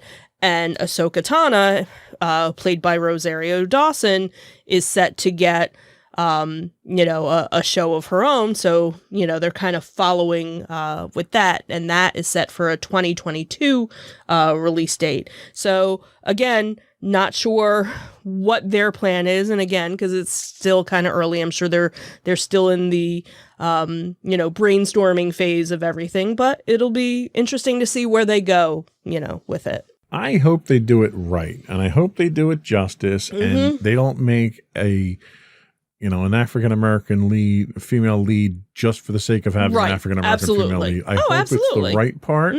Like, for instance, Rosario Dawson. I couldn't have asked for a better person to fill that role. She did such a fantastic job. Yeah. I also hope that it's not a trilogy that's led by Rian Johnson. That's I true really do, because I want it to be good. That's true because he's supposed to be getting, wasn't he still going to be getting? He's supposed to get his trilogy. So my fear is that it's his. That's what they give to him, and then he tanks it like he did the latest sequel trilogy. Gave me bad chills. Yeah. So when I say I hope they do it right, it includes getting the right director for it. Oh, absolutely. Absolutely. So, and, with Giant Freaking Robot announcing it, maybe J.J. Abrams comes back to do it. Maybe. Because, he did a pretty good job at Force Awakens, and he did an acceptable job trying to resurrect that steaming pile of manure that Rian Johnson gave Exactly. us. And that's the thing. You can't fault JJ for too much because he was basically trying to fix everything. He was handed a disaster and was told to fix it. Yeah, it was like, here's all these broken pieces that I did, even though you handed me, and that's, a great that place. Was the worst part is that JJ did he did a certainly an acceptable job. It was a lot of fan service in Force Awakens. Yeah. Oh, absolutely. But he set the tone and there was a path moving forward, and then Johnson came in and just literally threw the lightsaber away. I was just going to say, took the lightsaber away. That's exactly what he did with what J.J. Abrams did. And J.J. Abrams had to come back in and pick the lightsaber up and try to put things back together. Right. And get all his kyber crystals and put them back together. Oh, see, look at that. You dropping all those big words there. See? So I'm awesome. Let's talk about the Ewok Village of the Damned. So the beautiful forest moon of Endor is coming our way with the release of the Ewok shows and movies that dominated the 1980s. In a release from Disney on their April Disney Plus editions, we learned that Star Wars Ewok Season 1 and 2, Ewoks, The Battle of Endor, and the beautiful the story of the faithful Wookiee are all headed to the streaming platform on April 2nd. So why is this so excited? Well, mainly because for decades, Star Wars fans who had only heard legends of these shows and movies are now going to actually get to watch them. Kind of like the holiday special, which thankfully they're not going to be putting on the streaming service. So these have been kind of hard to find and, forgotten stories, in most cases. And with the story of the faithful Wookiee, that's currently only the bit of the that was part of the holiday special, or that kind of led to the what the holiday special was. So obviously this will be kind of interesting for people that have never seen or never heard of it to watch. So obviously, as most people know, the Ewok adventures are not part of Disney canon. And much like the extended universe, the Disney acquisition essentially erased anything that wasn't the live action movies and the Clone Wars. However, that doesn't mean that the Ewoks will forever be erased from Star Wars lore. With them coming to Disney Plus, we could see maybe more of a connection in the live action world or a shift, as some characters have made the leap from the animated or novel world with shows like The Mandalorian. So, now we'll be able to see Warwick Davis, when he was a little younger. Not that you can actually tell that it's him, but you'll be able to see Wicket, in all of his little adventures, starting April 2nd on Disney Plus. So just for the record, these weren't that good. No. They weren't. They were slightly above the holiday special.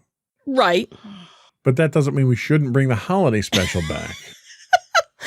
What I like about these is it's nostalgia. Right. These were after Return of the Jedi. Mm-hmm. This was all you had in Star Wars. You didn't get anything else until Phantom Menace. Well, until Shadows of the Empire came out, and you got the novels and the video games around that, but it never turned into a movie franchise. Right. So if you're looking for entertainment, movie, or television, right, this is what you had. So you had this, you had Droids, Caravan of Courage, all that stuff. So it's kind of neat to see them bring that stuff back. Mm-hmm. I'm glad they're not making it canon, because there's a lot of holes. Right. Plot holes in there. But just for the sake of nostalgia, the kids that grew up with this stuff, we get to share it with our kids now. Right. And that's one of the things, if you see and if you do any research, what is, trending on various streaming services, in a lot of cases, there's that nostalgic show from, now, the I'll 80s. be honest. I have these. Right. I have these on my media center right now. So if I wanted to, I could go watch them right now. Right. But not everybody does. I have not watched them since I got them. I got them for the sake of having them. Okay. I'm not going to run out and watch these on streaming services either, probably. Is this going to be one of those things I have to watch at 8 o'clock This with is Maddie? an 8 o'clock, man. date night with the daughter. Awesome. You're not going to join us. But you know what? At least she gets to experience it now. True. Which is nice. Right. So kind of a little feel-good thing there. Yeah. So, but that was all we had for our Tales from the Edge of the Galaxy. We're going to take a quick break, and we'll be right back with our entertainment news of the week.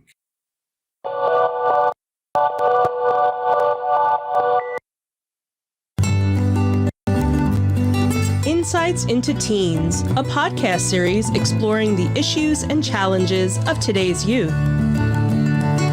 Talking to real teens about real teen problems. Explore issues from braces to puberty, social anxiety to financial responsibility. Each week, we talk about the topics concerning today's youth. We look at how the issues affect teens, how to cope with these issues, and how parents, friends, and loved ones can help teens handle these challenges. Check out our video episodes on youtube.com/insightsintothings. Catch our audio versions on podcast.insightsintoteens.com or on the web at insightsintothings.com.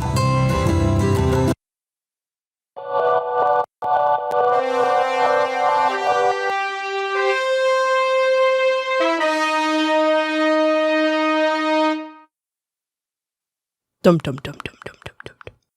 Go for entertainment news. You just can't resist. No, it's it's like, you ring the bell, the dog barks or something or whatever. So, hey, anybody want to buy a 114-year-old amusement park in Jersey? No. No. Okay. So, a 114-year-old theme park in Clementon, New Jersey is about to go on the auction block. Last Friday, interested buyers visited the closed Clementon Amusement Park and Splash World, which is about 30 minutes outside of Philadelphia, to check out the park and the inventory ahead of the public auction that was for this week. Jersey.com reported that the park has almost 400 items on its inventory, including a 40-person arc swing, a 365-degree loop ride, a Ferris wheel, a train system complete with cooled propane engine, rail system, and 3 18-foot long cars. Capital Recovery Group first announced that it was putting the park up for auction in February, and according to that announcement, the 22-acre theme park will be auctioned off in its entirety or will be sold as land, equipment, rides, buildings, and liquor license in pieces. The president of the company had said, "We are actively seeking a buyer for this iconic park located outside of Philadelphia and expect significant interest in this auction. The property includes a 25-acre lake, dam, amusement rides, a water park, and a full liquor license." According to their website, the property is being promoted as a turnkey or development opportunity. The vice president of CRG had told NJ.com that there is plenty of interest in the park. He said, "We have a lot of interest in the rides and smaller items. There have been people who talk about reopening it, and others are talking about other development opportunities." He said, "I've taken a tremendous amount of calls, so we'll wait and see." Clementon Park was actually founded in 1907 and added its water park in the later years. The amusement park actually closed in September of 2019. According to NewJersey.com, Clementon Park was assessed at $4.25 million in 2019. Yeah.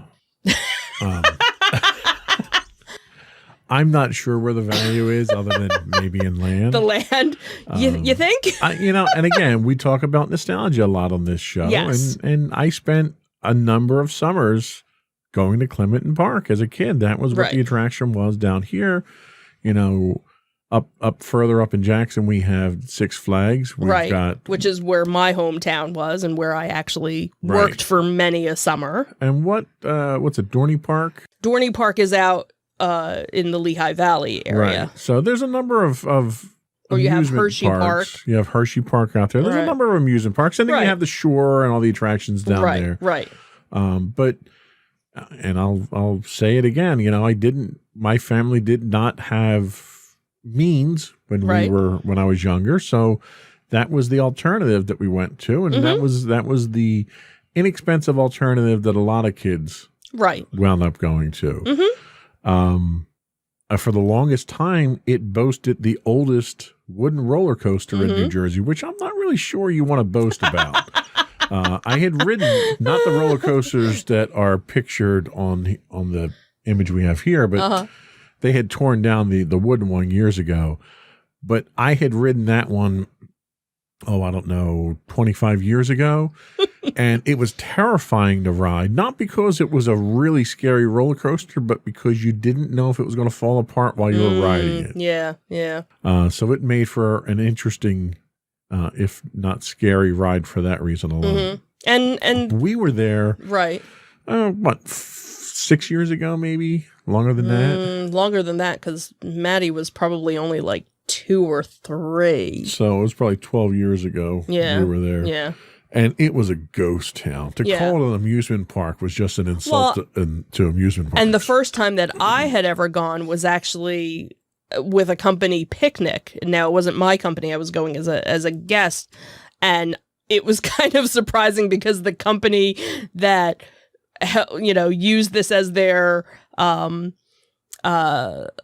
company picnic, it was just kind of like, did you guys even come here first? You could have a company picnic. They definitely had picnic tables. Right. And no, because at the time when we had but that's gone, really all they had. Well, no, because that was kind of the thing, because your clientele was either really mostly the water park. Right. Or company picnics. And that's the thing. What really revitalized this was when they put the water park in. Absolutely. When was that? Like the late 90s, early 2000s? Something like that, yeah. But what was funny was where most amusement parks or whatever, if there's a company picnic, everybody kind of goes through the main entrance. Well, they actually, at the time that I had gone to this company picnic, they actually had a separate entrance just for company picnics. Yeah. So you kind of parked around the back and you went in. So you didn't even, so if you were going for the company picnic, you didn't even have to go through the park. And of course, they had the liquor license. So as soon as you got to your pavilion, here's your big old keg of beer. Yeah. And that's where everybody hung out. So most of the people just kind of went to go eat and drink and left. Right. Where then you had, again, the group that would go over to, you know, the water park. But then again, the amusement park was open, you know, into the fall, opened up in the, you know, late spring. So the water park wasn't always open. So if you happened to go during, you know, the dead of summer, the park might not be as crowded Right. because everybody was over at the Well, and the in splash reality, area. what's likely to happen is they'll tear all the rides down. They'll probably sell the newer roller coasters off to another amusement park. right. And they'll redevelop it. You'll get townhouses, you'll get condos, and you'll get, you know, the emergency medical, you know, urgent cares, Right. and probably a CVS. Probably. I mean, that's really what but you you're have going the to get out of lake this. too, so I wonder how they're gonna, you know, And the dam. Don't forget about the and dam. the dam the dam Yeah. is part of it. So Yeah. you So, know, maybe you put in a housing community or something. Well, and or that's why I something. think they're going to Yeah. Mm-hmm. sell it for waterfront property there. You put a Yeah. promenade in there or something like that. You turn it into commercial, mixed Yeah, commercial, I can see that. residential. That's probably the most likely thing because of all the development going on in the area now. Yeah, yeah. So I don't hold out hope that it's going to come back as an amusement park, but you know, for the nostalgic part of me wishes Mm-hmm. that it would. Yeah. So let's talk about living long and prosper. So Boston is paying a special tribute to actor Leonard Nimoy, who would have turned 90 years old later this month. Mayor Marty Walsh is declaring his birthday, March 26th, to be Leonard Nimoy Day in the city. Nimoy, who died in 2015, was was born in Boston's West End neighborhood. He'll always be remembered for portraying the logical, pointy-eared Spock in Star Trek and embracing the Vulcan's character's live long and prosper motto.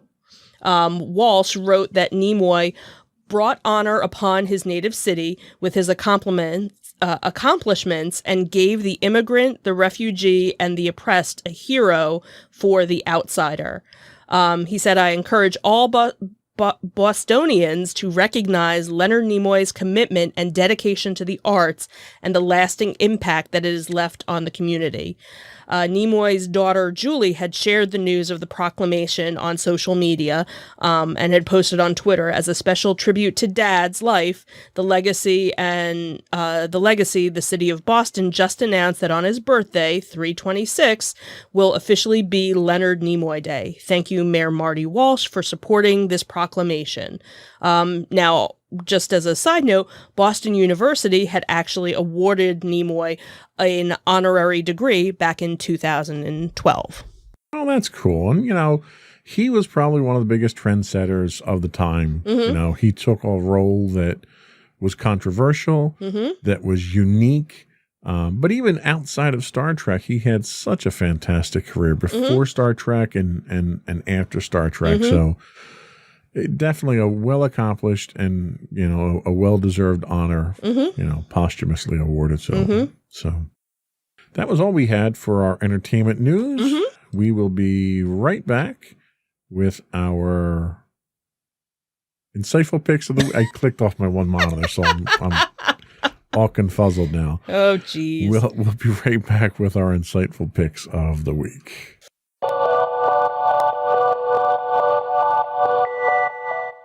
Go for your insightful pick. So my insightful pick of the week is a documentary called The Last Blockbuster. I actually just kind of happened to find it on Netflix. I had kind of knew some of the story behind it, but it was a very interesting look, you know, behind the scenes of everything. So this nostalgic documentary reveals the real story of Blockbuster's demise and how one last location in Oregon keeps the spirit of a bygone era alive. The documentary tells the story of Blockbuster Video, the video rental business, and explores how the video rental company put independent video rental stores out of business by striking deals with the film studios, and how these deals, were known as revenue share deals and allowed Blockbuster to negotiate lower prices than their local counterparts in exchange for a cut of the rental fees. The film follows Sandy Harding, who is the general manager of the last store, over a course of a couple of years. And then there are various actors that kind of give their input throughout. So you have Kevin Smith, talking about the business, and then other interviews with other celebrities, Adam Brody, Sam Levin, Doug Benson, a whole bunch of different people kind of come in and out. And actually what's kind of cool is, at one point, one of them actually goes and visits the location.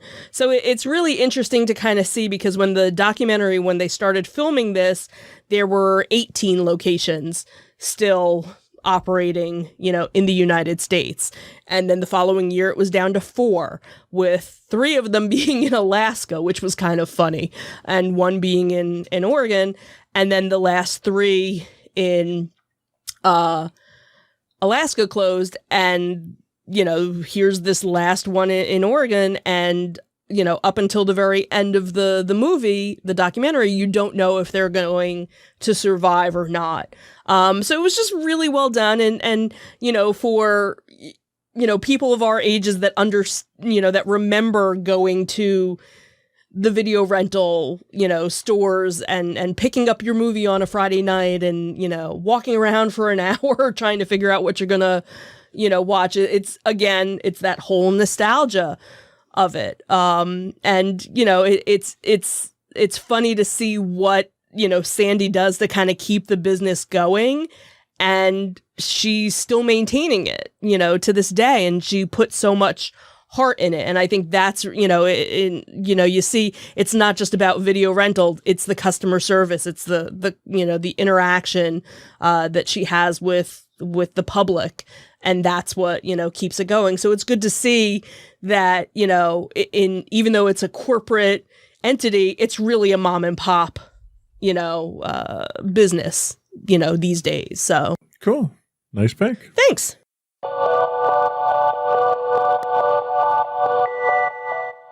So my pick this week, as I said, is a little off the wall. So before I get into it, I have to kind of set it up.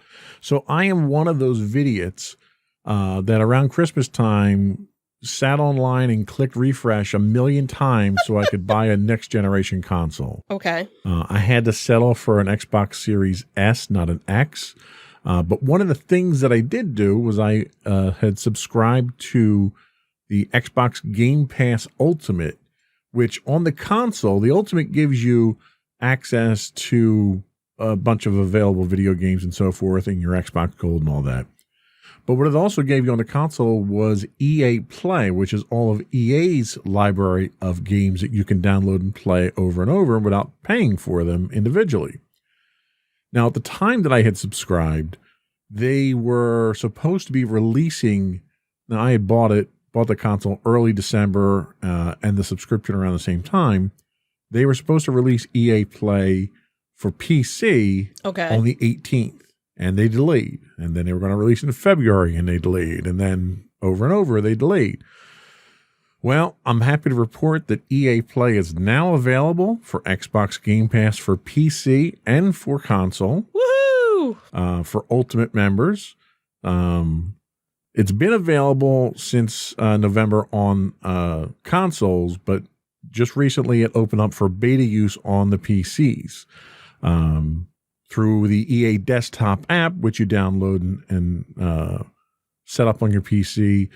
The next generation PC platform that's currently in open beta, and the Xbox app on Windows 10, members will receive access to EA Play and get exclusive in-game challenges and rewards, a collection of outstanding games in the playlist, as well as discounts on purchases of EA digital content and trial access to full versions of the select new releases.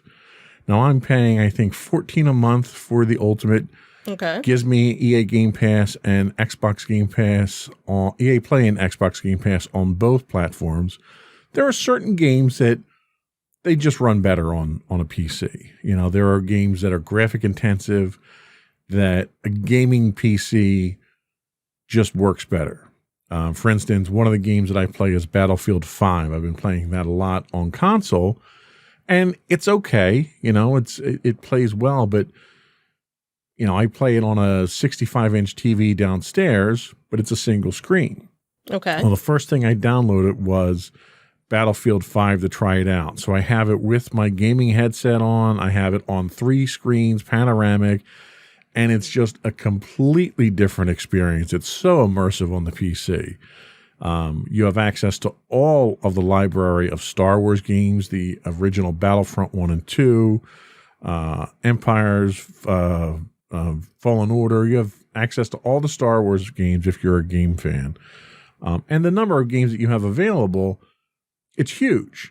And you have the ability to download any of these games and play them as long as they're on, because they tend to cycle some of the games through there, but most of the new ones. So the new ones come out there and you can download the new ones and try them out. If it's something that you enjoy and you want to keep playing, you can buy it. And I think it's a 10% discount that you get if you buy them through the EA Play Store. So I just got it over the weekend, and I have to kick the tires for a little bit there, but I'm very excited that it's available on PC. That is EA Play for PC, now available through Xbox Game Pass Ultimate. Very cool. And we'll be right back.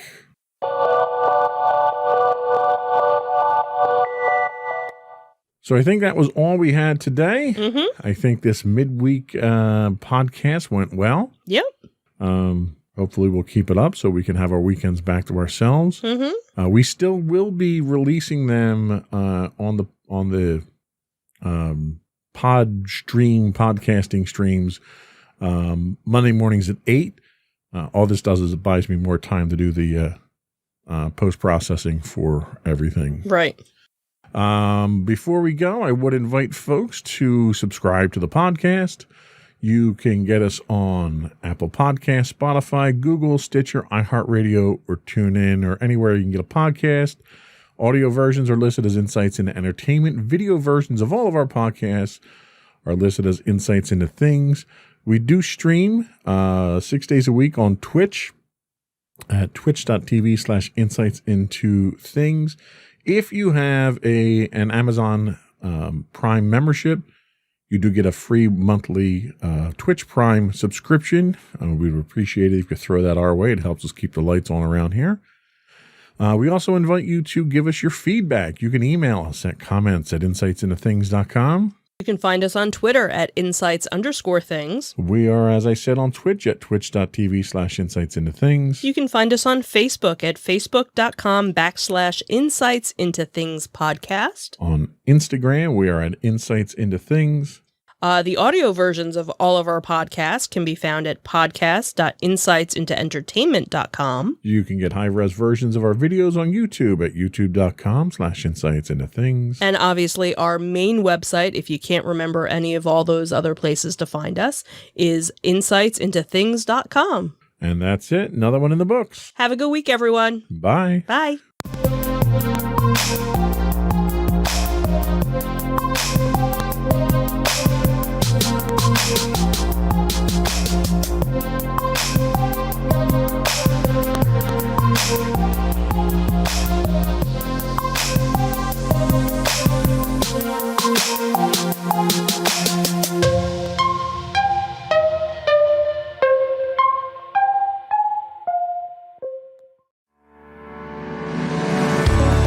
Insights into Entertainment, a podcast series taking a deeper look into entertainment and media. Our husband and wife team of pop culture fanatics are exploring all things from music and movies to television and fandom. We'll look at the interesting and obscure entertainment news of the week. We'll talk about theme park and pop culture news. We'll give you the latest and greatest on pop culture conventions. We'll give you a deep dive into Disney, Star Wars, and much more. Check out our video episodes at youtube.com/insightsintothings. Our audio episodes at podcast.insightsintoentertainment.com, or check us out on the web at insightsintothings.com. Insightful podcasts by informative hosts.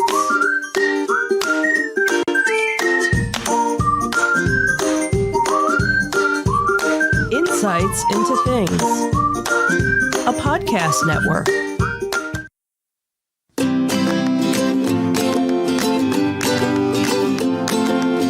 Welcome to Insights into Teens, a podcast series exploring the issues and challenges of today's youth.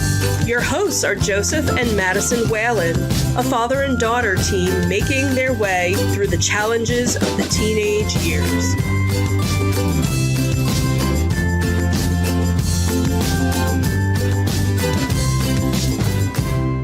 Welcome to Insights into Teens. This is episode 103, another one in our creativity and the last one in our creativity series for now. This is about movie making. I'm your host, Joseph Whalen, and my imaginative and astounding co-host, Madison Whalen. Hi, everyone. How you doing today, Maddie? I'm doing all right. So how was your week this week? It's been interesting. School's shorter now. In fact, I'm off on Friday, and Thursday's gonna be kind of interesting. So we'll see how it goes. Okay, well, nothing wrong with a short week. I'm off on Friday as well. Mommy does have a half day, so she's half off. So maybe we'll be able to do something, hang out or play games or something like that. So today we're going to be talking about movie making. So the first thing we're going to do is we're going to talk about why movie making is good for teens, some of the benefits that we get from that. And we're going to talk about some of your movie making efforts so far. And then we'll finish up talking about what your future of movie making looks like and where you might be going with those skills. Before we get into that, I would suggest folks subscribe to the podcast. You can subscribe to the video version of our podcast, looking us up as Insights into Things. The audio version is available as Insights into Teens. We're available on Apple Podcasts, Spotify, Google, Stitcher, iHeartRadio, Amazon, pretty much any place you can get a podcast these days. We'd also invite folks to give us your feedback. We'd love to hear from you. Tell us what we're doing right, what we're doing wrong. Give us some suggestions for topics to talk about. You can email us directly at comments@insightsintothings.com. You can get us on Twitter at insights_things. You can get us on Facebook at facebook.com/insightsintothingspodcast. On Instagram, we are at Insights into Things, or you can contact us directly through our website at www.insightsintothings.com. Ready to get started? Yep. All right.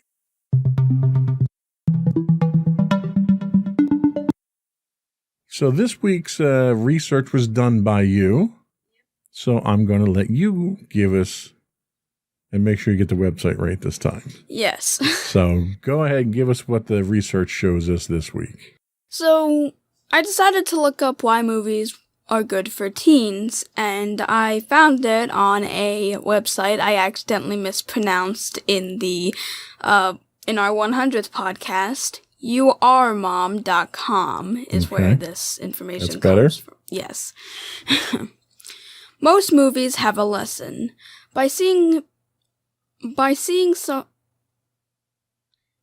so many different situations on screen, kids and teens develop their critical thinking skills. They also stimulate their imagination, and they can become more creative by movies. We all know that movies are one of the best forms of entertainment. However, it may surprise you to hear that there are real benefits of movies for kids and teens. New films come out every year. Their main purpose is to entertain and make viewers have a good time. However, these stories also help kids and teens learn moral lessons about the world around them. So, the first one we have is expanding their vocabulary. Children are very good at listening. They grasp everything fast. As they grow up, their vocabulary grows. Movies can help in that sense because they show situations that kids have probably never experienced. They're more likely to hear new words and learn their meanings. Usually, if kids don't understand a word, they'll ask their parents. This is a great opportunity to teach them. On the other hand, if they can read, encourage them to look up words in a dictionary. This way, not only will they learn the meaning, but also how to write it. It also relieves stress. One of the things that we talk about a lot on this podcast, since teens are constantly under some form of stress. Another benefit of movies on kids and teens has to do with their emotions. Movies can help combat stress and relieve anxiety and nerves. Being in school, it's common for kids to experience these feelings. They often have various school responsibilities, tests, and exams. By getting out of this routine, kids can clear their mind and have fun. Entertainment can help them unwind. Another one of the benefits is learn other languages. You can watch foreign films and films with other languages, which also show characters from other parts of the world. This can lead your children to become more interested in traveling and learning other languages. Making kids and teens smarter and more creative. By seeing these experiences on the screen, kids and teens can become more reflective. The benefits of movies are obvious when parents help their children face problems. It also helps when children and teens have to draw conclusions for themselves and find solutions. In addition, this helps them develop creativity, boosts their ability to think, and stimulates their imagination. So, based on the experiences that you've had with movie making so far, do you think you've experienced any of these benefits so far? Well, I'd probably say that movies have helped me expand my vocabulary when I was younger, and even now there are some words I learned that I kind of want to learn the meaning to, and I'd definitely say expanding my vocabulary was something that helped. Relieve stress, yes, movies were a big stress reliever for me. Honestly, watching anything really, TV shows, YouTube videos, that kind of stuff, it really does help relieve stress to just watch a cool movie or a cool scenario happen. Learn other languages. I did see other cultures and different parts of the world expressed through movies. But I didn't necessarily learn other languages, but I can definitely see how other kids would have that experience. But I just haven't had that. And, of course, making kids and teens smarter and more creative, yeah, I'm pretty sure movies had pretty much helped me become much more creative now. Yeah, and I think any outlet that allows you to express your creativity is a good thing, because any opportunity you have to exercise that creative freedom is, the brain is just like a muscle. You have to exercise it for it to get stronger and to gain more knowledge and understanding. And creativity is a huge exercise for teens. The more creative you are and the more you can express that, it touches on so many different assets that you have as a person that helps you to grow different skill sets. It helps you to grow different thought patterns. It allows you to look at problems differently. It allows you to look at problems from the perspective of your audience and the perspective of the characters that you're filming. So right now, most of the movie making that you do is an animated type of, I'd say, teen-centric movie. Would that be accurate? Yeah, probably. And I think that you going through some of the scenarios that you go through in the movie making that you do allows you to kind of put yourself in situations that you may not necessarily experience yourself, but you may have exposure to from books or movies or television. And in making the movies, it allows you to put yourself in that experience and figure out how you would handle something like that.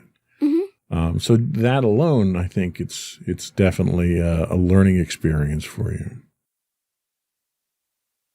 But beyond that, what else are you learning aside from these developmental things? And let's look at it from a technical standpoint. You're learning how to tell stories, right? Mm-hmm. You're learning probably how to storyboard to a certain extent. Yeah. You're learning how to scene develop, because you're not just animating characters, you're building a scene and you're putting them in that scene. You're learning wardrobe, because your characters, you have to dress your characters, and how they dress reflects the scene that they're in and the mood that they're in. Yep. And you're learning storytelling in general. So there's all other kind of technical aspects on top of learning the technical requirements for this. So you're doing graphical editing, you're doing digital art, you're learning how to use the stop motion software that you're working with. Mm-hmm. You're learning how to do audio editing. So there's a lot of technical skills that go into this too. And it's interesting how, I don't know if I'm assuming you did this on purpose, the way you laid out these episodes. So we started out with art, right? So we went from art to writing to movie making. And that's kind of the natural progression, because you need all these other skills in order to do movie making, right? Mm-hmm. So what are some of the skills that we've talked about already? Explain how you apply the art and the writing to your movie making efforts.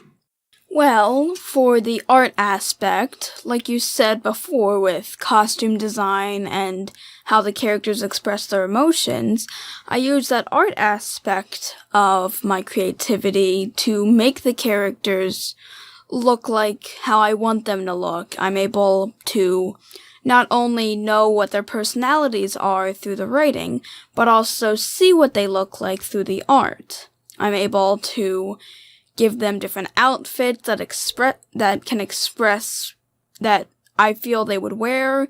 I'm able to see firsthand what I feel as though they'd look like in real life, and I'm able to design them so that I'm able to design them for specific scenes. As for the writing, that's pretty much the entire story of it.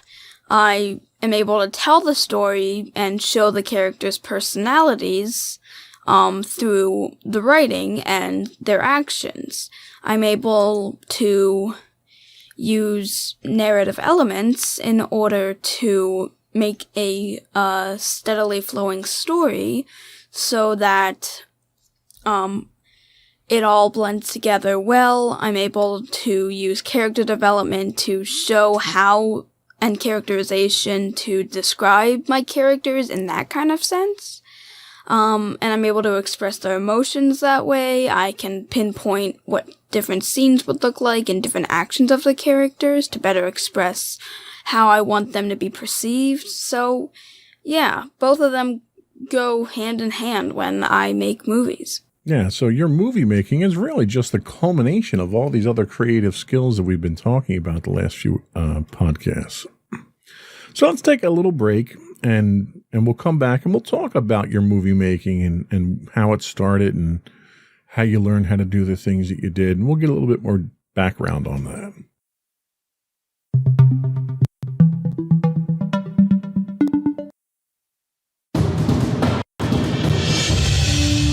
For over 7 years, the Second Sith Empire has been the premier community guild in the online game Star Wars: The Old Republic. With hundreds of friendly and helpful active members, a weekly schedule of nightly events, annual guild meet and greets, and an active community both on the web and on Discord. The Second Sith Empire is more than your typical gaming group. we're family. Join us on the Starforge server for nightly events such as operations, flashpoints, world boss hunts, Star Wars trivia, guild lottery, and much more. Visit us on the web www.thesecondsithempire.com.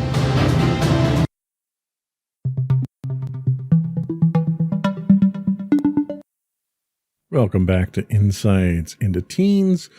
Today we're talking movie making in our creativity series, and we're going to ask Madison a few questions about some of the movie making techniques and efforts that you've made so far. So the first question I have is, when did you first start making movies? How old were you? Do you remember your earlier efforts? Oh, wow. I will know I was old enough when I know I was older than 9. I'm guessing at least maybe 10 or 11, or most likely 10. I do remember that when I did make movies, I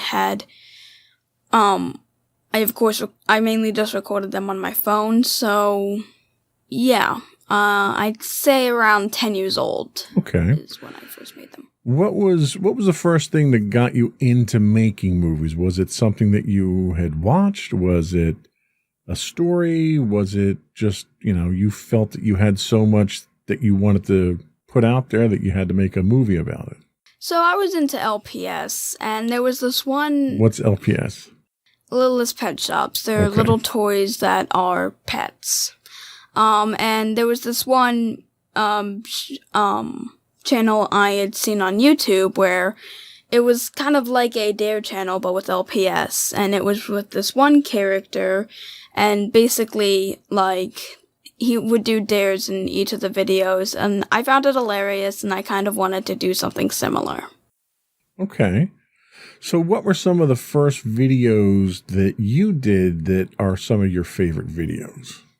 Oh goodness. So I kind of wanted to make my own versions, but I didn't actually have the LPS character that was used. So I had first done it with this one purple dog guy named Douglas.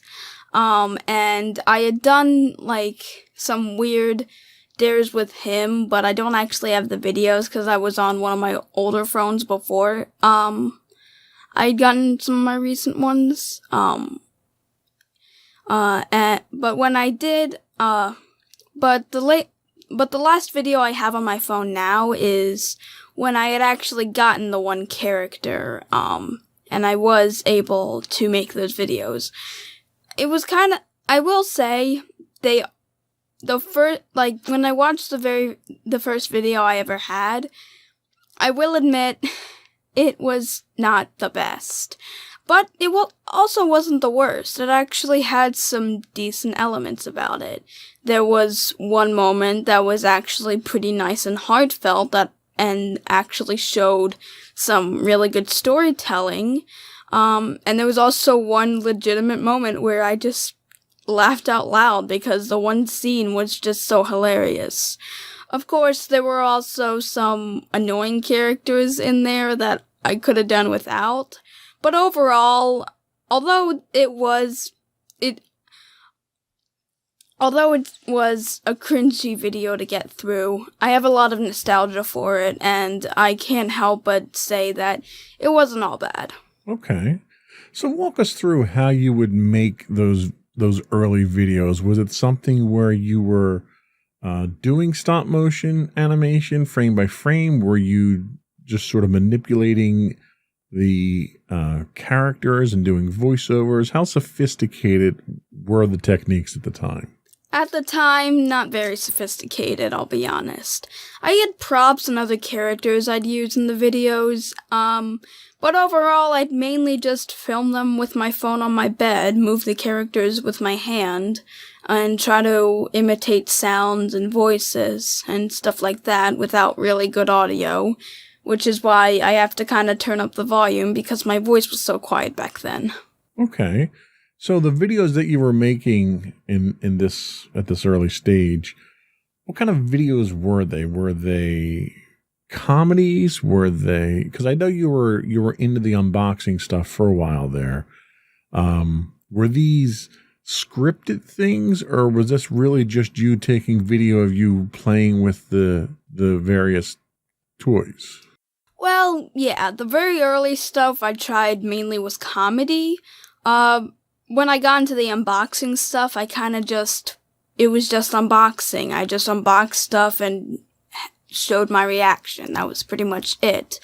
There were other times where I didn't actually have, like, episodes in the series, and it was just, like, showing off, just using the toys.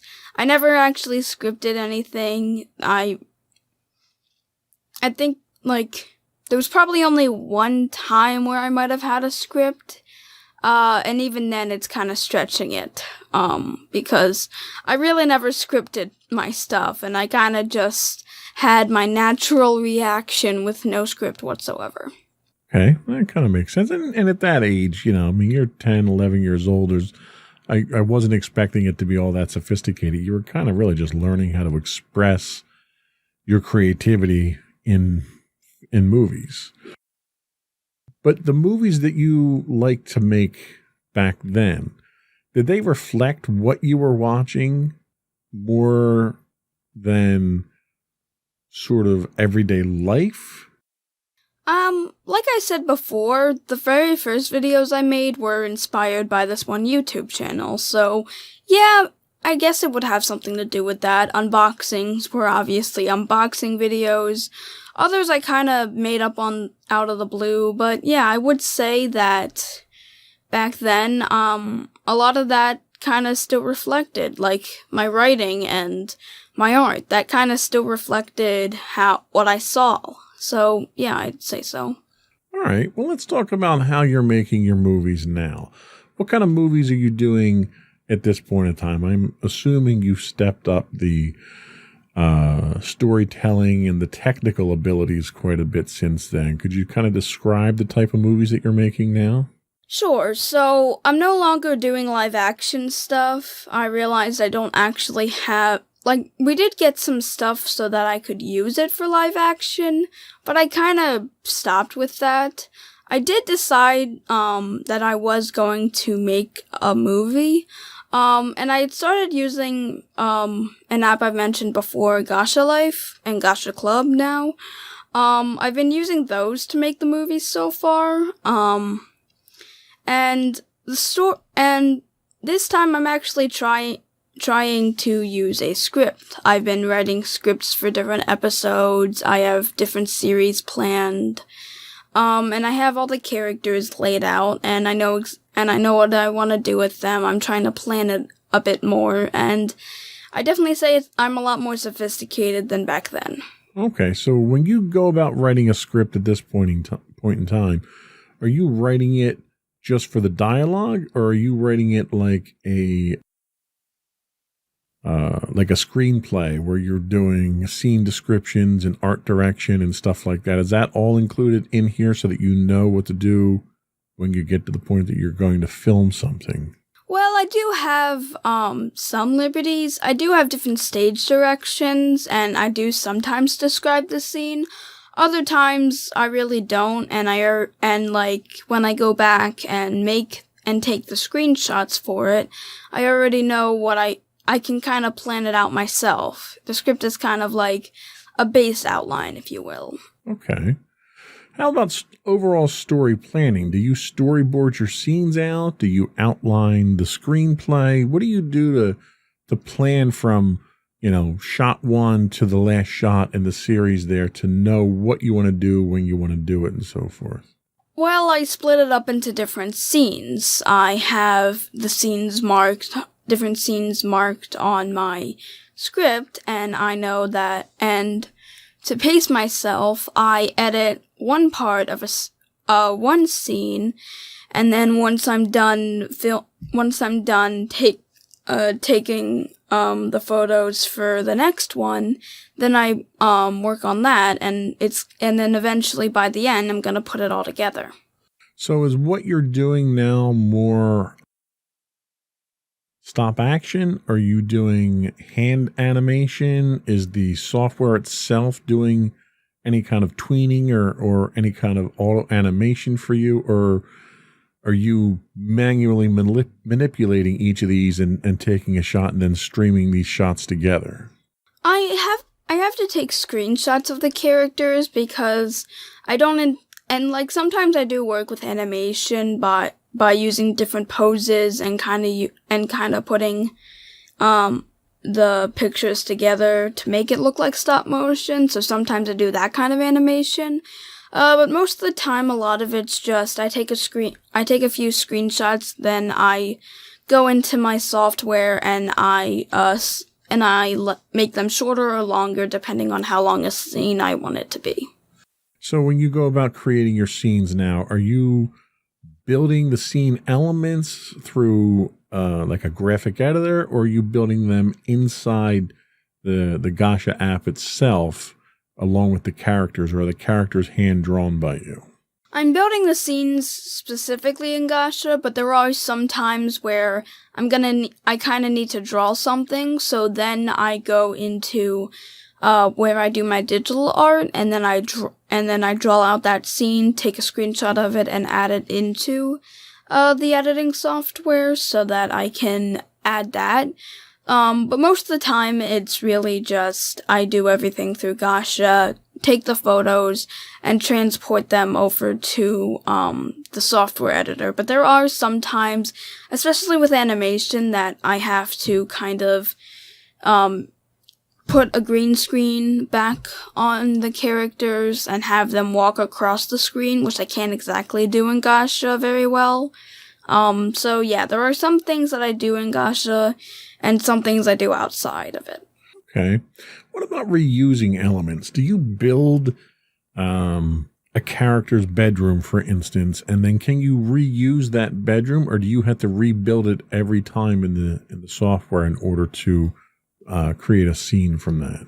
Well, the software has various backgrounds that you're able to use, and a lot of times I kind of reuse some of the backgrounds, but I do try to change them up a bit. I have the ability to add objects and pets and stuff like that, so I can change the bedrooms so I can change the rooms in order to make it look different. So yeah, and sometimes sometimes I do is a background where I don't actually have it in the game, but I can probably look up the background on Google, take a screenshot of that, and use that while using green screen for the characters.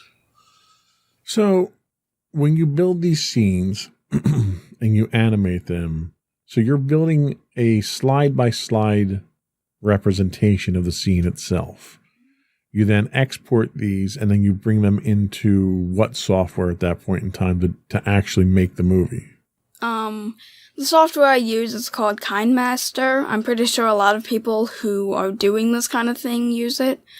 And it's a decent editing software. And I'm able to do a lot of stuff with it. So I transport all my images through KindMaster right now, and I am debating on whether I want to keep going with it or maybe do something different. And typically, how long are the movies that you're making right now? They're not really that long. Most of the scenes only last about 1 or 2 minutes tops, because I have to shorten all the images down. And I have added some of them together, and they only really last about maybe half an hour. So I'm guessing I call them mini movies because they're mini movies basically. So they're not typically that long. So for a half hour worth of movie, how long does it typically take you in creation time to make a half hour long movie? I can't exactly say because I'm still not there yet. It's taken a lot of months only to get like maybe 16 minutes of film. Honestly, the one scene I'm still working on includes a lot of editing, something I'm not really too used to. And honestly, I've been procrastinating on it for a little while now. It was pretty easy the first time, but now I have to get into scenes where there's going to be a lot more editing. So, yeah, it takes a really long time for me to just make a 30-minute film. So what are some of the challenges, obviously editing being one of them, but what are some of the challenges that you run into in making the kinds of movies that you make? A lot of it is probably motivation, because sometimes I need the motivation to work on it, and a lot of times, I don't have that motivation. I've maybe had a long day, or I just feel as though I'm not going to be able to move on with the scene, and that's actually happened a couple times throughout this, and it's been one of the biggest challenges. Like, sometimes I feel as though, sometimes I feel as though I don't exactly know how to make the scene, and other times it's just, I don't really feel like it. So, yeah, it's kind of like writer's block, if you will, with it. I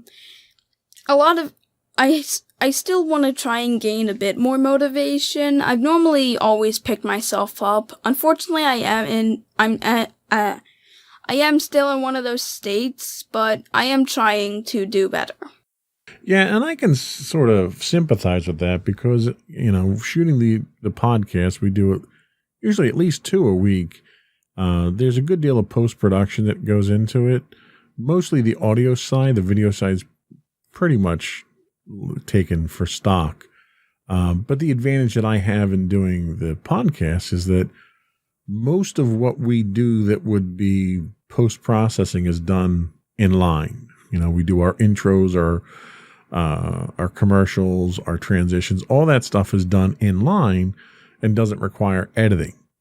The editing itself is really me going back in after the fact and cleaning up the audio, getting rid of background noise and sort of polishing it up and running it through a post-processor before I re-render the entire video for production release. But you figure we do roughly an hour or so, 45 minutes to an hour, and it probably takes me at least an hour in post-production to clean up everyone. So it's almost a 1-to-1 ratio, but that's the technology doing most of it for me. Doing a stop motion animation is agonizingly long. Yeah, my biggest problem, the biggest thing I've learned from this is just making a character run takes so many screenshots. It's insane. Yeah, if you do it at standard film rate, which is 24 frames per second, you need to create 24 images for every second of film that you want to put out there to be viewed. And you need to make sure that everything is the same. You need to make sure that your animation is fluid and in line. It can't be jerky. It can't be jumpy. If you're running at a steady pace, you have to make sure that the figure that's doing the running is moving exactly at the same distance. You need to make sure that whatever's going on in the background is animating correctly. It's a lot of work to do animation. Yeah. And this isn't even drawing it. Imagine having to draw every single scene and having to draw 24 scenes per second of film. Well, and that's why if you look at the big animation firms like, Disney, Disney has their master artists. They do the keyframes, and then they have, junior artists come in who are the tweeners, and they do everything in between the keyframes. So you may be an artist that does a keyframe every 4 frames. And then somebody else comes in and draws the 3 frames in between. And then you don't even color it. Then it goes off to someone else and they color it. And then somebody else will do the voiceover recording, and then that has to be dubbed in. And, because we haven't even delved into doing audio with yours yet. You're using dialogue boxes right now for your animation, right? So there's a lot more that would go into a post-production to have a finalized film there. So it's a lot, it's a big undertaking and it's a big production.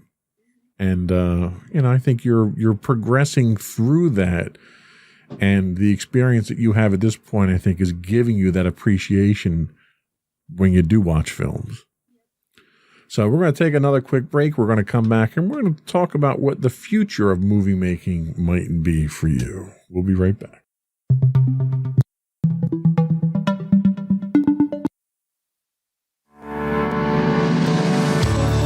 Insights into Entertainment, a podcast series taking a deeper look into entertainment and media. Our husband and wife team of pop culture fanatics are exploring all things from music and movies to television and fandom. We'll look at the interesting and obscure entertainment news of the week. We'll talk about theme park and pop culture news. We'll give you the latest and greatest on pop culture conventions. We'll give you a deep dive into Disney, Star Wars, and much more. Check out our video episodes at youtube.com/insightsintothings. Our audio episodes at podcast.insightsintoentertainment.com, or check us out on the web at insightsintothings.com.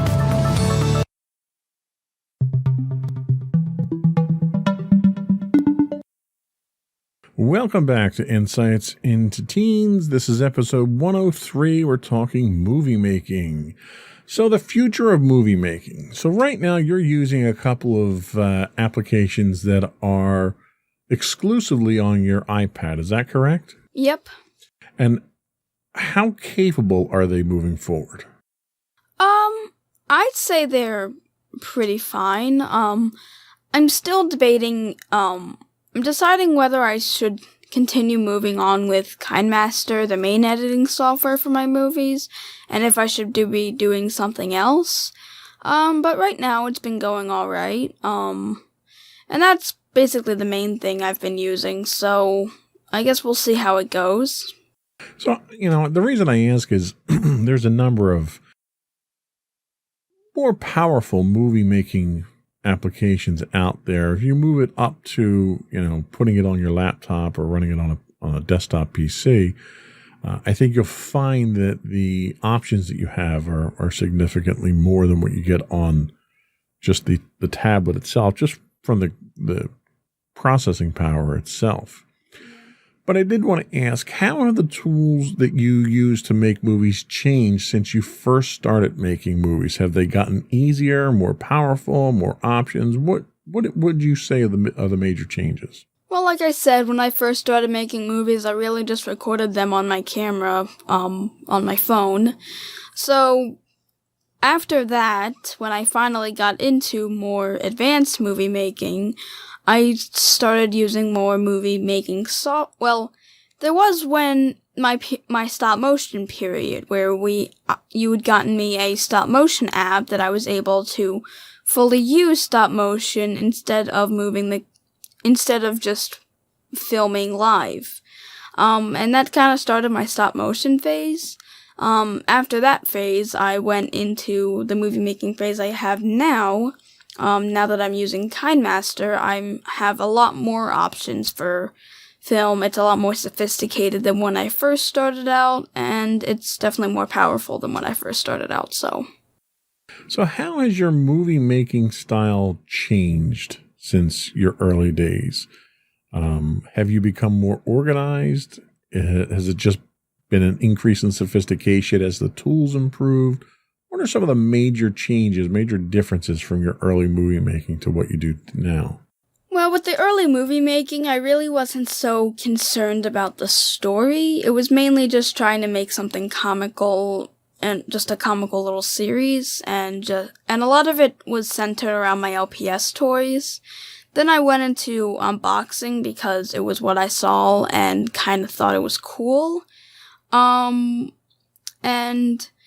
then when I went in my stop motion phase, I still use the LPS, but try to do it in a more sophisticated manner. And that's kind of when I did storytelling, but I still didn't have a script, and it kind of just came to me out of the blue. And now I write down a full-on script. I make the make the characters in Gacha Club, put the scenes together, take screenshots of the scenes, put them together, edit them, and make a movie. Okay.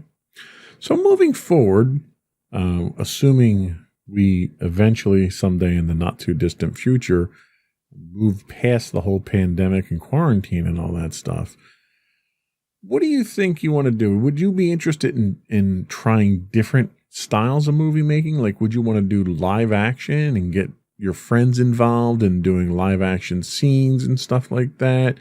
Do you want to move into different genres and kind of, what's the next step for you? What's that next progression in movie making for you? Well, for me, if I am able to again, I do kind of want to, turn my characters into slightly more live action versions. Maybe not like a real movie with special effects, costumes, and stuff like that, but maybe just play out the scenes with some of my friends, and maybe even with you guys to see how that works. Well, that sounds kind of cool. I'd be interested in doing that. So have you looked, or do you continue to look at different movie making technologies, cameras, software, any editing techniques, anything like that? Do you keep up on that sort of thing to find out what the next best thing is to help you make your movies? Well, I haven't really been doing too much research on it, but I do feel as though I want to learn a bit more about it, especially coming from you. You do a lot of editing now, especially with the podcast, and you have a tendency of making movies, so I might want to learn a bit more from you, see how I can translate what I know into what you know. So, yeah, I might try different editing software techniques and learn from you. Okay, sounds good. I'll be happy to teach you. What do you enjoy about making movie making? I'm assuming, it's not a lucrative venture for you. You're not making it and selling the rights or anything like that. So you're not doing it for money. So it has to be for the enjoyment or the joy and the learning experience. What do you get out of making movies? Oh, a lot of it. Some of it is the satisfaction of knowing that figuring out that I really created something that I felt would change people's lives, or something like that. I really just enjoy making stories, and turning them into a completely different medium, along with art, is really nice for me, and gives me a bunch of satisfaction for that. But it's also the fact that that if I ever do show it to a true audience, I kind of want my characters to be relatable, and kind of go through the scenarios that I went through as I'm growing up.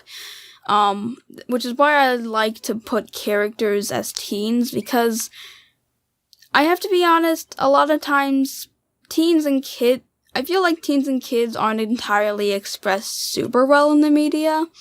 So I kind of want to, as a fellow teen, and especially as a preteen when I kind of want to show that to people. Like, as a preteen, I had no ideas what some of the struggles would be. Like I mentioned earlier before, the struggles of having to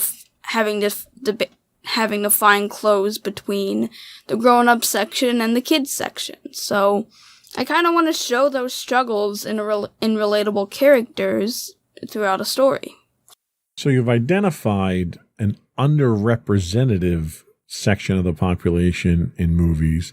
Do you think that also is a representation of an audience that would be interested in seeing something like that? Like, would you want to watch films about those types of things if they were available? More than likely. I want to kind of have a mix of fantasy, but also reality. I'm a big fantasy and fantasy fan, and I like sci-fi stuff, and I'm sure plenty of other teens like me also do. And I actually wouldn't mind having characters who I can relate to more. Like, in a lot of films, it's usually much older characters or older teens that I can't exactly identify with because I'm not that old. And the teens that are expressed are, like, shown to be typical stereotypes, like the one who likes video games, the one who's super edgy and totally rebels, and the hip, cool one. Honestly, I just want a kid to be represented normally. I don't want people to think that all teens hate school. I don't mind school at all. And I want the proper struggles of teens to be represented well as relatable moments that I've experienced to be shown. And of course, I want more preteens to be shown because I really didn't see much of that. It's a very good point. You know, there's a lot of story out there that's that's real. You know, it's reality, and that's very rarely reflected in the media.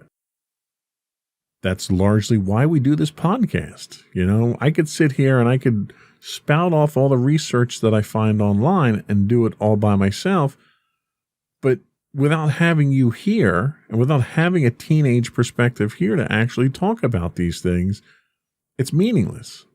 So by having a teen make movies about teens for teens, I think is fairly significant. And I think there's an audience out there that can relate to it, that probably wants to see that just like you do. So inevitably, these types of discussions when we talk about these things has to talk about the future and about careers. You know, what do you want to be when you grow up? I've asked you this with the last 2 podcasts that we've done.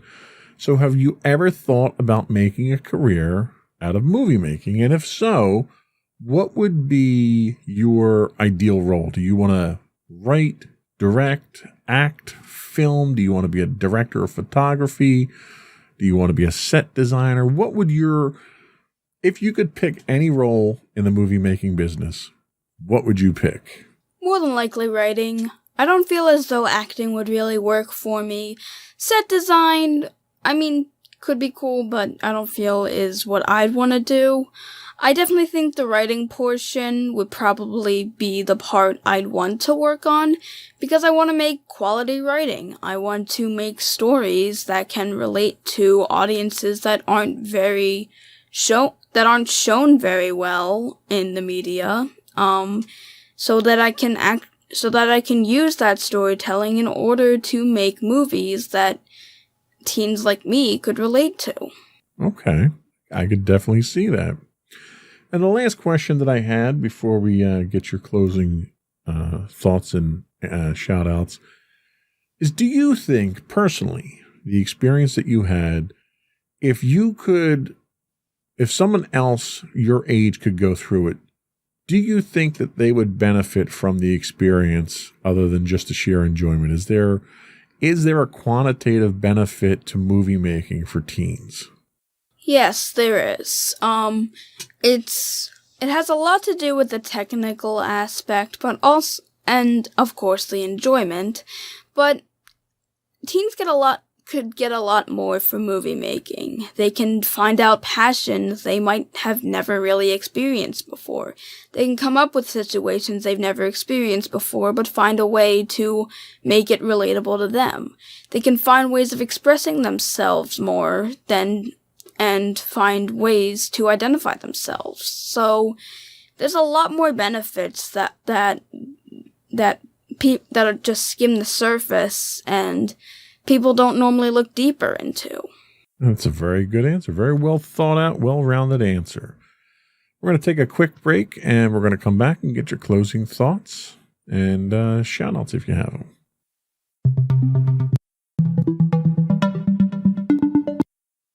Go for your closing remarks. Okay, so to any teen out there who is hoping or deciding that, hey, I want to make some type of movie.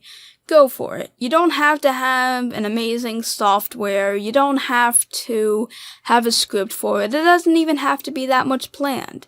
If you just want to do it how I started out, just make a video on your own, then do it.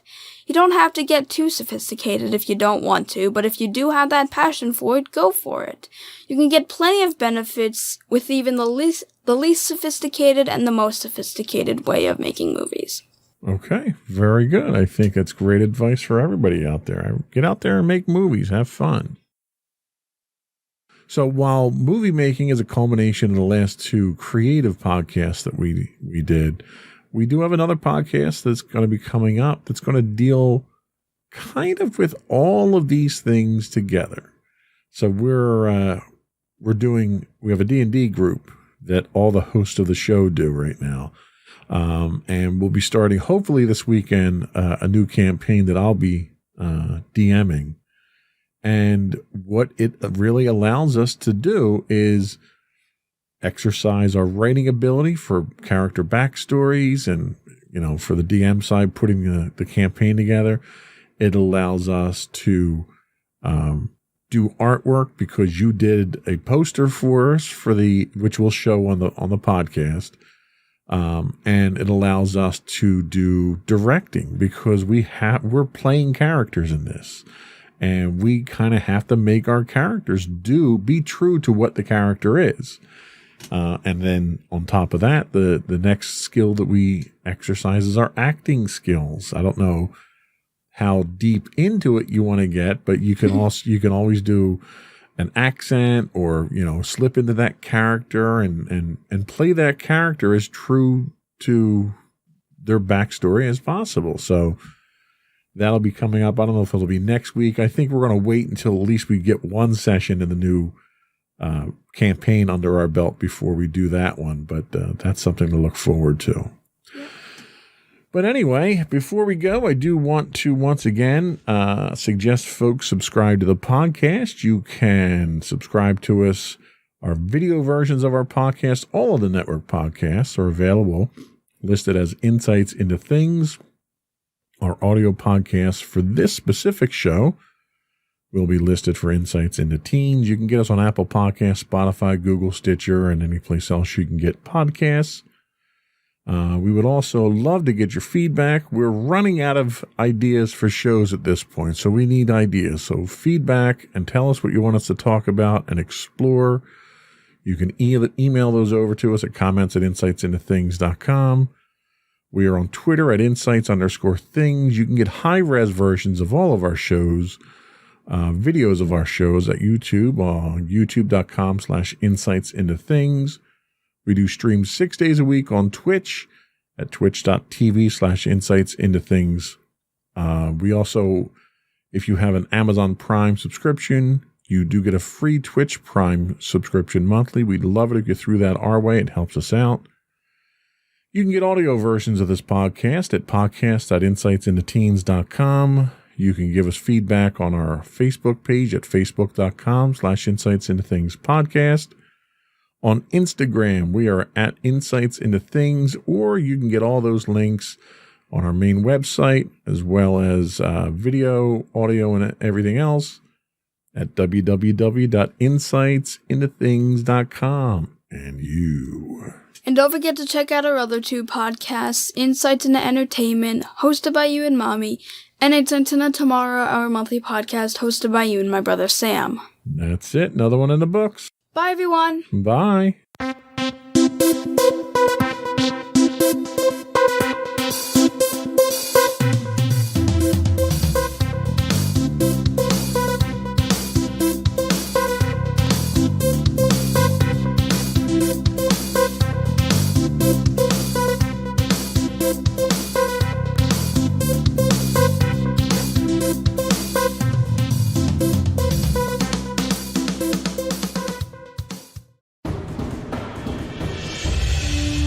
For over 7 years, the Second Sith Empire has been the premier community guild in the online game Star Wars: The Old Republic. With hundreds of friendly and helpful active members, a weekly schedule of nightly events, annual guild meet and greets, and an active community both on the web and on Discord. The Second Sith Empire is more than your typical gaming group. We're family. Join us on the Starforge server for nightly events such as operations, flashpoints, world boss hunts, Star Wars trivia, guild lottery, and much more. Visit us on the web today at www.thesecondsithempire.com. Insightful podcasts by informative hosts.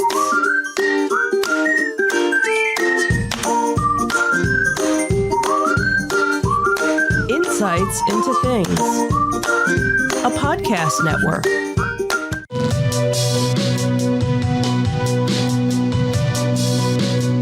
Welcome to Insights into Tomorrow, where we take a deeper look into how the issues of today will impact the world of tomorrow. From politics and world news to media and technology, we discuss how today's headlines are becoming tomorrow's reality.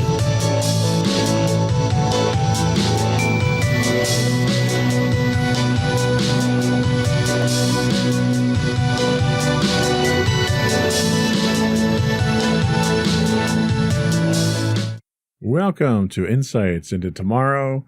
This is episode 11, The Trump Legacy. I'm your host, Joseph Whalen, and my co-host, Sam Whalen. How you doing today, Sam?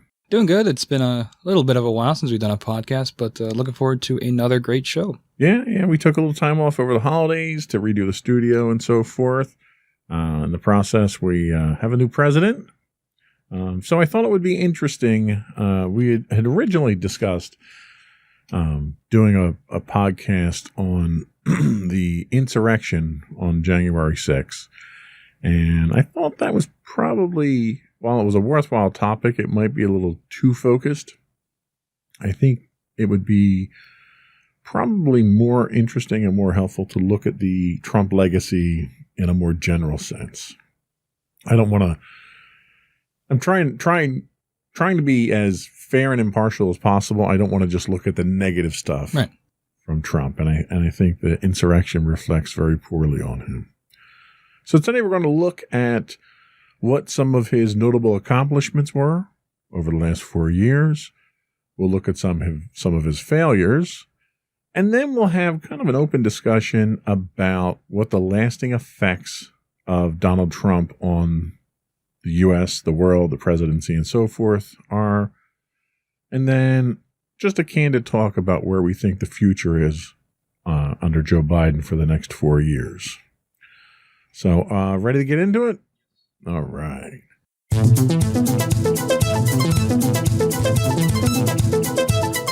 So, I wasn't even going to do the plugs because I think this is going to be a long podcast. We'll do the plugs at the end of the show. Notable accomplishments. I kind of broke these down into a couple of key ones that came out of the whitehouse.gov website prior to the changeover. And the first one, and one that I think really is probably the biggest, is the reshaping of the federal judiciary. So everyone knows that Trump appointed 3 Supreme Court justices that are life terms, but he also appointed 220 judges to lower courts, which are all lifetime appointments as well. 25% of U.S. Circuit Court judges were Trump that are in place today were Trump nominees. And Trump's influence as a result of that will live on through the judiciary for the foreseeable future. Do you think that is a good thing, a bad thing, indifferent thing? What are your thoughts? I think it depends on what these judges are going to be ruling on in the coming years. And especially since it's impressive as a president to be able to do that in only 4 years to appoint that many judges and 3 Supreme Court justices as well. So whether or not they're going to the judges will, rule on certain things in the coming years, it's still, it's something that'll be in a history book looking back at the presidency of one of his accomplishments. Absolutely. And I think the one thing that we've seen so far is the 3 Supreme Court justices did not tip the balance of power in the Supreme Court at this point in time, given the number of cases that Trump brought to the Supreme Court during the election phase that did not go in his favor. So I think, if nothing else, the impartiality of the Supreme Court seems to still be intact, which is a good thing. The next thing that we look at is Space Force. Space Force is the first new branch of the U.S. military since the U.S. Air Force was created from the Army Air Corps after World War II. It's supposed to be a more centralized version of the military missions in space. Now, that's not fighting aliens or anything like that. What they do is they handle satellite surveillance. They handle all the military satellites. They're responsible for the GPS system that's both civilian and military use. They're monitoring the various debris that's in space to make sure that it's not dangerous to future missions. What do you think? Do you think, I'll be honest with you. When I heard that we were creating Space Force, I couldn't help but chuckle. Mm-hmm. And I wasn't the only one, because it spawned a Steve Carell comedy series, that came out of this. What are your thoughts on Space Force? Well, I think space exploration is important. And I know over the years, the public has sort of waned away from that, and there's not as much interest as there was like in the 80s and 90s and stuff. I do think if Space Force is going to actually do something, and it's not just a dumping ground for money like a lot of other of these types of programs, they spend a lot of money, especially when it comes to the military. There's a lot of money put into that. But I think if they do monitor things like the debris around the Earth, which is getting really, it's becoming a real problem, and satellites and things like that, I think that's a good start. And maybe they'll segue into actual exploration missions in the future, hopefully. Yeah, we don't really know what direction they're going in right now. They really inherited a lot of things that the Air Force had already been doing. They're not doing exploration at this point. Yeah. That is still the domain of NASA. But, we have missions up there. You have an International Space Station up there that occasionally needs to be moved so it doesn't get hit by a refrigerator-sized piece of debris that brings it down. So that's really what they're working towards. And you also have private companies like SpaceX that are going a lot more in, they have a little bit more of a budget than NASA does for the funding. So they're able to do a lot more missions into space. Sure. Yeah. In fact, speaking of space junk, one of the things that's really starting to crowd the low Earth orbit are these new internet-enabled satellites. SpaceX, Elon Musk is putting a huge constellation of satellites, some 400 or 500 satellites up there, all of which are moving obstacles that are flying at 17,500 miles an hour. So it's not a small job monitoring that stuff for safety. What's the next thing that we have? So next up, we have the tax reform. It was the biggest overhaul of the nation's tax code in 3 decades. It slashed corporate tax rates from 35% to 21%. Some critics argue it was a windfall for massive corporations at the expense of the middle class. Administration officials predicted GDP boost by 3 to 6%. Now, we haven't seen the GDP boost that they expected so far. However, I can say, at least in my experience, that slashing of the corporate tax was enough of an incentive for my company to give more back to its employees. I think my company is an exception to that rule. I think a lot of companies take that as a windfall and they absorb the profit themselves. Right. This kind of goes back to the early 80s with Reagan economics of trickle-down economics, where, give the rich people more money and then it'll trickle down to other people. Which I don't think that worked then, did it? That has never worked in the history of mankind, actually. Turns out the rich just get richer. You don't get rich by spending it, that's for sure. So the tax reforms definitely are there. A lot of those went in place before the COVID pandemic happened. And I think a lot of the benefits that happened from that tax reform are largely wiped out because of the debt the country has incurred as a result of a lot of these COVID relief packages. Yeah, but that tax plan, that corporate tax rate is going to stay in place until the new administration could put something together to overturn it. So it's something to think about. That's correct. Yeah. So the benefits will still be there for a lot of that. Let's talk about the reform of the justice system a little bit. So one of the things that Trump tried to do was address the mass incarceration in the federal prisons. For several decades, they've been severely overpopulated. A lot of it had to do with lower level drug arrests for minor infractions. But he also overhauled the federal sentencing to reduce the minimum mandatory sentences. And that's kind of a concept that a lot of people aren't familiar with, is that the federal guidelines for sentencing for just about every crime out there, there's a minimum amount of time that you can sentence someone. And even if it's an insignificant issue, but you have to sentence someone, they have to get that minimum amount of time. And that was largely done to try to preserve fairness in the penal system itself so that you couldn't have people buying judges off and stuff like that. So one of the things that Trump did do was he reduced those minimum sentences so that even though you may be going into jail for these offenses, you're getting out sooner. He also tried to shift focus from punishment to rehabilitation and more job training opportunities. One of the problems that convicted felons have when they get out of prison is they lack the skills to get jobs and employment. As a result, they become a burden on society. So the focus kind of shifted to try to prepare these individuals to get back into the workforce and become producing members of society again. And what's the last thing that we have to talk about for his accomplishments? Defeating the ISIS caliphate. Trump has falsely claimed ISIS is totally defeated. Though territory has been lost, there are still an estimated 18,000 fighters between Iraq and Syria. The U.S. was successful in killing ISIS leader, I'm probably going to pronounce his name wrong, Abu Bakr al-Baghdadi. I apologize if That's I actually didn't say pretty that right. good. We'll go with that. Yeah. So, yeah, I mean, it's no different than when George Bush landed on the aircraft carrier with the big giant banner and said, "Mission accomplished." Right. Progress has been made. More progress has been claimed than has been made, I think. At this point in time, ISIS is lacking territory, but they're not lacking support.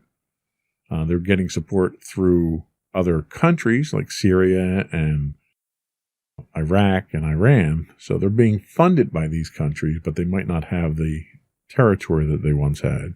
Yeah, I think conflicts like this in this area of the world are always going to be this messy, and they have been since the U.S. began to get involved way back in the 70s and 80s. It's always been a difficult, not war, but difficult conflict to manage, whether through proxy or through direct involvement from the U.S.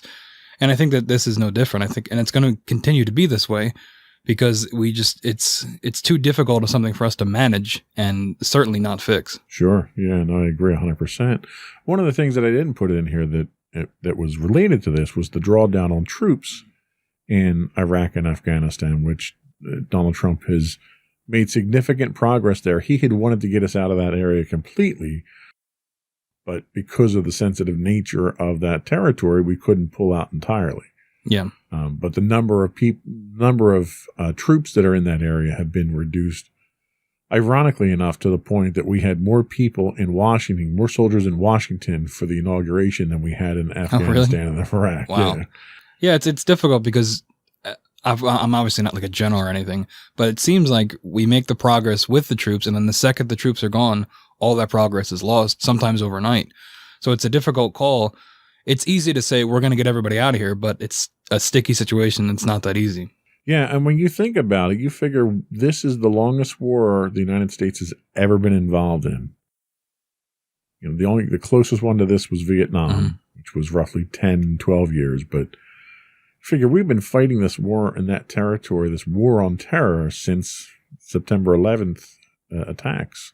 Yeah, and we could probably do a whole show comparing that to Vietnam. I mean, they're somewhat similar in terms of a difficult terrain, the language barriers, things like that, guerrilla tactics, and all that. It is just a mess. Absolutely. So that's some of the notable accomplishments that Trump had in office. Let's take a break. We'll come back and we'll talk about some of the failures that I think a lot of people have focused on.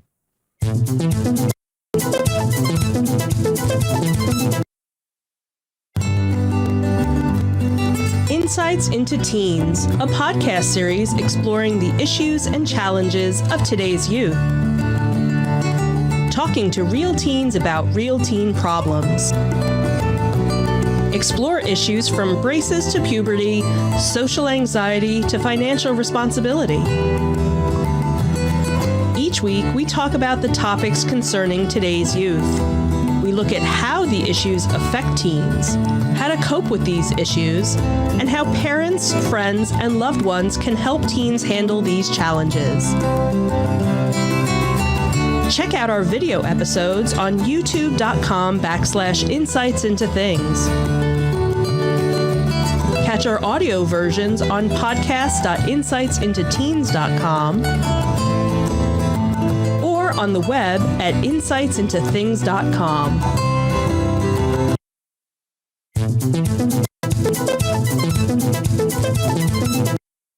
Welcome back to Insights into Tomorrow. Today, we are talking about the legacy of Donald Trump. We just went over some of his notable accomplishments. I think it's prudent for us to talk about some of his failures at this point in time. So the first one that I have here is the incident in Charlottesville related to George Floyd. So during this entire process, Trump really blamed, quote, many sides for the violence at the rally for George Floyd. And at the time, he claimed that there were, quote, very fine people on both sides. One side being the Black Lives Matter group who were protesting the death of George Floyd. The other side being made up largely of white supremacists and the KKK. This statement itself really stirred up a bit of a hornet's nest here when he was describing these white supremacists as very fine people. And he took criticism from both Democrats and Republicans, including traditionally staunch supporters like Lindsey Graham. What are your thoughts on this particular failure of Trump's? I think it seems like such a simple thing, right? You see white supremacists and KKK leaders on one side. You just have to condemn them. And he couldn't do it. And he was directly asked, I remember multiple times by reporters, to just condemn them. And he wouldn't do it. And it makes you wonder why that is, and what is going through his mind and his administration's mind, why he simply would not come out and condemn them. And you saw that again recently with the insurrection at the Capitol, where he said, "Go home, we love you." Very kind words to people that were attempting to storm and succeeded in storming the Capitol building. And it just makes you wonder.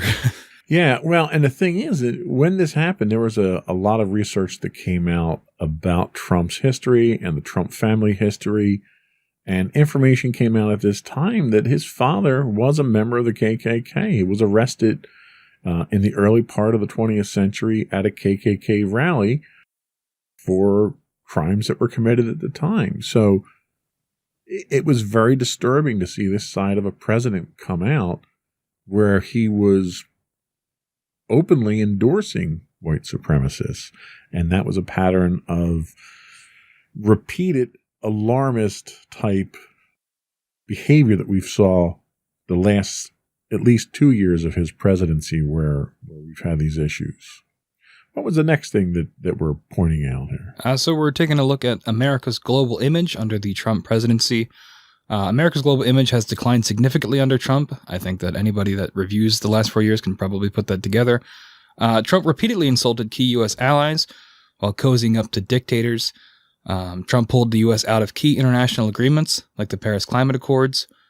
Surveys show the majority of citizens from 32 different countries have an overall lack of confidence in Trump to do the right thing on world affairs.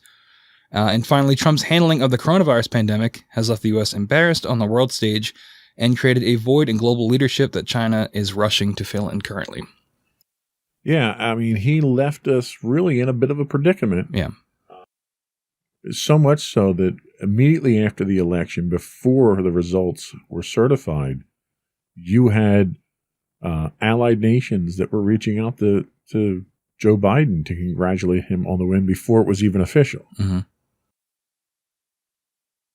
I'm not sure what the long-term implications of that are, because I think a lot of the damage that he did, at least as far as our allies go, are things that can be built back fairly quickly with him out of office. Mm-hmm.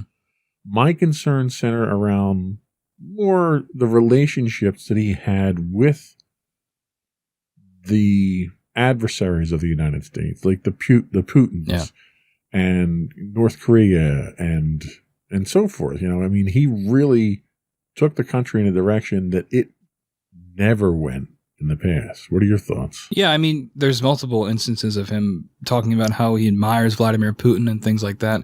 And it's not a great look, right? I mean, on paper, Americans supposed to be like this bastion of freedom, which obviously in practice is not necessarily the case.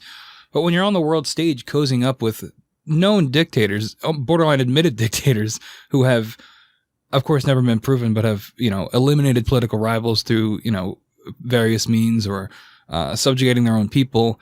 When you see the leader of the free world being friendly with them, it sends a disturbing message to other countries, not to mention the people of America as well. Yeah, absolutely. It's kind of scary when we get to that point. So the next thing we talk about is immigration, which was one of the things that Donald Trump had campaigned on. His promise to build the wall, to stop illegal immigration coming in, to deport the people that were in the country already that shouldn't have been here, in his opinion. Trump has been accused of human rights abuses and violating international law by the UN for his treatment of undocumented immigrants. I couldn't tell you the last time an American president was accused of human rights violations. Trump policies had led to the separation of at least 5,500 families and saw children placed in cages for the world to see, which was another embarrassing moment that the press really hammered him on. 445 of those children still are left separated from their parents. So it's a continuing problem where they can't find these parents for the children.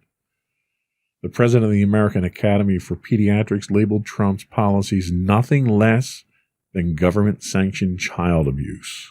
Yikes. What are your thoughts on his immigration policy? I mean, we've got a lot of the wall done, right? So is that a good thing or a bad thing? I don't think the wall was a great idea. I mean, it for people that think that we should take a strong stance on immigration, I think it's a very good physical thing to see. But I think in practice, I don't know that the wall really works. And not to mention, speaking back to the ICE situation, we actually talked about doing a whole episode on ICE. But doing the research, we found it would be better to just lump it in with this. But the fact that 545 children don't have their parents or any real person to take care of them still, and for this long is horrifying. And the fact that it's still happening. Yeah. Yeah. And Trump tried to defend his actions by claiming that a lot of these children were not brought over by their parents. They were being brought over by criminals and mules and, people that were trying to get into the country illegally and using the children as a means to get into the country. And there just wasn't any facts to back that claim up. As with a lot of the things that we deal with Trump, there's a lot of misinformation. There's a lot of what the Trump administration has labeled alternative facts. And I think you have a difficulty in sifting through. There's so much misinformation thrown out about these things that it takes an effort to sift through that you shouldn't have to make such an effort to do. Yeah, I think we'll probably touch on it more later in our concluding thoughts, but I think that's part of the plan, is to put as much false things out there that you question what is real and what is true, and then from there you can make your reality whatever you want. Right. So what was the next thing that we're going to ding him on here? So the handling of Iran, Syria, and Afghanistan, we touched a little bit on this with the troop withdrawals. Trump's decision to withdraw from the U.S. from the 2015 Iran nuclear deal induced chaos throughout the Middle East. It remains one of Trump's most unpopular decisions in the global arena. Trump has failed to thwart Iran's aggressive behavior through his maximum pressure campaign. He exacerbated the situation by ordering the killing of Iran's top general, another name I'm going to probably mispronounce, Qasem Soleimani, which was huge when it happened. I remember we talked about it on one of the previous shows, about how insane that was. And it's almost like we forgot it happened, but here it is again, looking back at everything. Iran has since abandoned the nuclear deal and is actively working towards nuclear weapons. Again, Trump pulled U.S. troops out of Syria, abandoning U.S. allied Kurdish forces. I remember that was extremely controversial too, especially with, I saw a lot of veterans on Twitter like talking about that when that happened, about how that was wrong to do because you left these people hanging to dry. The withdrawal induced a humanitarian crisis in the region and the security vacuum that Russia, Iran, and accused war criminal Syrian President Bashar al-Assad benefited from. Trump started a massive pullout of U.S. troops from Afghanistan, essentially surrendering the country once again to the Taliban. And finally, Trump dismissed published reports that Russia paid bounties to Taliban-like militants to kill U.S. troops. So we're getting a little bit of the cozying up with dictators again in this section as well. And overall, it's not a great look. Yeah, no. And if you look, at the big picture of weakening our position in the Middle East by all these troop pullouts, by pulling out of the Iran nuclear deal, which is just going to incite additional chaos. It's going to rile the Israelis who won't stand for Iraq having nuclear weapons. So they're going to act unilaterally on their own if we do not maintain a coalition in the area. You're basically lighting the fuse on a powder keg. And I look at what he did and I can't fathom why you would have done that. He claims that he doesn't want America tied up in these long-term wars, but we're almost like the control rod in the nuclear reactor there. And if you pull that control rod out, the nuclear reactor is going to melt down. Yeah, it's kind of like what we talked about before. Like it's easy to say, I don't want America involved in these situations. But when you've got nuclear deals signed with these countries, that's more than just a war. There's larger implications there on both the world stage and for that local area. And it's like you said, it's lighting a fuse that I guess the new administration is going to have to deal with. Yeah, and it's a headache. I mean, not only is it weakening the U.S. position and our allies' position in the region, you're directly strengthening our adversaries' position at the same time, which makes you wonder what team Trump was really playing for at the time. So the next big one that Trump has been trying to take care of since day one was the repeal and the replacement of Obamacare. Trump lost the vote for a full congressional appeal, thanks to, at the time,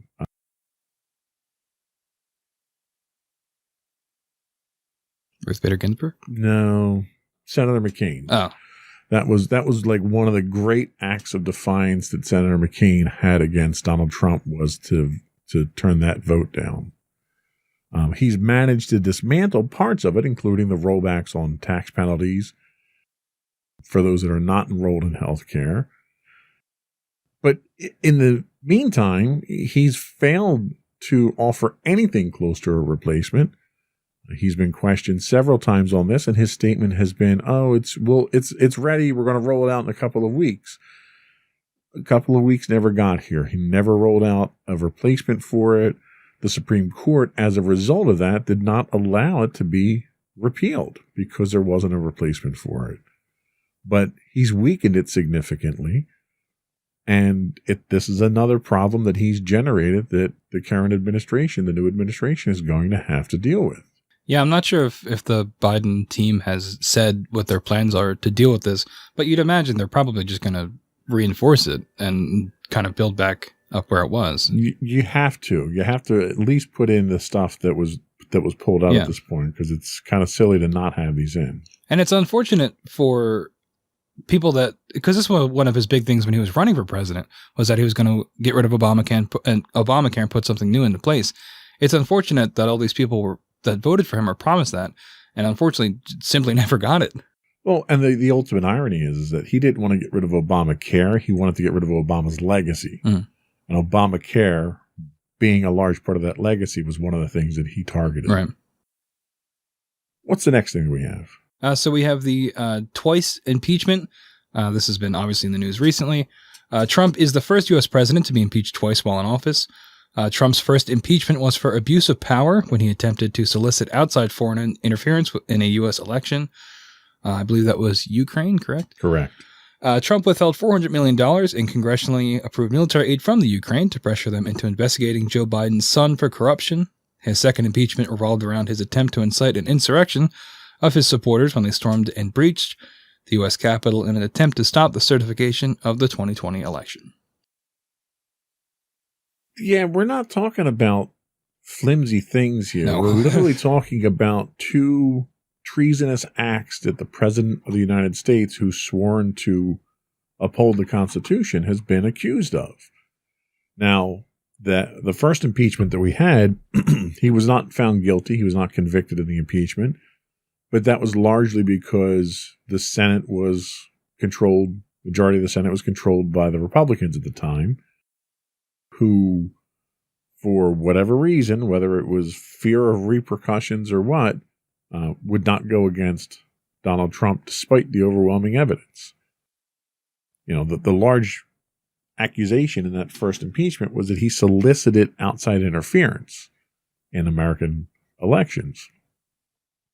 If that wasn't enough, based on this phone call that came out, during the whole process of this, when it came out, he later, on public television, on news networks, stood in the driveway of the White House and further solicited China to interfere in the election by investigating Joe Biden's son. So you could throw out that first allegation where he was trying to hold money over the Ukraine's head. He's publicly inviting an aggressor nation to interfere with our election. How he didn't get convicted of that is really just mind-boggling. Yeah, it's stuff like that we'll touch on most likely later, but it sets a dangerous precedent for future presidents of what it means to be president and what you can do and what you can get away with. And this is another example of that. Yeah, and he, is unique in that he's the first to be impeached twice. Mm-hmm. Not sure that's something I'd want to put on my resume. It's something I've been thinking about a lot, especially with going back and looking at this legacy that will certainly come up. But like my generation and generations around my generation we're living through history for better or worse. And these are things that if I ever have kids and they go to school, the teachers are going to say, go home and ask your parents about when the Capitol was stormed and when the president was impeached twice, like things like that. And I don't know if I want to talk about that, like it's interesting to think of these events. You just see it on Twitter, you see it on the news and things like that, but it's documented history that is going to be in a book someday. Yeah. And we were there for it. And it's scary. It really is. We were also there for the COVID-19 pandemic. We're still there for it. Trump's handling of COVID-19 will likely go down as one of the biggest disasters in U.S. history. By the time he left office, over 400,000 Americans have died. Trump admittedly downplayed the virus in an interview. He later ignored it completely as he struggled with the election. I mean, from the November election until the day he walked out of office, Trump ignored everything to do with the pandemic, and ignored a lot of his responsibilities as president, because I really think he just had a breakdown at that point. More U.S. citizens have died of COVID than all U.S. soldiers killed in combat in every war since 1945. I saw that when I was looking over the notes. That is insane. Yeah. More are dead from COVID than from Vietnam. And Trump completely and repeatedly downplayed the virus.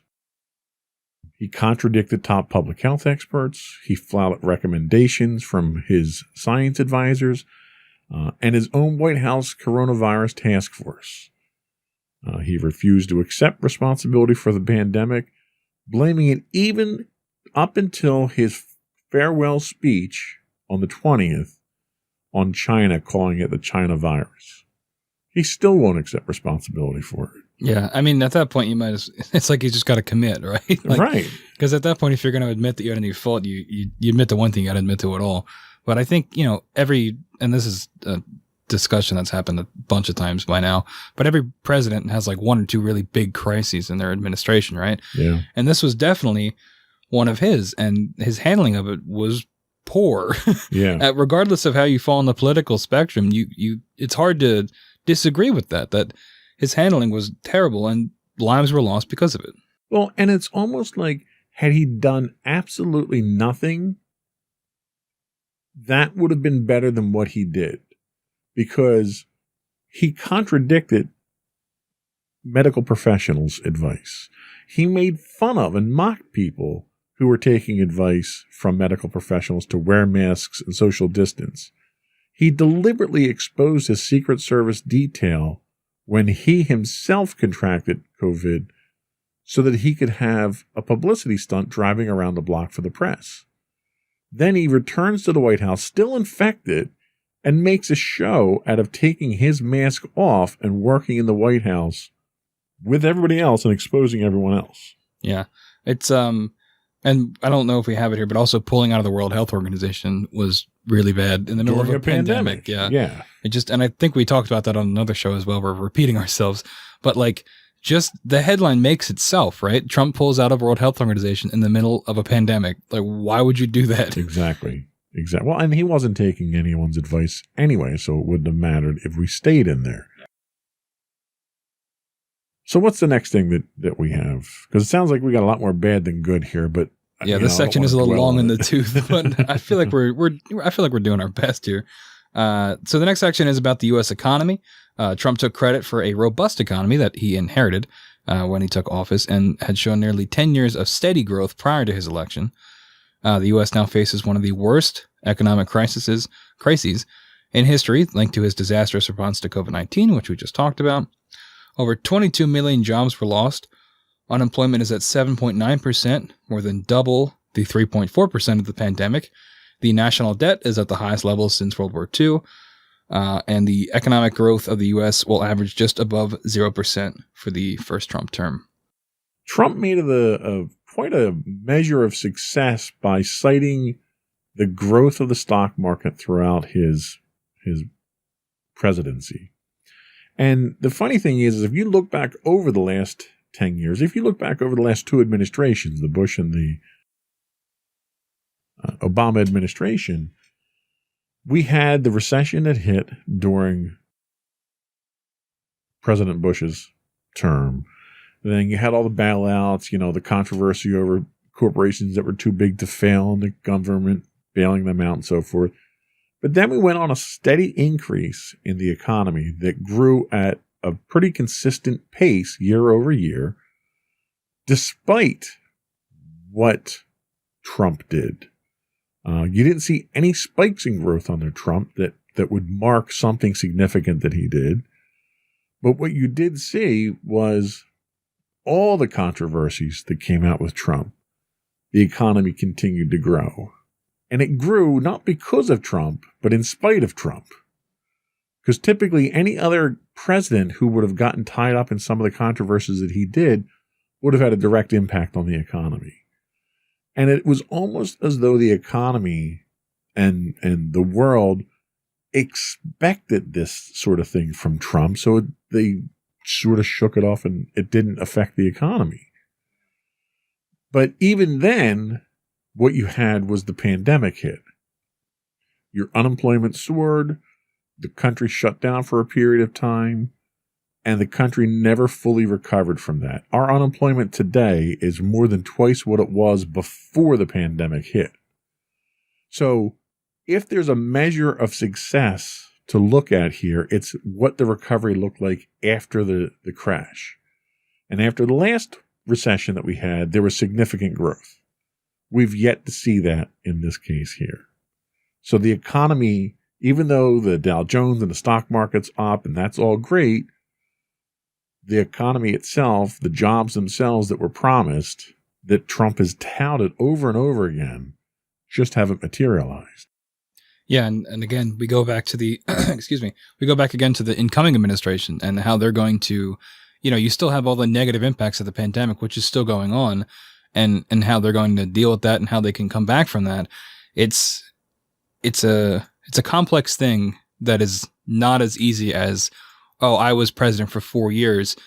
Everything that happened in those 4 years is cut off from what was before me and what is after me. This is what I did. It doesn't work like that. Right. And especially when it comes to the economy, which is obviously one of those hot button issues that people love to talk about when they talk about who they're going to vote for or who is a successful president. But it's not as black and white as, some people would like to think it is. Absolutely. So the last thing that we wanted to kick Donald Trump for here is damaging democracy. So Trump consistently eroded democratic norms during his tenure. Trump's constant attack on the media led UN experts to warn of raised risk of violence against journalists. He's threatened to deploy U.S. troops to American cities and demanded poll workers stop counting ballots to sway the election in his favor. Trump's constant dissemination of disinformation on the electoral process have led historians to draw parallels between him and Benito Mussolini. Trump has refused to accept the clear-cut results of the election and failed to provide any substantial proof to his claims for election fraud.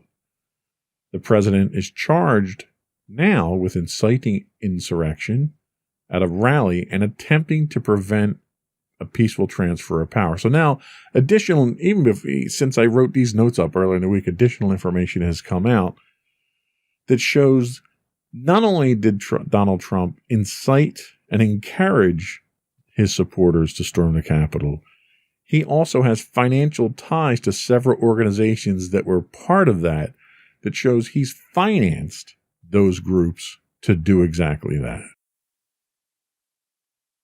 I don't think democracy has ever been threatened like this since the Civil War. What do you think? Yeah, no, I completely agree. And the difficult part is these are all facts, right, that we've just stated, but I can still guarantee you that there's somewhat half of the country that would disagree with this. And that's where the real damage is, the erosion of a common reality that we all have, right? Because, and I think that is, and I mentioned it before, but I think that that's part of the tactic, is to put so much information, false information out there, and to do all these things that for any other president, any one of them would have got them out of office, most likely, or a terrible scandal.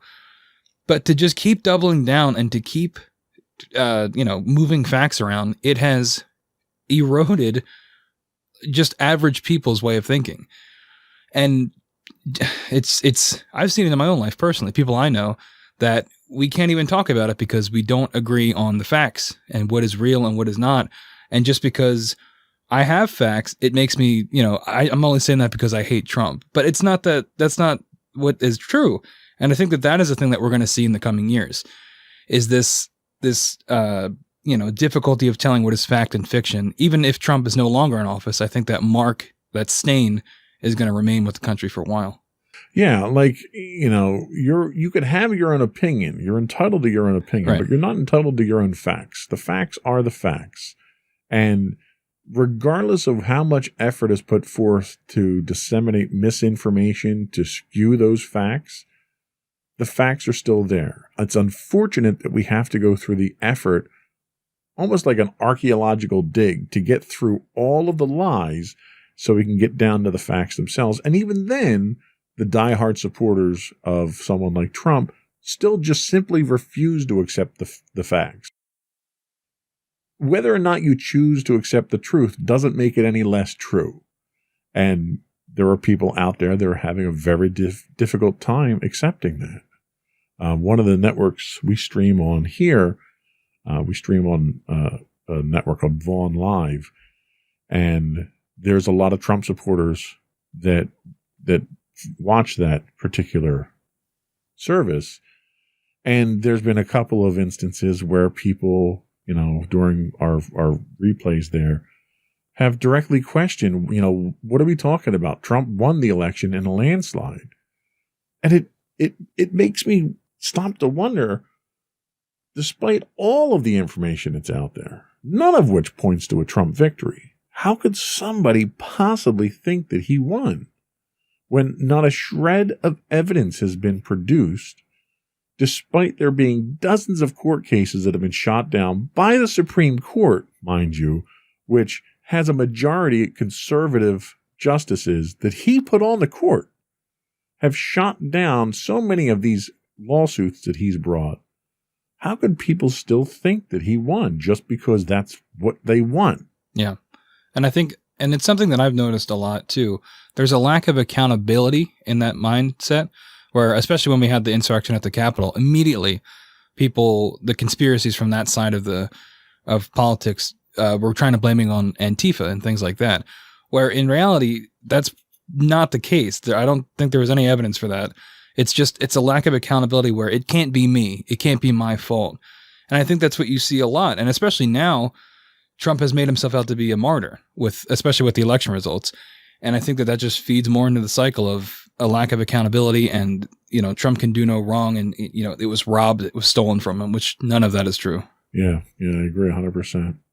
Well, let's take another quick break. We'll come back and we'll have a kind of an open discussion about the lasting effects of Trump and what the future under Joe Biden is going to look like.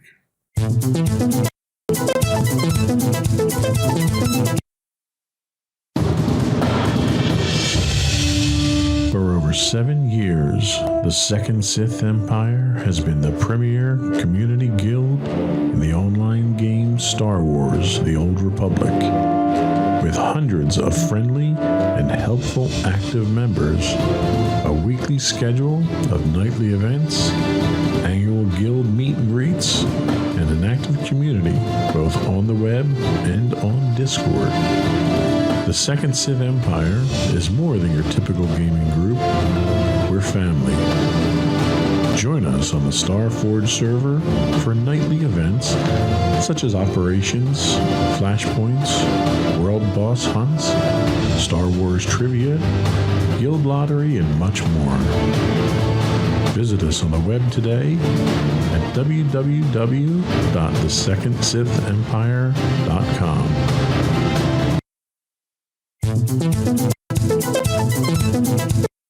Welcome back. We are talking about the legacy of Donald Trump.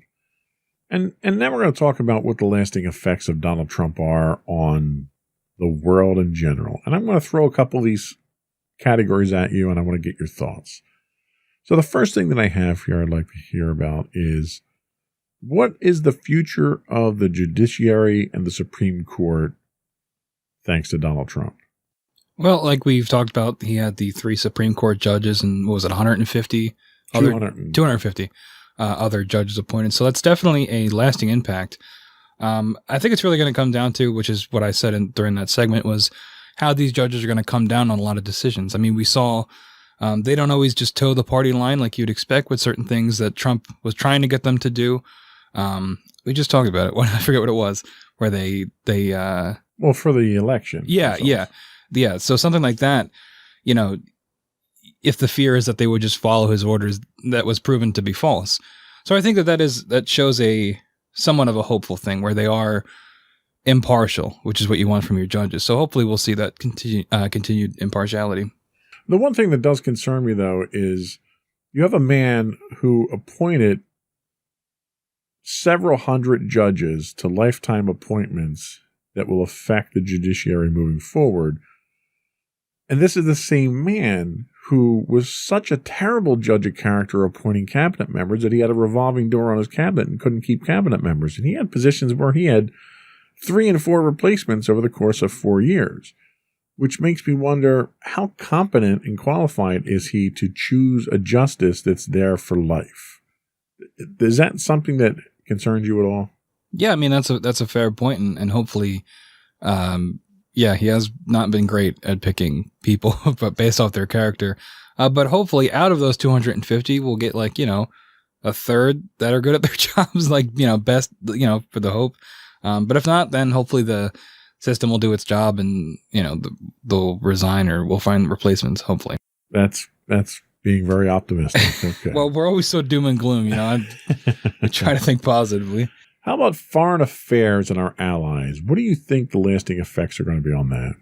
Well, I think initially it's probably going to be negative, but luckily we have the benefit of Joe Biden already having a working relationship with a lot of these people, most likely because of his time as vice president. So I think that is going to help rebuild a lot of the ties that Trump might have severed or damaged or tried to sever.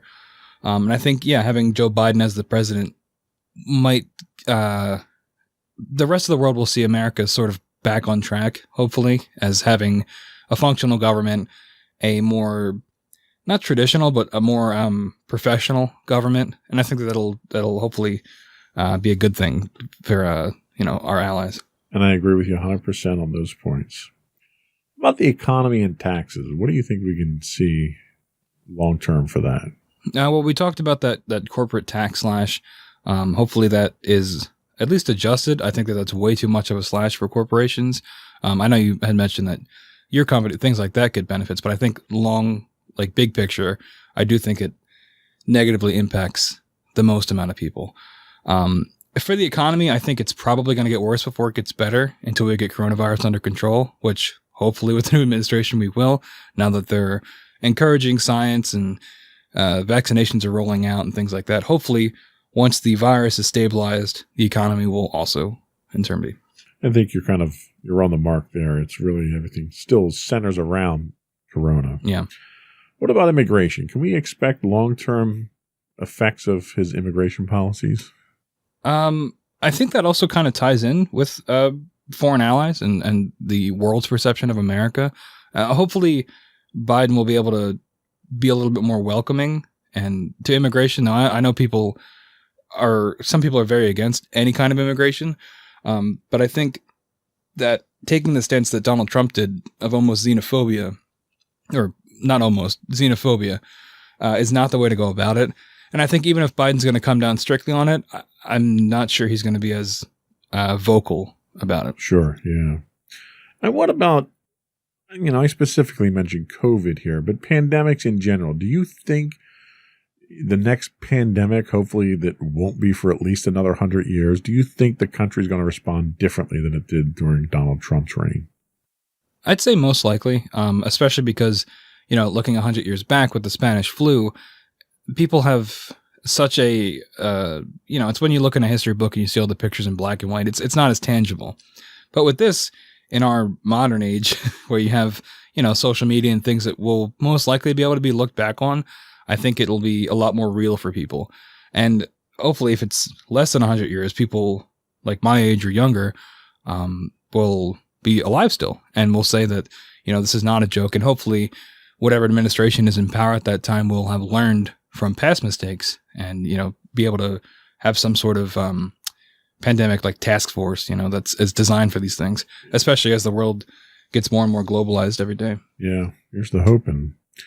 And finally, what do you think the long-term impact on the presidency itself is going to be? I mean, we just had a president who challenged every norm and every check that's been put in place on the power of the presidency. Do you think there's going to be a lasting effect on the presidency? Absolutely. And I think that Trump testing all of those limits is going to set like I said before, a dangerous precedent going forward. And I think that even the Biden administration will probably take some liberties with that as well, with what a president can do with things like executive orders or pardons and things like that. Hopefully that extended power will get reeled back, checks and balances and all over time. But I think in the immediate future, it's still going to be a little up in the air on how the presidency is viewed. Okay. So the future. All right. Let's turn our attention to the future under Joe Biden. He's got 4 years. I don't think he's going to do a second term. So he's got 4 years to accomplish what he wants. And the first thing really is to unify a nation that is more divided now than any other time in our history, save for the Civil War. Do you think Joe Biden has what it takes to unify the country, given the staunch support of 70 million people who voted for Donald Trump? Honestly, I don't know. Because it's just, in his speech during the inauguration, he talked about it not being about parties, which I feel like every president says, but that doesn't work. It's not how that works.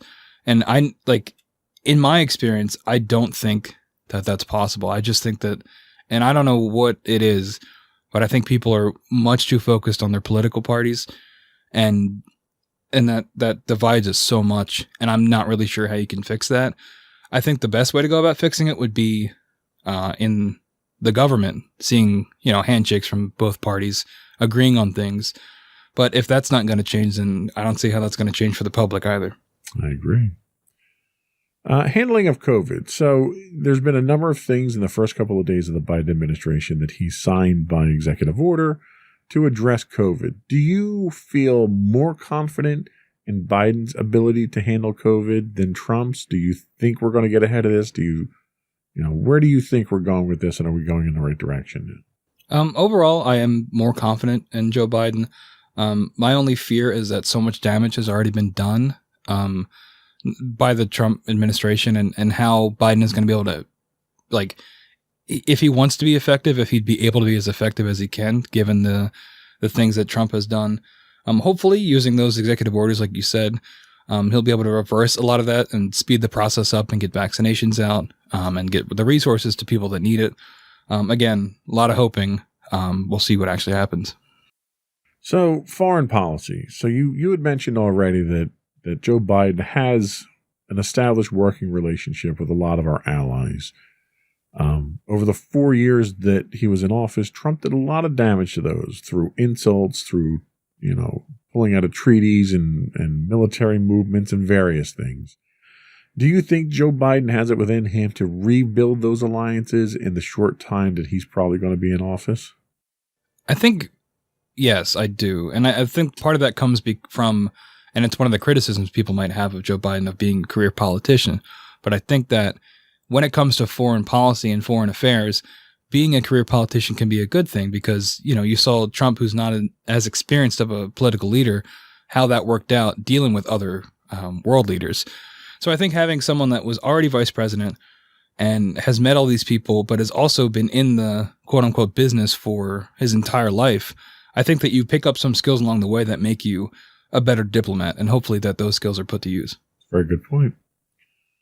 So some of those executive orders that Joe Biden has signed into law at this point dealt with undoing some of the things that Donald Trump did.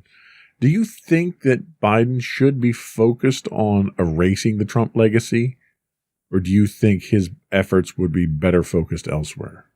Well, I think it's kind of a double-edged sword, because erasing the Trump legacy will also benefit a lot of the American people, especially when it comes to things like the COVID-19 pandemic, because part of Trump's legacy was hindering the process of getting people vaccinated and the resources, like I said, that they need. So I think in those instances where erasing Trump's legacy would benefit the American people, I think that is a good thing. But just turning it into a contest of, if I can erase this guy's name from the books of history, I don't think that's worth your time. So the last one that I wanted to talk about here is the chance of success. You mentioned that Joe Biden is a career politician. He's been in the White House, administration before as vice president. He's spent, an eternity in the Senate and the legislative branch. So he comes to us with a wealth of experience. But he's also the oldest president to take office at this point in time at 78 years old. Do you think his age is going to contribute to his ability to be successful? And do you think he'll have the support that he needs? Because right now, there's a small majority, but there is a majority of Democrats in the Senate, and there's a majority of Democrats in the House. So the Democrats really hold the power right now, at least for the next 2 years. Will that help his success? Do you think he can be successful in his platform and what he wants to do for the next 4 years?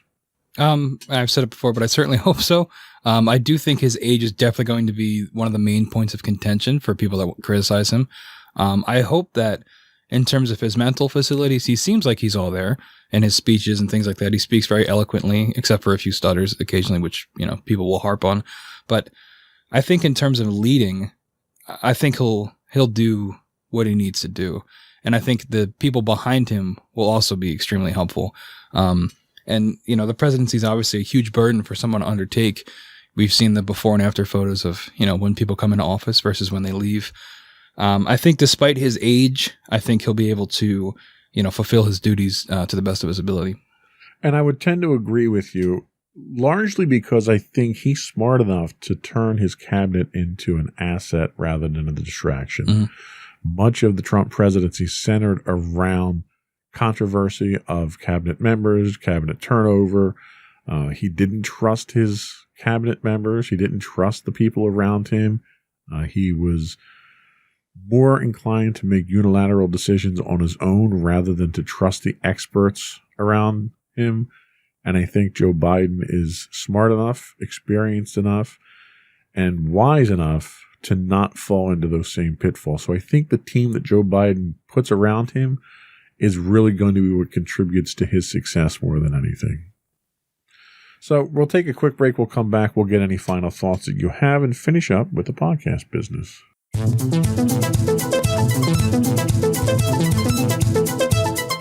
Go for your final thoughts. So I think looking back at the Trump legacy, one of the biggest appeals he had when he went into office was people didn't want another career politician. They wanted something different. And they got that. And it overall, I don't think was a good thing.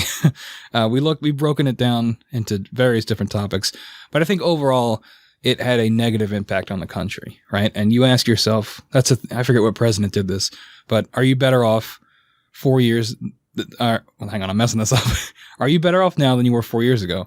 And I think most people would say no, whether it's for economic reasons or the impact the coronavirus had on them. And obviously you can't blame all these things just on Trump. However, he was the president and he's supposed to be the leader. And I think it's hard to disagree that he failed as a leader. And hopefully, you know, there's obviously detriments to having a career politician in power, but I think now that is what the country most likely needs. Yeah, I think this was a case of we got what we asked for, and what we asked for was not what we needed. It was a learning experience, I think. The country will continue to feel the effects of for years to come, but I think it's a learning experience that we won't make that same mistake again. That was all we had for today. Thank you for your time. I appreciate you coming to talk about this volatile subject.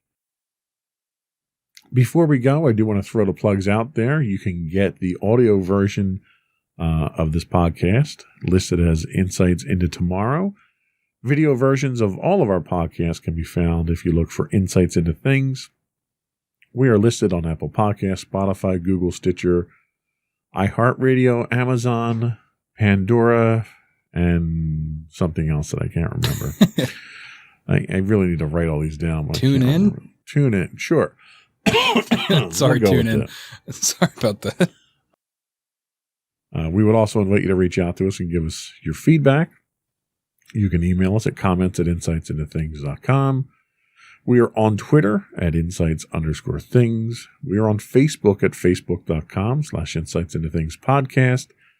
On Instagram, you can find us at insightsintothings, where you can get links to all that and everything else on our website at www.insightsintothings.com.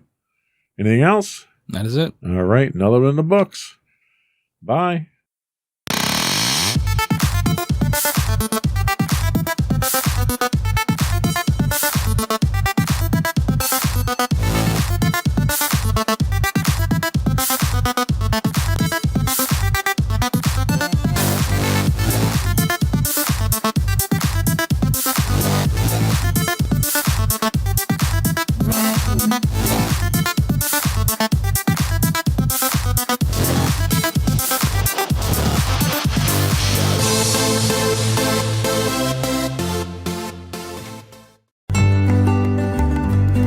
Insights into Teens, a podcast series exploring the issues and challenges of today's youth.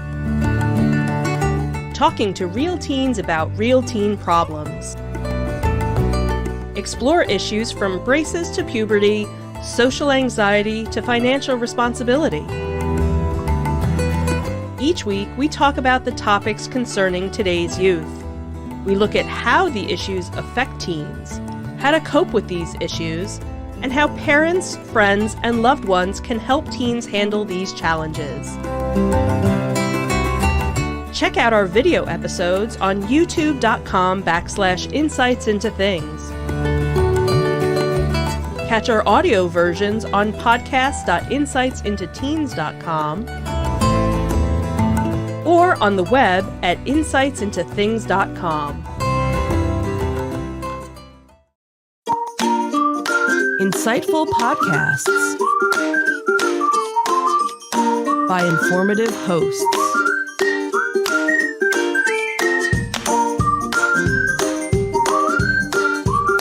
Insights into Things, a podcast network.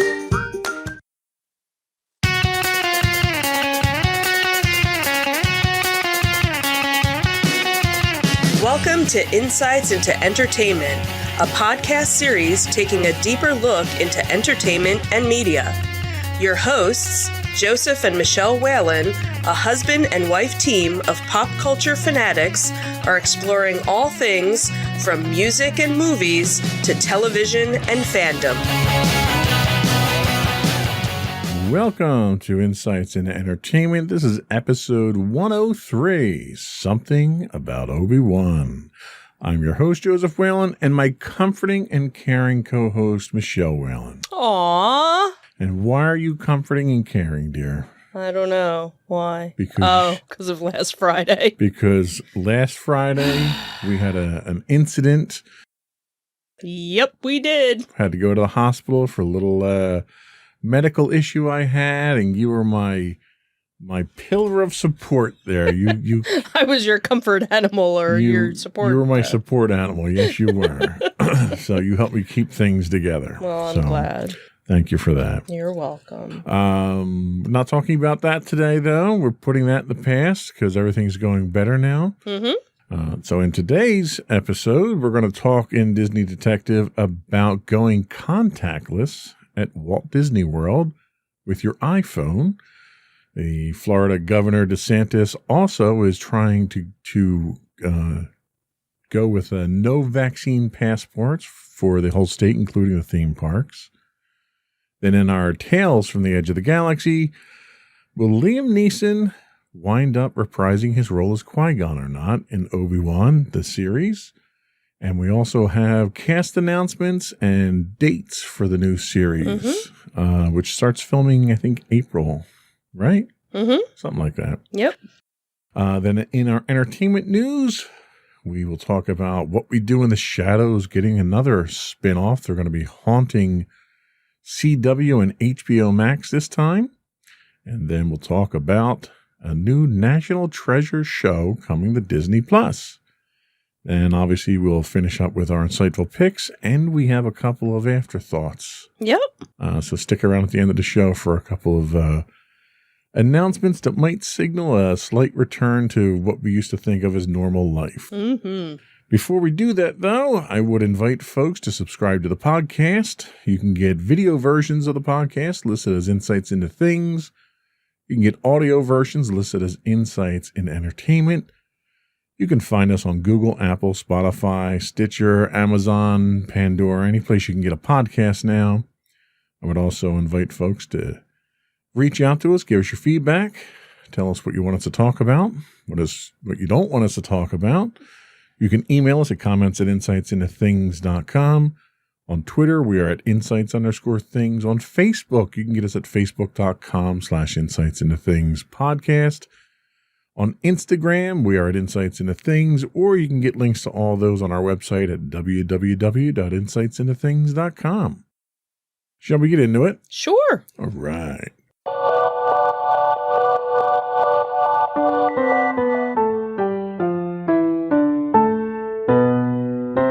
Go for Disney Detective. So it seems Disney Magic mobile options are now launching on Apple devices, and how to get started for a contactless contactless Walt Disney World Park entry. Say that 5 times fast.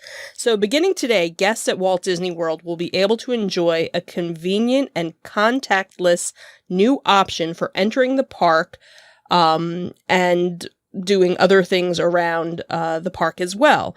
It'll be available on iPhone and Apple Watch, but it will be coming to other smart devices later on. Disney Magic Mobile service is a fun, easy-to-use way for guests to experience the most magical place on Earth. The service is offered in addition to other options such as the Magic Bands, which are the colorful all-in-one bracelet, which will continue to be available and also be introduced in even more colors, designs, and limited edition fan favorites in the future. So the article talks about how you can even create a customized digital pass. So guests can create a Disney Magic Mobile Pass through the My Disney Experience app and add it to your wallet app on your iPhone or digital wallet on other smart devices. And then you can customize your pass by choosing several different Disney-themed designs that animate upon use. There's even special designs for annual pass holders and DVC members. And you can use it on multiple devices or on a single device. So you could share it with, options for family members to use.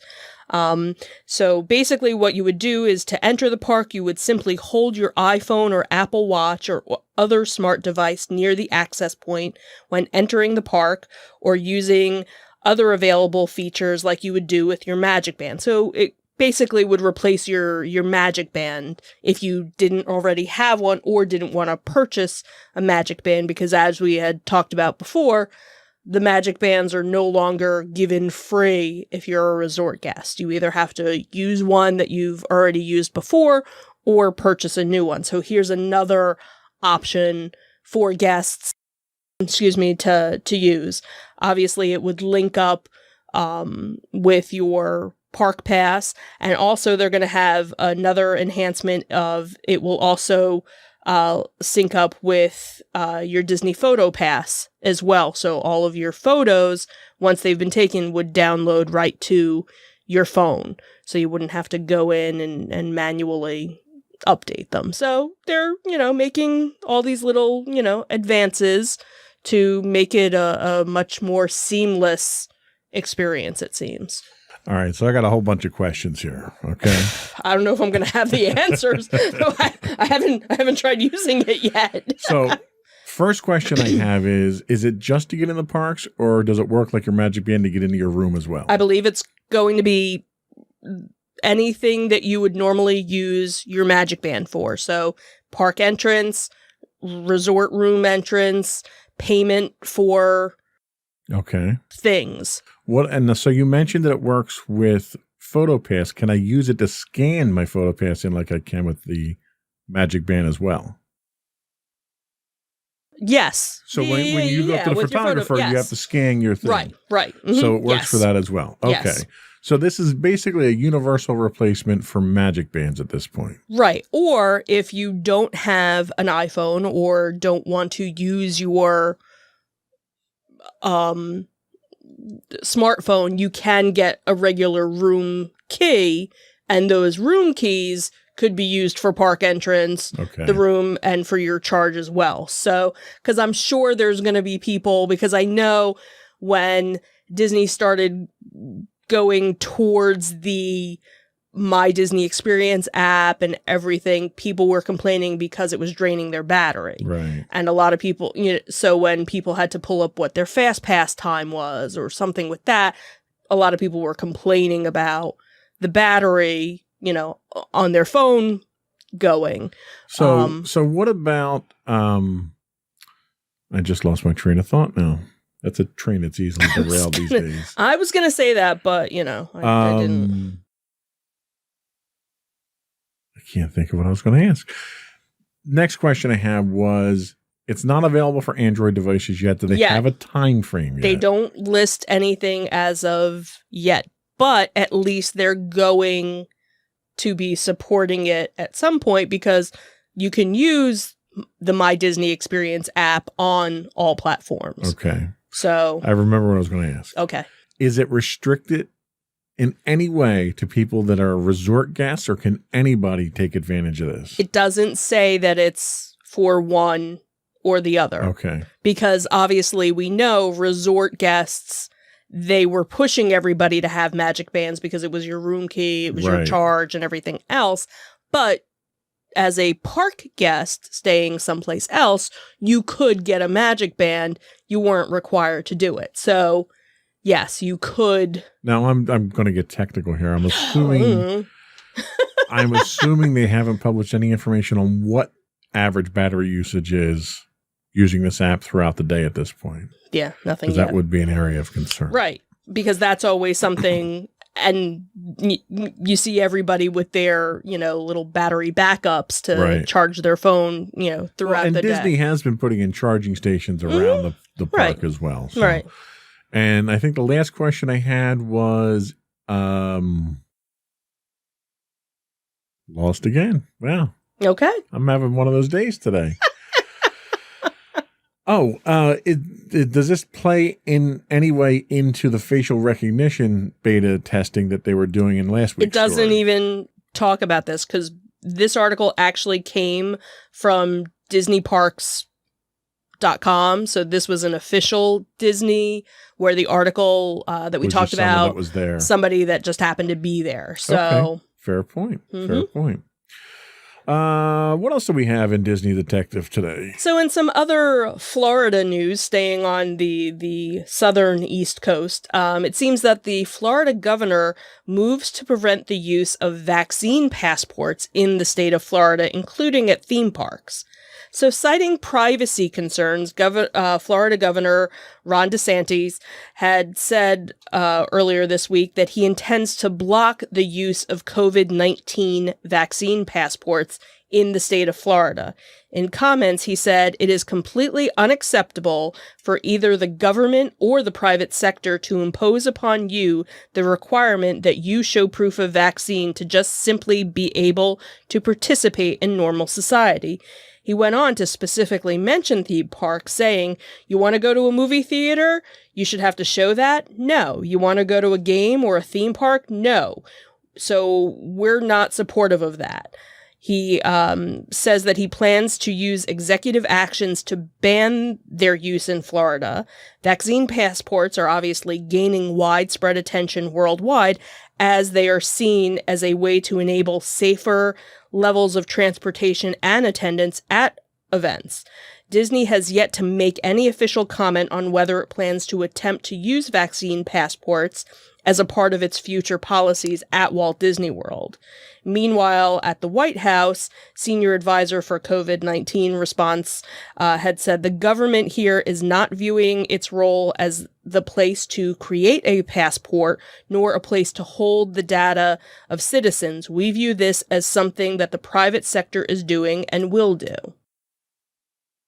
I think it's a little premature at this point since a vaccine passport doesn't even exist. Right. So to ban something that doesn't exist is kind of It's silly. kind of silly. And when it does exist, you have no idea what's going to be on there. Like, for Right. instance, we both have our shots at this point in Mhm. time. We have a card from the CDC, Mm-hmm.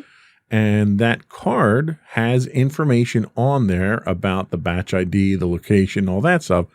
So there is personally identifiable information Right. associated There's with that. something out there. So that Right. wouldn't be a very good passport. But a passport that you take that card and get a button, for instance. Mm-hmm. You know, your passport could be as simple as a button like you had purchased for us Right. that says, "I'm vaccinated." Right. Would that offend you to have to wear something like that to get into the theme park? No. It wouldn't offend me at all. Yeah. You know, and this is something that we're starting to see now as travel and other things are starting to reopen. Cruise lines as a we'll go with that. I have a friend of mine who happens to be a travel agent and an avid traveler and has not done anything. And she has now booked a cruise. And I don't remember which company it was. Wouldn't be booking a cruise at this point. But it happens to be a cruise where you have to show proof that you've been vaccinated to go on the cruise. Masks are required in any public area. If you're outside, they, will make sure that chairs are spread out. In the dining areas, things will still be spread out. And it lists all the places that you are required to wear a mask and where it's optional. See, that's sort of the problem that I have here is that the theme parks. All right, let's just stick to the theme parks for a minute. The theme parks are a private property. They're not owned by the government. Right, absolutely. The government can't tell you how to behave on it. Disney has the ability to say what you can and can't do, how you must dress. Absolutely. There are very strict guidelines on what you can wear going into the theme parks. Absolutely. So in order to use their facilities and enter their park, Disney's well within its rights to say you have to be vaccinated to come in here. And you have to show proof of it. Right. And if Disney decided tomorrow to do that, I would be okay with that. And I would too. And the government, the governor of Florida would have absolutely no say over that. Right. Exactly. Because again, it's the private sector. It's just like how stores have, even though certain states now have said you don't need to wear a mask, it's not mandatory anymore. But stores that are within just like those a store states, can require that you wear shoes and a shirt to come into it. And there are corporate stores that have said no matter what state it's in, you still need to wear a mask.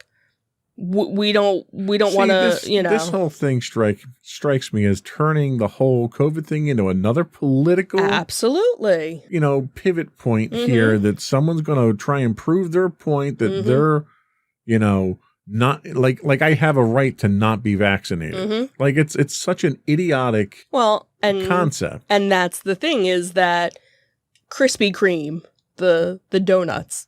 I don't think we actually have one nearby, or maybe we do. They probably better if we didn't. Probably better. They actually had a thing that once you've gotten your shot, bring in your card and we'll give you a free donut. Yeah. Okay.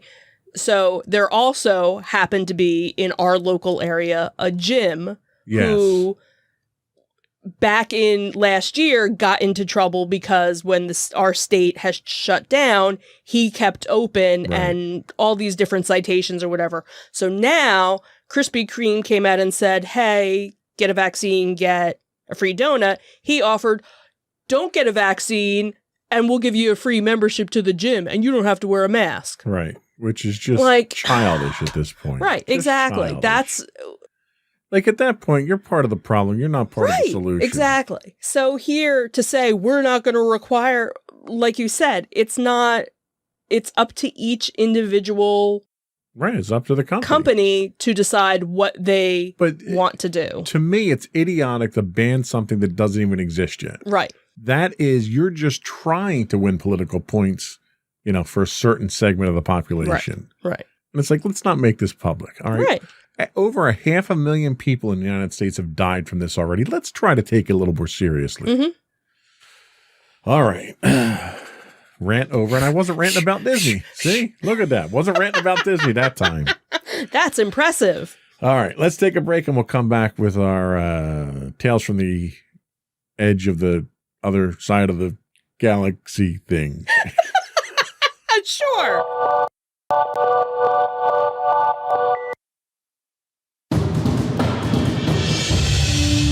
For over 7 years, the Second Sith Empire has been the premier community guild in the online game Star Wars: The Old Republic. With hundreds of friendly and helpful active members, a weekly schedule of nightly events, annual guild meet and greets, and an active community both on the web and on Discord. The Second Sith Empire is more than your typical gaming group. We're family. Join us on the Starforge server for nightly events such as operations, flashpoints, world boss hunts, Star Wars trivia, Guild Lottery, and much more. Visit us on the web today at www.thesecondsithempire.com.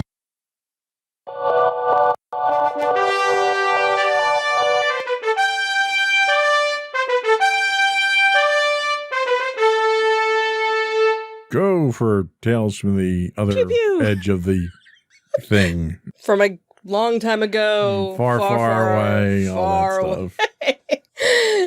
So it seems that Liam Neeson says that he would be up for returning to the franchise in Obi-Wan Kenobi's Disney Plus series. So it seems that he has expressed an interest in returning as Jedi Master Qui-Gon Jinn. And obviously we haven't seen him in the Star Wars franchise since episode 1 that came out in 1999. You've heard him, though. Wow, that is true. You did hear him. So it seems that he's, again, interested if they wanted him to appear. Obviously, we know that Obi-Wan will be coming out. Obi-Wan is obviously played by Ewan McGregor. He's reprising the role in the new series along with Anakin Skywalker, being played by Hayden Christensen as well. When asked about the calls from Star Wars fans to bring back the character of Qui-Gon, he had said, "I'll be honest with you, I haven't heard that at all." So after being assured that yes, there was a demand from fans for him to return, he'd said, "Sure, I'll be up for that." Obviously, if you've seen the movie, you know that his character was killed at the end of Phantom Menace. But he obviously came back as a Force ghost, which obviously left the door open for the character to come back in some sort of form. In that same interview, the actor expressed doubt about the future of the Star Wars franchise, saying, "I'm sort of wondering, is Star Wars starting to fade away from the cinema landscape? Probably not." I know that just makes me think he actually saw the sequel trilogies. Well, maybe that's the thing. Maybe he saw. So obviously we have Obi-Wan Kenobi coming out, and obviously other Disney Star Wars projects, the third season of The Mandalorian, the Boba Fett spinoff, and obviously, other things that we know, the Bad Batch. I think there was a trailer or something today, for that too. So obviously Star Wars isn't going away. Maybe it's not going to be as cinematic as, maybe that was kind of where he was going with it. But, talking specifically to him reprising his role, it's worth noting that Darth Maul got cut in half and they brought him back too. True. There's nothing to say that we can't bring him back. It's kind of like with soap operas. Just because they died doesn't mean they're not dead forever. Qui-Gon learned the secret of turning into a Force ghost and has passed that along. So I think that was significant, but I could totally see Obi-Wan out in the middle of the desert living by himself there, having hallucinations at least. Right. I could see that. He might not actually be there. Right. But he might think he's there. I mean, true. Obi-Wan had Force ghost appearances after he died too. Right. True. So there's no reason for that. Yeah. So. But to his point about, Star Wars, I think Disney learned a major lesson trying to flood the market with Star Wars movies. Yeah. Like they tried to recreate, we've talked about this in the past, they tried to recreate that Marvel Cinematic Universe with a movie coming out every few months and found that you can't do that with Star Wars. It doesn't work. Well, right. When you make terrible movies, it doesn't work. If you make good movies, if you made Rogue One level movies every time, it would have worked. They haven't found their niche yet, because with Marvel, they're doing different characters in so many of the things. And, in all fairness, Marvel had a couple stinkers in there, too. Oh, yeah. Iron Man 2 was terrible, and all the Hulk movies were horrible, and pretty much all the Thor movies were horrible. It was the movies where they were all together that was really good. All the assembled movies. Right. Right. Once they've been assembled, it's okay. Some assembly required. You need to go to IKEA and get your Allen wrench. But yeah, I think he makes a point that Star Wars has kind of found its niche in television in serial form at this point in time. And it's not the first time. I mean, right. You had your Clone Wars, you had your Rebels, you had what was that other one that nobody liked? Resistance or whatever it was. Right. They've had their run in animation, and I think they surprised a lot of people with their live action. Right. And it's really, really good. Yeah. So, as a Star Wars fan myself, I'm perfectly happy getting my snippets of the Star Wars universe that way, and then doing a Star Wars movie, as long as it's not directed by Rian Johnson. That's your only prerequisite. I'll be perfectly honest. I'm very excited to see what Taika Waititi comes out with his movie. That's going to be awesome. That has to be awesome because he's awesome. Because he's awesome. Speaking of awesome, we have more Obi-Wan news to talk about. Yeah, so it seems that they have now unveiled the cast for Obi-Wan Kenobi. So Disney Plus revealed the cast for the upcoming special event series that is set 10 years after the events of Star Wars Revenge of the Sith. So joining Ewan McGregor and Hayden Christensen in the series are Moses Ingram, Joel Edgerton, Bonnie Plies, Kumala, I'm gonna totally... Guess we should have rehearsed this. Probably Rupert Friend, O'Shea Jackson Jr. Unfortunately, none of these names sound familiar, but maybe it's one of those things if I saw them, I would know who they are. But no details on their actual characters had been given yet. Production, as you had mentioned, will begin in April. The return of Hayden Christensen as Darth Vader in the new series was actually announced back in November, so we've known about that for a while.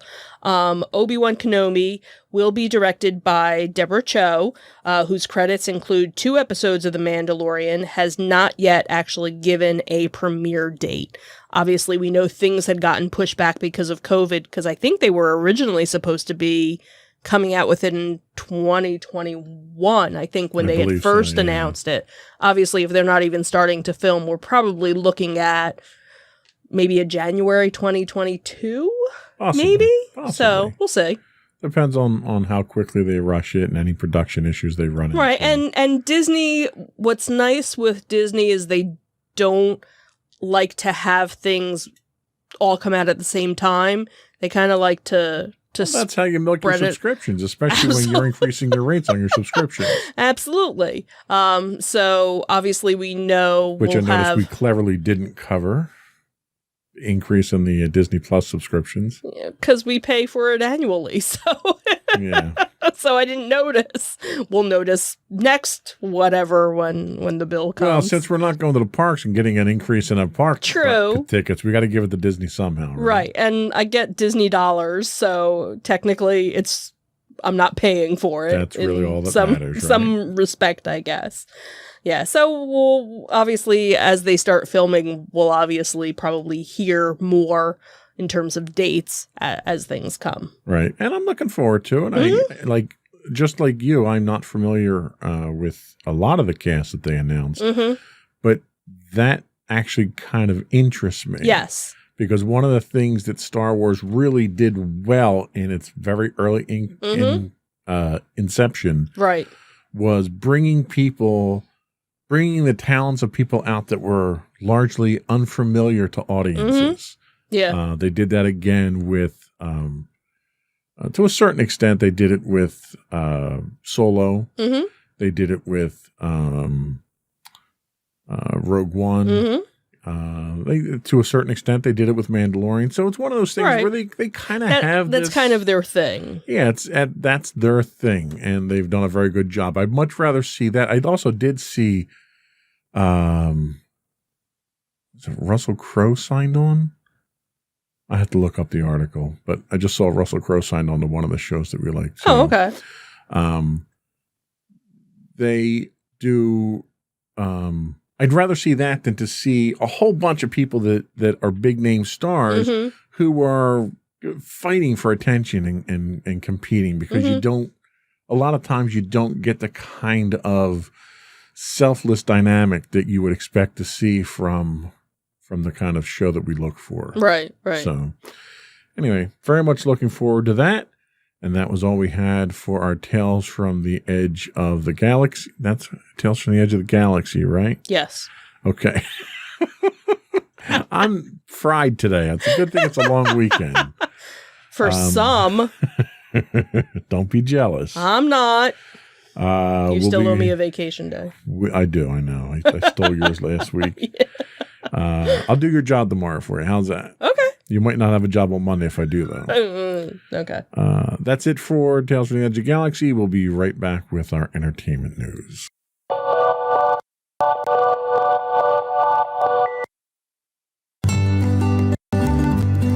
Insights into Teens, a podcast series exploring the issues and challenges of today's youth. Talking to real teens about real teen problems. Explore issues from braces to puberty, social anxiety to financial responsibility. Each week, we talk about the topics concerning today's youth. We look at how the issues affect teens, how to cope with these issues, and how parents, friends, and loved ones can help teens handle these challenges. Check out our video episodes on youtube.com/insightsintothings. Catch our audio versions on podcast.insightsintoteens.com or on the web at insightsintothings.com.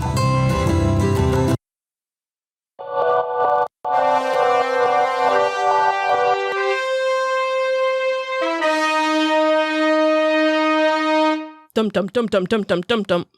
Go for entertainment news. So it seems What We Do in the Shadows is getting a spin-off that will land on the CW and HBO Max. So the broadcast network will get its first airings of Wellington Paranormal from Taika Waititi and Jermaine Clement. So the world of What We Do in the Shadows is now expanding. So the CW and HBO Max have jointly acquired Wellington Paranormal, a spin-off of the 2014 vampire mockumentary, which also spawned the FX series What We Do in the Shadows. The show is the first joint acquisition by the two outlets. HBO Max is the parent company of Warner Media, which jointly owns the CW with Viacom CBS. So under the agreement, the CW will get the first airings of the show, which is set to be part of its summer schedule. A premiere date has yet to be determined. And then HBO Max will stream the episodes a day after the broadcast debut, as will the broadcaster's ad-supported streaming platforms. So HBO Max has a full season of streaming rights of some other CW original series, including Batwoman, Nancy Drew, Walker, Superman and Lois, Kung Fu and the Republic of Sarah, which they'll be airing as well after it airs on the CW. Wellington Paranormal stars two of the stars who were part of the original film, and they'll be reprising their roles. They actually played two hardworking members of the Wellington, New Zealand Paranormal Unit. Under the leadership of the sergeant, the unit investigates the surprisingly regular supernatural occurrences in the city capital. They had Clement and Waititi had created the series with executive producer Paul Yates. The New Zealand documentary board produces the series, actually. So it's funny. I don't remember who these two characters were because it's been so long since we saw the original movie, but they were kind of like, I think we're very show centric now that the movie's right, that the movie we kind of have to like go back and watch. So I think it was one of those things where these were kind of like two police officers that were kind of walking around and there was something going on. They were like, oh yeah, that happens all the time. Or, you know, so it'll probably be a good thing maybe for us to go back and watch the original movie to kind of refresh. Oh, absolutely. To kind of refresh ourselves. So, you know, here's another spin on it. And obviously this will take place because the television series takes place in New York. Right. And so this part will actually take place in New Zealand more than likely. So should be interesting. And again, it's another project from Taika Waititi, so it's going to be so awesome. We know it's going to be hysterical. So it can't help but, you know, be awesome. And the show itself is great too. I can't wait for the show to come back. Yeah. Tell us about National Treasure. So fans who have been, you know, looking for clues about the future of National Treasure are in luck. Deadline is reporting that Disney Plus has greenlighted a new TV spin-off series with an order for 10 episodes. The new series will hand the reins of the expansion of the action-adventure franchise over to a new Latina lead named Jessie Morales. The 20-year-old dreamer Jess, along with her friends, will become involved in a new adventure revolving around the mysteries of her family tree while discovering some hidden treasure along the way. You'll recall that Disney Plus series had been in the works for the streaming service now.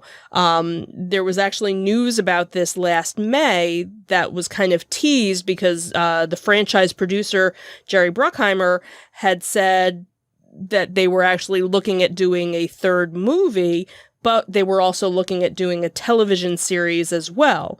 He had said, we're certainly working on one for streaming and we're working on one for the big screen. So hopefully they'll both come together and we'll be bringing another National Treasure to both screens. So from what they were talking about, the theatrical version will reprise the cast from the original movies, but the television series will actually be a much younger cast going on different adventures.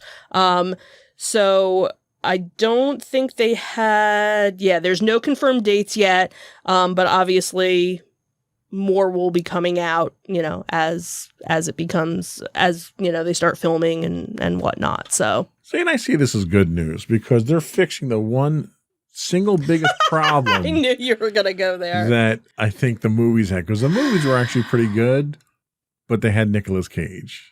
So by pulling Nicolas Cage out and putting literally anybody else in there. Well, it sounds like it'll be almost like a young adult version. Oh, like a young Indiana Jones, because that series went well. I like that. It didn't last very long. And whatever. We know what happened to the star of it. Well, yeah. Anyway. So hopefully it's better than that. Right. So it kind of sounds like that's, you know, where it's they're not going to be on the same journey or looking for the same items, but this kind of the same. Because they already found the other items. Right. They're already, right. Gotcha. So you don't need to find them again, right? Right. We already know where it is. Why is it the last place you look is the place where you find it? Well, because you don't keep looking after you find it, right? So it's got to be the last place. Anyway, I think that was it for our entertainment news and for my poor attempt at a comedy sketch here. We'll be right back with our insightful picks.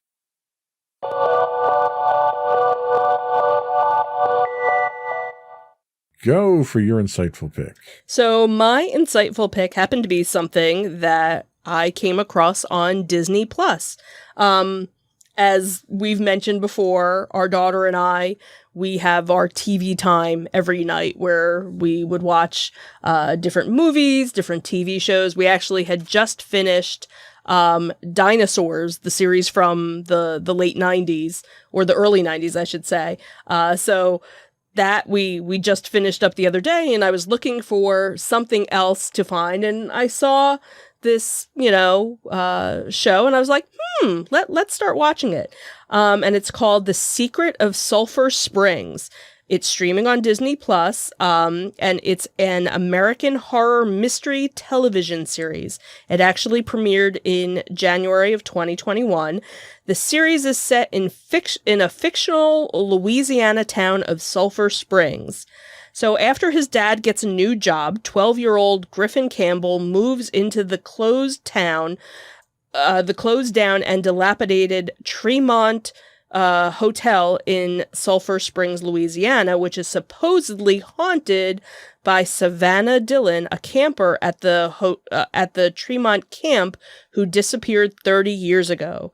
With his new best friend Harper from his school, Griffin discovers a portal which takes the two back in time 30 years to 1990. I think that was That's so long ago. that was the part that kind of killed me. I'm like, they're going back to 1990? That was 30 years ago? Ugh. And when they do that, they meet and find out what's happening to Savannah Dillon and try and save her from disappearing. It's kind of reminiscent of the different like Nickelodeon mystery shows that the little Goosebumps and Who's Afraid of the Dark or Are You Afraid of the Dark, that kind of thing. So wasn't sure if our daughter was gonna like it because she's not really into the horror or the mystery thing, but it's not too over the top. And it's definitely more mystery. Like you find out that not everything, what the parents said happened didn't really happen. Everybody kind of has a secret. So she's really enjoying it, which is nice. And it's something, different out of the norm for what we would normally watch. So probably meant for a little bit older, teenage, 10, 11, as long as they're not afraid of spooky sounds or whatnot. But half-hour episodes. I want to say there's maybe 8 or 9 episodes to the season. No word if this is like a one and done. But we're definitely enjoying it. And the one thing was on DisneyNow.com. They actually have little snippets that you can watch after each episode where they have cast members talking about what had happened on the show and their theories about what's going forward in the next episode. So a nice little add-on for those watching the show. Cool. Nice pick. Thank you.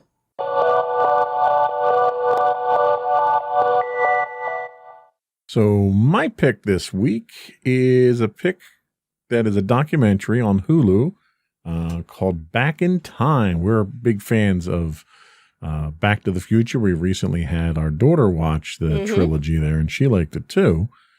So Back in Time is an amazing look at the immense cultural impact of the Back to the Future trilogy 30 years. And so this is this is a 1990.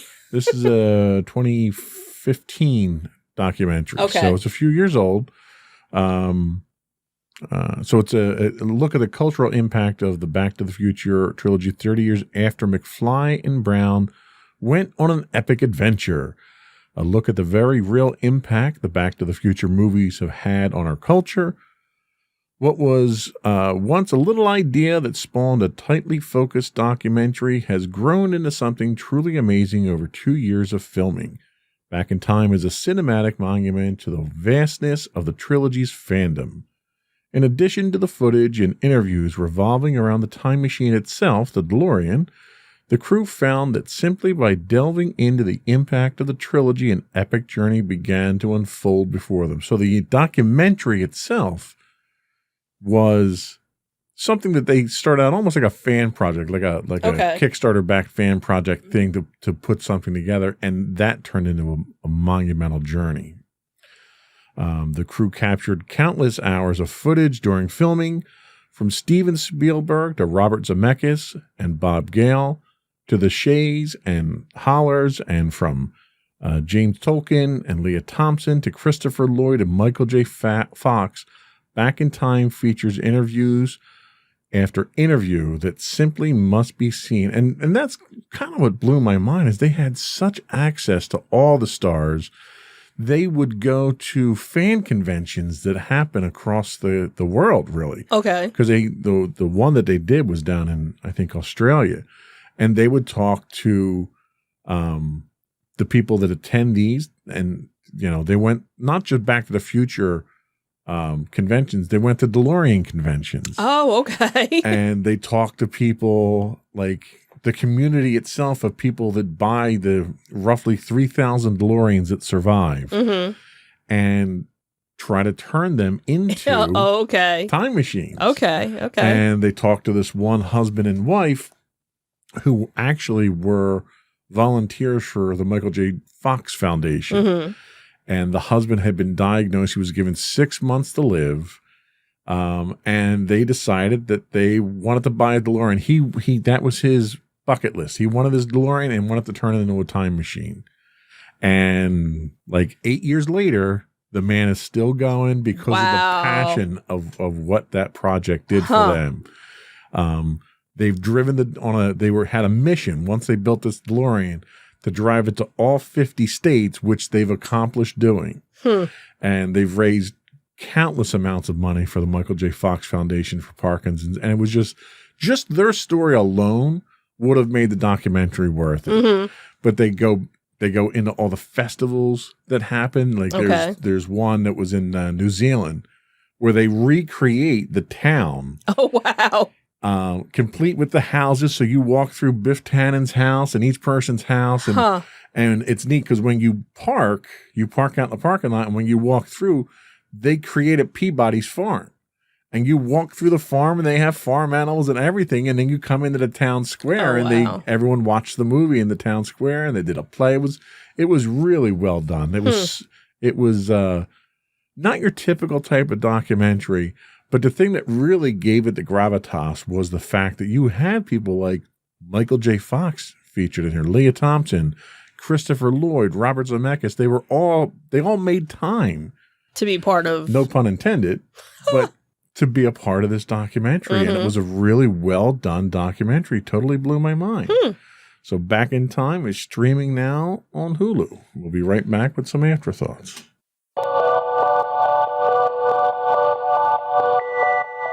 So where are we going?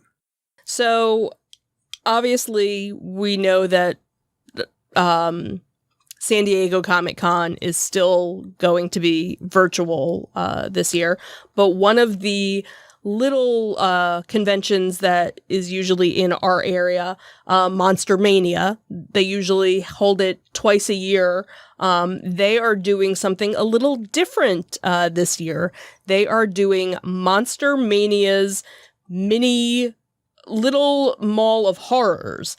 They're actually doing it at a different location than they normally do. It's actually going to be in Oaks, Pennsylvania at the Philadelphia, Pennsylvania Expo Center.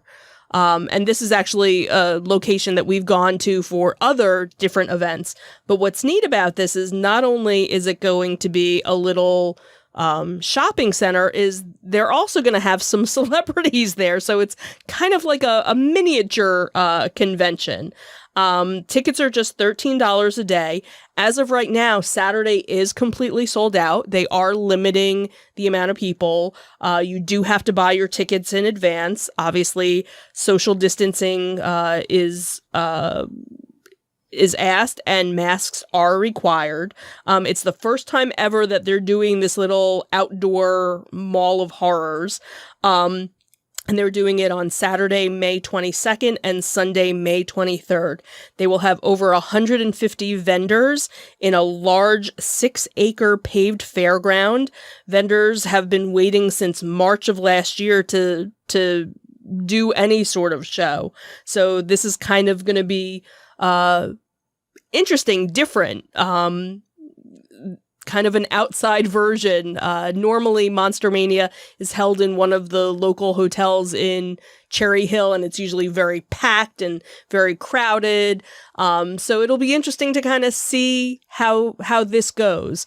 We did buy tickets because we're jonesing for desperate something. To get to a convention. So it's usually it's a convention that we go to, not necessarily to see any of the celebrities, usually to, walk around and just be among other people. So we did buy tickets already. So it should be interesting to see, maybe we'll film some of it, for a later show. And maybe depending on how successful this is, maybe it'll be something they continue to do, a couple times a year. So we'll see. What else we got? So another thing that kind of popped up was, obviously we see a lot of bands that have been coming out and doing online concerts, different streaming events. But this was one that popped up. Bare Naked Ladies is going to be doing a little concert. It's not a full concert. It's actually going to be just an hour, and they're calling it Flippin' Hits with BNL, a night of monster jams of a pandemic proportions. It's a streaming event that's only going to be played once. They're not going to be doing any post-broadcast viewing of it. It'll be a 60-minute greatest hits concert that they filmed in Toronto. What's nice about it, though, is they have a whole bunch of different ticket prices, and the cheapest one is actually $15. So really not that expensive. I think there was one that was $30 that included a copy of their greatest hits CD along with a ticket to the show. So the concert is going to be on April 17th at 9:00. So if anybody is a Bare Naked Ladies fan and you're looking for a concert, obviously not to go to, because again, everybody's social distancing, at least you can get some sort of music entertainment. Nice. So a couple of little things that might be signaling a little bit of return to normalcy here. Yeah. And we've got what was the other convention that was coming up that they were splitting? Well, that was San Diego, where they were going to be doing the virtual, and then they're doing, and then possibly later. something, yeah. And then supposedly the summer ZoloCon is supposed to be, which ZoloCon usually for our area usually would be in February. They're looking at a July date. So we'll see. And I think what you're going to see is, for any of the conventions or any of the shows, kind of like with anything else, you're going to have to buy your ticket in advance. You're going to have to buy it ahead of time. A little bit more planning, a little bit more prep. Right. You're not going to be able to just the day of, hey, let me go and see. They're not going to let people in, or they'll do time tickets, so that not everybody is coming in. So you'll probably see that, for the next little while. But at least it's something. We're getting there. So we're right? getting there. We're getting there. And I think that was all we had today. Before we go, I would ask folks once again to subscribe to the podcast. If you subscribe, you'll get it first thing Monday morning at 8 when they go live. You can get the video versions of our podcast. If you look up Insights into Things, you'll get the video versions of all the network's podcasts. Audio versions of this podcast you can find under Insights into Entertainment. We're on Apple, Spotify, Google, any place you can get a podcast. And we also, again, ask you to reach out to us. Give us your feedback. You can email us at comments@insightsintothings.com. You can find us on Twitter at insights_things. We stream 6 days a week on Twitch at twitch.tv/insightsintothings. You can find us on Facebook at facebook.com/insightsintothingspodcast. The audio versions of this podcast can be found at podcast.insightsintoentertainment.com. You can find us on Instagram at instagram.com/insightsintothings. High-res versions of our videos can be found on YouTube at youtube.com/insightsintothings. And you can find us on the web with links to everything for all of our different podcasts at insightsintothings.com. That's it. Another one in the books. Have a good week, everyone. Bye. Bye.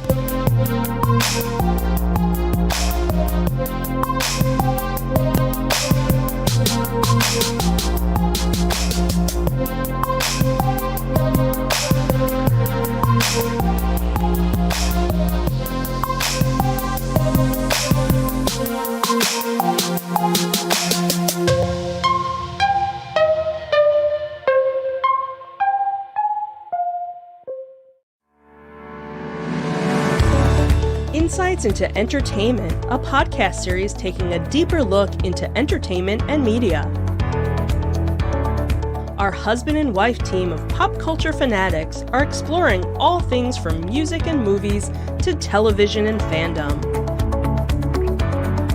we'll look at the interesting and obscure entertainment news of the week. We'll talk about theme park and pop culture news. We'll give you the latest and greatest on pop culture conventions. We'll give you a deep dive into Disney, Star Wars, and much more. Check out our video episodes at youtube.com/insightsintothings. Our audio episodes at podcast.insightsintoentertainment.com, or check us out on the web at insightsintothings.com. Insightful podcasts by informative hosts.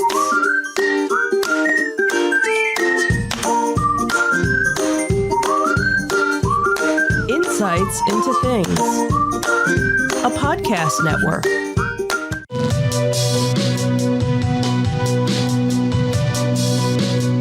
Welcome to Insights into Tomorrow, where we take a deeper look into how the issues of today will impact the world of tomorrow. From politics and world news to media and technology, we discuss how today's headlines are becoming tomorrow's reality.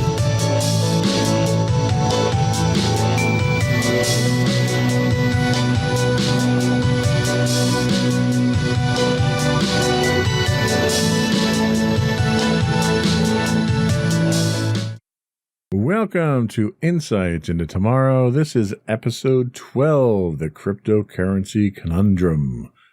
I'm your host, Joseph Whalen, and my co-host, Sam Whalen, today. Hello, everybody. How you doing today, Sam? I'm doing okay.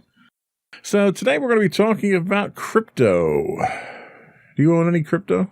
I did for a little bit. I had Dogecoin when that was like a joke. Yeah, it still is, by the way. Yeah, but it's kind of settled out because I was using, we'll talk about it, but I was using Robinhood to get it. Yeah. And I think my friends and I all started doing it as a joke. But yeah, I had a little bit of Doge for a while. Not anymore, though. Okay.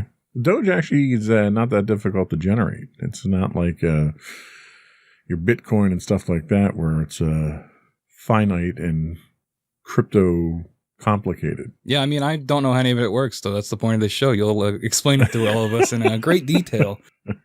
Yes, I will, hopefully, in terms that we can all understand.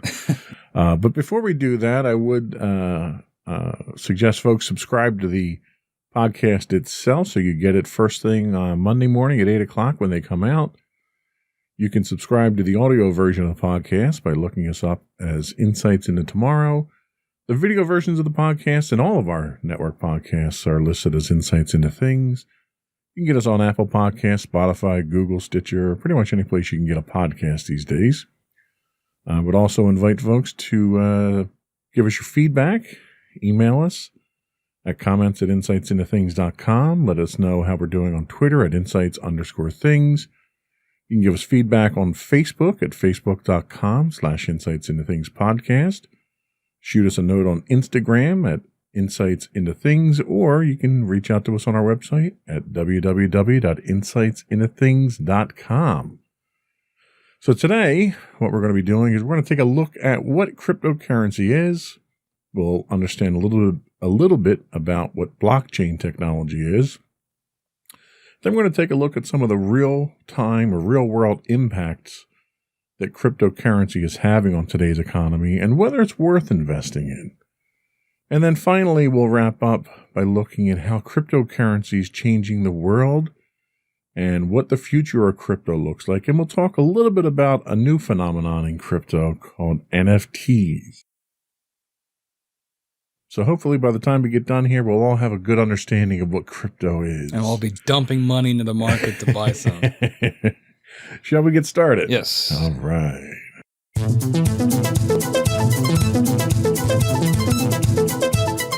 So, what is crypto? So, this definition of crypto comes from NerdWallet. Figure that was kind of a safe place to go to. So, cryptocurrency or crypto is a digital currency that can be used to buy goods and services, but uses an online ledger with strong cryptography to secure online transactions. So when you, unlike a nationalized currency, there's no borders to crypto at this point. It exists entirely online, and it's basically tied up inside of a cryptographic algorithm. Much of the interest in these unregulated currencies is to trade for profit, with speculators at times driving prices skyward, as we've seen recently with Bitcoin. Many companies have issued their own currencies, often called tokens, and these can be traded specifically for goods or services that company provides. Everyone's familiar with microtransactions, and nowadays you can buy currency with a company that you then use to buy things inside that company. It's no different than when you used to go to the arcade, and the arcade machines didn't take quarters, they took tokens. So you put a dollar bill in a machine and got 4 tokens out instead of 4 coins. And that kind of kept that money tied up inside of that establishment. So cryptocurrencies also use technology called blockchain. So we'll talk about blockchain in a second. That's really the driving technology behind blockchain.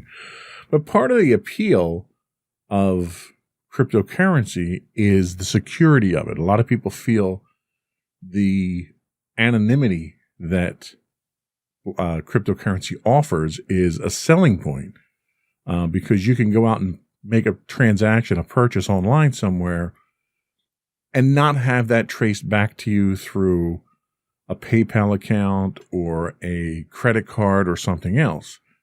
But what people don't realize is it's not as untraceable as they think it is, because there is a digital footprint. There's a digital trail that goes along with it that can be traced back to your wallet, because you have to have a digital wallet that you apply these coins to. So, with that in mind, questions, statements, inquiries? No, I think that all makes sense. I mean, my familiarity with Bitcoin is mostly from the last season of Mr. Robot, actually, which ended a while ago. But in that show, the economy basically tanks, and this one company, eCorp, comes up with eCoin, which is basically takes the place of physical money. So everybody has their eCoin wallet on their phone.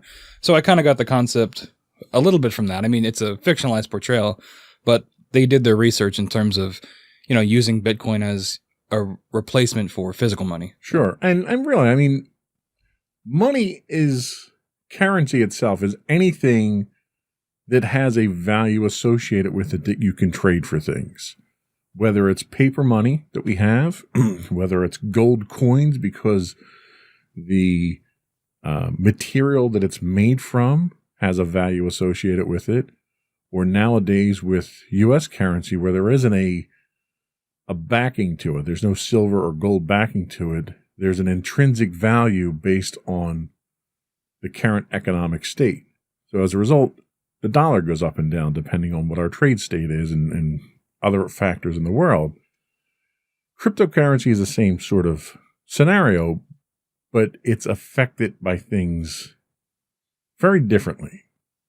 Like one of the things that we're seeing nowadays is Bitcoin is soaring right now.